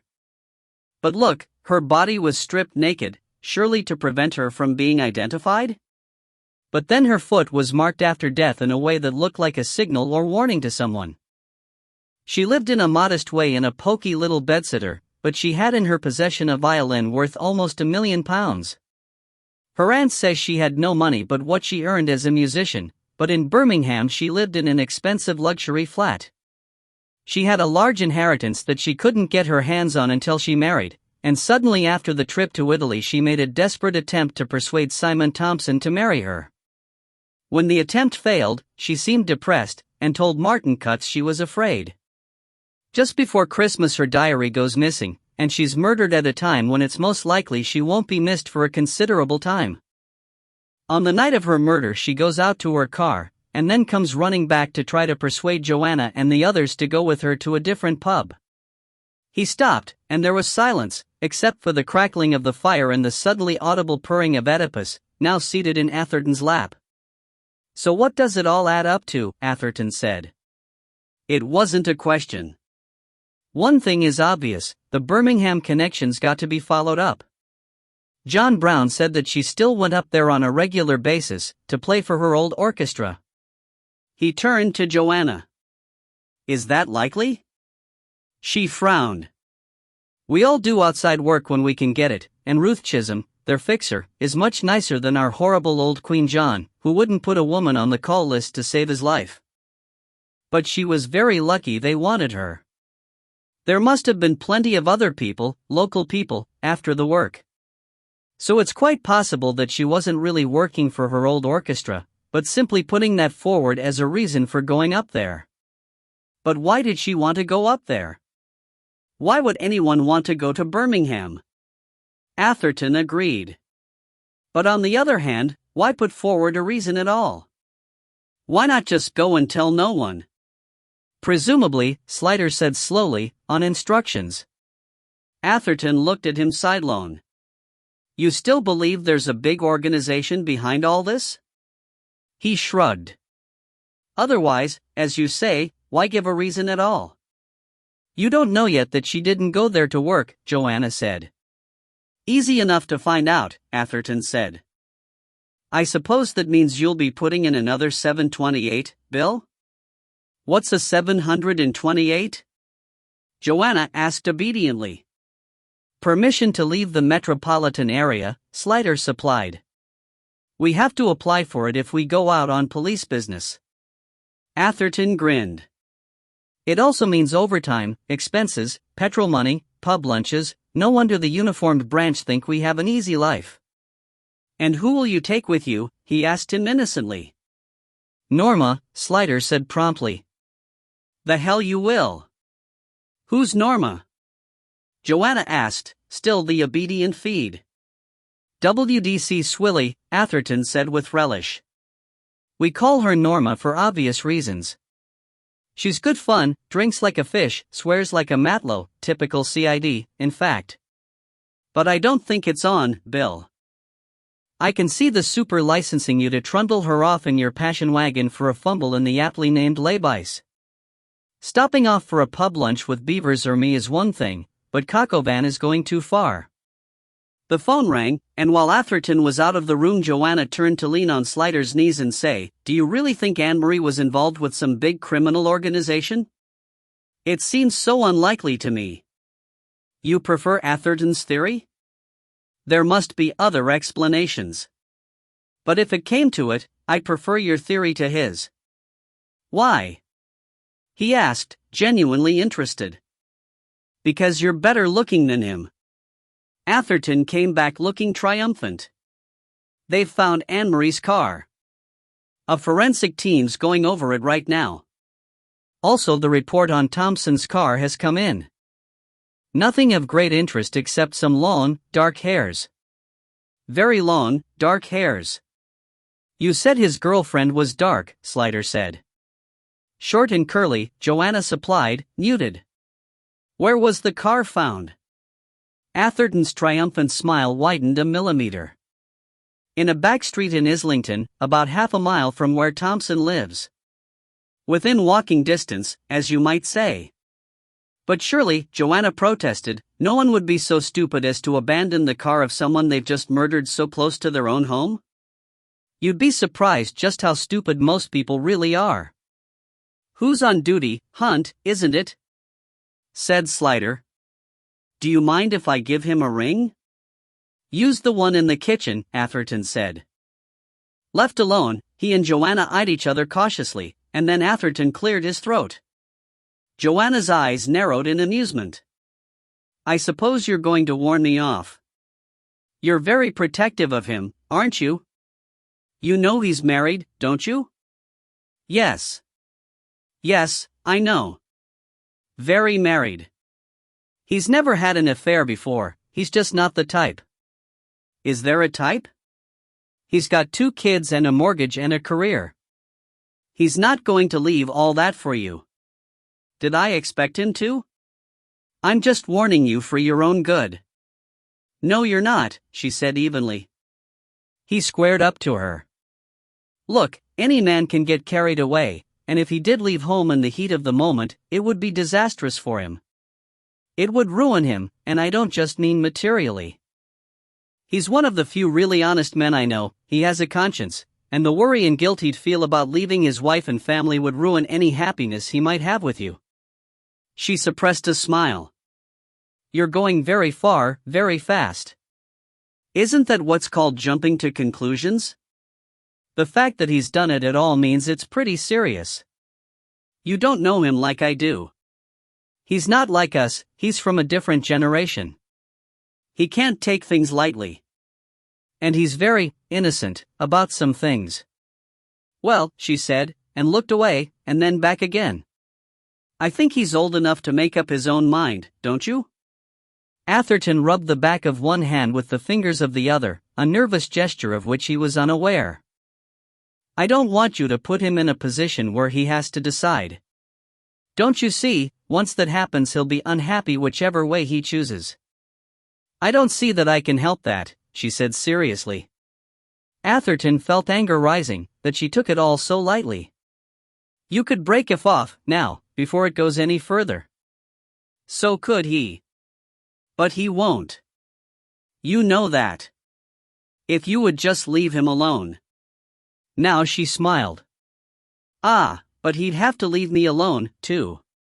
Have you thought of that? Atherton jerked away from her and walked to the fireplace, beat his fist softly on the mantelpiece. You could discourage him, he said at last, his back to her. He was afraid he would lose his temper if he looked at her. You could do that. I could, she conceded. She looked at his tense back thoughtfully. I still think, however, that it's his business to decide for himself, not yours or mine. He returned. It just shows how much you really care for him. You have no scruples about destroying his life, do you? She looked at him carefully, as if wondering whether it was worth trying to make him understand.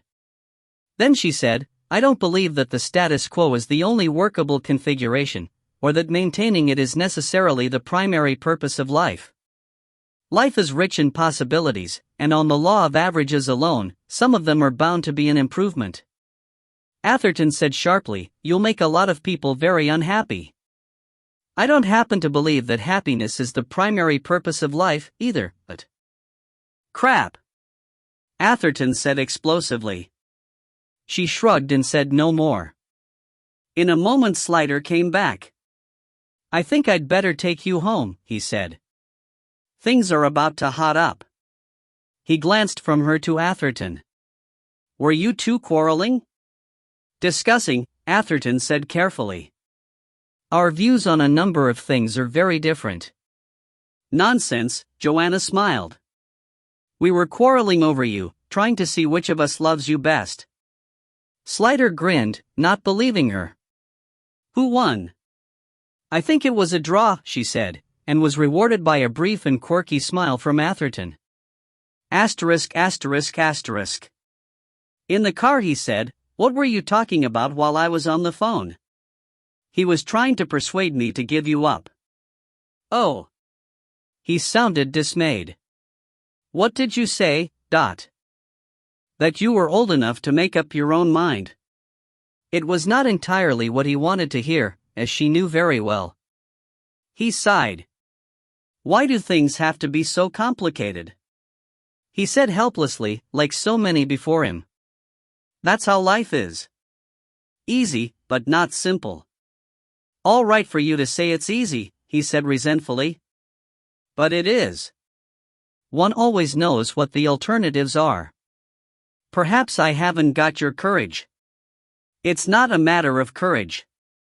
They stopped at the lights. "Don't be so tough."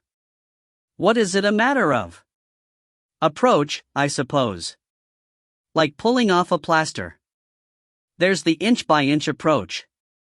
Or you can give one good rip and have done. You always know at the beginning what the end will be, so I always think you might as well just jump, but..." He looked at her, feeling so much and so complicatedly that he couldn't articulate it. The lights went green, and he started off again automatically, without being aware of it. "All the same," she said after a moment, "don't make the mistake of thinking that you can't cope and I can." He glanced at her, perplexed. "But you can cope with anything," he said. "Oh yes, I know," she said wryly. "That's the trouble. That's what will finish me in the end." He wanted to protest that he was not Atherton, that he did not understand riddles, but he found that, and of course, he did. The love he felt for her, knowing its way better than he did, was fierce and tender in such mingled proportions, a cross between ravishing and cherishing, that he felt scoured, shaken, emptied out, and, with that, curiously strong, like a man who had been on a fast. 40 days and 40 nights. Stronger than her, and how was that possible? They arrived at the house. He wanted to make love to her, to sink into her and never surface again. She was the warm precinct of the cheerful day that he never wanted to leave. "Will you come in?" she asked when he didn't move. "No, I must go home." "And you said you didn't have courage." She sat quite still for a moment or two, and then as she began to move he said, "You know it's Anne-Marie's funeral tomorrow." "No, I didn't know." "Are you going to it?" "Privately, not officially." "Would you like to come with me?" "Yes. I'd like to go." In all this it's so easy to forget about her. She looked at him seriously to see if he understood what she meant, and of course he did. He touched her face with the tips of his fingers, and then kissed her, on the mouth, but like a benediction. "I'll pick you up," he said. But even forewarned, he hadn't expected the funeral to be so depressing. It turned warm during the night and began to rain, and it went on raining dismally all day, and was so dark that 11 in the morning seemed like 4 in the afternoon. Added to that there were hardly any mourners, which made everything seem somehow worse. Of course, she had had no relatives apart from the aunt, but Slider had expected there to be friends, people from her past life, though he could not have said who they might be. As it was, Anne-Marie Austen's home life was represented by Mrs. Ringwood, attended by her housekeeper and Captain Hildyard, the solicitor, and an old man who seemed to be Mrs. Ringwood's gardener. From her working life there was only Joanna and Martin Cutts. "I expect others would have come if it hadn't been short notice," Joanna said without conviction. Sue Bernstein phoned Ruth Chisholm in case anyone from up there wanted to come, but it looks as though no one could make it, Martin Cutts said. "I suppose it's too far for them," Joanna said. "Nonsense. Birmingham is closer to here than London." "Oh. Well, probably they're working today," Joanna said unconvincingly.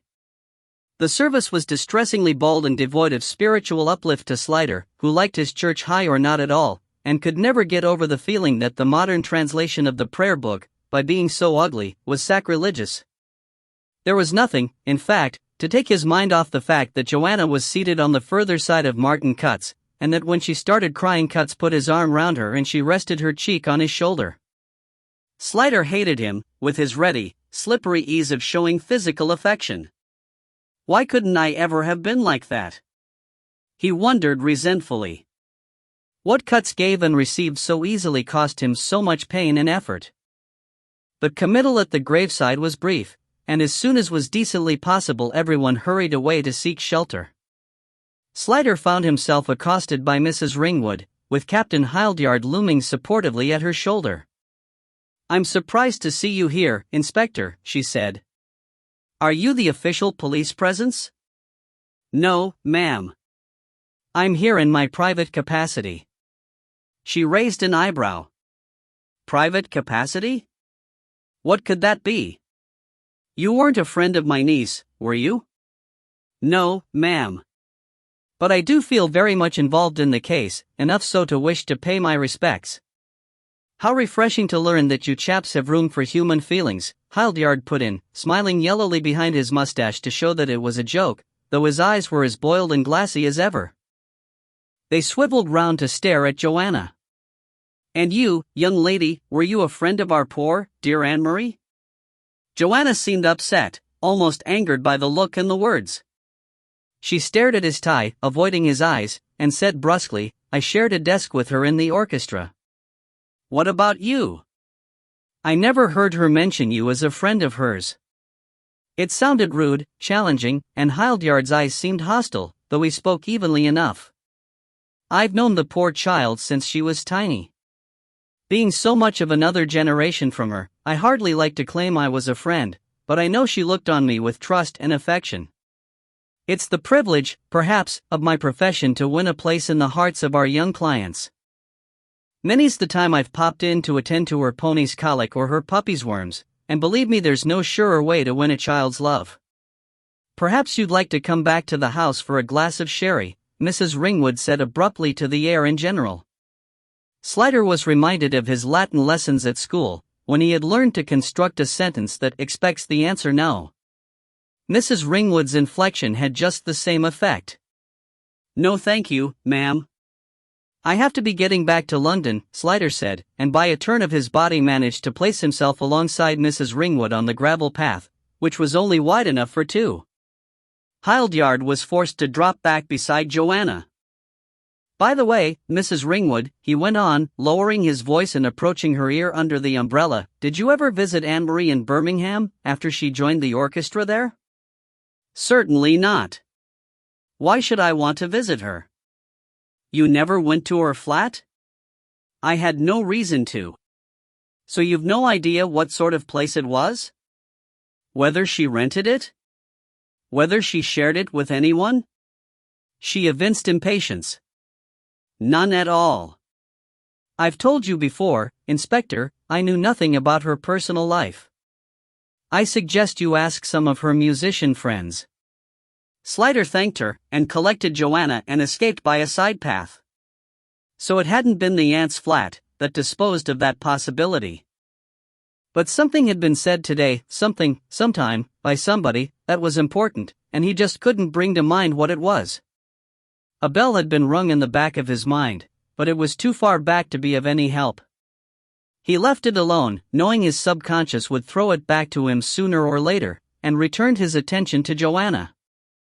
Martin Cutts had just asked her if she would go with him to the nearest pub for a pint.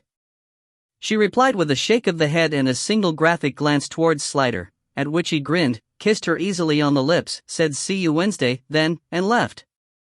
It's 2:30 closing out here, she said. Her voice sounded so strange that Slider glanced at her, to find that she was grey with cold and misery and within an inch of tears. He hurried her to the car, wanting to get them away from this place, wanting, absurdly, to take Anne-Marie with them too. She had been a musician as well, and even if no one had loved her, she had once known the companionship of pubs and the easy kisses of Martin Cutts. The contrast was too harsh, it seemed cruel to leave her behind. In the car he put on the heater and the blower and drove as fast as the rain would allow back towards the sanity of London. As the car warmed up, Joanna revived. Well, she said first, so that's that. Not my idea of a funeral. When I go, I want hundreds of people crying their eyes out, and then going off and getting good and drunk and saying what a great person I was.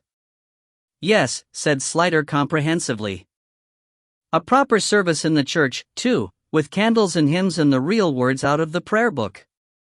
Not that second-rate, poor man's substitute, that new revised non-denominational series 4 People's Pray In, or whatever the bloody thing's called. She glared at him, and suddenly cried out, it isn't fair. And of course she wasn't talking about church services. But he was glad, in a way, that it hadn't been the old-fashioned service, because the familiar words would have reminded him of Mam's funeral. They always did, when he heard them on television or in a film, and still they made him cry.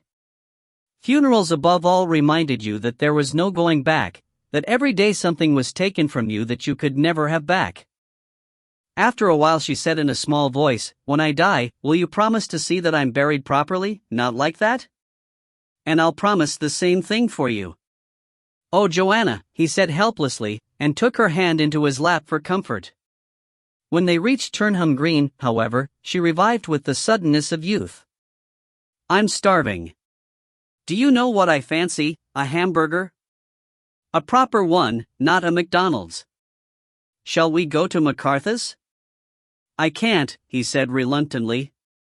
I've got to go to the station. There's a mass of things to be done, and the meeting to prepare for, I'm sorry. Some love affair this is, she said, but jokingly, making it easy for him. I'll try and call in later, on my way home. If I can't, I'll phone anyway. She looked so forlorn that he offered his own particular foothold of comfort. Don't worry, we can't lose each other now. We can't stop knowing each other. She gave him an impish grin, count your chickens. Don't forget once I start working again you'll have 2 impossible schedules to coordinate. Look at this, Gov, Atherton said, bouncing his Viking length through the open door of Slider's room. Anne-Marie's bank statement, and very interesting reading it makes. Midland Bank, Gloucester Road branch? I expect she opened it when she was at the Royal College, Atherton said wisely. Though with her swanky connections, you'd think it would have been Coutts from birth. But she never had any money of her own before, did she? Slider spread out the pages. Well, the totals are pretty modest. No money here for buying Stradivariuses. No, but look here, last August, see? Sundries, £3,000. Is that her pay from the orchestra? No, that shows up as salary, look, here, and here. But sundries, bloody sundries, is what they call deposits, cash or checks, made by post or over the counter. And it's gone in no time, for big checks to cash. Spent it. She must have had expensive habits. No sign of the repayments on the bank loan Joanna mentioned? Oh, that was paid off a long time ago. Look, this is more interesting. Go back a bit further, and what do you find? A big sundry here, 5K, 1 for 4 here, 5 again, 6.5 here. Roughly every month she pays in a big lump sum and then whips it out in cash. Now what do you make of that? Could she have spent it all? Maybe she had a savings account. Nothing's turned up. Maybe she played the market, or put it on the ponies. But I'm not so interested in where it went as where it came from. Do you know what I think? Tell me, Slider said indulgently. I think she was blackmailing somebody. Or some bodies. And whoever she was blackmailing got fed up and killed her? Have you gone off your Thompson theory, then? Not necessarily. It could be him she was blackmailing. My Uncle Arthur could stick his wooden leg up his arse and do toffee apple impressions, Slider said mildly. Atherton grinned reluctantly. Oh well, you're not the only one who can have a hunch, you know. There was something very sinister and unlovable about that young woman. I'm going to keep my eyes open. You do that. Here's something to rest them on, the report on her car.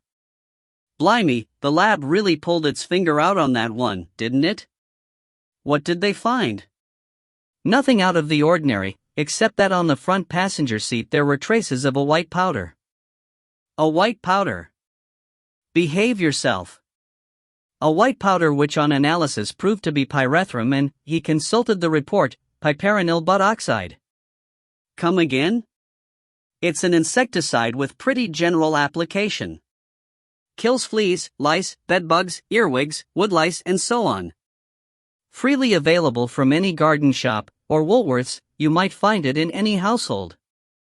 Poisonous if you ate enough of it, and can irritate the eyes and nasal tissues if you throw it about or inhale it. It irritates my brain tissues, Atherton said crossly. What's the use of that?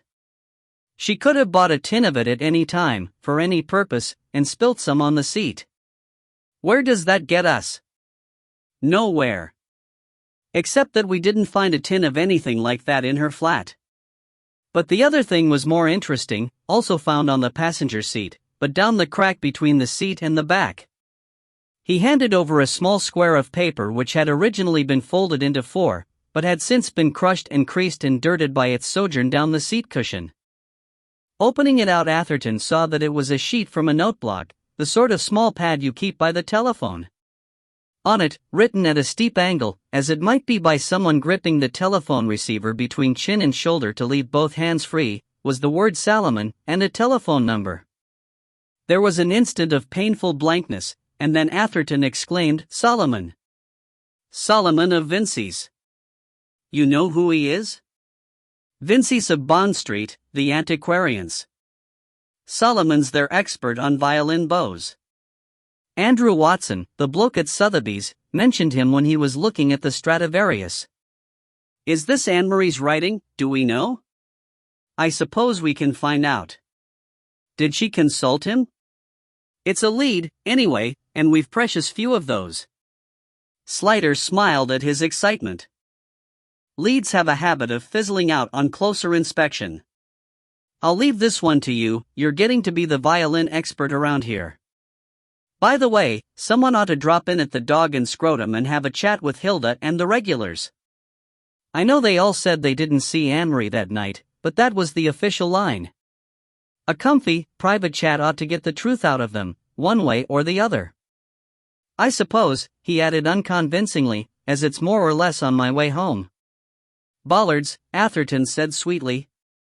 You know very well you don't go home that way anymore. I'll do it, Gov, you shove off to love's young dream. That's awfully good of you, old chap, Slider said gravely. I thought you didn't approve. If you see enough of her, you might get bored. Anyway, you know Hilda fancies me. She's more likely to come across for me than for you. It's my fresh young face and youthful charm, she can't resist em. Slider shuddered. What about the gatekeepers at the TVC? Beavers did em. One of them thinks he remembers that she didn't get into the car, just went up to it and then ran back as if she'd forgotten something. A note under the windscreen wiper, perhaps, telling her to meet the murderer at the pub? Not if the murderer was Thompson. You know what I think about that, Slider said. Maybe she just fancied somewhere different for a change. You can make too much of something, you know. Slider met his eyes, and a great number of warnings passed in both directions, which neither was likely to take heed of. Chapter 11. Miss World and Montezuma. "Hey," said Joanna, sitting up and looking down at him in the leaping firelight. One side of his body was too hot, the other icy from the draft under the sitting room door, the floor was hard under his shoulder blades, the rug itchy under his buttocks. All the same, he would have preferred not to have to move for several more hours. Sleep had been in short supply lately. "You sleep on your own penny," she said. "You're supposed to be amusing me." "I just did," he murmured without opening his eyes. He felt the roughness of her hair and a brief pressure on his penis as she bent to kiss it. "Sex is all very well, but I want you to talk to me as well." He groaned and rolled onto his side, and propped his head minimally with hand and elbow. "What?" he said. "You look so sweet and ruffled," she grinned at him. "Innocent." "You look like a dangerous wild animal," he said. "Most people look vulnerable when they take their clothes off, but you're just the opposite. You look as though you might eat me." "I will if you like," she offered equably. "A drink first." "All very well for you women, it takes it out of us men." "You women." "Spoken from the depths of your vast experience, I suppose." "You don't have to have a baby to be a gynecologist," he said with dignity. She rose fluidly to her feet. "Can you drink gin and tonic? Does a monkey eat nuts?" Left alone, he sat up and turned his other side to the fire. He looked around him and wondered at the sense of peace and comfort that this room gave him. He had never, to his memory, sat on the floor in his own house, though he used to in the early days of his marriage when he and Irene had had their little flat. But at home he couldn't in any case have sat on the floor by the fire, since there was neither fireplace nor chimney.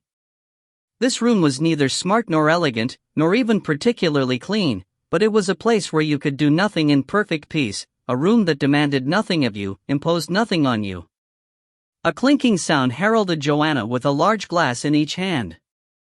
Ice cubes floated and bumped like miniature icebergs, lemon moons hung suspended, beaded with silver bubbles, and the liquid gleamed with the delicate blue sheen of a bloody large gin. The aromatic scent of it wafted sweetly to his nostrils. "Lovely," he said inadequately. She folded down beside him, and held her glass at eye level. "Aesthetically pleasing," she acknowledged. "You're such an animal." "It's all pleasure with you, pleasure and comfort." "Any fool can be uncomfortable."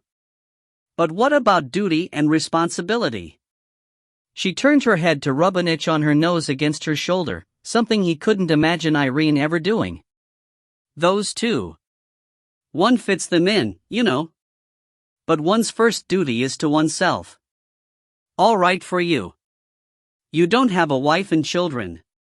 "Oh, these wives and children."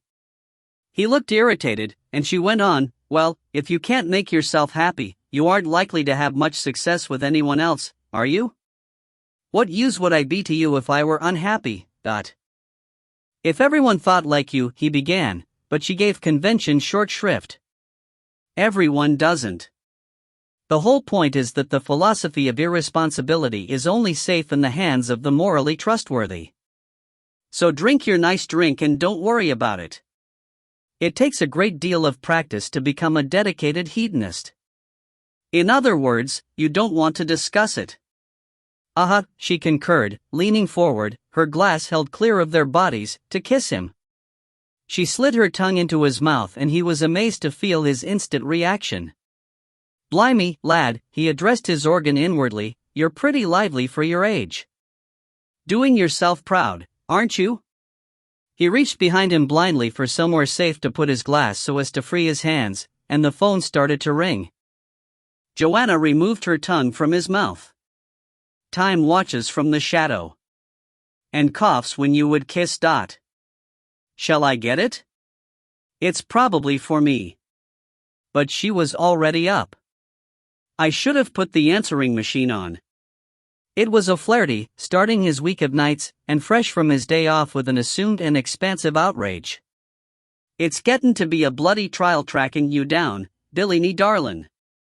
I even rang the dog and bloody scorpion, till little boy Blue said I'd find you in flagranti delicto, and I said to him, that's a pub I never even heard of. I hate to interrupt your ignorant man from the bog's routine, but did you want anything in particular? It's cold away from the fire. I think I got something for you, O'Flaherty said, dropping abruptly out of role. Listen, there's this young feller asking for you. He says he's got something important to tell you, and it's got to be you because he's shit scared of Atherton. Says Atherton's got it in for him. Wants to see you alone. How'd you rate him? I think he's the goods. Name of Thompson. Christ. Are you deaf? I said Thompson, O'Flaherty said witheringly. Is he there now? No, he wouldn't come to the station in case we locked him up. All this was on the dog and bone. I got him holding fire in the Crown and Skeptic, but only God knows how long he'll stay put. Apart from being in mortal terror, he'll be as pissed as a bloody fart unless you get out there soon. Where are you now? Turnham Green. I can be there in 10 minutes. Listen, Pat, will you do me a favor? Will you ring a certain person and say what's happened and that I don't know how long I'll be? Ah, Jesus, Billy. Come on, Pat. Don't start that again. Okay, I'll do it. Now you'd better get for Chris' sakes over to dat pub before your man changes his mind. All right, I'll speak to you later. He put the phone down and turned to find Joanna not looking at him. A certain person, forsooth, she said, but quite mildly. Simon Thompson wants to see me, alone. Says he's got information for me. I've got to go and see him before he changes his mind. She nodded acquiescence, turning her face away, sipping her drink and looking into the fire. All sorts of bits of him wanted badly to cleave unto her just then, but he reached for his clothes automatically, however unwillingly. I'm sorry. She shrugged. I'll ring you later, if it's not too late, he said humbly. She turned, contrite. Ring anyway, even if it is too late. I'll be awake. He dressed and kissed her goodbye before he left, but his mind had already left ahead of him. The pub seemed full for a weekday. Slider stood just inside the door looking around so as to give Thompson a chance to accost him first. Neither, of course, knew what the other looked like, but he pretty soon picked out Thompson from Atherton's description, Miss World in trousers, and from the way he was crouched over an untouched half-pint with the preoccupied, inward-looking posture of an animal in pain. The eyes came round to the door, hesitated, went away, and returned to meet Slider's hopefully. Slider nodded slightly and went across and Thompson made room for him on the banquette. As soon as he was near enough, Slider could smell the other man's fear. This was no hoax. Mr. Thompson? Thompson nodded, still hunched wretchedly. You're Inspector Slider? How did you know about me? Sue Bernstein said you were in charge of the investigation. She said you seemed like a decent bloke. And she said you're going with Joanna Marshall, is that right? Slider coughed slightly, taken aback by the directness of the question. Well, I thought you were probably all right. Better than that Sergeant Atherton, anyway. He's got it in for me. His voice rose a little in panic. He thinks I killed Anne-Marie. He's out to prove it, whatever it takes. He seemed to flinch at the sound of his own words, and crouched lower, looking around him as if he expected Atherton to leap up triumphantly from under the table brandishing a tape recorder. I'm sure he doesn't think anything of the kind, Slider said soothingly. We have to ask questions in order to get at the facts, that's all. Thompson looked at him hopefully, a film of sweat on his upper lip, his eyes fawning. You seem like a reasonable bloke. You don't think I killed her, do you? Well, as a matter of fact I don't, Slider said, but that's neither here nor there, is it? Isn't it? Well, if you really didn't do it, you've got nothing to worry about, have you? It's all very well for you, Thompson said bitterly, but if you were in my position you wouldn't be so cheerful. I had nothing to do with it. You must believe me. I was as horrified as anyone when I heard. Perhaps a bit more horrified? Slider suggested. Well, after all, you had had a relationship with her. You must have been closer to her than anyone else. No one was close to that girl, he interrupted with force. She was weird and, look, I'm sorry she's dead, but I can't help it. She was mixed up in something and it caught up with her in the end. It was her own fault, that's how I see it. What was she mixed up in? Slider asked evenly, his heart jumping. Thompson took the plunge. I don't know the details, but I'm pretty sure she was mixed up in some kind of smuggling racket. I got the idea she was beginning to want out, but she'd got in too deep. On the plane coming back from Italy she seemed pretty scared, but she wouldn't tell me what it was about. Ah yes, Italy. Tell me about that. You and she were going around together, weren't you? He looked uncomfortable. It was just for the tour, that was understood. We'd done it before. We swapped rooms with some other people so that we could sleep together, and everything was all right until the last day, in Florence. We'd been out in the morning, poking around the junk shops in one of those alleys behind the main square, you know. Slider, who had never been to Florence, nodded. Then I said how about getting some lunch and she suddenly said no, she had to go and see somebody. Just sprang it on me like that, never mentioned anything about it before. Well, when you're spending a tour together, you sort of expect to know what the other person's doing, don't you? Again Slider nodded. So naturally I asked her who she had to see all of a sudden, and she wouldn't tell me. Got quite nasty about it. Eventually she said if I really wanted to know she was going to see her cousin Mario, but it was none of my business, and I never gave her a moment's privacy and things like that. Suddenly we were quarreling and I didn't know how I got into it. You think she deliberately engineered the quarrel so as to get away from you? Thompson nodded eagerly. Yes, that's it. And she was different, too, jumpy and nervous, looking over her shoulder as if she thought someone might be watching her. Anyway, we argued a bit, and she stormed off, and I sort of followed her. I didn't really mean to.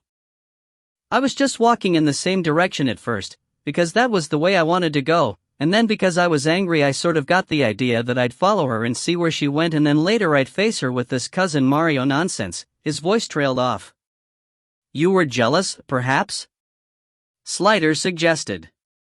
Thompson shrugged. Did she see you following her? I don't think so. I had a job to keep up with her, mind you, because she went a hell of a long way, right off the tourist track, and after a while I got scared of losing her, because I'd never have found my way back. I had no idea where I was. Did she seem to know where she was going? Oh yes. She never hesitated. And she took lots of little alleys and back streets and so on. I'd never have remembered the way, it was too complicated. Cautious, thought Slider. How the hell did she miss an incompetent bloodhound like Thompson? Where did you eventually end up? In an ordinary street, with houses and a few shops on either side. Not a tourist street. Not smart. And then she turned into a doorway. A shop? I didn't see. I was a bit behind her, and when she went in I didn't like to go too close in case she came out again suddenly and spotted me. So I stood in a doorway further down the street and waited. I kept thinking, suppose there's a back way? Suppose she goes out the back way, I'm really in trouble. You didn't notice the name of the street, I suppose, Slider said without hope. Thompson looked eager and said, yes, I did. The doorway I was standing in was right opposite the street sign, so I was sort of staring at it for ages. I remembered it because it was so inappropriate, Paradise Alley, only in Italian, you know. Blimey, Slider thought, a fact. Someone actually remembers something. Go on. Well, she was in there I don't know how long, but it seemed a long time to me, maybe 10 minutes, and when she came out she was carrying a bag. What sort of bag? How big? I think you call them carpet bags. You know, like a big sports bag, but soft, canvas I think, and with handles on the top. About this big. He offered his hands about 30 inches apart. Was it heavy? Thompson looked puzzled. How did she walk with it? Did she walk as if it was heavy? Oh, he said, enlightened. No, not really. She just walked normally. Well, I ducked back into the doorway until she'd gone past and then followed her again until we got near the main square and I recognized where I was, and I turned off to the side. But she must have turned off down the next street, because a minute later when I came into the square I bumped into her. She didn't look too pleased to see me, but I put it down to we'd just had a quarrel. So I asked her what was in the bag. Well, it was a natural question, wasn't it? Perfectly. What did she say? I thought for a minute she wasn't going to tell me. I thought she'd tell me to mind my own business. But then she sort of laughed and said olive oil. Olive oil? Slider was perplexed. Little wheels were whirring and clicking, but the patterns were making no sense. Olive oil, 2 tins, that's what she said. Well, she was nuts on cooking, I knew that. She said it was a special sort you couldn't get in England, and her cousin Mario got it for her to take back. He shrugged, distancing himself from the whole mess. You say she laughed, Slider said. Did she seem happy? Excited? It wasn't that sort of laugh, Thompson said doubtfully. More sort of, as if she was having a secret laugh at me. She wanted to get shot of me, anyway, that was for sure because I said I was going to get some lunch and asked her to come with me, and she said she was going back to the hotel and shot off like a scalded cat. When did you see her next? In the hotel room when I went back to get my fiddle for the seating rehearsal that evening. She was already there in the room when I arrived. Did you see the bag again? Yes, it was there on the end of her bed. I asked her, actually, if her cousin had given it to her, because it seemed rather a nice sort of thing just to be giving away. She didn't answer right off, looked a bit shifty, as if she was wondering what to say, then she said he'd only lent it to her and that he'd be collecting it from the hall that evening. I'd have followed it up, but she jumped up and said she wasn't waiting for the orchestra coach, that she wanted some fresh air so she was going to walk to the hall. And she just went. I think she wanted to get away from me, in case I asked her any more questions. She took the bag with her? Yes, and her fiddle case, So you never got to see inside the bag? No. She had it with her in the rehearsal, under her chair, but she must have passed it to this Mario when rehearsal finished, because she didn't have it later. But I've a fair idea what was in it, all the same, and it wasn't olive oil. He looked at Slider expectantly. Not olive oil? Said Slider obediently.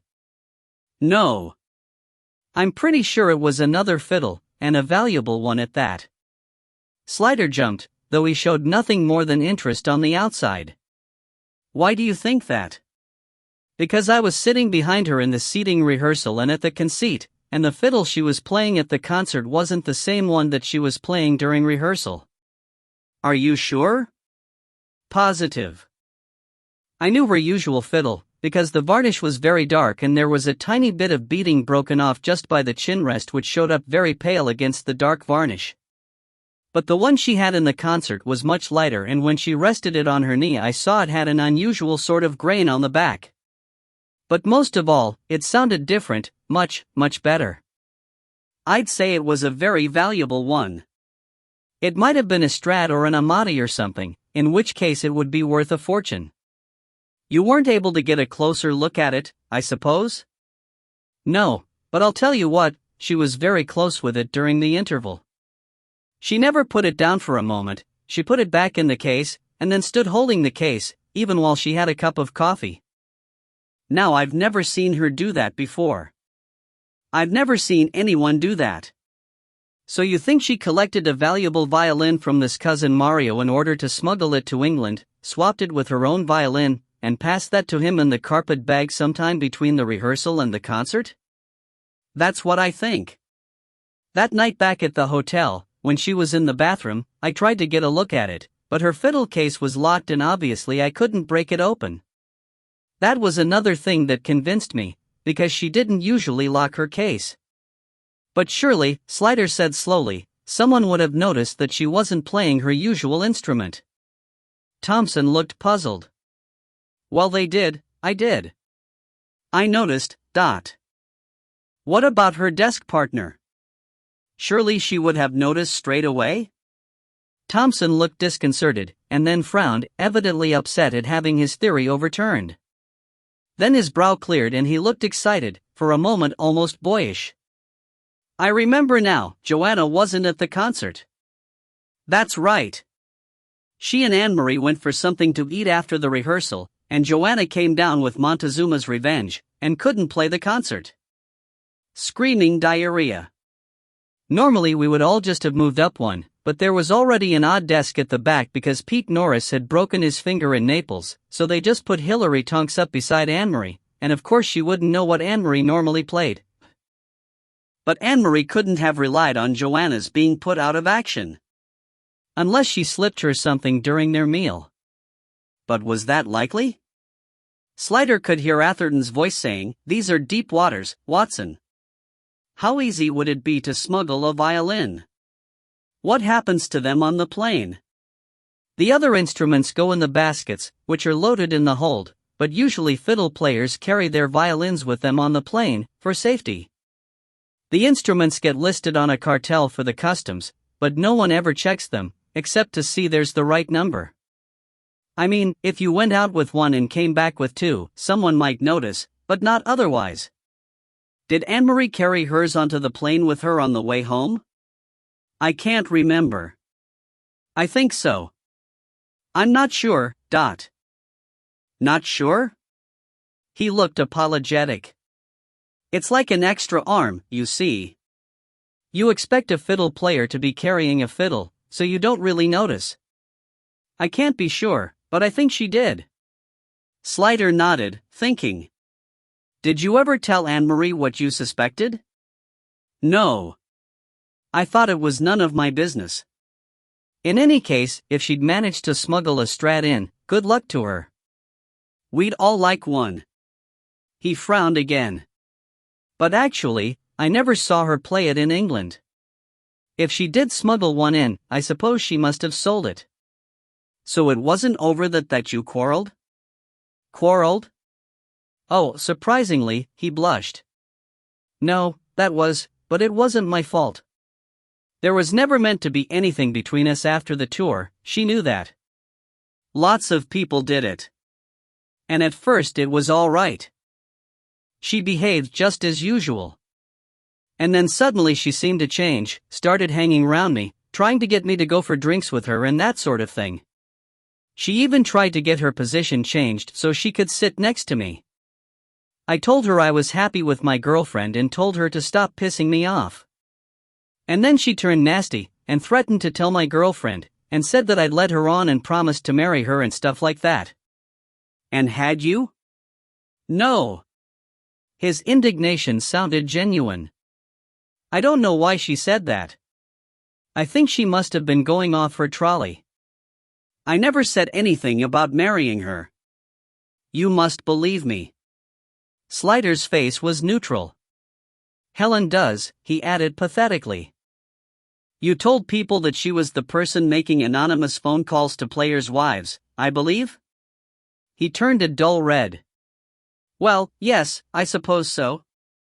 I was angry. I wanted to get back at her for trying to make trouble. I thought it might stop her. And did it? Well, something did. She left me alone, anyway. Did it make trouble for her in the orchestra? He shrugged. If you mean that business with John Brown, he didn't like her anyway. He doesn't like women in orchestras. Tell me about the day she died. You must have seen her at the television center? Of course. But she hadn't given me any trouble since Christmas. I still try to avoid her, though, just in case. How did she seem to you? Seem to me? Was she happy, sad, frightened, worried? Nothing really. She was quiet. Didn't speak much to anyone. That's how she usually was. I didn't notice anything different. You'd arranged to go for a drink afterwards? With Phil Redcliffe, yes, but during the second session he told me that Joanna and Anne-Marie were coming too. I think he felt sorry for Anne-Marie. I didn't argue with him, but when we finished I went to Joanna and told her that if Anne-Marie was coming, I wasn't going, and she sort of shrugged and said it was up to me. You know the way she is. She's never got any time for people's feelings. So I didn't go. You went where instead? I went home. Well, I went and had a drink first. He slowed nervously. I had a drink at a pub near home. You may as well tell me the truth, Slider said kindly. We know you didn't go to Steptoe's that evening. We know that you did go to St. Thomas's. We know that you had someone in your car that night, and that someone wasn't Miss Morris. Thompson paled sentence by sentence, and Slider added the last one almost tenderly. Someone with long, dark hair about the same length and color as Anne-Marie Austin's. We found some of her hairs on your car upholstery, you see. Oh Christ, Thompson whispered. For a moment Slider thought he was going to be sick or faint. I know what you're thinking. I know what Sergeant Atherton thinks, but I swear. Tell me what you did when you left the television center. He swallowed a few times, and then said, I did go to the hospital. Yes, I know. What for? I went to meet someone. One of the nurses. Not Helen. It's someone I've been seeing a bit recently. Helen doesn't know, you see. She wouldn't understand. I bet she wouldn't, Slider thought. All right, give me her name and address, and we'll check it out. I suppose she'll be able to confirm that she was with you, until when? After midnight, Thompson said quickly. Slider wondered why he picked on that hour. We went back to my flat and had a drink and, well, I drove her home in the early hours. I don't know exactly when, but it was certainly after midnight. Her name and address. He licked his lips. I can't tell you. She's married, you see. Her husband, she said she was doing overtime because they were short-staffed. If he found out Mr. Thompson, don't you realize that this young lady, whoever she is your alibi? I promise you that we'll be as discreet as possible when we interview her, but you must give me her name. Thompson shook his head unhappily. You realize that if you refuse, we're bound to wonder about your story? There are certain pieces of evidence which suggest. Oh Christ, you still think I killed her? I swear I didn't. Why should I? She was nothing to me.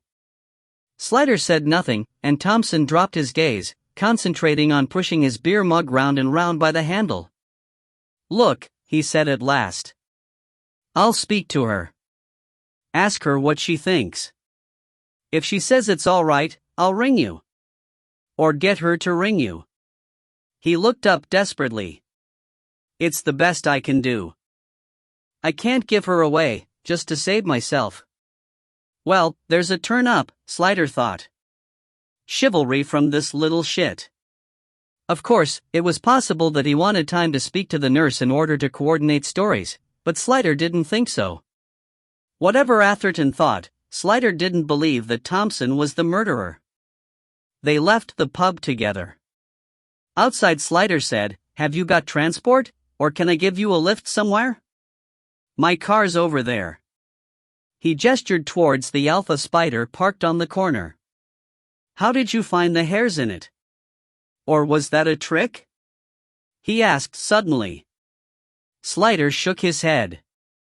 That day when you came into the station to make a statement, we took it round the back and went over it. But are you allowed to do that? Thompson demanded with a little return of vitality. Oh yes, Slider said gently. Thompson sagged again, and turned away to trail miserably over to his car. Slider watched him go, but his attention was not all for Thompson. Some sixth sense was nagging at him, pulling him towards the alley on the other side of the pub. Something had moved there in the shadows. He walked slowly back, making a bit of business with straightening his raincoat belt, so that he could glance down the alley under his raised arm. There was nothing. And yet something had disturbed him. It was an animal sense of danger that policemen develop, an instinct about being watched, a sort of subliminal awareness of more incoming stimuli than can be accounted for. He walked back to his car, more certain than ever that the tree up which Atherton was barking contained only a mare's nest full of red herrings. O'Flaherty looked up. "Did you get him?" "Yes." "Did you ring Irene?" "I did. I told her you'd not be home till late." "What did she say?" "She said nothing." He regarded his friend massively, mournfully. "I'm askin' you to be careful, darlin'. Now that's all. I'm asking you that, for this isn't a bit like you." Slider tried to smile, and found it a surprising effort. "What a lot of interest you and Atherton are taking in my welfare these days. I can't meet either of you without getting spoonfuls of advice." "It's because we love you," O'Flaherty said with a con man's sincerity. "It's because you've nothing better to think about, Well, sure, you could be right. And how was your Thompson type?" "Scared stiff. And look, Pat, there was something else. When I came out of the pub, I had that old feeling. Someone was watching us." O'Flaherty's face pricked up as visibly as a dog's ears. "Ah, Jesus, I knew there was something else. Did you get sight of him?" "I saw nothing." "Why?" "There was a feller hanging round the station when I came in tonight, and there was something about him that rang a bell, but I just couldn't place him in me memory." "What sort of man?" "Professional lounger. Little run of a man like a bookie's tout. A real little shit, you know, and Billy, I may be bad at names, but I never forget feces. I seen him before on the watch, but for the life of me I can't pin him down." "I see. Well, I'll be careful. Keep trying to think where you've seen him before, and if you see him again, grab him." "I will." "Sure, and he may be nothin' to do with it at all, but—" "Yes, but," Slider agreed, and went to his room to write his report. When he had finished he sat for a while with his face in his hands, rubbing at his eyes with the heels of his hands in a way which would make an oculist feel faint. His neck ached and he felt tired and depressed, and he wondered if he were sickening for a cold, and knew he wasn't really. It was just his mind trying to escape from things it didn't want to face up to. Like going home. He tried to think seriously about going home, and found himself instead remembering Joanna sitting up on her knees, naked in the firelight. He wished he could have drawn her as she was just then. He imagined himself a great artist, and Joanna his famous model/mistress. He saw an attic room in Paris, plain white walls bathed in sunshine, Joanna lounging naked on a crimson velvet divan. Then he changed the studio into a self-catering studio flat in a holiday apartment block in Crete. A fortnight's holiday with Joanna after this case was cleared up, to recuperate because he'd had a breakdown through working too hard. And what would Freddie Cameron say about a man who ran away from reality as hard as that? He smiled at himself and reached for the phone. A man must face reality, deal with his responsibilities, perform his duties, without sparing himself. He dialed the number, and Joanna answered at the first ring. "Were you crouched over it?" "It was beside me." "Are you all right? Do you want to come over?" "It's late. It isn't really fair to put upon you like that." "Oh nuts. Who do you think you're talking to?" "I need you," he said with difficulty. "I need you too. As easy as that. Will you stop wasting time?" He drove by a roundabout route, checking frequently in his rearview mirror, and when he got to Turnham Green he parked around the corner from Joanna's and walked the rest, eyes and ears stretched, passing her door and pausing beyond the street lamp to test the air. Nothing. He returned to her house and knocked softly on the door, and she let him in at once and said nothing until she had closed the door behind him. "What was all that about? What were you doing, Dot?" making sure I wasn't being followed. That's what I thought. Are you in danger? Or is Irene on to you already? He didn't answer. He took her in his arms and buried his face in her hair and then her back, reveling in the feeling and the smell and the accessible warmth of her. That last evening in Florence, he said, muffled. You didn't tell me you went for a meal with Anne-Marie. There was nothing unusual in that. We often ate together. Tell me about it. Where did you go? She pulled her face back from him, considering. Actually, I'd already eaten before the rehearsal, but she said she was hungry and wanted me to come with her, for the company. I didn't mind, you have to do something. We went to a restaurant nearby. Who chose it? You or her? She did. I wasn't eating, I just watched while she ate. You didn't have anything at all? Nothing to eat or drink? Well, she tried to persuade me to have a glass of wine to keep her company, but I don't like to drink before a concert. So I had a cup of coffee. Was it brought in a cup? Or a pot? She looked puzzled. Just a cup of espresso, that's all. Why? And when did you start feeling ill? I 11? Oh, it was just a touch of the Montezuma's, rather a bad one, though. I couldn't do the concert, just couldn't get off the pan. That was back at the concert hall? I felt a bit queasy as we were walking back. Then just as I was changing it struck. It must have been what I had for supper, I suppose. I had been a bit stupid and eaten some figs. He didn't reply, and, watching his face, she said, What are you saying? You don't mean? Oh no. Come on, that's ridiculous. Is it? I think you were deliberately put out of action for the concert. But she couldn't have put anything in my coffee without my knowing it. She chose the restaurant. That was all she needed to do. Dear God. She broke away from him and walked a few steps as though trying to distance herself from the unpleasant idea. But what was it all in aid of? Why should she want me out of the way? It may be that was the night she swapped violins. She played the Strat in the concert, and you were the one person who would notice. She only looked at him, still disbelieving. Did you notice at any time that she had a large carpet bag with her? Not.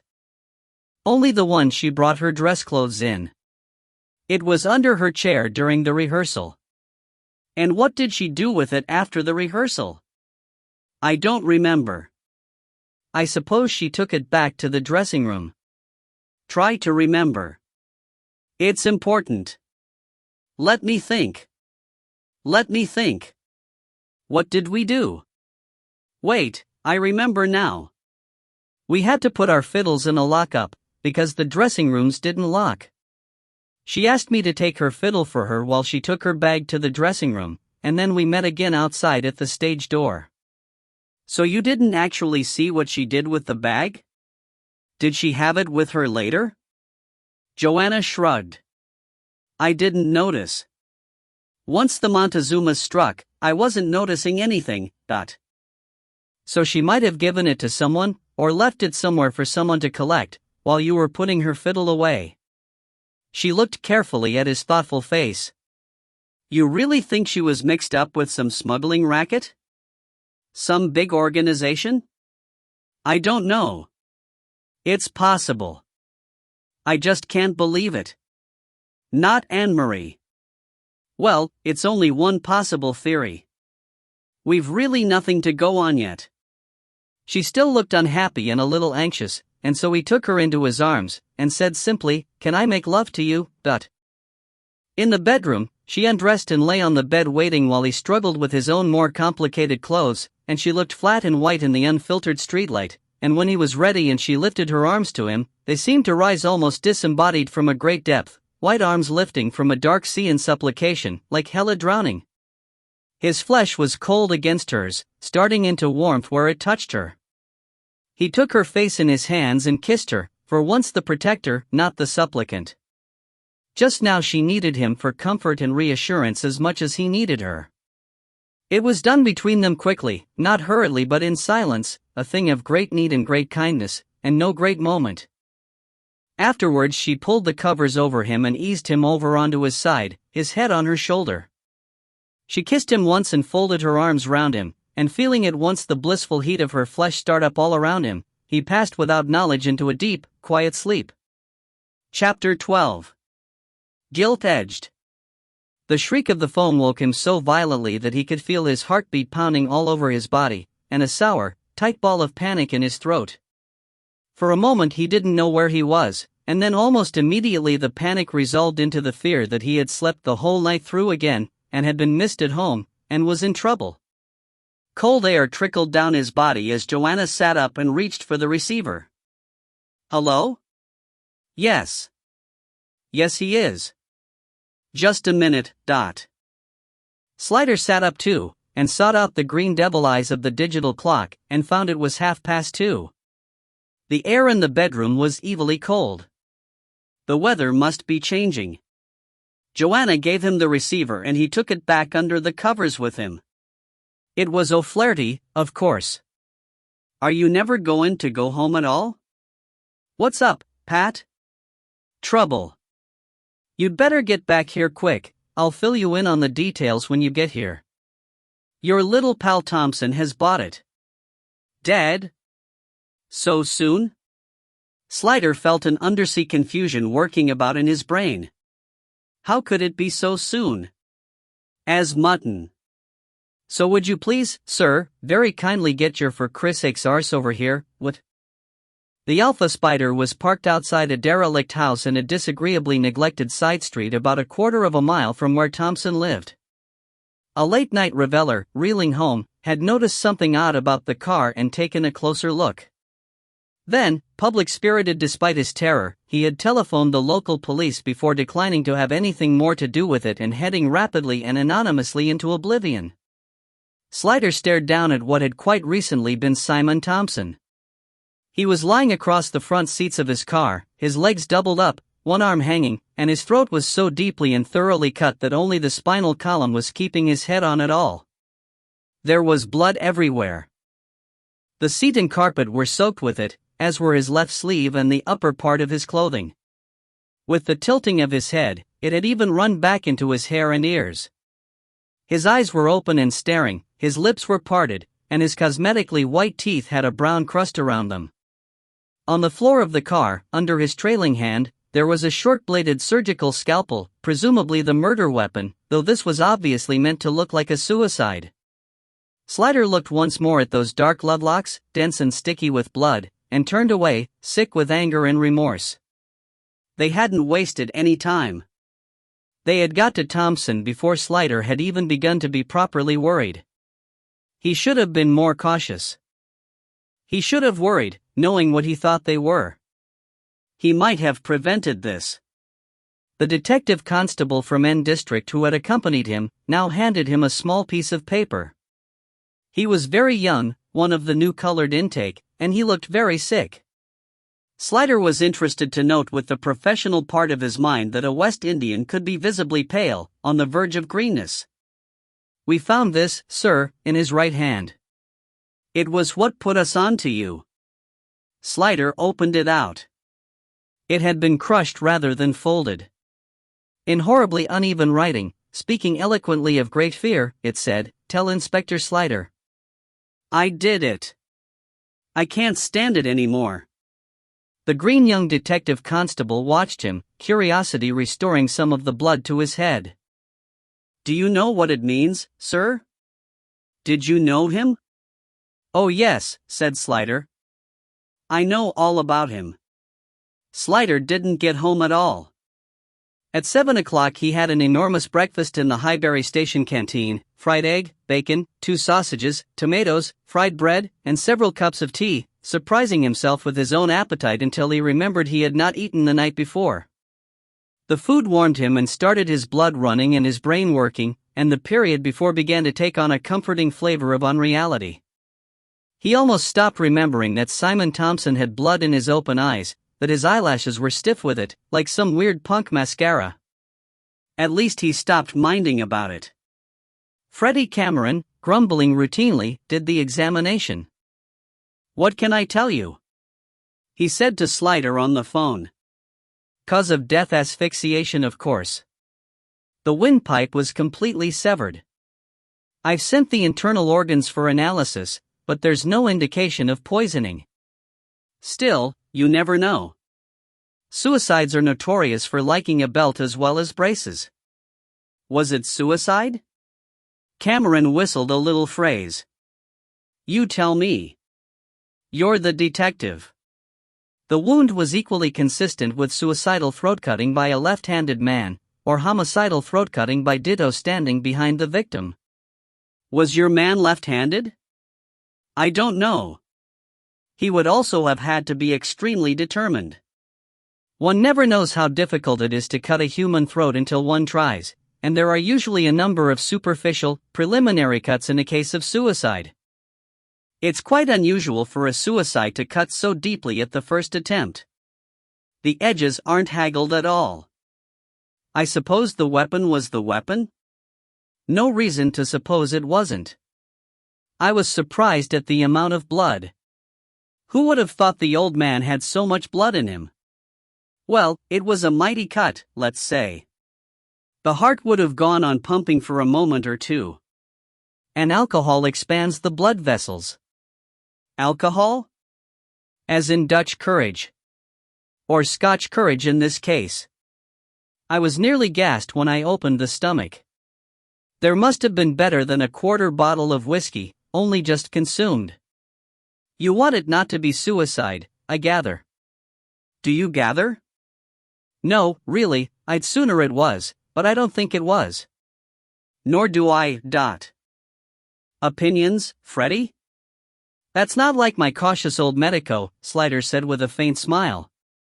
"Firstly, I don't believe in that first-time cut. And secondly, there was a fresh chip out of one of his front teeth. The sort of thing that might happen if someone forced you to drink whiskey straight out of a bottle, and you struggled." Slider was silent, feeling cold at this new image to add to the scenario. "To render him passive, I suppose," he muttered. "Or to add color to the suicide motif, I don't know.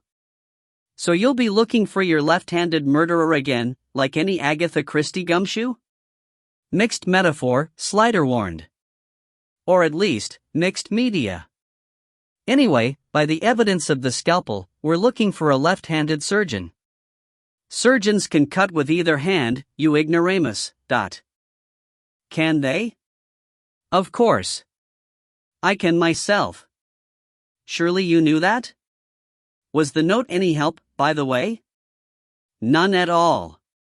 Very Agatha Christie, in fact." Slider was glad to change the subject.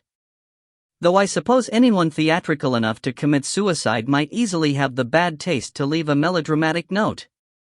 But would a left-handed murderer be clever enough to try a double bluff like that? There wasn't any bruising. I suppose?" he asked wistfully. After all, he must have been forced to write that note. "You couldn't get up a bruised wrist for me?"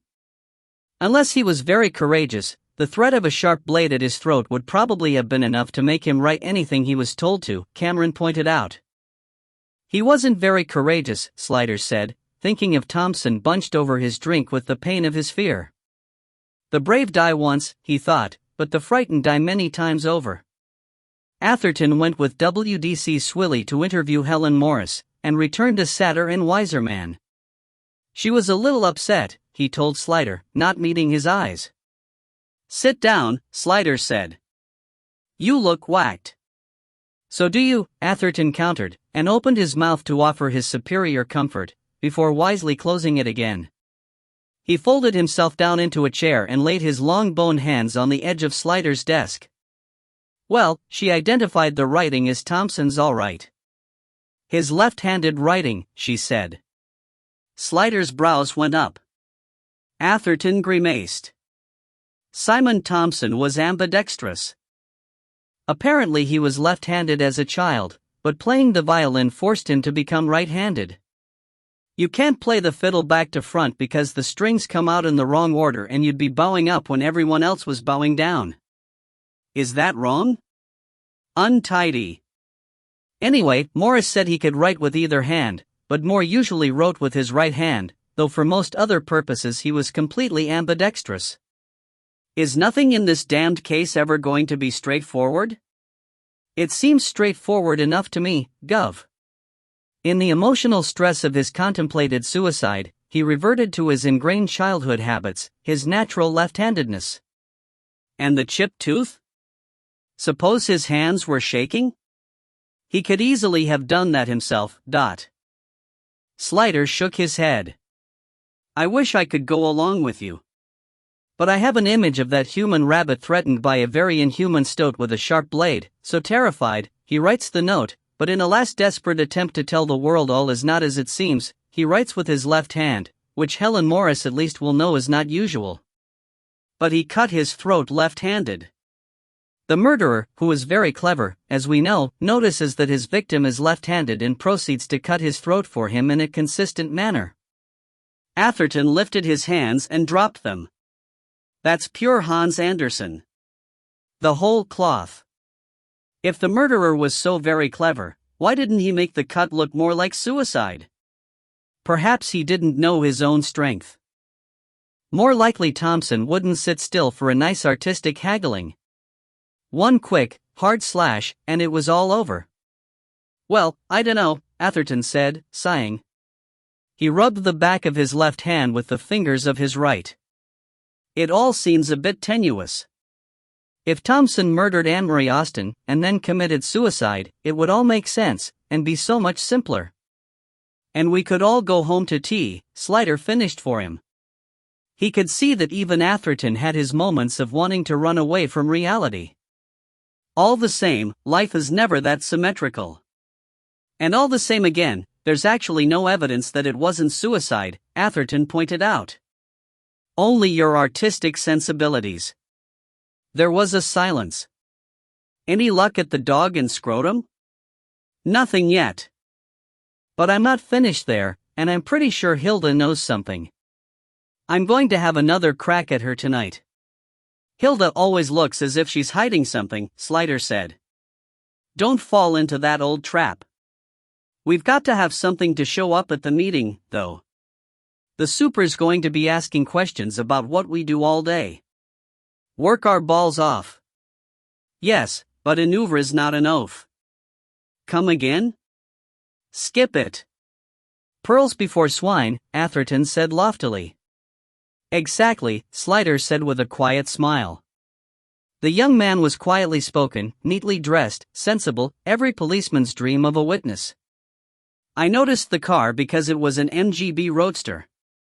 I love MGs. I used to have one myself, but now we've got a kid it isn't practical, Married, with child, Atherton noted. Better and better. You didn't notice the registration number, I suppose? 'Fraid not. Only that it was a Y registration. Color? Bright red. I think they call it vermilion. He told his story. He had been waiting in the car park of the Dog and Sportsman for his wife, who was working the back shift at United Dairies in Scrubs Lane. They were both working every hour they could, to get together the deposit for a house. Now they had the baby, they wanted to get settled in a place of their own. Who looked after the baby? Denise's mom, who lived in the council flats in North Pole Road. That's why they met at the Dog and Sportsman. A bloke from the dairies dropped Denise off there, Paul picked her up, and they drove round to collect the baby and then home to Latimer Road. That particular evening he had got there a bit early, so he was just sitting in his car watching the traffic for Denise to turn up, when the Roadster had come along. The girl was driving it very fast and flashily, screaming her tires as she whipped into the car park, braking hard, and backing into the space opposite him in one movement. When she got out of the car, he'd thought to himself that she was a pretty girl playing tough. She was dressed in a donkey jacket and jeans and short boots, which with a girl as pretty as that made you look twice all right. What time was that? About 20 to 10, more or less. He hadn't looked at his watch, but Denise usually got there about 1:15, and it wasn't more than 5 minutes before she arrived. Maybe less. Well, so this girl got out of the car and went towards the pub, and then this man appeared in front of her. No, he didn't see where he came from, he'd been looking at the car. He just sort of stepped out of the shadows between the parked cars. She stopped at once and they spoke a few words, and then they went back to her car and got in and drove away. That was all. What did the man look like?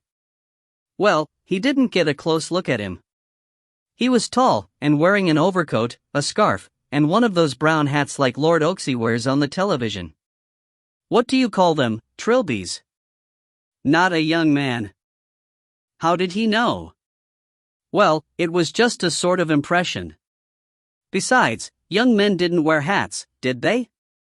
He didn't see his face, because the hat and scarf sort of overshadowed it. He didn't think he'd recognize him again. Just a well-to-do, middle-aged man in a dark coat and hat. Did she seem to know the man? What was her reaction to him? The young man frowned and thought. Yes, she knew him. She didn't seem to be surprised to see him there. Wait a minute, though, when she first saw him, she turned her head and looked quickly round the car park as if to check if anyone were watching. No, he was sure neither of them saw him. His lights were off and they didn't even glance his way. Just for the first minute he'd thought the man had stepped out to rob her, snatch her handbag or something, and that she'd looked around for help. But that wasn't it. And it was all over in a second. The man said something, she answered, he said something else, and they went back to her car and got in and drove back the way she had come, downward lane towards Shepherd's Bush. Atherton closed his notebook. Thank you very much, Mr. Ringham. You've been very helpful. Now if you should remember anything else, anything at all, no matter how trivial it seems to you, you will be sure to let me know, won't you? You can reach me on this number, Yes, okay, but look here, I won't be involved in anything, will I? I mean, I can't identify this man or anything, and I've got Denise and the kid to think about. Well, all witnesses have their limitations, Atherton thought, and reassured him with some vaguenesses and long words. In his own powder blue Sierra, driving home to the sanctuary of his civilized little house, cat, real fire and elegant supper, he wondered how far this had got them. Enter Mr. X in sinister trilby. He never trusted men who wore hats like that. So they now knew that she met the murderer at the Dog and Scrotum, and though the description was not promising, it might just as well have been Thompson. He was just the kind of jerk who would attempt to disguise himself by wearing a very obvious hat and muffler. Anyway, at least they knew that she went to the White City in her own car. It would be worth interviewing the residents of Berry House again and asking about a red MGB. Surely someone must have noticed such a specialty car? The atmosphere in the house was as icy as Slider had expected it to be. Irene gave him a boiled stare and said, "There's nothing for supper, except what's in the fridge. I wasn't to know you'd be home, and I'm not endlessly cooking meals to throw them away." "It's all right," said Slider, patient under insult. "I can get myself something." Even as he said it, he wondered what. Irene was not the sort of person to tolerate leftovers. The fridge would most likely be as innocent of food as an operating table of germs, and for much the same reason. Atherton had long ago pointed out to him, in a different context of course, the correlation between lack of sexual outlet and an obsession with hygiene. Both the children were home and had friends in, and Slider was able to use them, as so often before, as a screen. He asked Matthew about his football match, and sat through an interminable verbal action replay. Matthew's friend, a pinch-nosed, adenoidal boy called Sibbott, with such flamingly red hair that it looked like a deliberate insult, repeated everything half a beat behind, so that Slider got it all, or rather failed to get it at all, in an unsynchronized, faulty stereophony. "So you won, then, did you?" Slider asked at last, groping for comprehension. "Well, yes, we did win," Matthew said with an anxious frown, "and if we win again next Saturday against Beverly's, we win the Shield. Only they're very good, and if we only draw, it goes on goals, and we didn't do very well on goals." From his worried expression, it was plain that the whole responsibility for their goalless state rested on his shoulders. Like father, like son. Well, even if you don't win, it doesn't matter, as long as you do your best, Slider said, as parents have said throughout the ages. Simon and Matthew both looked uncomprehending of his stupidity. But it's the shield. Matthew began, desperate to get this point across to unfeeling parenthood. Slider forestalled him hastily. Matthew, is that bubble gum you're eating? I've told you again and again, I won't have you eating that disgusting stuff. Take it out and throw it away. But you let me eat chewing gum, Matthew protested. Only you can't make decent bubbles with chewing gum. Chewing gum's different, Slider said. The next question would be why. And since he didn't know, other than that it was personal prejudice, because the smell of bubblegum reminded him of the smell of the rubber mask they used to put over your face to give you gas in the dental hospital back in the dark ages of his childhood, he took refuge in authority. Please don't argue with me. Just do as I say. Take it out and throw it away, please, and wrap it in something first, he added as Matthew, sighing heavily, stumped off towards the kitchen. Simon followed him, and he felt Irene's eye on him, saying as clearly as words, "My, how you love to play the heavy father, don't you? It's all action, man, as long as it's only a couple of kids you have to stand up to." He postponed being alone with her and her eye by going upstairs to see Kate, who was locked into one of her intensely private and uncomfortably ritualized games with Slider's least favorite of her best friends, a fat child called Emma who was so relentlessly sentimental and feminine that it made him squirm with embarrassment. When he pushed open the bedroom door, they were engaged in being schoolteachers to a class of 6 dolls, including a bald and one-legged Barbie of hideous aspect, a toy monkey and a bear. Emma's part at the point of his entry was confined to watching admiringly and breathing heavily through her mouth, but Kate was haranguing her victims in such tones of hectoring sarcasm that Slider wondered afresh if that was the way adults really appeared to children. "I think I've told you before never to do that, haven't I?" Kate was saying to the teddy bear. Slider had long ago named it Gladly, because its eyes were sewn on asymmetrically, and there had been a hymn he had sung in Sunday school when he was a child called "Gladly My Cross-Eyed Bear." Kate had accepted the name unquestioningly as she accepted all the incomprehensibilities of the grown-up world, as if they were nothing to do with her. Slider remembered being as young as that, with a mind gloriously untrammeled by a knowledge of the probabilities. When he was very small, he thought God's name was Harold, because of the second line of the Lord's Prayer, and it had not seemed at all surprising. Similarly, he had believed for a very long time that there was a senior government official called the Lord Privy, whose rod of office was an eel. The thing, he thought, that marked him apart from his own children was that when he learned the truth of these matters it struck him as interesting and memorable. Nothing, he felt, would ever interest Kate beyond her own immediate sensations. She had already created herself in what she considered an acceptable image, and while that image would undergo subtle alterations year by year, the primary purpose of her life would always be the maintenance of whatever was the current version. He regarded her sadly as she broke off her diatribe and looked at him with disfavor, minute fists on hips, lips narrowed in an uncomfortably familiar way. How was it, he thought, that without ever in the least intending to, we recreate our idiosyncrasies in our children? Already Matthew was exhibiting signs of Slider's overdeveloped sense of responsibility, his indecisiveness and tendency to worry about what he could not change.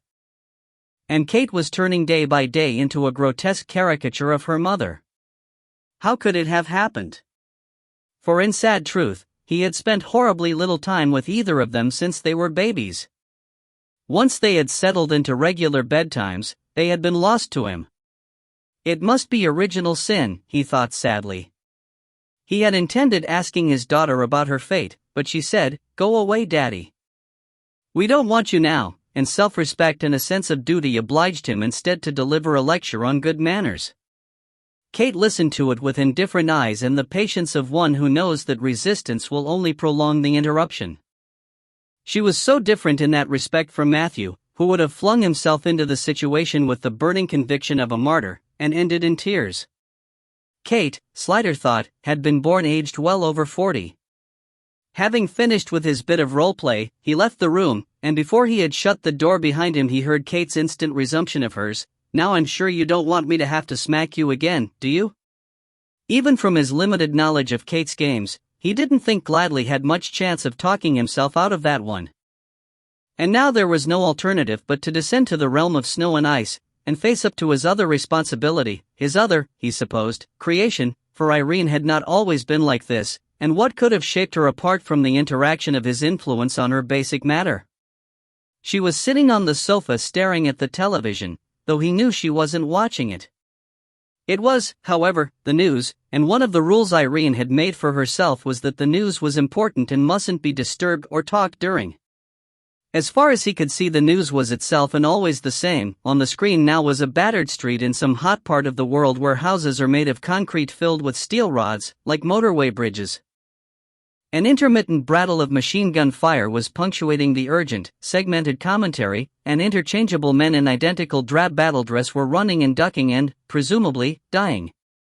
It struck him as odd how news of war, though it was repetitive and completely unsurprising, should be regarded as real news, whereas anything which exemplified the kindness or inventiveness or compassion of human beings was included, if at all, only at the end of the bulletin as a sop to old ladies and housewives, and finally, item. All the same, he was glad for the moment of the flickering images of death and suffering as a way to avoid talking to his wife. How many marriages were kept intact that way, he wondered wearily. His mind felt numb and exhausted with the effort of guilt and anxiety, and the frustration of being in the middle of a maze with no idea which was the way out, or even if there was one. Irene, the children, Anne-Marie, Thompson, Atherton, the super, all revolved like Macbeth's witches, indistinct, dangerous, clamoring for his attention, all expecting answers from him, who had no idea even of the questions. O'Flaherty's voice waxed and waned like the sea, warning him of some danger in a booming, portentous voice, and far, far away, small and clear like something seen through crystal, was Joanna, almost out of reach, too far, and fading, fading. "If you're going to fall asleep, you might as well go to bed," Irene said, jerking him back out of a doze. The news had finished, to be replaced by that witless sitcom about a couple who had reversed their traditional roles, she going out to work while he stayed home and minded the house. The laughs were presumably generated by the sight of a man wearing an apron and not knowing how to operate the dishwasher. It was depressingly 1950s. "Eh?" he said, trying to look interested in the program.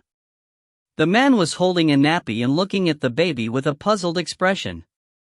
"Any minute now," he would say. "Now which end does this go on?" "It's useless sitting there pretending you're watching when you were snoring a minute ago," Irene went on, and then, with an excess of vicious irritation, "I hate it when your head slips over, and you keep jerking it up every 3 seconds, "I'm sorry," he said humbly, meaning it, and she just looked at him with a resentment so chronic, so weary, that he was filled with a sense of helplessness. It was so vast that for a moment it seemed to blot out his personality entirely. He ought to take her hand, ask her what was wrong, try to reach her and comfort her, this woman whom he daily hurt and saddened, and yet how could he help her, when it was the simple fact of his existence which made her unhappy?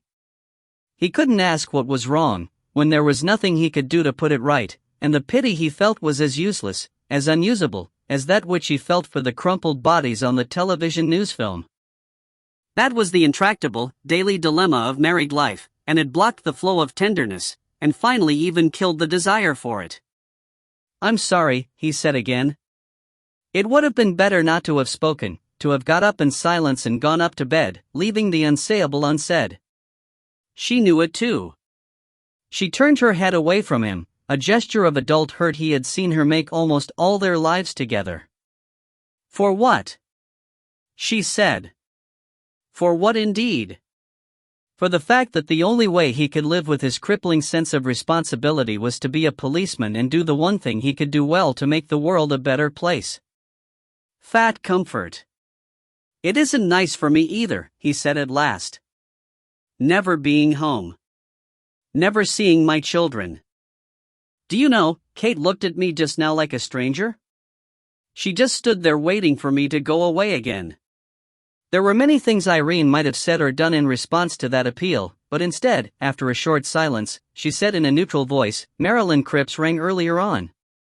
The Cripps were a couple they had met some time ago at a garden party. He was a magistrate, and she was on the PC of Dorney Church and was a voluntary steward for the National Trust at Cliveden. They had a large detached house and a son at Eton, and Irene had been almost humble when after the first meeting Mrs. Cripps had proved willing to continue the acquaintance. That was the kind of society she had always longed for, the sort she would have had as of right if Slider had only been promoted as he ought to have been. The wife of a police commissioner might mix on equal terms with the highest in the land. She asked us to a dinner party, she went on unemphatically, but I couldn't accept without consulting you. With most husbands, of course, that would be just a formality, but with you I suppose it's hardly even worth asking. Well, when is it, exactly? Slider began dishonestly, for he knew her indifferent tone of voice was assumed. What's the point? Even if you say yes, when the time comes you'll call it off at the last minute, which is so rude to the hostess. Or you'll turn up late, which is worse. And even if you do go, you'll complain about having to wear a dinner jacket, and sulk, and sit there staring at the wall and saying nothing, and start like an imbecile if anyone talks to you. Why don't you go without me? Slider said cautiously. Don't be stupid. She showed a flash of anger. We were invited as a couple. You don't go to dinner parties like that on your own. I wouldn't be so inconsiderate as to suggest it. There was nothing he could say to that, so he kept silent. After a moment she went on, in a low, grumbling tone, like a volcano building up to its eruption. I hate going out without you. Everyone looks at me so pityingly, as if I were a leper. How can I have any kind of decent social life with you? How am I ever going to meet anyone? It's bad enough living on this estate. I thought you liked this estate. You know nothing about what I like. She flared. I liked it all right as a start, but I never thought we'd be staying here permanently. I thought you'd get on, and then we'd move to somewhere better, somewhere like Datchet or Chalfont, where nice people live. Somewhere the children can make the right sort of friends. Somewhere where they give dinner parties. Slider managed not to smile at that, for she was deadly serious. Well, if you're not happy here, we'll move, he said. Why don't you start looking round? How can we move? She cried, goaded. We can't afford anywhere decent on what you earn. God knows you're never here, you work long enough hours, or so you tell me, but where does it get you? Other people are always being promoted ahead of you. And you know why, because they know you've got no ambition. You don't care. You won't speak up for yourself. You won't make the effort to be nice to the right people. There's such a thing as pride. Oh. Pride. Are you proud of being everyone's dog's body? Are you proud of being left all the rotten jobs? Being left behind by men half your age? They don't respect you for it, you know. I've seen you at those department parties, standing on your own, refusing to talk to anyone in case they think you're sucking up to them. And I've seen the way they look at you. You embarrass them. You're a white elephant. She stopped abruptly, hearing the echo of her own words, unforgivable, on the air. He was silent. Policemen should never marry, he thought dully, because they couldn't honor all their obligations and still do their job properly. And yet if they didn't marry, like priests they wouldn't be whole people, and how could they do their job properly if they were in ignorance of the way 90% of people lived? For a fleeting, guilty moment he thought of Joanna, and how if he were married to someone like her it would be all right. No, not someone like her, but her. With her he could be a good policeman, and happy. Happy and good, and understood. His tired mind reeled. He mustn't think about Joanna in the middle of a row with Irene. That was bad. I'm sorry, he said, but this is a very bad case I'm in the middle of, Anne. She didn't wait for him to finish. You can't even pay me the compliment of being angry, can you? Oh God. She stared at him, furious and helpless, frozen like an illustration in the Strand magazine. Baffled was the word they would have used. Look, I'm sorry, he began again, but this is a particularly horrible case. An old woman and a young man have been killed since the original murder, and I feel partly to blame for that.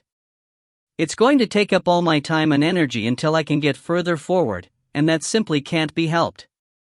But I promise you, when it's over, we'll really get down to it and have a long talk, and try to sort things out. Will you try and be patient, please? She shrugged. And now I think I will go up to bed. I haven't had any sleep for ages, and I'm dead beat. Typically, once he had gone upstairs and undressed and cleaned his teeth and got into bed, he found himself wide awake, his mind ready and eager to tramp endlessly over the beaten ground of the case. In self-defense he took up his bedside book, a long-neglected and suitably soporific Jeffrey Archer, and thus was still sitting up reading when Irene came in. "I thought you were dead beat," she said neutrally. The heaviness of her tread spoke of her unhappiness. She had always been a brisk, light mover. "Getting ready for bed woke me up, so I thought I'd read for a bit," he said. She turned away to make her own preparations, and he watched her covertly while pretending to be engrossed in the book.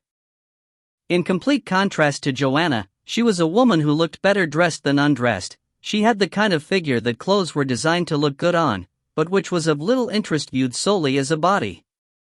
She was slender without being either rounded or supple. She had straight arms and legs, flat hips, and small, dim breasts which, he thought now, had only ever made him feel sad. Once, in the few weeks at the very beginning of their marriage, they had both slept naked, but the idea was now so remote that it surprised him to remember it. After those first weeks, Irene had begun to wear her trousseau nightdresses because it was a shame to waste them, and he had begun to wear pajamas because to continue naked while she slept clothed seemed too pointed, like a criticism. She came back from the bathroom bringing the smell of toothpaste and imperial leather with her, neat and almost pretty in her flowered cotton nightgown and with her dark hair composed and shiningly brushed.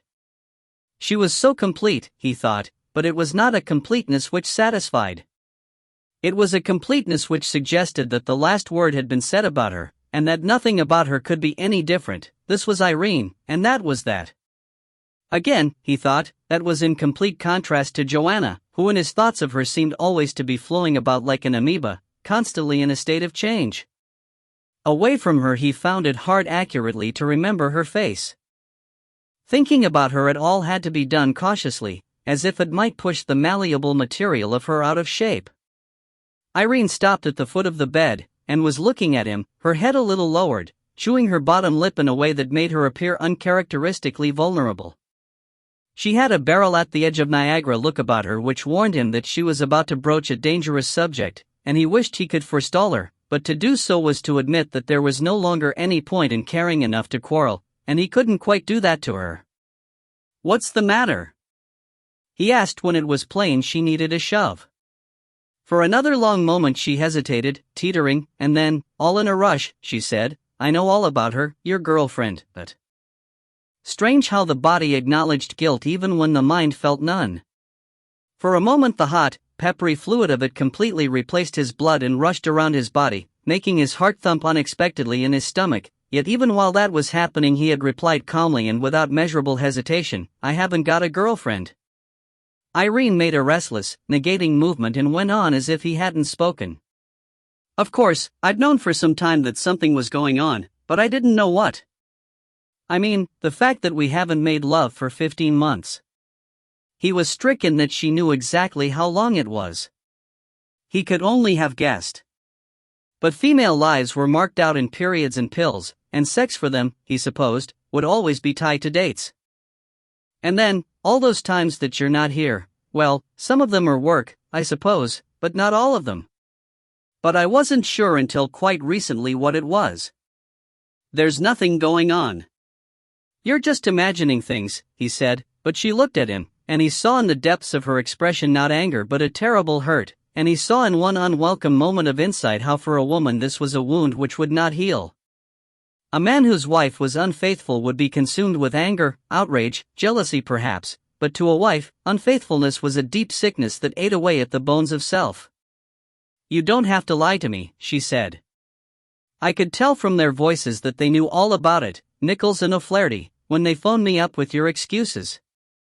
And Atherton, I've seen the way he looks at me, pityingly. I suppose they all know, everyone except me. And laugh about it. What a gay dog you are. I bet they slap your back and congratulate you, don't they? You're wrong, completely wrong. I've put up with it so far. But now you've started sleeping the night with her, and using this case as your excuse, and I'm damned if I'll put up with that. It's disgusting. And with a girl young enough to be your daughter. How could you do a thing like that? So many things ran through Slider's mind at that moment that he was, mercifully, prevented from speaking. For one thing, he was surprised that Irene, even in the grip of oratory, should describe Joanna as being young enough to be his daughter, and another considerable number of brain cells was preoccupied with the problem of how she could possibly have found out. No one at F District would give him away, he would have staked his life on that, and the notion that she had put a private detective onto him was ludicrous. And underneath these preoccupations was the thought that these were shameful things to be thinking at such a moment, and that he should be feeling bad and guilty and remorseful at having hurt Irene. And what he did say in the end came out sounding quite calm and natural. You're completely mistaken. I haven't got a girlfriend, and I certainly wouldn't be interested in anyone young enough to be my daughter. Oh, you liar! She cried softly, and with a superbly unstudied movement flung a photograph down on the bed beside him. Who's this, then? A perfect stranger? Don't tell me you carry a perfect stranger's picture around in your wallet. You bastard. You've never carried a picture of me around with you, never, not even. She stopped and turned away abruptly, so that he shouldn't see her crying. Slider picked up the photograph, bemused and amused and relieved and sorry, and most of all just terribly, horribly sad. From the palm of his hand Anne-Marie looked up at him, all sundazzle and whipped hair and eternal, unshakable youth, the little white starfish hand against the dark blue sea frozen forever in that moment of joyful exuberance. Loving Joanna had stopped him being haunted by her, but now it all came back to him in a rush, the pointless, pitiful waste of her sordid little death. They had put her down like an old dog, stripped her with the callousness of abattoir workers, and dumped her on the grimy floor of that grim and empty flat. He remembered the childlike tumble of her hair and the pathos of her small, unripe breasts, and a pang of nameless grief settled in his stomach. It was his old grief for a world in which people did such pointlessly horrible things to each other, sorrow for the loss of the world in which he had grown up, where the good people outnumbered the bad, and there was always something to look forward to. It was the reason he had taken this job in the first place, and the thing he had to fight against, because it unmanned him and made him useless to perform it. Oh, but he and his colleagues struggled day after day and could make no jot of difference to the way things were, or the way things would be, and the urge to stop struggling was so strong, because it was hopeless, wasn't it? Irene had turned again, and now flinched from the despair in his face. She had always known there was a streak of melancholy in him, which he had tried to hide from her as from himself, but until this moment she had not known how strong it was, or how deep it went. She remembered all at once those stories of policemen who drank themselves insensible the moment they came off duty, who took drugs, or rutted their way to oblivion through countless women's bodies, and of the policemen who committed suicide, unemphatically, like tired children lying down just anywhere to sleep. She wondered what it was that had held Slider together in the face of his own despair, and had little hope that it was her, except in so far as she and the children provided a kind of counter-irritant. She wondered how much longer it would work, and what would happen then, and whether, when the end came, she would have any right to resent her fate as victim of it. She looked at him with the resignation of a woman who sees that she will never be as important to her husband as his work, and for whom to stop minding is the worst of the possible alternatives. Slider saw the resistance go out of her and was grateful, though he didn't know why it had happened. He said, "This is a photograph of the girl who was murdered, Anne-Marie Austin. The case I'm investigating. You can easily check that, if you don't believe me." She turned away. "No," she said. "I believe you." She pretended to be looking in a drawer, to keep her back to him, and her next words sounded curiously muffled. "I shouldn't have looked in your wallet. I'm sorry. It doesn't matter." "It does. I shouldn't have done it." He thought she was crying. "Don't," he said. "Come to bed." But when she turned, she was dry-eyed, only looked very tired. She got into bed beside him and lay down, not touching him, and then turned on her side, facing away from him, her sleep position. Slider put his book down and hesitated, looking down at her. So it was all right again. The danger was over. He had gone up the side turning and the posse had thundered past. It would be all right for a long time now because she would feel guilty about having wrongly accused him. He wished that he could have made love to her then. It might have comforted them both, and given at least a semblance of resolution to what was otherwise unfinished business between them. But it had been too long since they last did it for habit to achieve the gesture, and he could not do it from the heart of any feelings for her. He switched out the light and lay down. Since there was Joanna, he thought in the dark, he could not do that. Chapter 13. A woman of no substance. The department meeting was held in the CID room, the other offices being too small to hold everyone simultaneously. The others were all there when Slider went in. WDC Swilly, who hated her real name of Kathleen so much that she actually preferred being called Norma, was sitting on one of the battered desks swinging her long, beautiful legs for the benefit of her colleagues. She was a tall, strong, athletic girl, with the golden skin, large white teeth, streaky blonde hair, and curiously unmemorable features of a California beach beauty. Slider often had the feeling that he was the only member of the department she hadn't seduced, which he felt lent him a certain superiority over the others. Obviously she regarded him as a real person, while the others were only sex objects to her. She smiled at him now and said, "Here he comes, crumpled, and in a hurry, the perfect example of the married middle management man. You missed out some." "What about menopausal?" said Beavers, sitting where he could get the best view of the famous legs, which often haunted his dreams. He was an almost circular young man, with thick, densely curly light brown hair, and a rampant and disarming mustache. He was married to a tiny, round brown mouse of a woman called Mary. He adored her, but her serviceable legs only twinkled, never swung. "How about manic?" Atherton added. "Not today," Slider said, loosening his tie with an automatic gesture. "Today I am a monument of calm. A man who has done his homework can't be shaken. Time you youngsters learn that flair is no substitute for hard work." He looked around them as they groaned automatically. There was DC Anderson, just back from holiday and probably bulging with photographs he wanted to show around. He was keen on what he called artistic shots, which nearly all turned out to be various stages of a sunset reflected on sea and wet sand. The other DCs, wooden-headed, obsessive Hunt and quiet, introverted McKay, were sitting solemnly side by side on hard chairs, bracketed by the sprawling charm of Swilly and Atherton, and counterpoised by Stumpy Beavers, who had a bit missing from his brain and so could never be made to feel shame or embarrassment. These, he thought, far more than the three in Ricelip, were his family, only if it were a family, he was probably the mother, while the superintendent was the authoritarian father. They were one short at the moment, for the DCI, Colin Ricebrook, had suffered a mild heart attack and was on extended sick leave. It was not yet clear whether he would be returning to the department. If they gave him early retirement, as Slider had long realized with an inward sigh, Irene would be expecting him to be promoted to DCI in Raysbrook's place, and if he was not, his life would be made extremely unpleasant. "It's a filthy day," Norma said unemphatically, staring out of the window at the cold and steady rain, "and due to get worse. Any moment now Dixon will come breezing through that door like an advertisement for cosmetic toothpaste, and I shall want to murder him all over again." "Hello, Super," Anderson chirruped, and Hunt obediently chanted the ritual reply. "Hello, gorgeous. If he calls me WDC Snockers once more, I shall murder him," Swilly went on undeterred.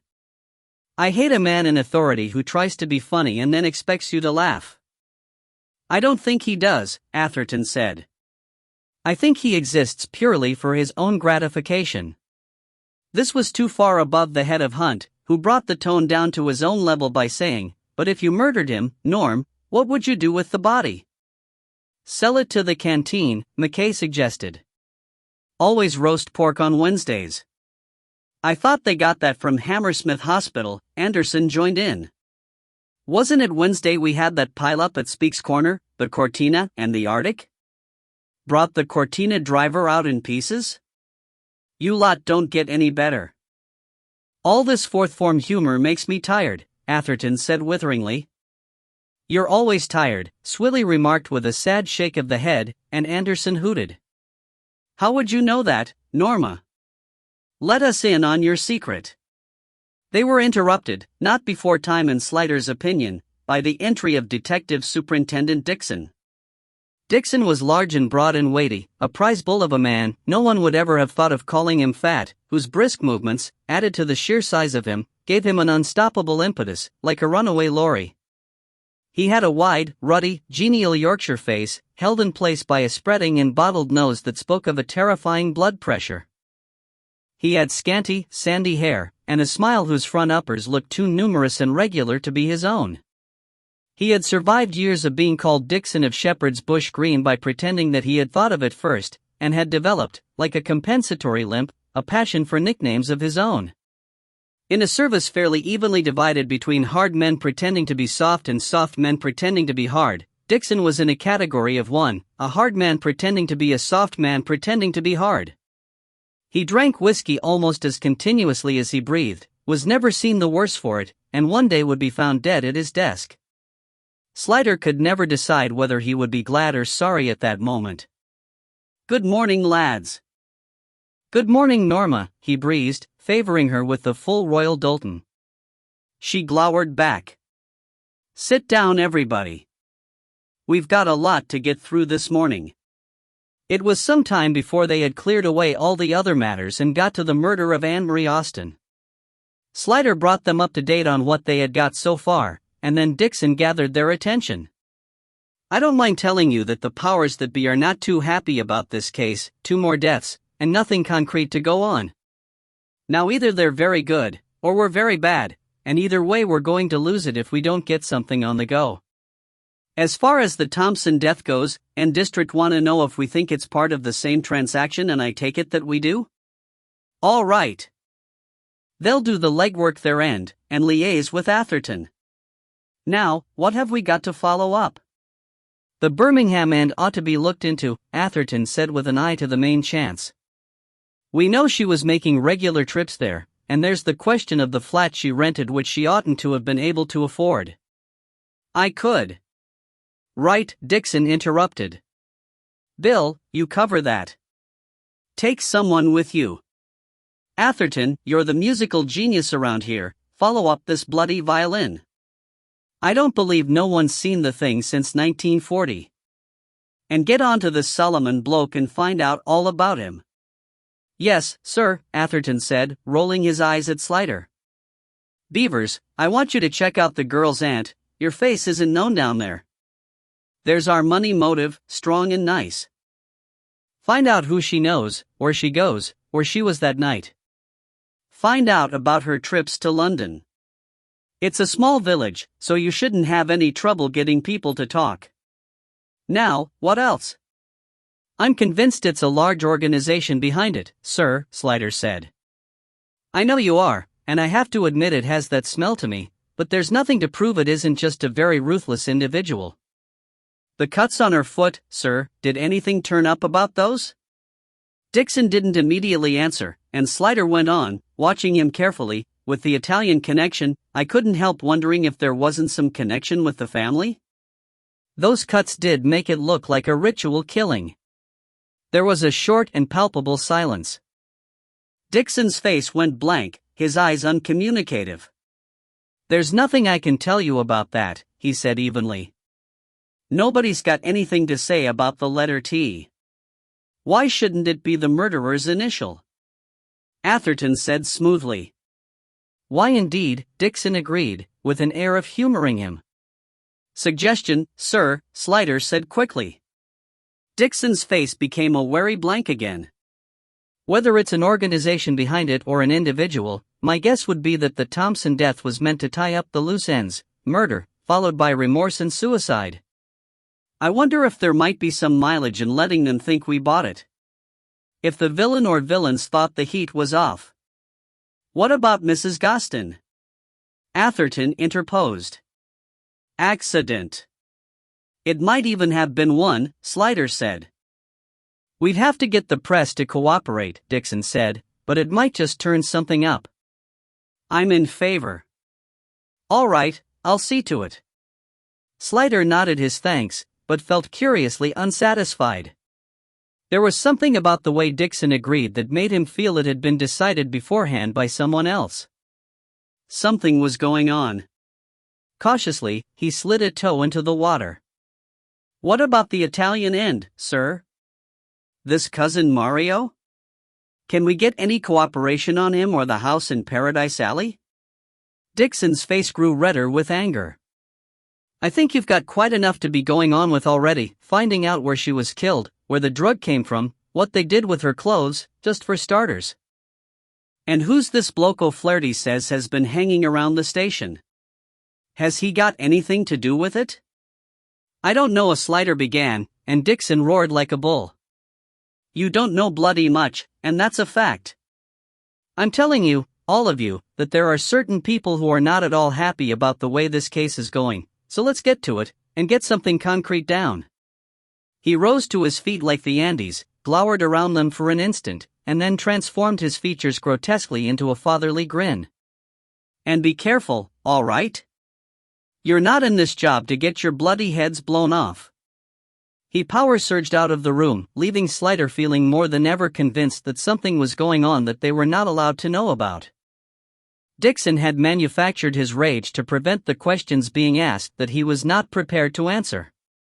The others, however, were just shifting in their seats and muttering as if the headmaster had been in a nasty bait and given the whole school a detention.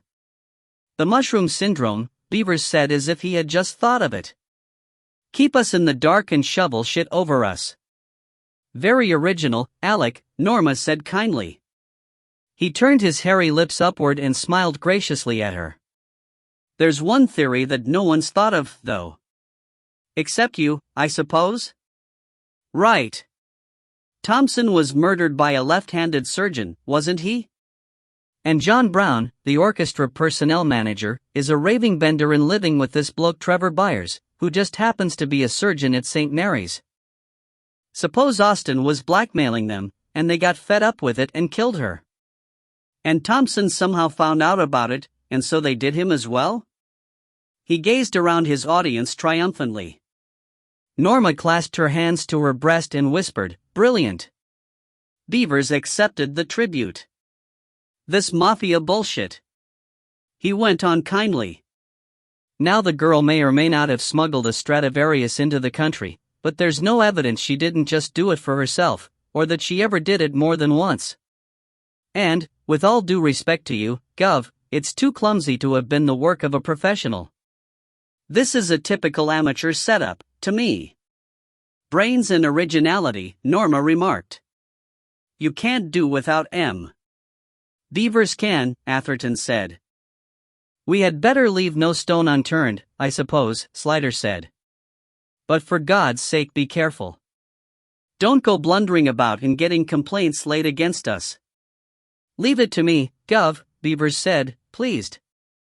Softly, softly. He rose and headed for the door. Well, I'll love you and leave you. I'm going to. Grin like a dog and run about the city, Atherton suggested. Beavers paused. Come again? That's a quotation from Psalm 59, Atherton told him. Beavers gave him a superior smile. We're Chapel, he said unassailably. Slider was surprised to have Norma assigned to him for the trip to Birmingham, until she revealed that she knew Birmingham quite well, having lived there for many years. Since he could not take Joanna, both for professional reasons and because she was working, Slider was glad to have Swilly with him. He found her company restful, and he also considered her to be the best policeman in F District, and nicer to look at than an A to Z. Do you know where this is? He asked, proffering the address of the flat where Anne-Marie had lived while a member of the Birmingham Orchestra. Martin Cutts had wrenched it out of his memory, and Slider now proposed having a look at it, and if possible a chat with some of the other residents. Oh yes. That's part of the new development in the center. Quite swanky, a bit like the Barbican when it was fashionable. Expensive, but very convenient for the city types. It turned out to be a steel and glass pillar which reflected the cloudy sky impassively. Slider squinted up at it. I should think the views from the top would be magnificent. I wonder where the entrance is. Well hidden, Norma said as they turned a second corner. I wonder if they ever get any mail delivered. They found it at last round the third side, a tinted glass door with a security button. When the buzzer sounded, they pushed in to find themselves in a foyer which would not have disgraced the headquarters of a multinational consortium. It was 4 stories high, fitted out with acres of quiet gray carpet, and the walls, which were not sheer glass, were paneled in wood. There were glassy displays of rubber plants in chromium tubs, and in the center of the hall the largest tub of all contained a real, growing, and embarrassed-looking tree. Blimey, Norma breathed in heartfelt tribute. Cop this lot. They waded their way through the deep pile towards the uniformed security guard who was standing behind an enormous mahogany veneered desk which was a very irregular trapezoid in shape to prove it was not just functional. The opulence of it all made them feel faintly depressed, as perhaps it was meant to. Think of the rents. Norma whispered. And the rates. And the maintenance charges. You'd need a fair amount of naughtiness to pay for that lot, Norma agreed. The security guard was looking at them alertly as they completed the long haul to his desk, and before Slider could present his ID, he straightened himself perceptibly and said, "Police, sir?" "Thought so. Which one is it you're interested in?" Slider was amused. "You have a lot of trouble here?" "No sir, not a bit." "No trouble." "A lot of inquiries, though." His left eyelid flickered. "We're inquiring about a young lady who lived here about 18 months ago, a Miss Austen." "Miss Austen?" "Oh yes, sir, she's in 15D, one of the penthouses." "Very nice. Miss Austen or the flat?" Slider thought. So the news of her death hadn't penetrated this far, and also she didn't seem to have given up the flat when she left Birmingham. "Penthouse, eh?" he said. "That must cost a bit. Any idea what the rent is?"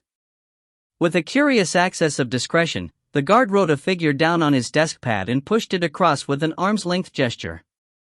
Slider looked, and his eyes watered. Norma, looking over his shoulder, murmured ouch. "How long has she lived here?" Slider asked. "About, 4 years I suppose." "I could look it up for you." "Ever any trouble about the rent?" "Not my department, sir, but I doubt it. The developers would be down on anything like that like a shot." "What's she done, then?" "I'm afraid she's dead." "Oh. I thought I hadn't seen her around for a while," said the guard, and it wasn't even a joke. Such, Slider thought, was her epitaph, this enigmatic girl. "Do you remember when you last saw her?" The guard shook his head. "Must have been a few weeks ago. I never saw much of her anyway, but it's like that in these flats. People don't draw attention to themselves. Besides, there's nothing to notice in a resident coming in or out. Strangers I'd notice, you know how it is. What happens about visitors? Anyone who comes in comes to the desk, and we make a note of it before we ring up to the flat, for security reasons. You can have a look at the books if you like. But of course if a resident brings in a guest themselves, there's no note kept." "I see. Well, I'd like to have a look at those books afterwards, but for the moment I'd like to see the flat." "You have a key, I suppose?" "Yes, sir."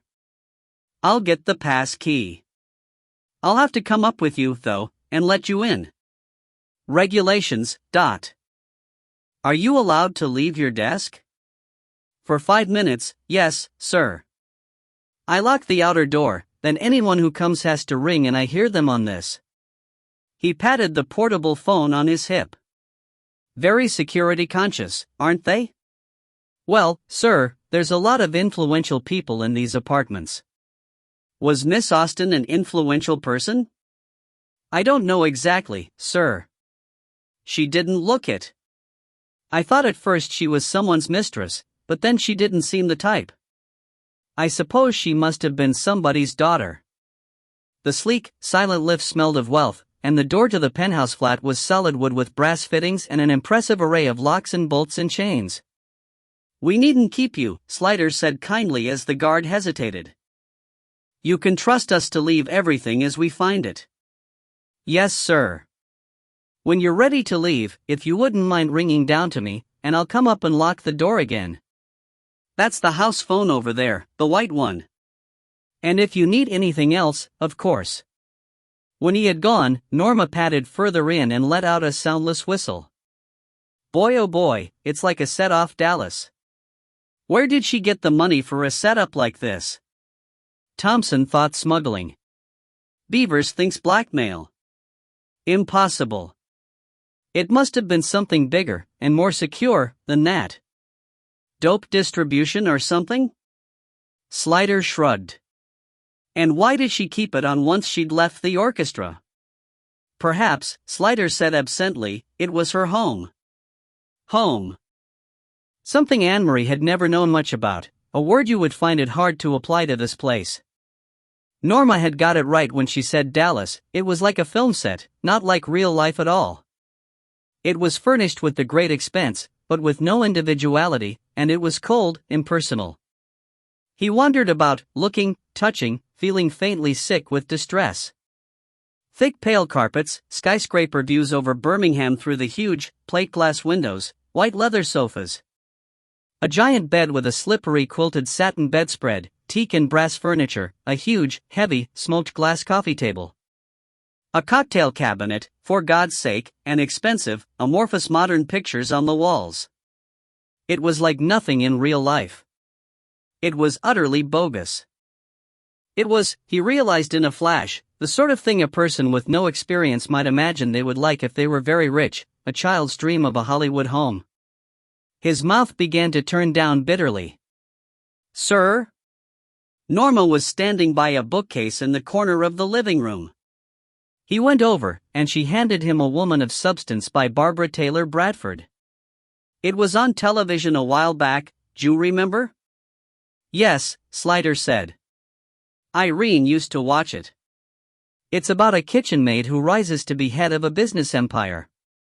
They used the real Harrods in the film as the department store she ended up owning. Yes, I heard about it. Rags to riches, Norma went on. And look at these others, all the same kind of thing, sagas about wealthy, powerful women. It's the modern escapist fiction for women, luxurious settings, jet-setting heroines who are as ruthless and ambitious as men, and make fortunes and manipulate the lives of their minions. Yes, Slider said, looking around the room again. It fits. He saw it now. He stared at the row of crudely colored, mental boiled sweets on the bookshelf before him and saw Anne-Marie, orphaned as a young child, brought up by an aunt who resented her, sent off to boarding school to get her out of the way, foisted off on a governess during school holidays. He saw her as a child with no friends, horribly lonely, perhaps dogged by a sense of failure because she could not make people love her, turning to books as a refuge, entering a world where things could go the way she wanted them to, a world where the unpopular girl scored the vital goal at hockey and became the school's heroine, where the poor girl saved someone's life and was given a pony of her own. Then in adolescence, perhaps she turned to the stronger meat of romances, where the hero took off the plain girl's glasses and murmured, "God, but you're lovely," and in young womanhood to the candy floss of the 80s, the Power Woman sagas. Somehow temptation had come her way, a chance to enter a life of excitement and intrigue and make large sums of money, to be, as she probably saw it, rich, successful and powerful. Why should she refuse? It was illegal, but then who cared about her? Who would be hurt by her failure to be honest? Perhaps she even relished the idea of getting back at the law-abiding people of her childhood who had failed to love her. He turned from the bookshelves, and imagined her alone here in this shiny, sterile apartment, feeding her vanity of riches and her illusions on pulp fiction, and fighting back the growing conviction that it was all a lie, that her new friends were only using her and cared nothing for her. Was that why she had suddenly tried to marry Thompson, to get hold of her inheritance so that she could escape from the trap she had stepped into so willingly? Pathetic attempt. The people she was involved with would be ruthless as no fictional characters were. They would not allow her to defect, and at the last moment, he thought, she had realized that. He remembered Martin Kutz's description of the last time he had seen her alone, and of her resignation afterwards. Perhaps, until the very last moment, she had not minded the thought of dying, since life held so little for her. He had been standing with the book in his hand staring ahead of him at nothing, but now he became aware that something was calling his attention, nagging at the periphery of his mind. He stood still and let it seep in. He was facing the open door into the kitchen, a showroom affair of antiqued pine cupboards and white marble surfaces and overhead units with leaded light doors, and through the glass of the end cupboard, the one in his line of vision, he could see a vague shape and color that were naggingly familiar. Yes, he said abruptly, thrust the book into Norma's hand, crossed to the cupboard and snatched open the door. There it was in the corner, the familiar shape of the tin and haunting depiction of the Goitrus peasants and the caring, sharing olive trees, and the large and gaudy letters Virgin Green. He picked up the tin triumphantly and turned with it in his hands. "That's it," he said. "Virgin Green, dot." "What is it, sir?" Norma asked, but without much hope of reply. She knew these moods of his, when a lot was going in and nothing much coming out. Virgin Green. There's got to be a connection. And then he saw what he had not noticed before, or at least had not taken in, which was the name and address of the manufacturer, in truly tiny letters at the bottom of the back of the tin, Oleodiltalia, 9, Caello Paradiso Firenze. Slider began to laugh. Atherton paused outside Vinci's of Bond Street and allowed himself to be impressed. It was either very old, or very well faked, all mahogany and curly gold lettering, and the window display was austere. A heavy, blue velvet curtain hung from a wooden rail halfway up at the back of the window, preventing anyone from seeing inside the shop, and its lower end was folded forward in elegant swaths to make a bed for the single article on display, a 16th-century lute on a mahogany stand. Inside the shop was dark, and smelled dusty but expensive. An old Turkish carpet in dim shades of wine red and brown covered the floor between the door and the old-fashioned high counter which ran the width of the shop. Around the walls were a few heavy, old-fashioned display cases containing a few curiously uninteresting ancient instruments. The atmosphere was arcane, fusty, and eminently respectable. Atherton supposed that ancient instruments must be of interest to somebody, or how could Vinci's continue to function? But the setup seemed precarious in the extreme, considering what rents and rates must be like in Bond Street. The door had chimed musically when he opened and closed it, and by the time he reached the counter a man had come through the curtained door that led to the nether regions and was regarding him politely. He was small and shrunken and looked about 65, though his face was sharpened by the brightness of his dark eyes behind gold-rimmed half-glasses, and distinguished by an impressive beak of a nose. He had a little straggly gray hair and a great deal of bare pink pate, on the extremity of which he wore an embroidered Jewish skullcap. The rest of his clothes were shabby and shapeless and no-colored so that, given his surroundings, one might suppose he wore them as a sort of protective coloring. If he kept still, Atherton thought, only his eyes would give away his whereabouts. Mr. Solomon? Atherton was not really in any doubt. If ever a man looked like a Mr. Solomon, it was he. Solomon of Vinci's, said the man, as if it were a title, like Nelson of Burnham Thorpe. His hands, which had been down at his sides, came up and rested side by side on the edge of the counter on their fingertips. He had the ridged and chalky fingernails of an old man, and his fingers were pointed and the skin shiny and brown, as if they had been rubbed to a patina by years of handling old wood. As they rested there, Atherton had the curious feeling that they had climbed up of their own accord to have a look at him. It unnerved him, and made him draw an extra breath before beginning. "Good afternoon," he said as cheerfully as his normally cheerful face could contrive. "I wonder if you could tell me if you have ever had any dealings with this young lady?" Solomon did not at once take the proffered photograph. First he subjected Atherton's face to a prolonged examination, and when at last one of his hands relinquished its fingertip grip of the counter and came towards him, Atherton found his own hand shrinking back in reluctance to come into contact with those pointed, brown, animal fingers. Solomon took the photograph and studied it in silence for some moments, while Atherton watched him and formed the opinion that behind the old, hook-nosed, impassive facade a very sharp mind was rapidly turning over the possibilities and wondering whether it would be better to know or not to know.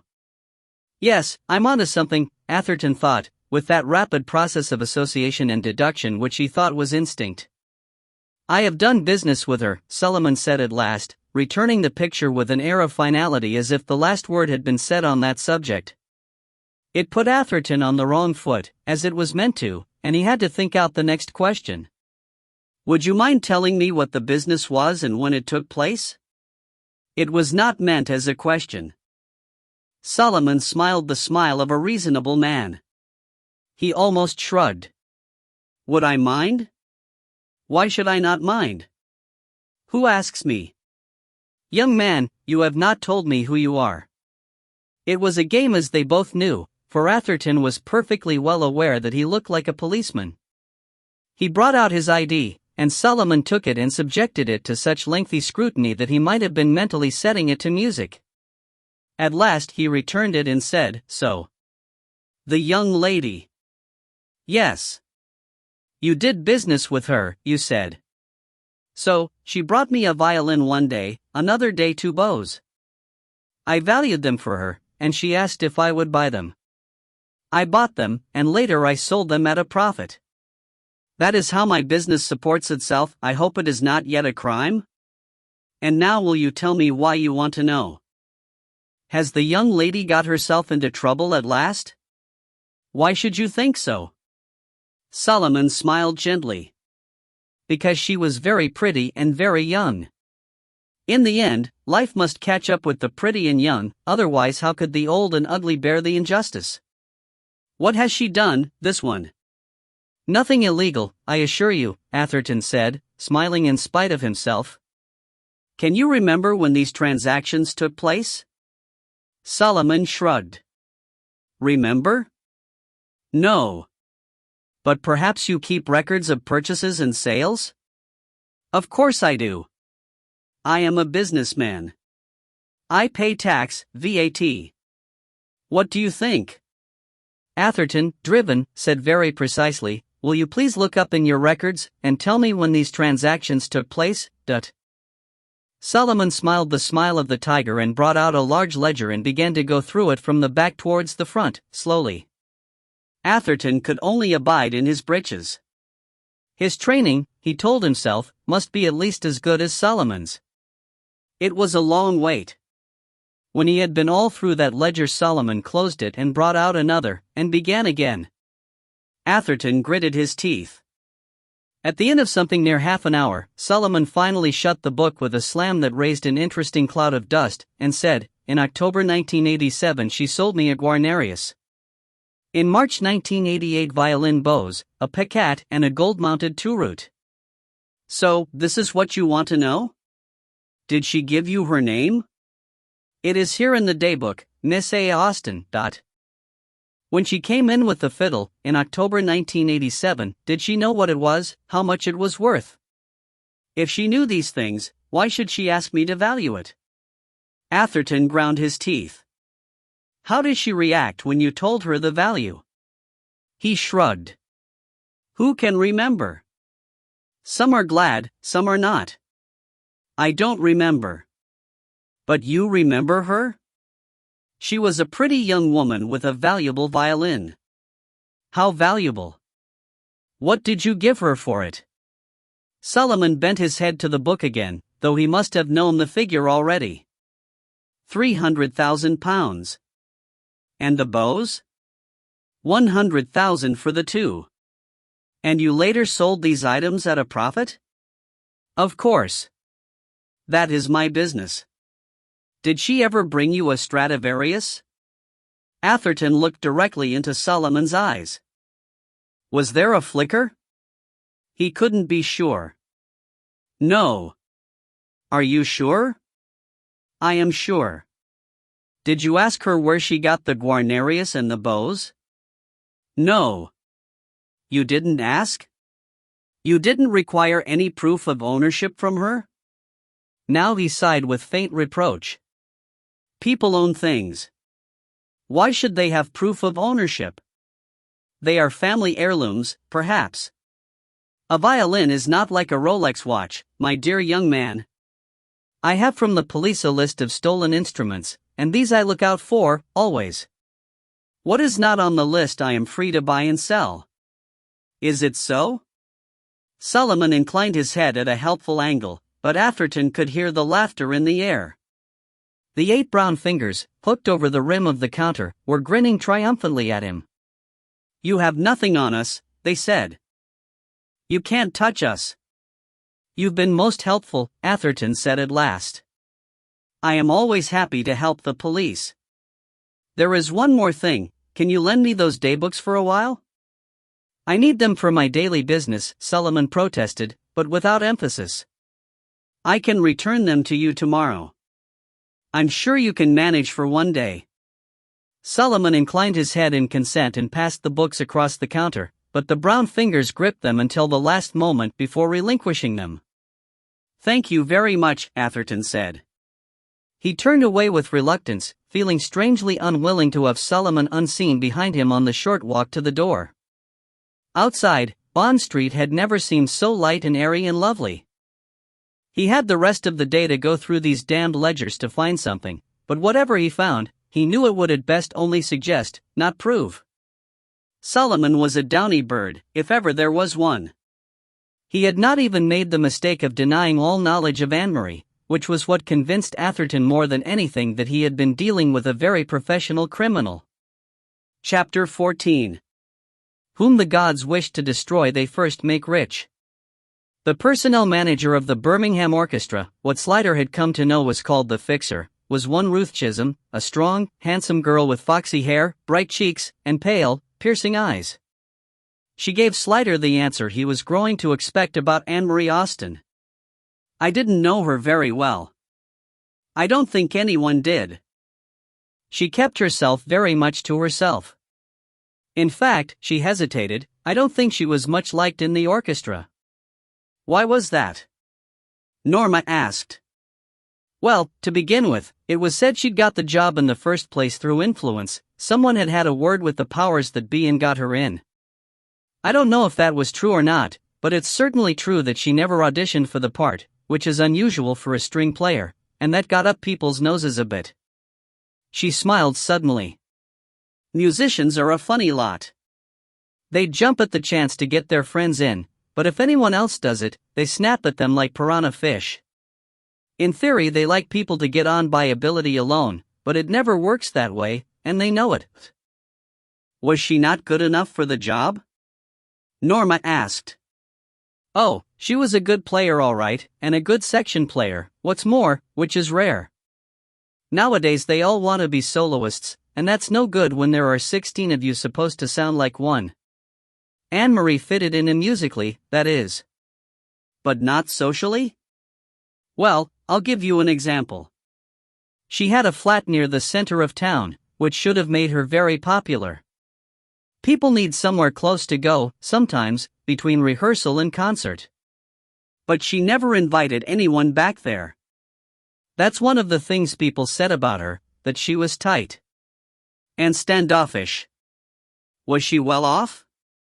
Slider asked. I'm musician? You're kidding. I thought she came from a wealthy family.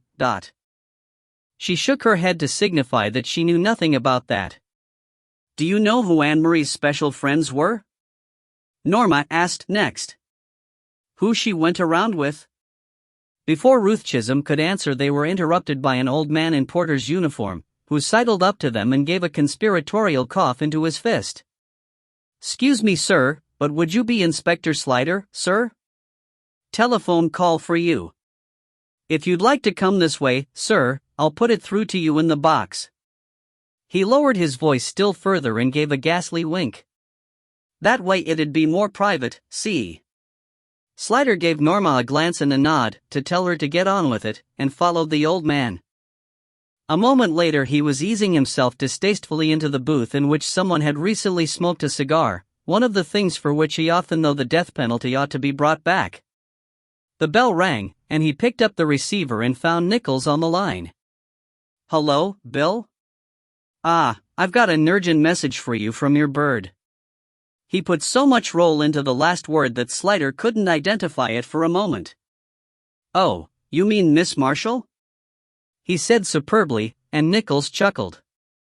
"Well, if her face is as gorgeous as her voice, you're a lucky man. Anyway, this is it. Apparently she's been working today with a guy called Martin Cutts. Mean anything to you?" Slider felt the familiar spasm of jealousy and grunted ungraciously. "One day, just one day." They were talking about the Austin girl, and it seems that he knows where she used to go to in Birmingham. "Is this making sense to you?" Yes, go on." "Okay. Well, it seems Austin bummed a lift off of this Cutts guy once, when he was coming up to Birmingham and her car had broken down, and she asked him to drop her off at the end of Tutman Street. "Tutman," Slider said, writing. "Aye."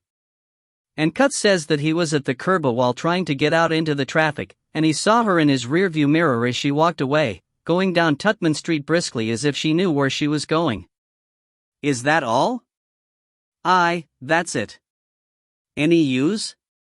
"Could be. It's better than what I've got so far, which is nothing." Sweet EFFIE. "You dear old-fashioned thing," Nichols chuckled. "Nobody says that anymore. Any message to send back to your woman? Is she there?" Slider asked eagerly, feeling his heart leap about in his stomach in a disconcertingly adolescent way. "No, she's at work. She phoned during the tea break, as soon as she could, so that we could relay this to you while you were still on the scene." "Smart woman, eh?" "She's wonderful." "Okay, Nutty, thanks. I'll phone her later myself and thank her properly." "I bet you will." "I'll tell her that if she rings again. Don't scare her off." "How's your mum, by the way?" "Much better, thanks. She's coming out of hospital tomorrow, thank God. I'm sick of looking after Onan, he smells that." "Onan?" Slider asked, but with the feeling he was letting himself in for it. "Her budgie." "Cheero, then, Bill. Happy hunting. Love to Norma." Slider stepped gratefully out into the fresh air of the musty backstage corridor, and returned to where Norma was chatting animatedly with Ruth Chisholm. Her technique was terrific, as he had had occasion to notice before. She raised an eyebrow as he rejoined them, and relinquished the thread to him. "Wasn't Anne-Marie friendly with Martin Cutts for a while?" he asked Ruth Chisholm. "Friendly?" She grimaced. "Well, I wouldn't call it that, exactly. They went around together for a while, until Martin left to go to London, but it wasn't anything serious." "It never is with Martin. He has a different woman every few weeks." From which Slider gathered that she had been taken in herself at some point, and resented it. "Do you know where Tutman Street is?" "It's about 5 minutes' walk from here. One of the old back streets in the center that hasn't been developed yet." "Is there a music shop there, or anything a musician might visit?" "Not that I know of." "There are lots of shops there, groceries and that sort of thing." "Anyone might go there, really." "I see. Thank you." He wound up the interview, and a few minutes later he was out in the street with Norma, and telling her about Joanna's message. "She might not have stopped in Tutman Street," Norma said. "She might have gone through it to somewhere else." "Yes, I know. It's a slender thread, but it's all we've got." Norma looked a little smug. "Especially since Ruth told me that Anne-Marie hasn't played for that orchestra since last July." "What?" "Yes, she lied about that. Ruth said why on earth would they book her when they had plenty of good players locally. So whatever she came back to Birmingham for, it wasn't to play in the orchestra. We'd better hope that it was Tutman Street she was visiting." "Oh, by the way," he remembered suddenly, "why would anyone call a budgie Onan?" Norma's face broke into a slow, spreading grin. Presumably because he keeps spilling his seed. Slider's benevolent deity had seen to it on his behalf that Tutman Street was only a short one. Even so, there would be a period of long and tedious labor involved in making their door-to-door investigation. "You do that side, and I'll do this," he said. It was a narrow street of early Victorian shops and houses, very run-down and shabby, and the sort of thing that was being renovated and preserved like mad in King's Cross and east of Islington. Here it was simply suffering from the proximity of the new centre development and general urban deprivation. At 2 he caught Norma between doors and took her round the corner to a greasy spoon for lunch. "Because we must keep your strength up. Tell me honestly, sir," she said over hamburger, chips and beans, "do you think there's any hope? You sound like a revivalist." "No, but really, no, I don't think there's any hope. These people make very few mistakes." "But that isn't the point, is it? We just do what we can, and it has to do. Slow and steady wins the race? Only if the hare lies down for a kip, and frankly I've always thought that was a very unlikely story." She dabbled a chip in a puddle of tomato sauce. "I think she was probably just passing through Tutman Street. It's quite close to Marlborough Towers, you know, where she lived. She was probably taking a shortcut home." "Yes, I know. But we have to go through the motions." Late in the afternoon, Norma got a bite. She met with Slider out of sight round the corner, and said breathlessly, "The owner of that paper shop recognized the mugshot. He said she often used to go to the grocer's shop further down on the other side, and his wife says they sell a special kind of olive oil that's imported in barrels, and you bring your own tin and they fill it up from the tap. They used to see Anne-Marie go past quite often with a tin." Slider was silent, his brow drawn with thought. "I thought you'd be turning cartwheels," Norma said reproachfully. "I never know whether to cheer or sob whenever that damned olive oil comes into the picture," he sighed. "Come on then, let's go and see."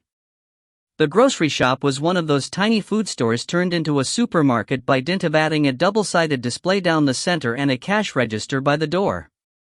There was nothing unusual about it at first sight. There was the stack of battered wire baskets, the moth-eaten vegetables and brown-spotted apples in cardboard boxes, the freezer cabinet long overdue for defrosting piled high with lean cuisine, French bread pizza, and frozen chili con carne, the cold cabinet sporting sticky, dribbling yogurt tubs and packets of rubber ham, the chipped lino tiles on the floor and the film of dust over the less popular lines of tins and bottles.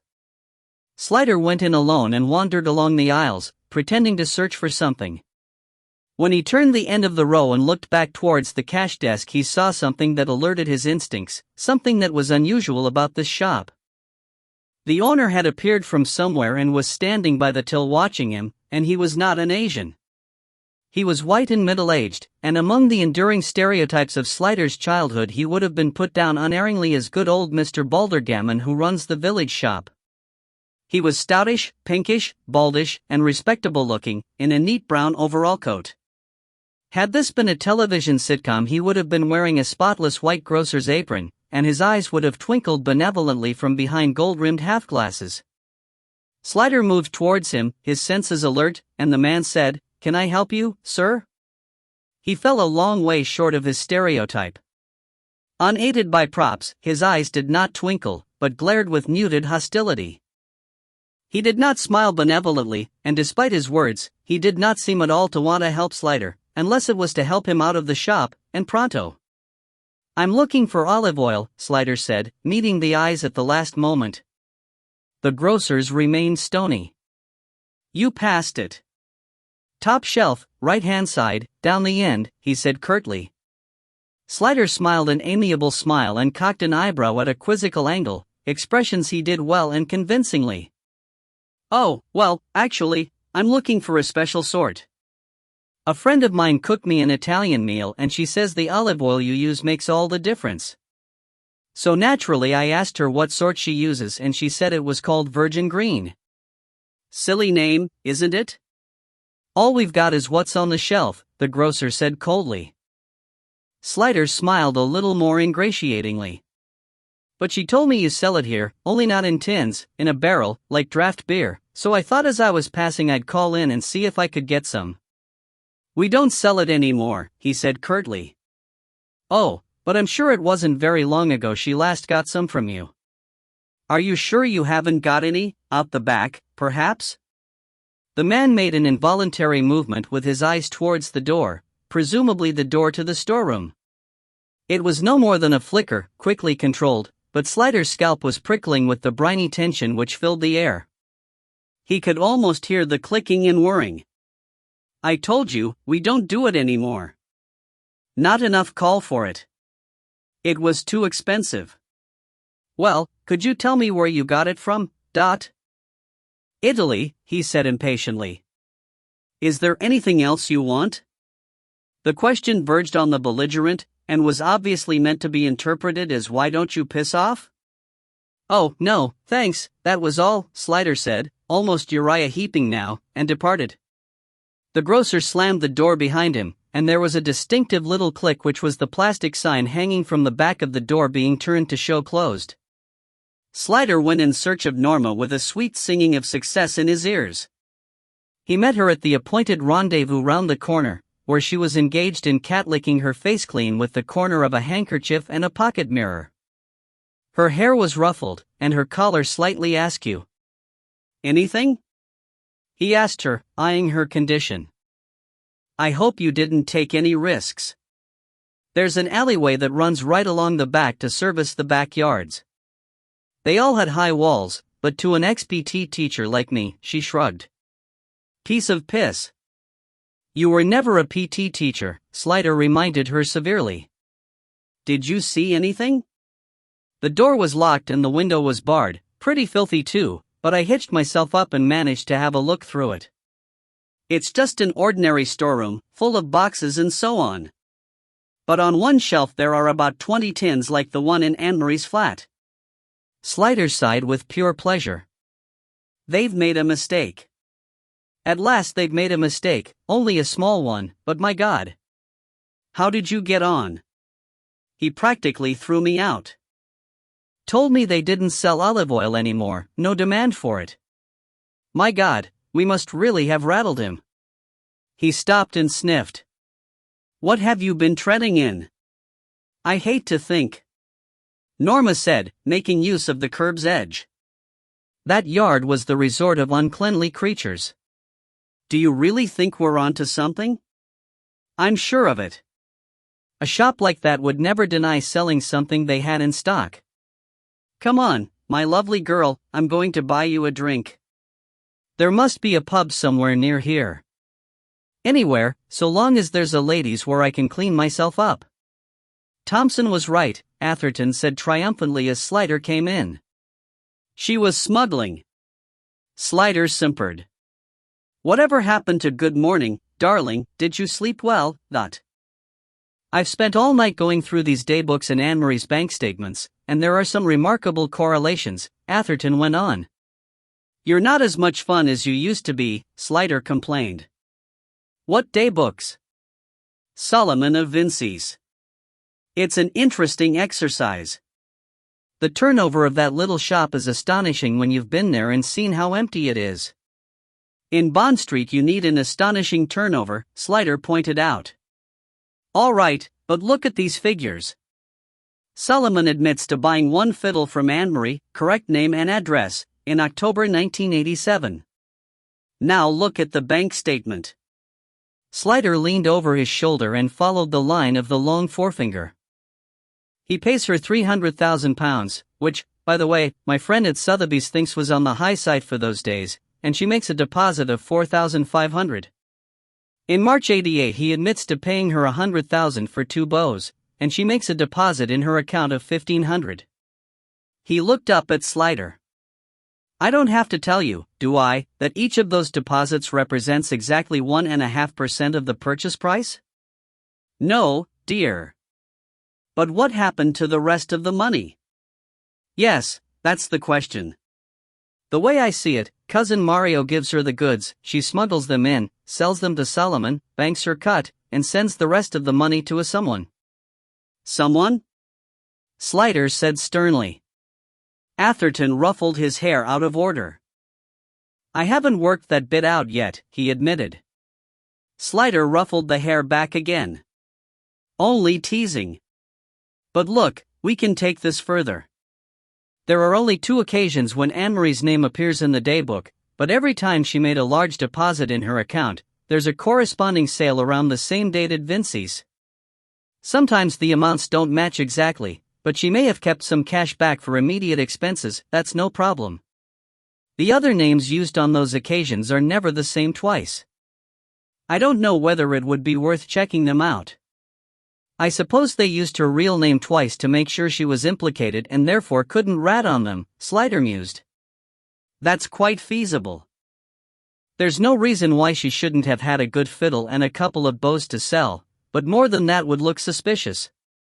But we know she didn't go on tour as often as once a month." Atherton shrugged. "She needn't necessarily go with an orchestra. As long as she only took out one fiddle and came back with one, she was safe enough. And we do know that she was always taking time off from her orchestra, ostensibly to play for outside concerns. True, and we also know that she didn't play for the Birmingham Orchestra as she said she did. What puzzles me is how they got her own fiddle back to her each time." Slider shrugged. "They may simply have imported it legally, through the normal channels. All they'd have to do would be to pay the duty and VAT, which would be peanuts compared with the value of the fiddle she brought in." "But what was the scam, Gov? I mean, the fiddles were sold openly at Solomon of Vincey's, and you'd have thought that if there was anything wrong with that setup, it would have been discovered long ago. I mean, they knew all about it at Sotheby's. We'll have to check up on them, and the olive oil company, and the shop in Tutman Street. But my hunch is that they'll all come out squeaky clean. They'd have to be any use as a laundry service." Atherton's eyebrows went up. "The Italian connection. So you really think it was the family after all?" "I'd bet on it. An elaborate scheme to launder dirty money and pass it back to Italy where it could be used openly and legitimately. Of course, Anne-Marie's part must only have been a tiny one little wheel in a huge machine. And when she started to go wrong, she was simply eliminated." "Yes, but by whom? We don't seem to be any closer to knowing who actually killed her." "When we know how, we'll know who," Slider said, but without conviction. "But I'm afraid that aspect may turn out to be the least important of the whole business. I think I'd better go and talk to Dixon. Let me have a copy of those notes about the money, will you?" When he came back in with the copy, Atherton lounged gracefully against the wall beside Slider's desk in the only patch of sunshine in the room. "It looks as if you were right all along, Gov," he said. "I was barking up the wrong tree with that Thompson business. But I wonder if we'll ever be able to prove it wasn't all legit." "I doubt it," Slider said without looking up. "That's the whole point of laundering.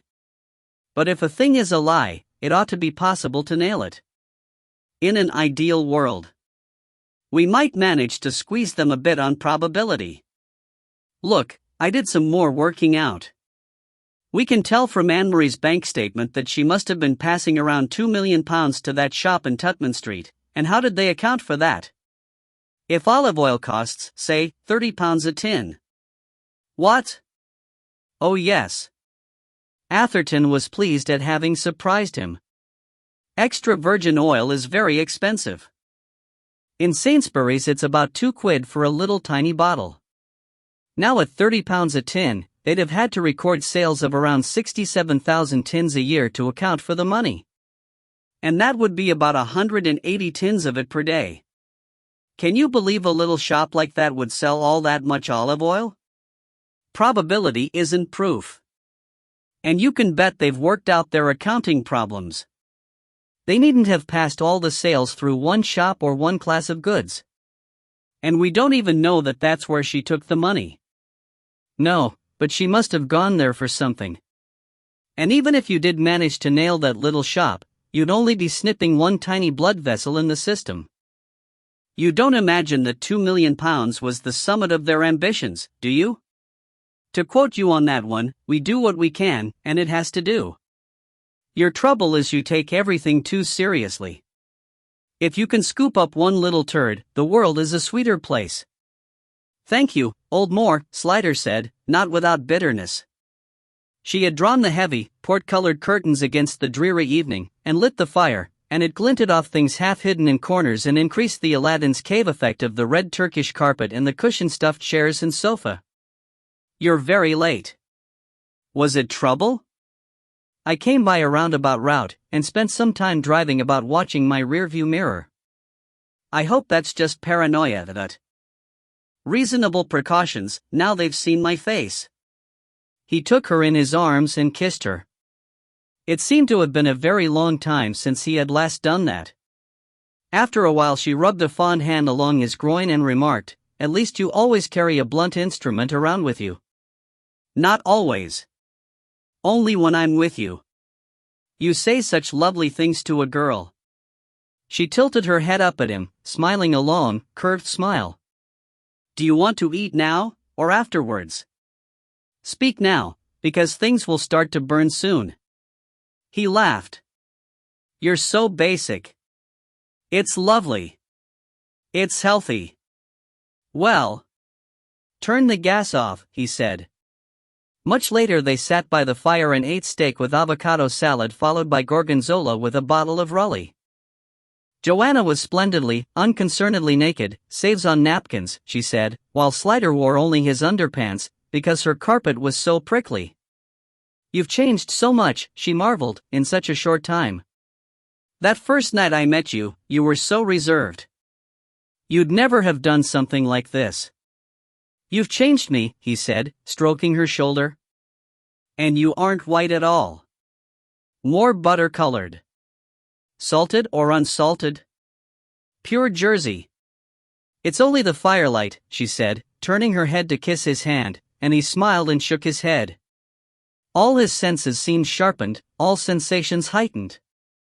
The taste of the food and wine, the blissful heat from the fire on his skin, the shapes of light made by the flames, the small bright sounds of the fire and the ticking clock and the tap of cutlery on plate, everything seemed intensified, more itself, as if he had been transported into a world of paradigms. As perhaps he had, being in love. They talked of nothing in particular, and gradually Slider fell silent, leaving the chatter to Joanna.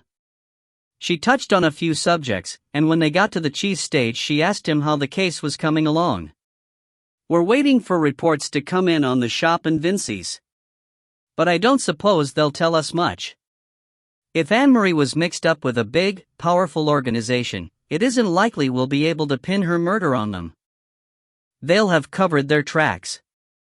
"Is that what bothers you?" "What bothers me most is that if I'm right, my superiors will regard her as an unimportant side issue.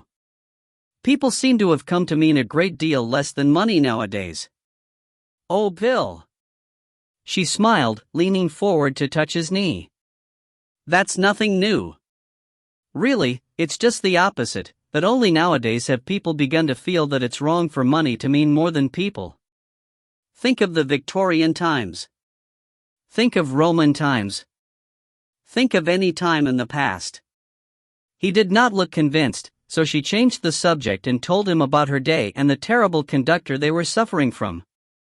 She related a few musical anecdotes to him, and saw him trying to be amused and failing, and fell silent.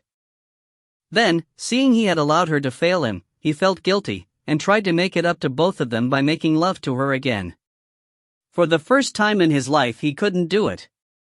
Long after she had accepted the inevitable he went on trying, until at last she said gently, "It's no use bullying yourself. If it won't, it won't." He rolled over onto one elbow and stared at her. This, then, was the other side of that heightening of awareness that everything hurt too much. "I'm sorry," he said helplessly. "You shouldn't have tried. It's only made you sad. I wanted us not to be separate. You're feeling like that separates us. For heaven's sake, if you want to be sad in my company, go ahead and feel sad. You don't have to amuse me. You don't have to be on your best behavior." He put out a hand and pulled a lock of her muddled hair. "I know. No. I don't think you do. Coming here to me is like, oh, I don't know, like going out to tea when you were a child. Best suit, party manners, a break from real life and bread and jam. I'm not real to you at all. He was surprised. You are. You're the most real thing in my life. Then you should feel that you can be natural with me. Be gloomy, if that's how you feel. But that wouldn't be fair on you. She jerked away from him and sat up. Oh, fair on me. What's fair on me? What do you think you're doing? When you happen to be here, and you're in a good mood, is that what you think is fair? I don't understand, he said helplessly. I can see that.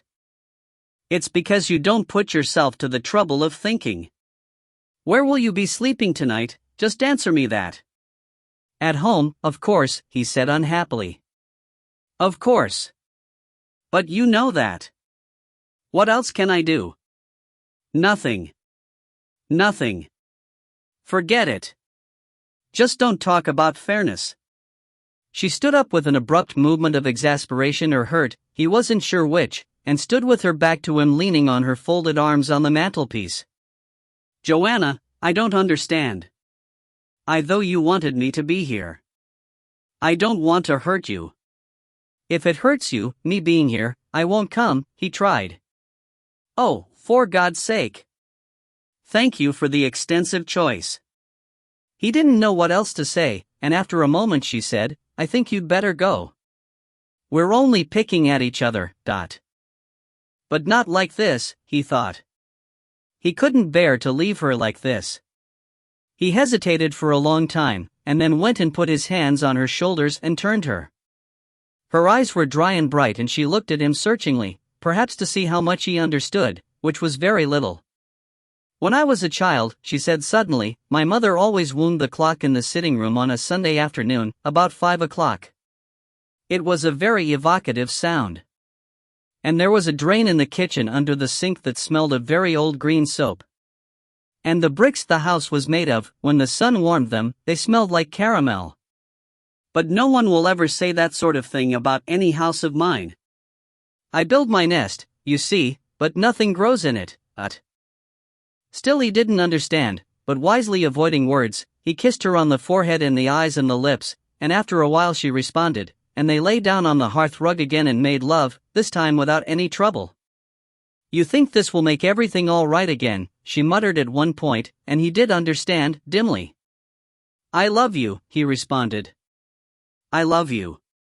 He said it again and again, and never used her name because she was not separate from him then, she was part of his substance. Afterwards he lay heavy, like something waterlogged, in her arms, unable to make the terrible effort of moving. I'd better go, he said at last. Hardly worth it. You might as well stay here. Move in, and save yourself the journey. I can't, he said automatically. Did she mean it or was she joking? He dreaded a revival of the argument. But she only said, I know.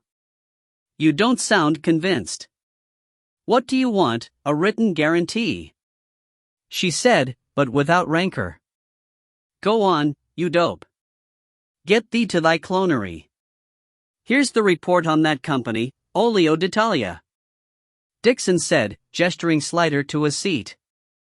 The fragrance of whiskey hung on the air all around him like aftershave. There was a certain amount of reluctance on the part of our Italian friends to press the inquiry, which in itself tended to confirm what you thought, Bill. There's mud at the bottom of every pool, and some of it's best left unstirred. Still, for what it's worth, they've sent us this profile, and it's pretty much what you'd expect. Oh, said Slider. Sometimes it wasn't nice to be proved right.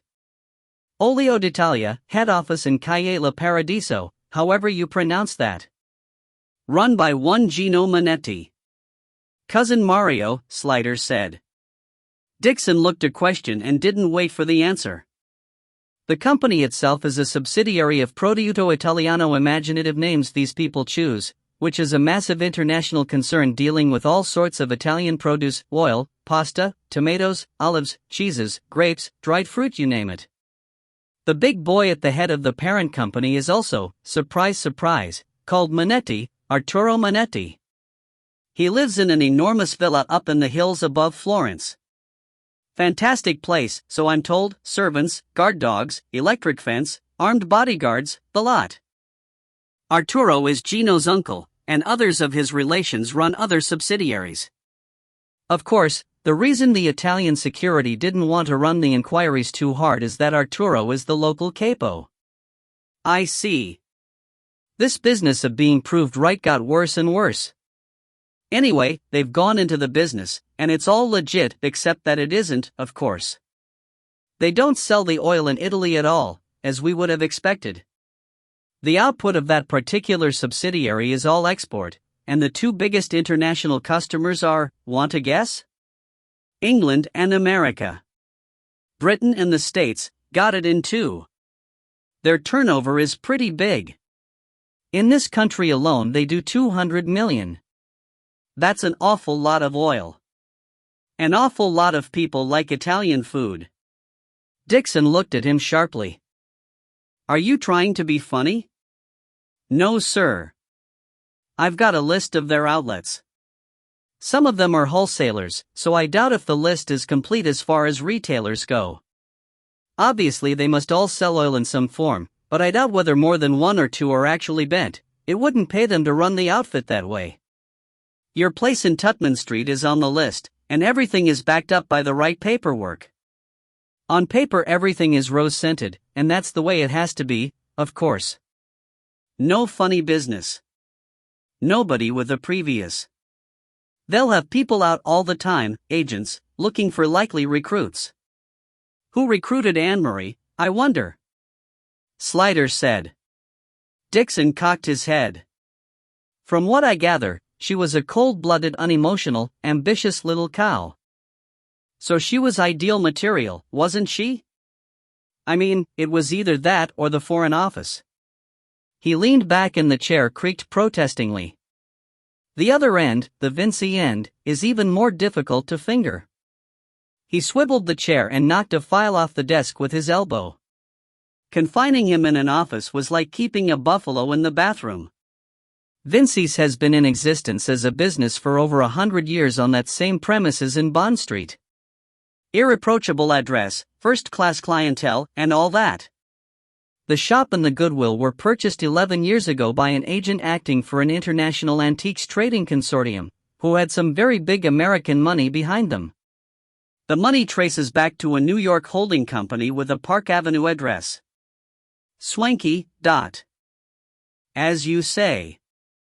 It's called AM Holdings, and the president of the company is called Walter Fontoti. All impeccably above board? Dixon gave a savage smile. Squeaky bloody clean. If they could nail this AM Holdings, they'd be happy folk over there. But they haven't yet found a way of touching it. So the Vinci end is not a new exercise? That's the way they work. That's the beauty of a family business, isn't it? You can take your time over things. If you don't benefit yourself, your son will, or your grandson. It's all in the bloody family. That's a joke. Slider quirked his lips obediently. Dixon rocked the chair back and let it fall forward with a thump that shook the floorboards. They buy up a place with a first-class record, and run it straight. And I mean really straight, rates, taxes, the lot. They do that for a number of years before they ever start using it for their purposes. They want respectable, and they can afford to pay for it. Buying Vinci's and running it at a loss for a couple of years must have cost them a couple of million, but what's that to them? They're handling telephone numbers every year. Probably set it off as a tax loss. And Vinci's really is respectable. Yes, of course. They're simply buying and selling antiques, and if some of their customers are marked cards, so what? They never touch stolen goods.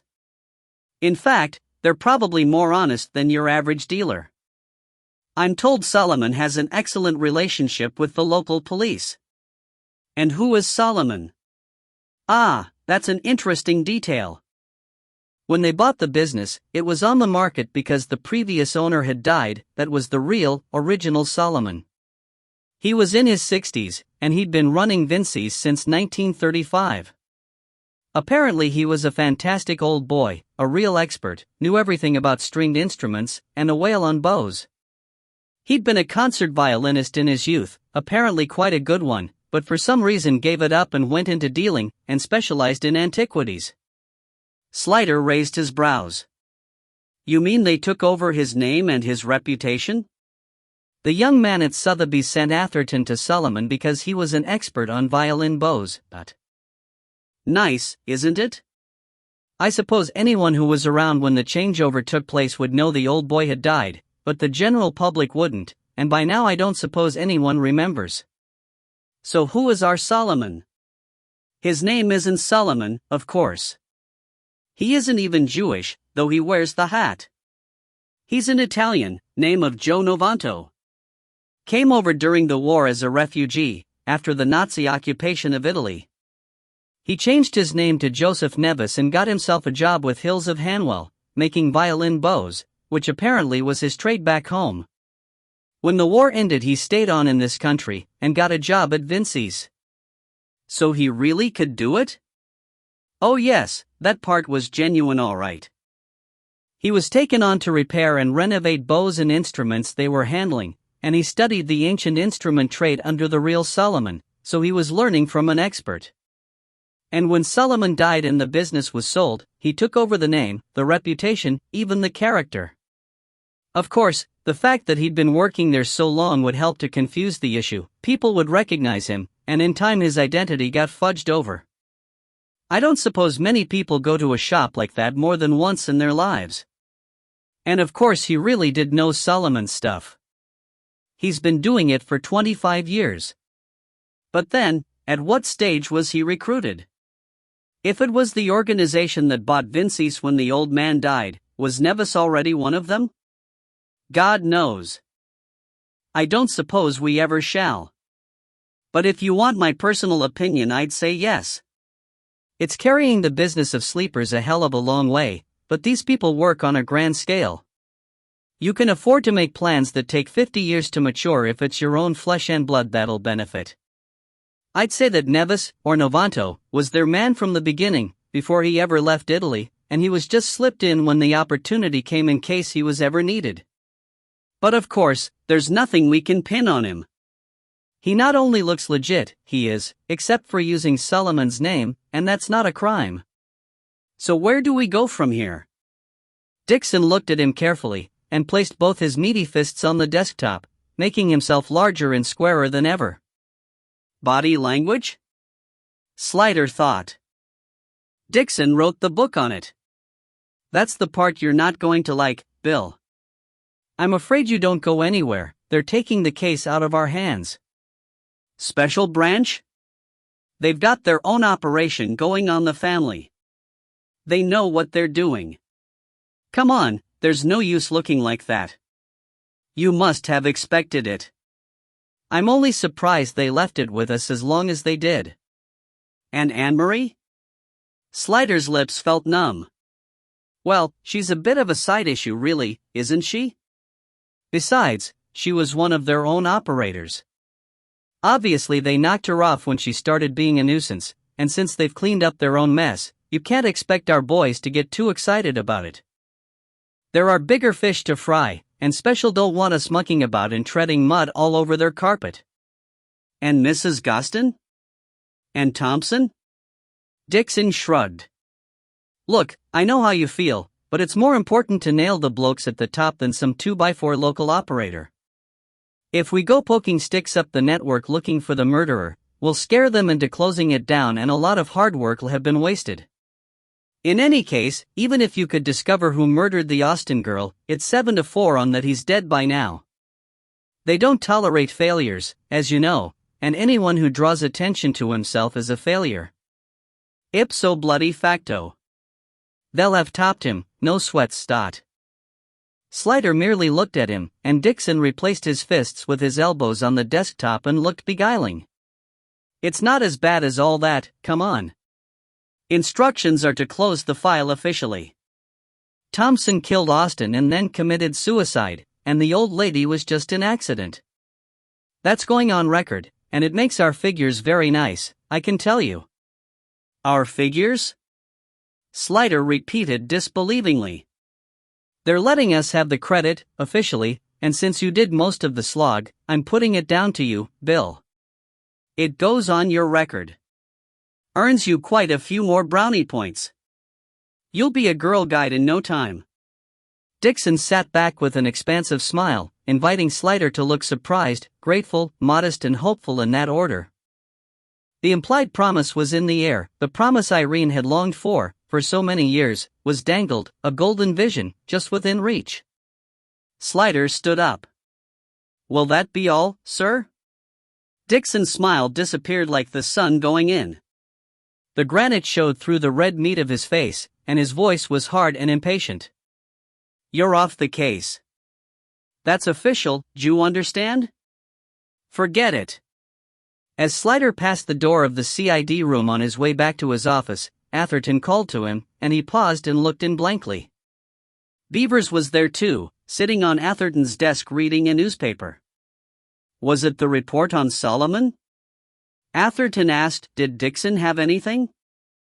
I never thought the old man would go for that schmucky mafioso angle, Beavers complained. He's always so keen on a good, solid money motive. Now I really think I'm onto something there. I've been breaking my balls over John Brown and his boyfriend, and I think there's something fishy about them. Well, we know that, Atherton said wearily. No, something else, I mean. Did you know that Trevor Byers was up before the disciplinary committee of the BMA about 18 months ago? I can't find out what for, yet they're as tight as a crab's arse about stuff like that, but it would account for why old Brown's so fidgety. And if Austin had found out about it somehow. The case is closed, Slider said, stemming the flood. Official, from the very top. We're all back on traffic violations. Closed? They chorused, like Gilbert and Sullivan. There are bigger fish to fry. Anything to do with the family is for special branch alone. Hands off, do not touch.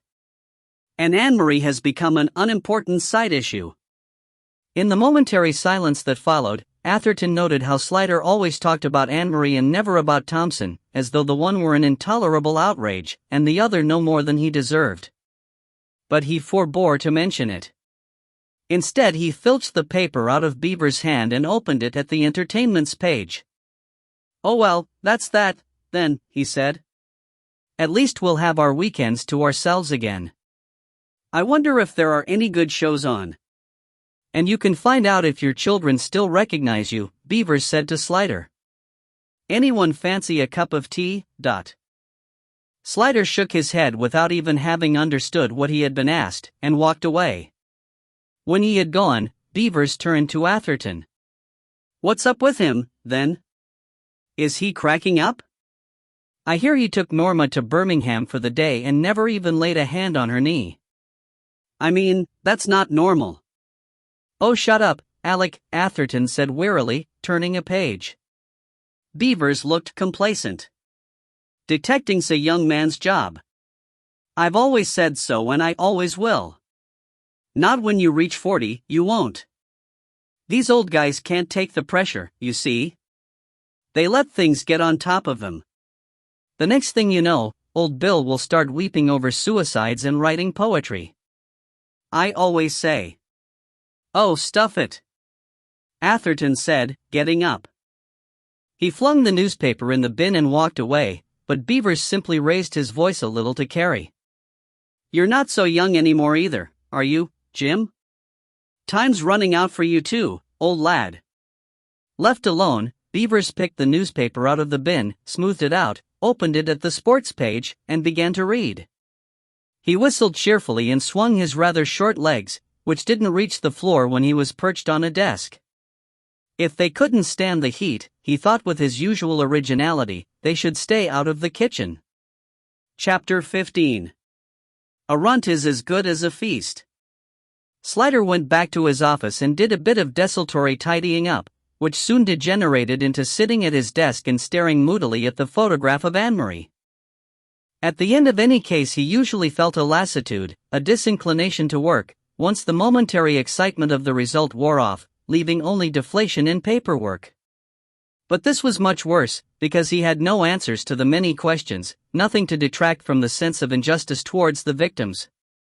The phone rang and he picked it up reluctantly. It was O'Flaherty. Even on the phone he sounded massive. I've got it, he chortled. I've remembered who the little runt was. It was Ronnie Brenner. Half-inch Brenner? The bloke who used to sell hooky watches down the Goldhawk Road? No, not him. He emigrated, it must be 2 years ago. Emigrated? To Norfolk. He's gone straight, got a half-share in a chicken farm. Plays the trombone in the Sally Army Band in Norwich. He sent me a postcard, the cheeky sod. No, I'm talking about Ronnie Brenner, little feller, racecourse tout, bookies runner, one-time unsuccessful jockey, tipster. You name it, he's done it, so long as it's to do with horses. He's always hanging about racecourses, Banbury and Kempton Park mostly, they all have their favorites. We've had him in on SUS a few times for hangin' about stables with a pair of binoculars and a little book, but we've never managed to nail him for anything. No previous, juicy, that's why I had such a job tracking him down in me memory. Sure, don't you remember we had a look at him for that doping business at Wembley in '88, but there was nothing on him. Wembley? I don't remember. I think that was when I was away on holiday, Sliders said with an effort. I remember you all talking about it when I came back. A bit of excitement in the silly season. His brain made a determined effort to catch up with him. But they don't have horses at Wembley, do they? I thought it was football. The Horse of the Year show, you stewpot. Are you awake, son?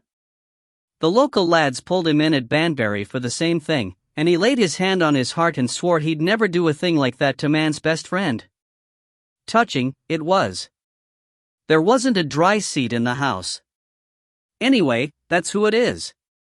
He lives in Kathner Road. Didn't I tell you I never forget a shit? Slider's tired brain was whirling with fragments of conversations, free associating, and making no sense. Atherton's voice said if you scoop up one little turd the world's a sweeter place, and he tried to grab the words as they floated past. No previous, the doping business at Wembley, so long as it's to do with horses. Banbury. Kathner Road, never forget a shit, if you scoop dash. Billy, are you there, for Chris' sakes? Would you ever speak to me? It's a lonely thing to be a desk sergeant and unloved. A lonely thing, Slider took his head in his hands and shook his brain. Sorry, Pat. I'm a bit tired. Thanks for the information, but it's come too late. The Austin case is closed, official, from the top. It's gone up to special branch, so there's nothing more I can do about it. I'm off the case. So long as the case is off you, O'Flaherty said warningly. Don't take it so hard, darlin'. In a long life you'll see worse injustice than that. Slider didn't answer. Brenner may have had nothing to do with it, but if I see him hangin' around I'll pull him in anyway. It doesn't do to let the fly settle. Yeah, okay, thanks Pat, Slider said vaguely. Listen, why don't you go home instead of roostin' up there? Have an evening off for a change, while you can? Yes, I think I will. And if your wife calls, I'll tell her you're out on a case, O'Flaherty added drily. Slider's mind was not with him, and it took a moment before he said, oh, yes, thanks. Thanks, Pat. And remind me to tell you sometime, O'Flaherty said very gently, what a stupid bastard you are, but. Slider collected his coat, and went out into the gray January afternoon. The tall, shabby house on Kathner Road had an air of long neglect and temporary desertion. Slider had been driving about, he hardly knew where, for so long that it was now dark. He had often found before that driving had the effect of releasing his subconscious mind to worry out problems in a way the conscious mind, being too cluttered, could not do, but this time the only conclusion he had come to was that, off the case or not, he wanted to find out what Ronnie Brenner had been up to. The house was divided into flats, and since it was dark there ought to have been lights in at least some of the windows, but the building gave no sign of life as Slider passed it and parked a little beyond. He walked up the steps to the front door where there was a variety of bells, none of them labeled. He pressed a few at random, and then stood looking about him. Almost opposite him was the turning that led to the cul-de-sac where the Crown and Scepter stood. Ah, yes, he thought, that's why Kathner Road had been ringing bells in his mind. And talking of ringing bells, he pressed a few more, and stepped back to look up at the windows. Almost at once he heard someone hiss from somewhere below him. A small and anxious face was craning up at him from the area door to the basement flat, which was hidden under the steps on which he stood. "Mr. Slider. Down here, quick. Come on, Gov, quick as you like, dot." The voice was hoarse with urgency, and he obeyed, running down the steps and then down the precipitous, dish-shaped flight into the area. Ronnie Brenner stood half concealed by his door, which he held just enough ajar for Slider to get through. "Hurry up, Gov, please." "It ain't safe," he whispered, and Slider went past him into the flat, his senses alert. Brenner took a frightened and comprehensive look around outside, and then closed the door and chained it clumsily. "Froig here," he said, inching past Slider in the narrow, dark, malodorous passage and leading the way to the back of the house. "We can't be seen in here, nothing, don't overlook it." The room was a surprise to Slider. It was a living-cum-kitchen-cum-dining room, square, and well lit from a window with a Venetian blind over it. One corner was equipped as a kitchen, and the rest was furnished with a square dining table with barley sugar legs, a shabby and almost shapeless sofa, two sagging armchairs covered in scratched and scarred leather, and bookshelves along one wall. Though shabby, it was spotlessly clean, and smelled, unlike the passage, not of damp and rotting plaster, but pleasantly of leather and neatsfoot oil. There were photographs of horses everywhere, framed and hanging on the wall, pinned along the edges of the bookshelves, propped up on the table and the kitchen cabinet, cut out of newspapers and magazines and sellotaped to the fridge door and above the draining board. At a quick glance Slider could see that all the books on the shelves were to do with horses and racing, ranging from serious turf and stud books to a row of Dick Francis novels in well-thumbed paperback. There was nothing surprising about the room except its existence here, in the basement of a slum house in Shepherd's Bush. Had it been transported, as it stood, to the flat above the stables of a respected stud groom, Slider would have found it entirely in character. Turning to face his host, Slider remembered him now, and remembered him as harmless. He was small, undersized, weakly looking except for the whippy strength of his arms and hands, and the hard lines in his face which told of a lifetime's bitter and losing struggle with weight.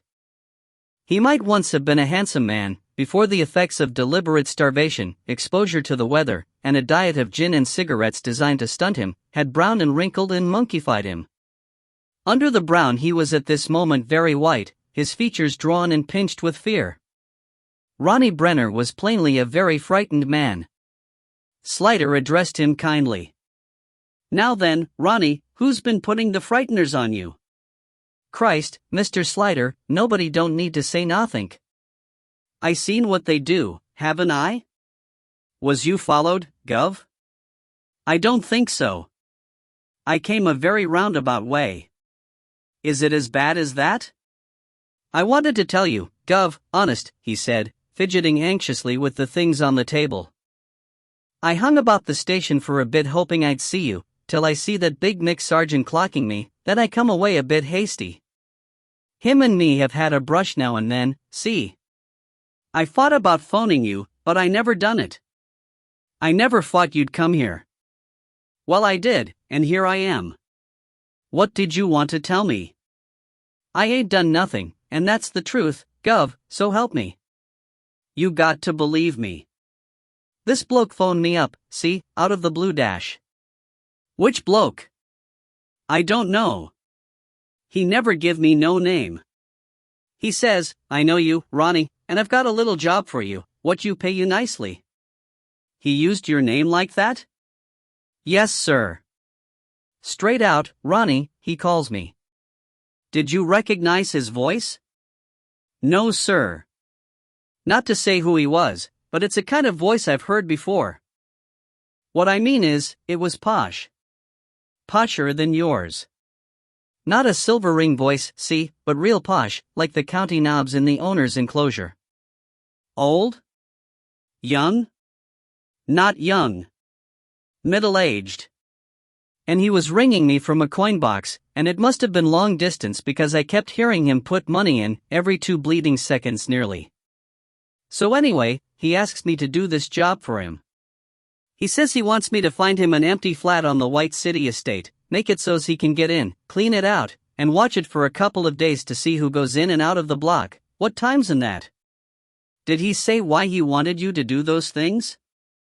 He says he wants to have a private meeting, and he wants him and his colleagues to be able to get there and go away again without no one seeing them. Well, it don't sound too bad, so I done it. Well, there's nothing against the law, is there? Breaking and entering is against the law. Yeah, but it was an empty flat, kids break in all the time. He couldn't steal nothing, could he? Just have a meeting there. Well, I didn't know what the meeting was about and he never told me, but I said to him, I ain't got no previous, I said, and that's the way I want it to stay. I don't want to get mixed up in nothing heavy, I said, and he said that's why I picked you, Ronnie, he said. I wouldn't want to have to do with no one what had a record. He said that? Yes, sir. And he said he'd pay me well and he did, no funny business. $250 a day, he paid me, in 5 and 10s in a jiffy bag froag the letterbox, but I don't suppose you kept any of the bags? No, I threw 'em away. You didn't notice the postmark? Brenner's face took on a gleam of hope. It was Birmingham. I suppose that was where he was phoning from, long distance. And how was he to get the information from you? He phoned me up every day at a certain time and I told him and he paid me. I done it 5 days, and I can tell you I was glad to get the money. I had a lot of bad luck recently, Mr. Slider, and I had some heavy debts. I believe you. Go on. Well, I done it 5 days, like I said, and then he says all right, that's enough, and I never heard from him again. But then the next week I saw in the papers about the body being found in the flat, and, Christ, I can tell you, I nearly shat myself. I mean, I ain't never had nothing to do with nothing like that. You know me, Gov, I'm not in that class, wouldn't hurt a flea, and that's the truth. I didn't know what to do. I just stopped at home and kept the door locked. And then the bloke phoned me up again. The same man? Yes, sir. He didn't sound so smooth this time though. He sounded as if he was shitting himself and all. And what day was this? The same day. It was in the papers, the noon edition about the body being found, and he bells me the afternoon. I said to him straight off I didn't want nothing to do with him and his bloody money, and he said it wasn't no good me talking like that because I was right in it up to the nostrils. Implicated, dot. That's it, Gov, implicated. He said I'd got to do what he said or it'd be the worse for me, and he said I hadn't got to get in a panic because what I had to do was easy. What did you have to do? He says I've got to go back to the flats to look for the young lady's handbag. Slider jumped, and Brenner nodded. That's right. He said it might be in all that building stuff lying about, 'cause he thought she might have thrown it out of the car or over the balcony, and if anyone found it we was all for the I jump. Well, I didn't want to go back there, I can tell you, with the place crawling with plod, no offense, Gov, but he says to me, talk bloody sense, he says, I could go round there like I was just sightseeing, but he'd stick out like a sore bloody thumb. Anyway, the long and the short of it is I went round there and I never found nothing. I told him when he belled me, and he said to go back and look again, but I'd had enough, so I hooked it. Where? Brenner looked apologetic. Isle of Wight. I thought I'd better get where he couldn't find me, and spend the money. But when it came to it, I couldn't spend it. I ain't never had nothing to do with stuff like that, and it scared the shit out of me, Gov, I can tell you. So Monday I come back and tried to get in touch with you, waited at the station to see you come out dash. Why me, Ronnie? I'm flattered and all that, but... Well, I knew Mr. Ricebrook was in the cot, and I couldn't talk to none of them kids, all mouth and trousers. They ain't real. They don't know nothing what doesn't come out of a book. But I knew you was straight. It was a simple and heartfelt tribute. Anyway, that night I see you going into the Crown, so I hung about outside in the alley, but you come out with another bloke, so I nipped off. There was someone else there that night, too, Slider said. You know that the man I was with was murdered the next day? Was that him? Bloody hell, Mr. Slider, what's going on? Is it drugs, or what? Worse than that. Something big? Very big, I'm afraid. I wish I'd never touched the bleeding job, Ronnie said bitterly, but it looked all right at the time. My bloke, is he going to be after me now? Slider paused a moment. I don't know. It depends on how quickly news travels. You see, we've officially dropped the case, and once they know that, they'll probably pull him out. That means we'll never get the chance to get at him, unless there's anything else you can tell me about him. Brenner was a shade whiter even than before. Honest, Gov, if I knew anything I'd tell you. I ain't holding back. You said he seemed to know you? A lot of people know me, racing people. That don't mean nothing. His voice did sound a bit familiar, but all the racecourse toffs talk like that. Well, if you think of anything at all. I know. You don't need to tell me. By the way, Ronnie, apart from that time outside the Crown, have you been following me, or watching me? No, he said promptly, and then his jaw sagged as he gathered the implication. God help us, he's been following you. He'll know you come here. I don't think so, Slider said as reassuringly as he could. I've been very careful. And as I said, once they know we've dropped it, they won't take any more risks.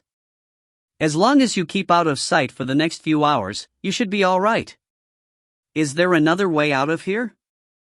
If you climb off the winder, you can get across the garden, frowag the fence, across the next garden and over the wall into the alley. I come in that way sometimes. There's a packing case this side of the wall, to give you a leg up. All right, I'll go out that way, just in case anyone's watching the front. But I don't think they'll bother you after tonight. I hope they know that, Brenner said woefully. All the same, Slider parked a distance from Joanna's house and walked the rest, listening with his scalp. He had plenty to think about as he walked, and not much of it added up. Who the hell was the murderer? If he was someone who knew Ronnie Brenner, it was a natural assumption that he must be one of the racing fraternity, but then what was his connection with Anne-Marie? Or was he merely a hired hitman? But there were aspects of the case that made Slider feel restless with that as a conclusion, and he had also the infuriating feeling that there was something on the tip of his brain that he could not quite get to grips with, something he had seen out of the corner of his eye, or something someone had said in passing. If only he could remember what it was, he felt, all the unrelated threads would suddenly weave themselves together into a web strong enough to net the rabbit. Joanna let him in. I haven't got long, you know. I'll have to leave in about an hour. He replied only with a preoccupied grunt. She took a close look at his face, and then ushered him without further comment into the living room, shoved him into an armchair and brought him a drink. Then she knelt at his feet and rested her arms on his knees and waited for him. Finally he drank a little, stroked her hair absently, and finally looked at her. What's happened? She asked. They're closing the case. Why? Apparently they're convinced of the family connection, and that makes it too big to handle locally. It's going up to the yard, and they're making it official that Thompson killed Anne-Marie and then committed suicide. To make the villains relax? Partly. And partly because nobody really wants to know who murdered Anne-Marie. She was one of theirs, and they tidied her up, and who cares? Doesn't Atherton care? Not really. He always said I took this case too personally, and I suppose I did. Atherton's a cool, well-balanced personality, and the job is just the job to him. He knew that wasn't entirely the truth, but it was near enough for the moment. But apart from my personal feelings, I hate to leave a job unfinished. There are so many loose threads. He lapsed into thought, and she sat quietly drinking her drink and watching him. Even through his preoccupation, he felt her presence, just the being near and warming him. After a while he came back and said, "I'm sorry, this isn't much fun for you." "Fun," she said thoughtfully, "we only met in the first place, because Anne-Marie was murdered. Sometimes I can't take it in, and when I do, I feel terribly guilty about being so happy with you. She had such an awful life, when you think about it, and for so much loneliness to end like that is dreadful. There wasn't even anyone at her funeral. It's almost." Sliders sat bolt upright, stopping Joanna in mid-sentence. His expression was so strange that for a moment she thought he was choking or having a heart attack. He grabbed her hand and gripped it so tightly that it hurt her, but he was unaware of it. Suddenly things were slotting into place so fast that he could hardly keep up with them. The funeral. At the funeral. I knew at the time someone had said something important, but I couldn't work out what it was, and it's been at the back of my mind ever since. Listen, you told me once that Anne-Marie had said to you that she wasn't allowed to have a pet when she was a child. That's right, her aunt was too houseproud, and didn't want the mess, though I think Anne-Marie thought she forbade it simply out of spite, because of course she has dogs of her own. His eyes were very bright, but they were not focused on her. There were two things. I have it now. Somebody said, I think you said, that Stourton was nearer to Birmingham than to London. And the bogus vet said that he had known Anne-Marie all her life, and had often taken care of her pony and her puppy. Yes, he did. I remember it now. Why would he say that? He made a mistake, Sliders said in a small, deadly voice. But what did? He gripped her hand even tighter. Don't speak. He was frantic to take hold of the thread of his thoughts as the words tumbled through his brain. They put her down like an old dog. Someone who knew Ronnie Brenner. Piperanil butoxide. Real posh, like the county knobs. A tall man with a nice voice. Known her since she was a child. A hat like Lord Oaksey wears. Joanna eased her hand out of his grip and flexed it painfully. What is it? She said very softly. We made a mistake at the very beginning. Freddie Cameron made a mistake. He said that only a hospital anesthetist would have access to pentothal. But it was he who said they put her down like an old dog. Said it to me as a joke, and I forgot it. She was listening, following. Vets have to be their own anesthetists, don't you see? They don't just diagnose, like GPs, they do surgery as well. Pentothal and a surgeon's scalpel. And piperanil butoxide kills fleas and lice as well as bed bugs and woodlice. Flea powder. She exclaimed. If a vet had traces of it on his clothes, and then sat down in the passenger seat of Anne-Marie's car. He knew her from her childhood, that part was true, at least. He must have known how lonely and alienated she was. He may even have had long talks with her for all we know, got to know the way her mind worked, what her dreams were. It was he who recruited her.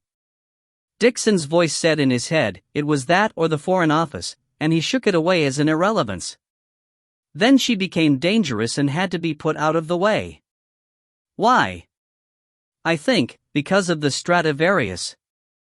I have a kind of feeling that playing it at that concert in Florence wasn't part of her orders. I think she took the opportunity of your being taken ill to play it for her own pleasure, and then, having played it, found she couldn't bear to part with it. She kept it instead of passing it on through the system. Then of course she was in trouble. She had to try to get hold of money, went to her solicitor to find out if there was anything coming to her, and discovered she was worth a fortune if only she could get married.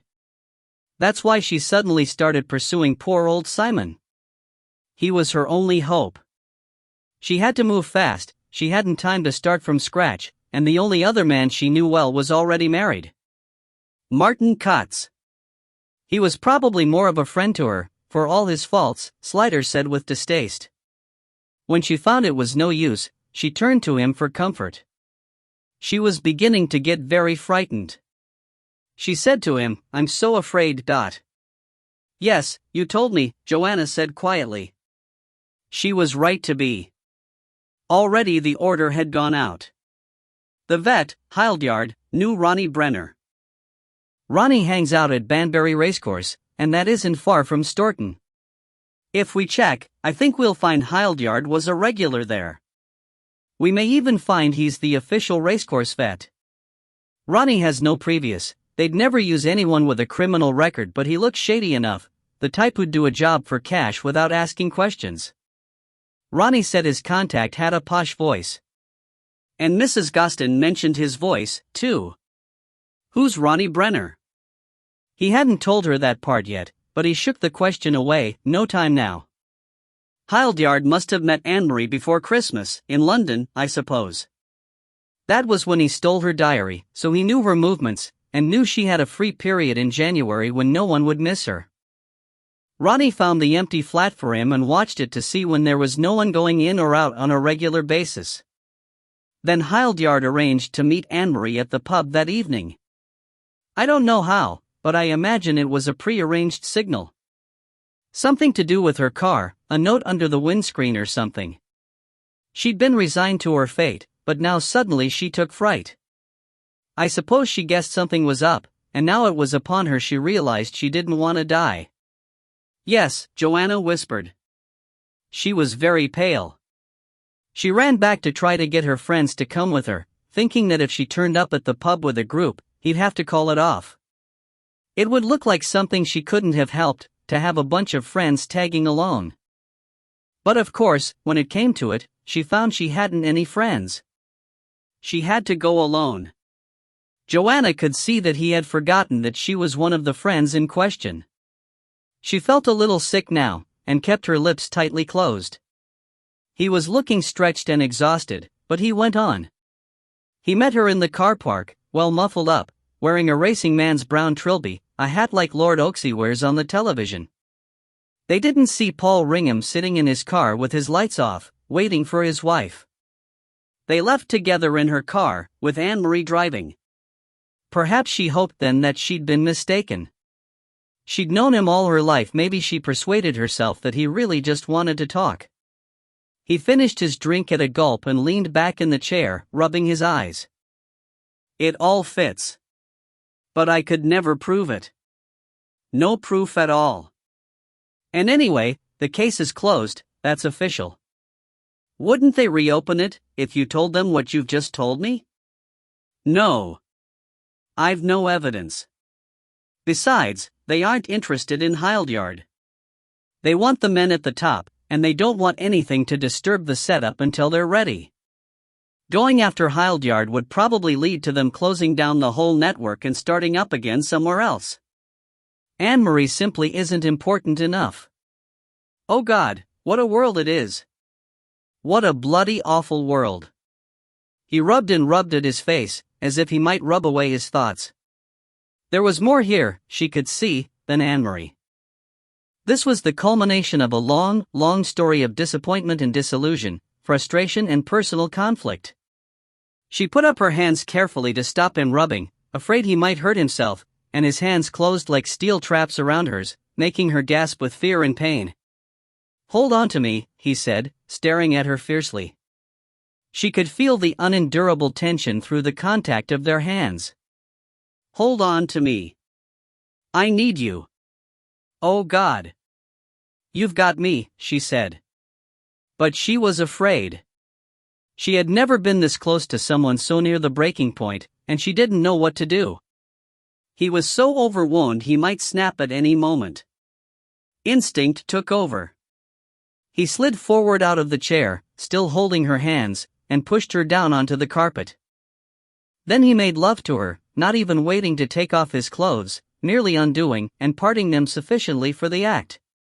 He was not rough with her, he was even kind, but in an impersonal way which came from his character, a kindness which was ingrained in him and nothing to do with her. But she took him, accepted his need, and forgave him for being as she knew he was unaware of her as a person just then. She loved him, and knew that it was a kind of love which had made him turn to her to exercise the healing frenzy.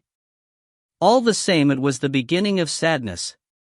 When it was over, he fell against her exhausted, and began to cry, and she held him while he said over and over, I'm sorry. It's all right, she said. I love you. But she knew it was not to her that he was apologizing. When she had gone to work, leaving him reluctantly, he got into his car and drove slowly around the streets. He couldn't rest. The idea of going home to Ruislip, of talking to ordinary people who didn't know what had happened, nauseated him. He couldn't have endured to explain anything to anyone. His mind threshed at the problem, and somehow the other problem, of Irene and Joanna, had become tangled up in it, so that it was both emotional and intellectual, and he felt he couldn't resolve the one without the other. Perhaps if he could get Ronnie Brenner definitely to identify Hildyard as the man who had paid him to find the flat, they would let him take up the vet quietly and nail the murder to him without mentioning the organization at all. It would be easy to impute some other motive to him, without mentioning the family. If only he could do that, perhaps he would be able to go and live with Joanna, and then everything would be all right. He must get a statement out of Ronnie straight away. He'd take him into the station now, and then discuss some way of getting a tape recording of Hildyard's voice. He drove back to Kathner Road and left the car parked outside the Crown and Scepter where it was hidden amongst the customers' cars. He walked back to the house, and it was still dark and quiet. The street seemed deserted, too. He went quickly and quietly down the area steps and stood in the shadow under the railings a moment, listening, but everything was still. And then he saw that the door to Brenner's flat was not completely closed. He stepped closer and saw the dented and splintered wood of the frame where the jemmy had been inserted next to the Yale lock. His scalp began to crawl with a cold dread which worked its way down his body and settled in his feet and legs, weighting them. He pushed the door with a knuckle and it swung inwards into the dark hall, and the abused lock fell off with a thump and clatter that made him jump as though he had touched a live wire. The opening looked like a gaping mouth, and he shivered as he stepped into it. His hair had risen on his scalp so far that he could feel the cold air against the skin. Without realizing it, he rose involuntarily on tiptoe as he started down the narrow, black passage. Halfway along his foot struck something that was blocking his way, something large, heavy and soft, a bundle on the passage floor. He drew out his pencil torch and squatted down and shone it. Brenner's face leapt out of the darkness at him, contused and bulging, the eyes gleaming dully white like hard-boiled eggs stuffed into the sockets. The tip of a tongue, dark blue like a chow's, protruded from between clenched teeth, and there was a smear of blood at the corner of the mouth where he had bitten it. Around Brenner's neck was a length of plastic-coated wire, the sort you might use in a garden to support climbers. It was drawn so tight that it had disappeared into the concentric rings of swollen flesh to either side of it. Slider heard himself whimper. He stood up, and his legs were trembling so much that he had to rest his hand against the wall to support himself until he regained control. After a moment he made himself squat down again and touch Brenner's skin. He felt cold. The murderer must have entered as soon as Slider left, he thought. He must have been watching. Was it Hildyard, or one of the organization clearing up after him? Well, it hardly mattered now, to him or to Brenner. The only chance of linking Hildyard to the case was now gone. Slider stood up again, felt the blood leaving his head, and had to bend over for a moment until the ringing stopped. Then he walked away quickly, out of the flat, up the area steps, and across the road to his car. Chapter 16. Bogus is as bogus does. Outside the magic heat ring of London a cold rain was falling, and in the wet darkness there was nothing to detract from his sense of nightmare. He got lost twice, and another time had to stop and find a phone box with a directory to look up the address. In between whiles, he drove fast. His reasoning mind had shut down, the circuits blown, leaving him in peace. The simple act of driving gave him a spurious sense of achievement, as if he really were getting somewhere at last. In the village there were only streetlights outside the pub and the post office stores, and beyond that all was in darkness. Country addresses in any case were always pretty esoteric. You had to be born there to know which was Church Lane, Back Lane, London Road.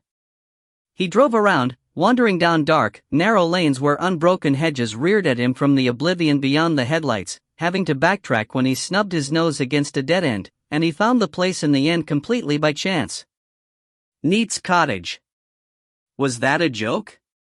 He wondered. It was a pleasant, long, low cottage in the local grey stone with a lichen-gilded roof, typically Cotswold, but it had been horribly quaintified with lattice-paned windows, a front door with a bottle-glass peephole, and old-world ironwork. And one end of the cottage had been bastardized with a hideous red brick, flat-roofed extension with aluminium-framed windows. Slider presumed this must be the surgery. The white garden gate gleamed preternaturally, and on it was a notice painted in black letters on white with the name of the cottage and then simply the Hildyard, MRCVS. Surprisingly restrained, he thought, for a man who had given himself away by unnecessary embroidery. The cottage appeared to be completely dark, but as Slider walked down the garden path he saw that in fact one window in the residential end was lit, but glowing only faintly behind thick red curtains. The man was still up. Well, no reason why not. There had been people in the pub, still. It couldn't be so very late. Slider had no idea what he meant to do. He had come here simply on instinct, a very physical, unthinking instinct, and now, faced with the overwhelming normality of the place, he could think of nothing to do but to go up to the door and knock on it. The elaborate iron knocker did not seem to make much of a noise, and now he was closer he could hear music from within, too muted to identify. Good thick doors and walls, he thought. Then a light went on, a shadow fell across the square glass porthole, and it was flung abruptly wide. And there was the bogus vet, as Slider continued to think of him, towering over him like the demon king in a pantomime, backed by the light and hard to see.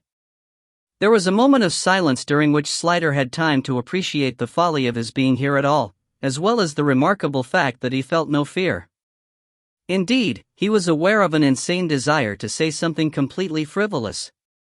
Then Hildyard said, "You'd better come in." He looked past Slider's shoulder into the darkness, and then stepped back and to the side, blocking the way to the left, so that as he stepped over the threshold Slider had no choice but to turn right. Light and music were ahead of him. He obeyed this silent urging and entered a large and comfortable room. It was decorated in the chintz, brass, and polished parquet tradition. Irene would have loved it, he thought. Even so, it was warm, pleasantly lit by shaded lamps, and made welcoming by a good log fire in the grate. Music issued from a stereo stack, turned low as for background. It was a classical symphony, Slider recognized, but he didn't know which one. Brahms, Symphony No. 1, Hildyard said, following the direction of his eyes. "Do you like music? Or shall I turn it off?" "Please don't," Slider said. His voice seemed to come out with an effort, as though he hadn't used it for years. "Won't you sit down?" There was nothing in Hildyard's voice or manner to suggest that this was anything but an ordinary social visit. Slider sat in the chintz-covered wingback by the fire. The dented cushions of its opposite number suggested the vet had been sitting there. Doing what? Slider's roving gaze saw no paper, book, nor even drink to hand. He had just been sitting there, then, listening to the music. Waiting. For what? Hildyard surveyed his visitor's face for a long moment and then said, as if he had just come to a conclusion, "What will you have to drink? Whiskey? Gin? A beer? I was just going to have one myself." "Thank you," Slider said absently. The warmth, the easy chair, the music were all acting on his aching exhaustion, lulling him, soothing him. He didn't notice that he had made no choice, and his eyes followed Hildyard almost drowsily as he crossed to the table under the window and poured 2 stiff whiskies from an extremely cut glass decanter into massive, heavy-bottomed tumblers. There was something about the cut glass that went with the chintz and brass, Slider thought vaguely. It was what Irene knew of as good taste, and it struck him that it was as bogus as the ideal homes illustrated in the color supplements, instant decor, everything coordinated, the taste that money could buy. Image without substance, slick, ready-made. Like Anne-Marie's flat in Birmingham. That's what's wrong with me, he thought. I've swallowed the modern world, and it's made me sick. He received the glass from the vet in a bemused way, his sense of unreality reaching a peak. He had no idea what he was doing here, what he could possibly achieve, even what he expected to happen.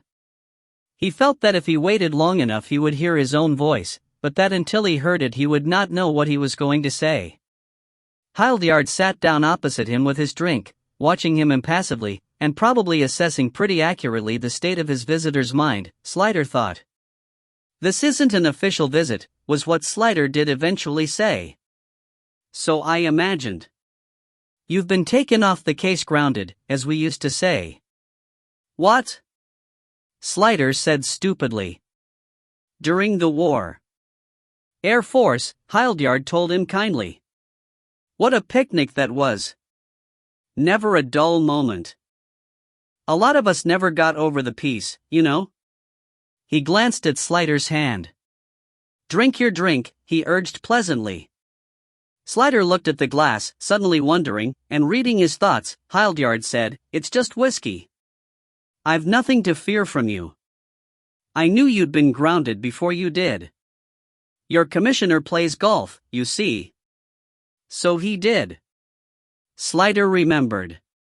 And bridge, he said vaguely. He sipped cautiously. A hot, wheaten taste flooded his mouth, burned pleasantly all the way down and settled in a warm glow in his stomach. The vapors rose instantly inside him, reminding him that he hadn't eaten all day. All the same, Hildyard went on conversationally, I was half expecting you. Your presence at the funeral, for one thing. You've been behaving very oddly, you know. There's been talk, there may even be an investigation into your behavior before very long. Cracking up, isn't that what you chaps say? Too much pressure, too much work, not enough time off. Trouble at home, too. What are you doing here, at this very moment, for instance? I doubt whether you even really know yourself. Slider took a grip on his mind and dragged it away from the fire and the music and the irrelevancies of warmth and comfort. I wanted to talk to you. There are some questions I want to ask you, just for my own satisfaction. And what makes you think I will answer any of your questions? Hildyard leaned back comfortably in his chair and moved one long, bony finger gently to the music. It was the slow movement. Lovely piece this, don't you think?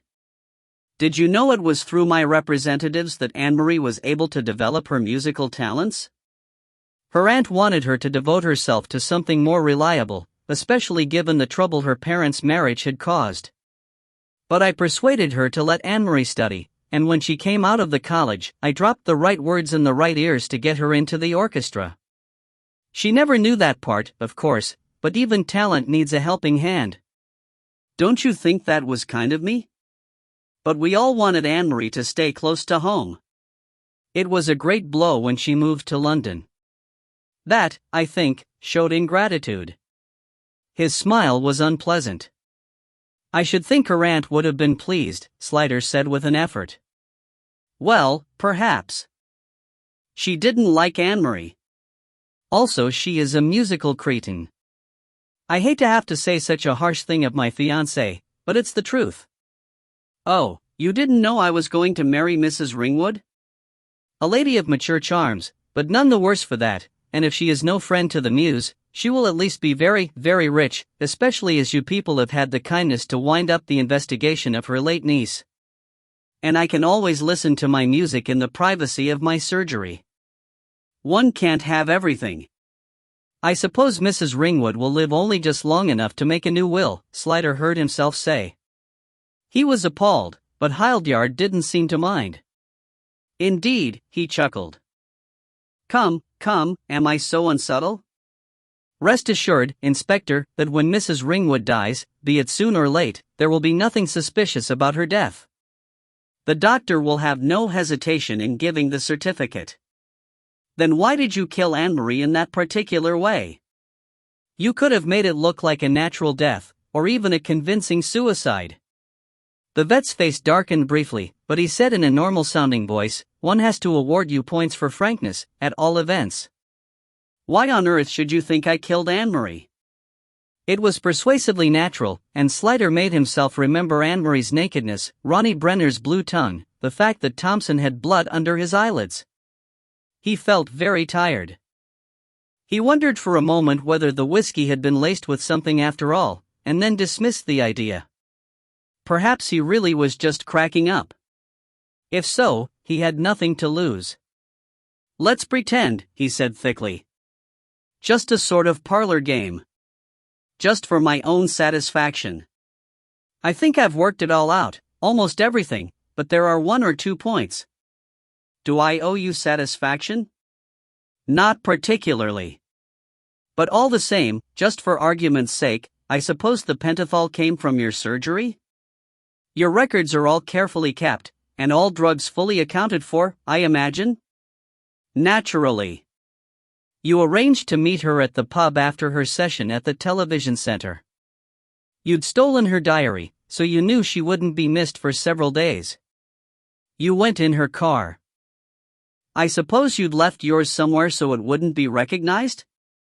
Hildyard gave a curious little seated bow.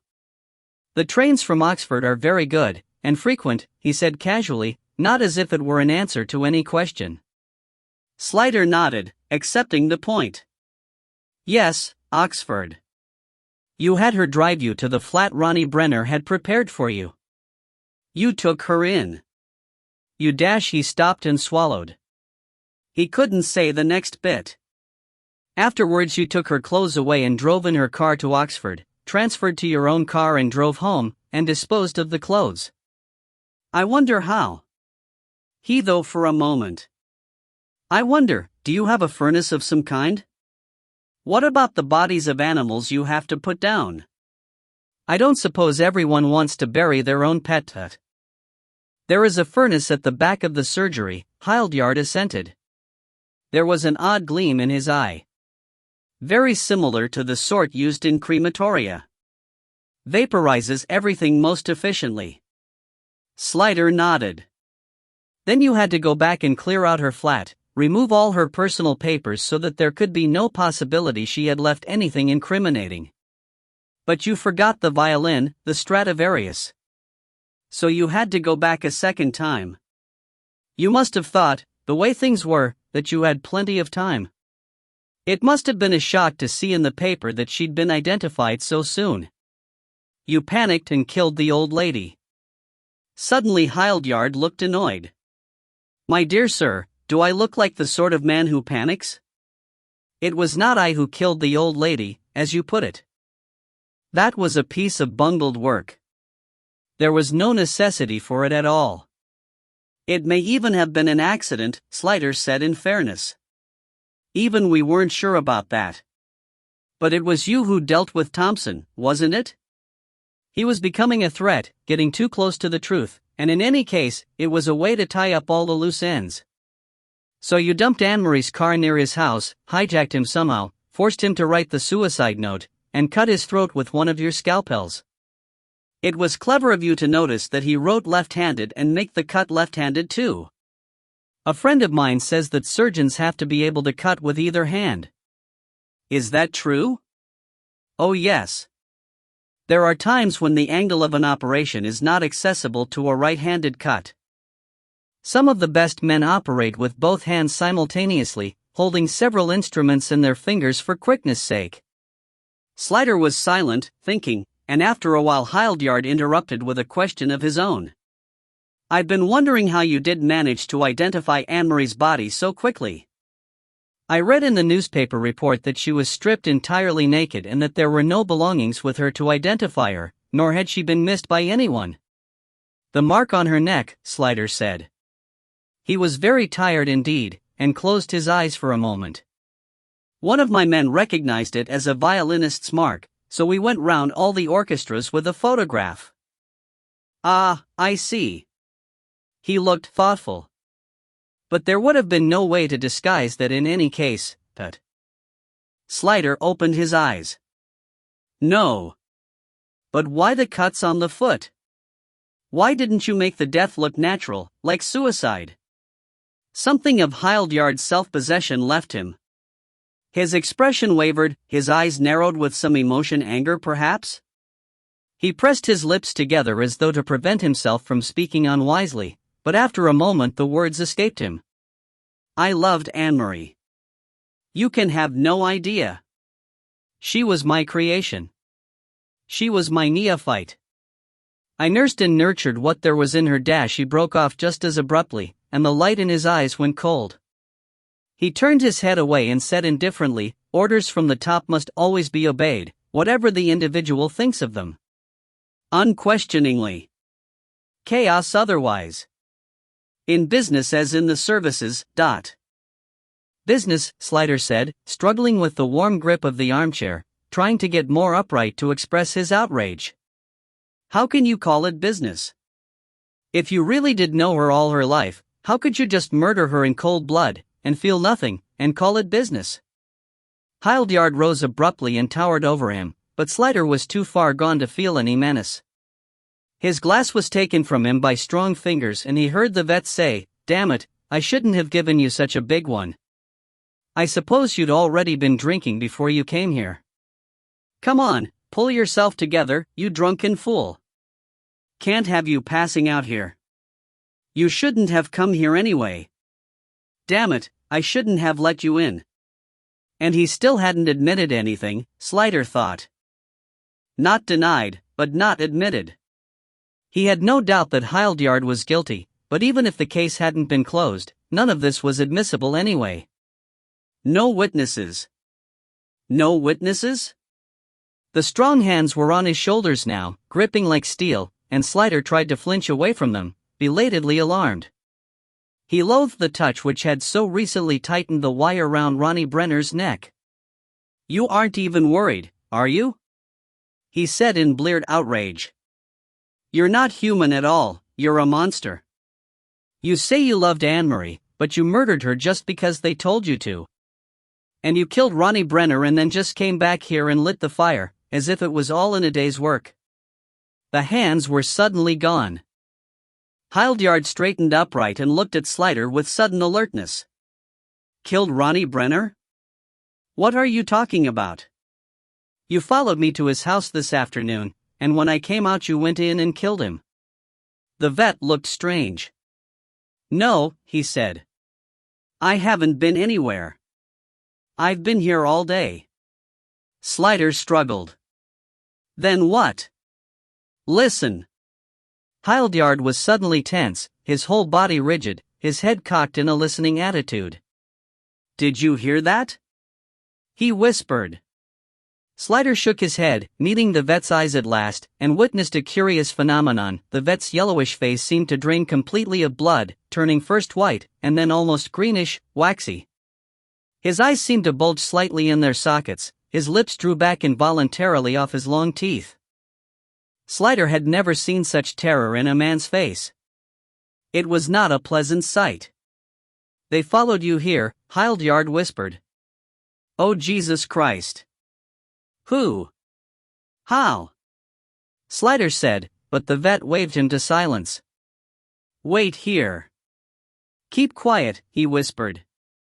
He put down the glass he was holding and went to the door, opened it a crack and listened a moment, and then slipped out, moving on the balls of his feet, as soundlessly as a cat. Slider waited. The fire crackled unimportantly. After a while he heaved himself out of the chair and went to the door which Hildyard had left open a crack. The air in the hallway was colder than in the room, and whistled unpleasantly into his ear as he applied it to the gap. He heard the slow, heavy tick of the long case clock in the hall, and behind that the soft black silence of an empty house. And then, distantly, a muted thud. It was a tumbling sort of thud, such as might be made by a stack of heavy, soft objects falling over. Slider opened the door wider, and then heard quite clearly from the other end of the house, the surgery end, the loud crash of breaking glass. His mind was instantly stripped clean of lethargy and fumes. Adrenaline pumped through him as he shot across the hall, flinging open doors, understanding without words what that thud and crash meant. Dixon's voice, "They don't tolerate failures," was with him as he raced across the dining room, crashing his shins against a chair that got in his way, through the further door, and into the new part of the house, the extension, which still smelled of plaster. He crossed another small hallway, through a door into the waiting room, which smelled of that disinfectant that vets use, and through the final door into the surgery itself. Stink of petrol, broken glass, a fierce blaze, dense smoke already building up. On the floor the fallen stack of Hildyard, sprawled face down, the back of his skull smashed by an expert blow to a pink pulp, shards of bone and strands of hair all mashed together. All this Slider gathered in a split second, and already the heat and smoke were too much. His eyes were streaming, he could hear himself coughing and feel the pain in his chest as he dropped to his knees. Must get out. He took hold of the collar and shoulder of the vet's jacket and tried to drag him backwards towards the door, but the man was an immense weight, and the door seemed an impossible distance away. Slider's mind stepped away from it all, away from the fire and the fear and all the multitude of agonies it had been suffering, and looked down on the scene from a great height, from a cool, dark, impenetrable distance. He was vaguely aware that this was a bad thing to do, but he couldn't now remember why, and he was so tired, and the darkness was too inviting for him to want to try. Chapter 17. The Stray Dog Syndrome. Hello? Hello, Joanna. Bill. I didn't think I'd be hearing from you again. Didn't you? He sounded genuinely surprised. It's been a long time, she said. I did phone once or twice before, but I got your answering machine, and I didn't want to talk to that. I wish you had. At least I'd have known. Known what? That you were still around. I'm not really. Around, I mean. I'm away. Oh. She was determined not to ask questions. For 3 weeks she had waited with diminishing hope, feeling only that she must not be the one to ask. After a silence he said, "You aren't angry with me, are you?" "No, not angry." "Why should I be?" "Did Atherton phone you?" "He told me that you were in hospital but that it wasn't serious." "Is that all? Nothing else?" "No." "Was he supposed to, I asked him to let you know what was going on."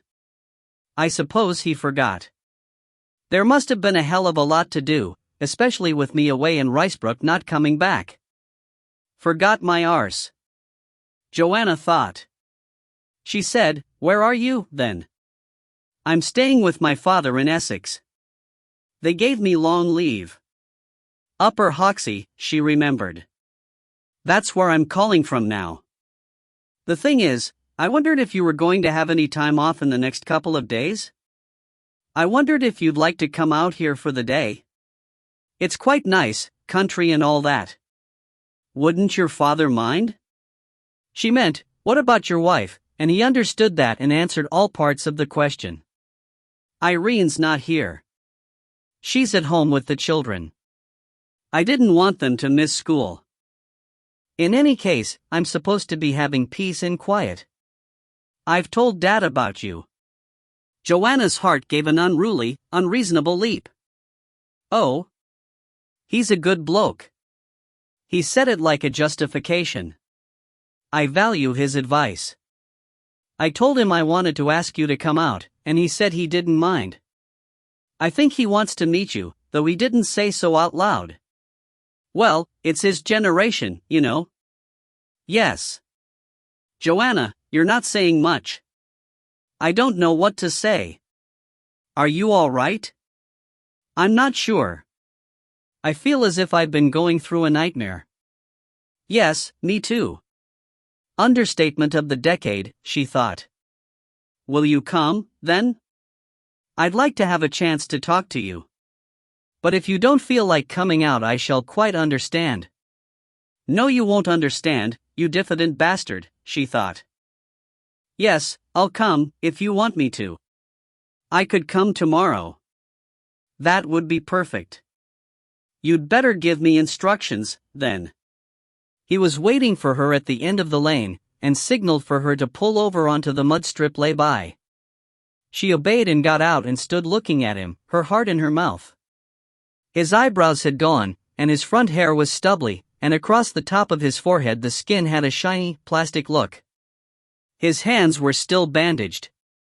Otherwise, there was no sign of what he had gone through. But he had a skinned look, as though he had had too close a haircut. His face seemed to have lost flesh, so that his nose and ears were too prominent, and it made him look curiously young. He was wearing a shabby sweater, a pair of baggy cords, and Wellingtons too big for him, and she saw how these suited him much better than town clothes. He was a country boy by birth and blood, and he looked at home here against the bare hedges and the wide, flat, soggy brown fields. The lack of eyebrows made him look surprised, and his smile was hesitant and shy. She loved him consumingly, and didn't know what to say, how to approach him, even if it were permitted to cross the gap between them. He said, "I think it would be best if you were to leave it here. It'll be quite safe, but with mine and Dad's down there already, the lane's getting a bit churned up. Dad's out at the moment. He's usually out all day. We've got the place to ourselves until tea time. Shall we go and have a drink and some lunch? I wasn't sure if you'd be hungry or not." He was talking too much, he knew, but he couldn't stop himself, and her silence was unnerving him. He had been thinking about her for so long, and it had made her unreal in his mind. Now seeing her again, he didn't know what he was feeling, what he was going to do, whether asking her here had been brave or stupid or right or selfish. They stared at each other awkwardly, out of reach. "Are you all right?" she asked at last, and nodded towards his bandages. "Those look a bit fearsome." He waved them. "Oh, they're not as bad as they look. They're nearly healed now, but I wear the bandages to keep them clean. Practically everything I do here seems to involve getting filthy. It's very enjoyable." He smiled tentatively, but she was still studying him. "You look thinner. Or is it just the haircut?" "Both. I had to have the haircut because I got singed in a couple of places. You see, the old eyebrows are gone. They'll grow back, of course, probably thicker than before. I'll end up looking like Dennis Healy." She didn't smile at his attempted joke, and he grew serious in his turn. "Atherton got me out just in time. If it hadn't been for him, and you, raising the alarm. You saved my life between you." She turned her head away. "Don't," she said. "For God's sake, no gratitude. I couldn't stand that." She was suddenly nervous. "That isn't what you asked me here for?" "No. No. I wanted to see you. I had to talk to you." He bit his lip. "Let's get comfortable first. Come on, there's no sense standing about here." She fell in beside him and they walked up the muddy, rutted lane to the house. He led her into the kitchen where they shed their muddied footwear, and he sat her at the table, a wooden, and scrubbed, like a children's story, she thought, and gave her a gin and tonic. "I had to send out for supplies for this," he said, bringing her glass to her between bandaged palms. "Dad only drinks beer, and homemade wine, and I wouldn't inflict that on you. You didn't have to go to all that trouble." "I could have drunk beer," she said. "I wanted you to have what you like." He put the glass down in front of her, and their eyes met. He wanted to touch her, but he didn't know how to cross the space between them. He didn't know what she was thinking. She might not welcome the gesture. But she had come here, hadn't she? Or was that just curiosity? The silence had gone on too long now. He turned away and fetched his own drink. "Dad likes to have his tea when he gets in," he said, "so I thought we'd just have a light lunch, if that's all right?" "Anything you like." "Yes, that's fine. Can you eat mushrooms on toast?" "I do them rather nicely." "That would be lovely. Can you manage, with your hands?" "Oh yes. They don't hurt." "Don't you do anything, just sit there. I've never had the chance to cook for you yet." The words pleased and pained her with their innocence. It was tender, and rather gauche, and she loved him all over again, and was afraid she was going to be asked to pay a second time. She watched him as he moved with assurance around the kitchen where he had grown up. He looked so much younger here, and it wasn't just the effect of the haircut. It was something to do with being back in the parental home. She had noticed before that people shed years when they were once more in the situation of being child to a father or mother. As the gin eased the tension, he began to talk more naturally, about neutral subjects, and she listened, her eyes following him, her body relaxed. It was when they were sitting opposite each other with food to occupy their hands that he finally turned to the case. It seems incredible that I haven't spoken to you since the night Ronnie Brenner was killed. I don't really know how much you know. What made you ring the station, anyway, ? I don't know, she said, looking inward, her eyes dark. I just had a bad feeling about it, you seemed so strange. So I stopped at the first phone box and rang the station and asked to speak to your friend O'Flaherty, and when he said you weren't there, I told him everything. Of course, you might have gone home, but I couldn't check up on that. I expected him to tll me there was nothing to worry about, but he took it seriously, thank God. He told me he'd find out where you were and ring me straight back. She looked to see if he knew all this, but he nodded and said, go on. Well, apparently he sent a radio car round to what's-his-name's house, Brenner, and then of course it was red alert. O'Flaherty and Atherton put their heads together and decided the most likely thing was that you'd gone off to see the bogus vet, and Atherton just got in his car and drove like a mad thing. She looked at him. He does care about you, you know? Yes, Sliders said, looking at his plate. And did O'Flaherty phone you back? It must have been hell for you. Not that time, but later. He called back in about 10 minutes to tell me what they were doing to find you. But then I had to go on to work, and that was the longest evening of my life. God knows what I played like. It wasn't until I got home that I was able to find out what had happened. That was when Atherton phoned to tell me you were in hospital with shock and minor burns, but that had been the beginning of the long wait and the slow decline of hope. She could not go and visit, in case Irene was there. She had tried ringing, but the hospital wouldn't give out information except to relatives.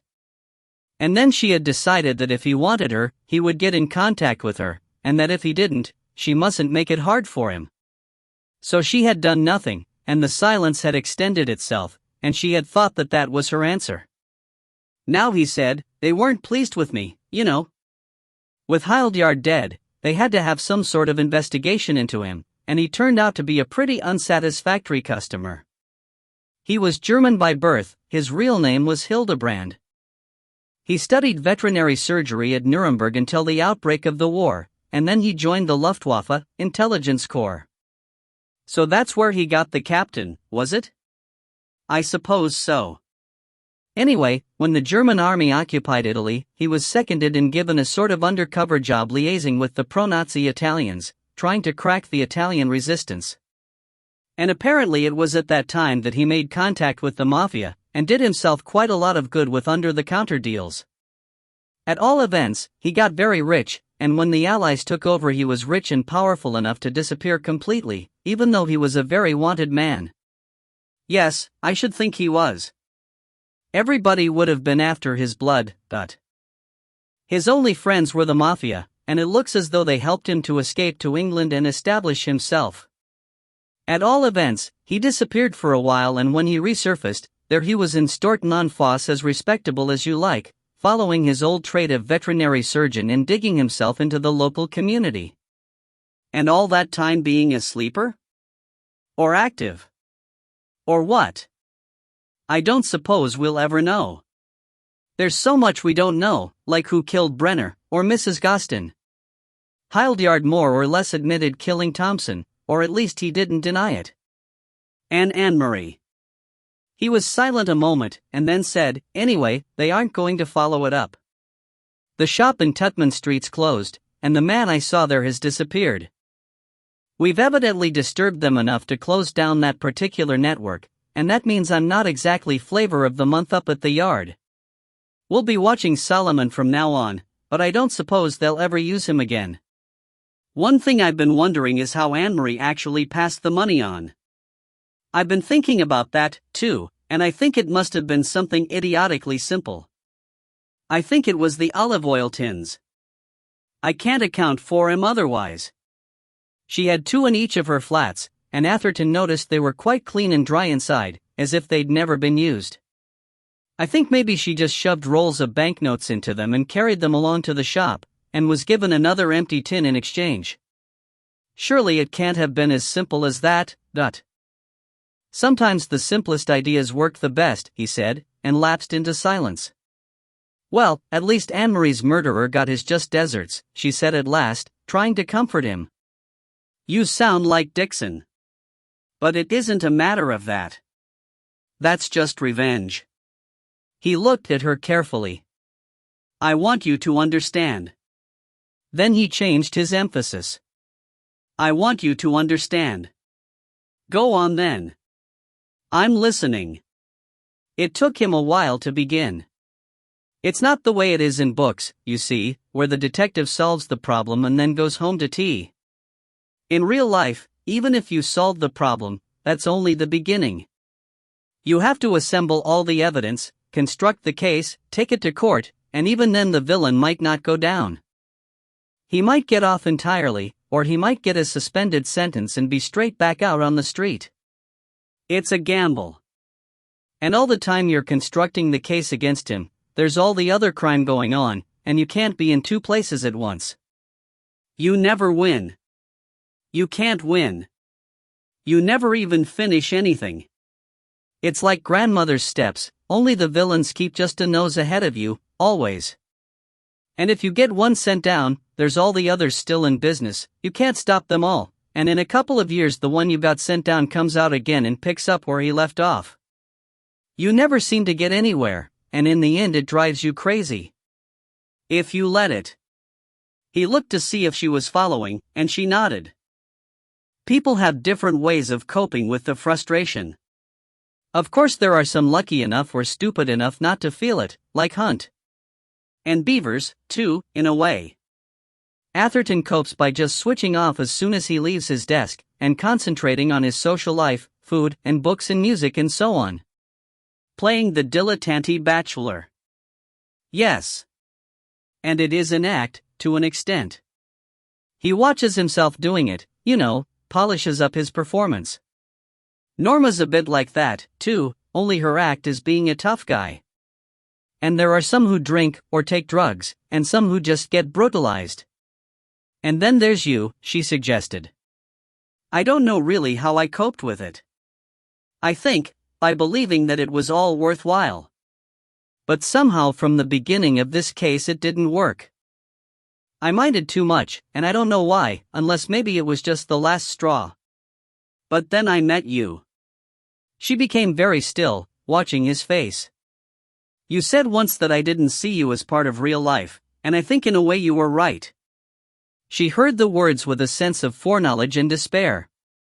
He had asked her here to tell her it was over, too much a gentleman to do it other than face to face.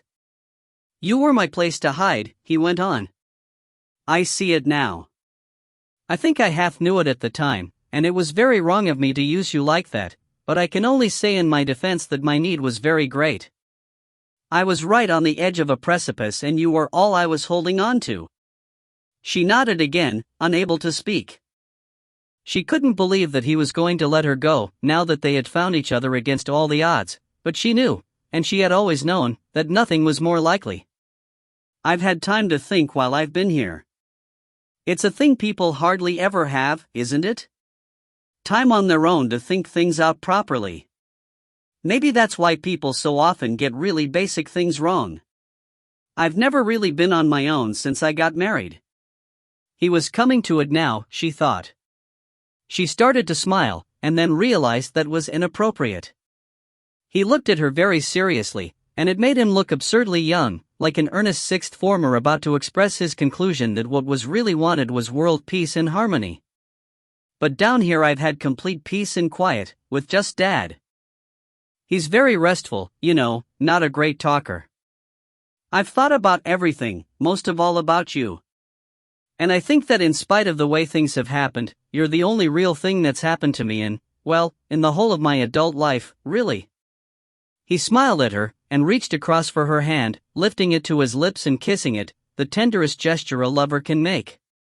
She thought it probably wasn't the time to say much more than that yet, so she got up and went around the table to him so that they could get their arms round each other, which was what they both needed most just at that moment.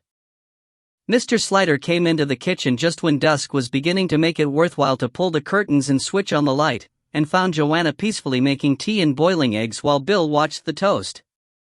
The table was laid and the kitchen was warm and welcoming. "Hello, Dad. Get anything?" Bill said over his shoulder. Mr. Slider, who was occupied with pulling off his boots on the mat, only grunted. Joanna looked round and met his unsmiling gaze from under his eyebrows, but he nodded to her gravely and courteously. "Went up to Hampton Wood in the end," he said, padding over to the table in stocking feet and sitting down. "Got a couple of wood pigeons. Make nice eating by the weekend." Joanna brought over the teapot, and he offered her the correct, modern courtesy. "Have a good drive down?" "Yes, thank you." "Ah. That you burning the toast, Bill?" "Sorry, Dad." Father and son sat opposite each other, and Joanna sat between them, and looked from one to the other. They were so alike it made her feel oddly tearful. Mr. Slider's gray, close-cropped hair grew in exactly the same way as Bill's honey brown. His softly aged face and secret mouth must once have looked exactly like those of the man she loved. Most of all, there was in the lines of the older man's face, in the way his mouth curved and in the bright regard of his eyes, the look of a man who has loved another human being completely and successfully, a sweetness that no subsequent loss can eradicate. She liked him, and felt she would have done even if he had not been Bill's father. Bill and Joanna carried the conversation while Mr. Slider made his meal with the economical movements of a man who has earned it. Eventually, when they had all finished, Mr. Slider pushed back his chair and said, "Why don't you go and lay the fire, Bill? Joanna and me'll do the washing up." Bill gave a comical grimace and went off obediently, and Joanna began to clear the table with a sinking heart. "I'm going to be warned off again," she thought, "and I shall mind what this lovely old man says to me." "I'll wash and you dry," Mr. Slider said. "Don't want you getting dishpan hands." He was a slow and methodical washer, and managed to make the little there was go a long way. After the first few plates he looked up and saw her expression and gave her an amused and quirky smile. "No need to look like that, girl. I'm only his father. I got nothing to do with it." "I don't think that's entirely true. Bill values your opinion." "Told you that, did he?" "Ah, well, we're a lot alike, Bill and me, except that I'm handsomer. And I'll tell you something, I like you." "I like you too." "Well, that's a start." He went on washing. The next time he looked up it was gravely. "It's a bad business, this. Bad for everyone. There are no winners when a man's torn between two women, and one of them's his wife. I was lucky. I loved Bill's mother, and I married her, and I never wanted no other. People talk a lot about why marriages break down, but there's only one reason: people stop loving each other, or they never did in the first place." "Do you love Bill?" "Yes. But I would never dash." She stopped, embarrassed. "No, I don't suppose you would." He fished out an egg spoon and rubbed it minutely. "Terrible stuff for sticking, egg yolk." "No, you'd never try to make up his mind for him." "I never would either. I don't think you can make other people's decisions for them, or you shouldn't. The trouble with Bill is he's too sensitive." He smiled suddenly, and his eyes seemed very blue. "I know all parents say that. But Bill always was a worrier. Conscientious. He always tried to see both sides of everything, and be fair to everyone, and it gets in his way, see? His conscience runs ahead of his feelings and muddles him up. There, I think that's clean. Haven't got my close-up glasses on, so you'll have to keep an eye on me, but." She took the spoon and dried it without looking at it. "What do you think he'll do?" It was foolish to ask, but everyone wants reassurance from time to time. "I don't know. I wish I could tell you, because, to be honest about it, I like you, and I never liked Irene. She was never right for him, too sharp and go ahead and looking at the prices of things. His mother, though, she'd sharpen him up, but I said to her, he's sharp enough in his own way. He sees more than most people, that's all. I'll tell you this much: whatever he does decide, it won't be easy for him. He'll take a long time deciding, and it'll hurt him.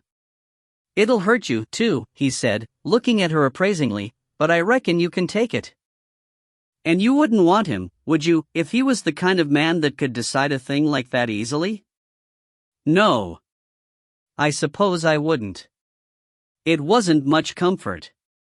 They worked in silence for a while until Mr. Slider said, "There, last spoon, and that's the lot. You're a good little worker. And I tell you what." She met his eyes and he smiled. "I reckon Bill's got his head screwed on the right way. It may take a while, but I reckon he'll get it right in the end. And now I'm going to take my bath. Will you still be here when I get back?" "I don't know," she said, uncertain how long her visit was meant to last. "Ah, go on, you don't want to be rushing off to London when you've just got here. Why don't you stay the night? We'll have a bit of supper later, and play a hand of cards." "Do you play cribbage?" "Yes, but that's all right. I'm past the age of being shocked. You stay and welcome." "Fair enough?" "Fair enough," said Joanna. She had to leave the next morning, early. She and Slider walked back down the lane together in silence. "What's going to happen to us?" she asked at last. "Have we got a future?" "I hope so. I want us to have." "Is that what you want? I thought you knew that by now." He frowned. "I want to be honest with you. It's going to be hard for me. I've been married a long time, I can hardly imagine not being married, now. And then there's the children, most of all, there's the children. They don't deserve to be made unhappy. Well, Irene doesn't either. It's not her fault, Dot." She listened to the hackneyed, deadly words, and all the arguments she might have raised passed unuttered through her mind. If he could not see them for himself, there was no point in her saying them. "But on the other hand, I just don't think I could bear to go on without you now. You're too important to me. And if I want you, I shall have to do something about it, shan't I?" She nodded, grateful for a man too honest to suggest he might have it both ways. "What I want to ask you, and I know it will be hard for you, is to give me time. It will take me a while to work my way through this. Can you be patient? I've no right to ask you really, but I'll be patient. I'm 36 years old, and I've never been in love with anyone before." "Just be as quick as you can," she said. He stopped and faced her and took her hands between his bandaged ones and could find nothing to say. Looking down at their joined hands, she said, "Tell me something?" "Anything. What on earth were you doing, trying to rescue a dead bogus vet from the flames?" He began very slowly to smile. "I never even thought about it. It was a purely instinctive reaction." "You idiot. I love you." "I love you too," he said. They resumed their walk towards her car. "Did you know they're promoting me?" he said a little further on. "Now that Ricebrook isn't coming back, they're making me detective chief inspector." She looked at him quizzically. "Why didn't you tell me before?" "You must be pleased." "But I thought you said they weren't very happy with you, Dot." "They aren't promoting me because they're happy with me. It's a kind of consolation prize, because they aren't going to follow up the Austin case." "No, not even that, less than that, it's a kind of booby prize. I've been a bloody nuisance, so they hand me a month's leave and a promotion to keep me quiet." She didn't know what to say. "At least Irene must be glad," she said at last. "Irene always said they didn't value me. She was right about that, at least. Even when I get promoted, it's a kind of failure." "Don't," she said, but he stopped her and gripped her hands. Oh, Joanna, I'm so afraid I'm going to fail you. She tried to smile. That isn't your fault. It's me. I've been astray so long, it's hard for anyone to see me as anything else. A stray is no one's responsibility, you see. You might play with it when it comes up to you in the park, but you don't take it home. He looked distressed. Don't talk like that. Listen, it's going to be all right. It'll take time, that's all. Be patient with me. He took her to the car and watched her get in and fasten the seatbelt, and then he kissed her goodbye through the window, and she drove away. She waved to him before she turned the corner, jaunty and afraid, essentially no one's dog.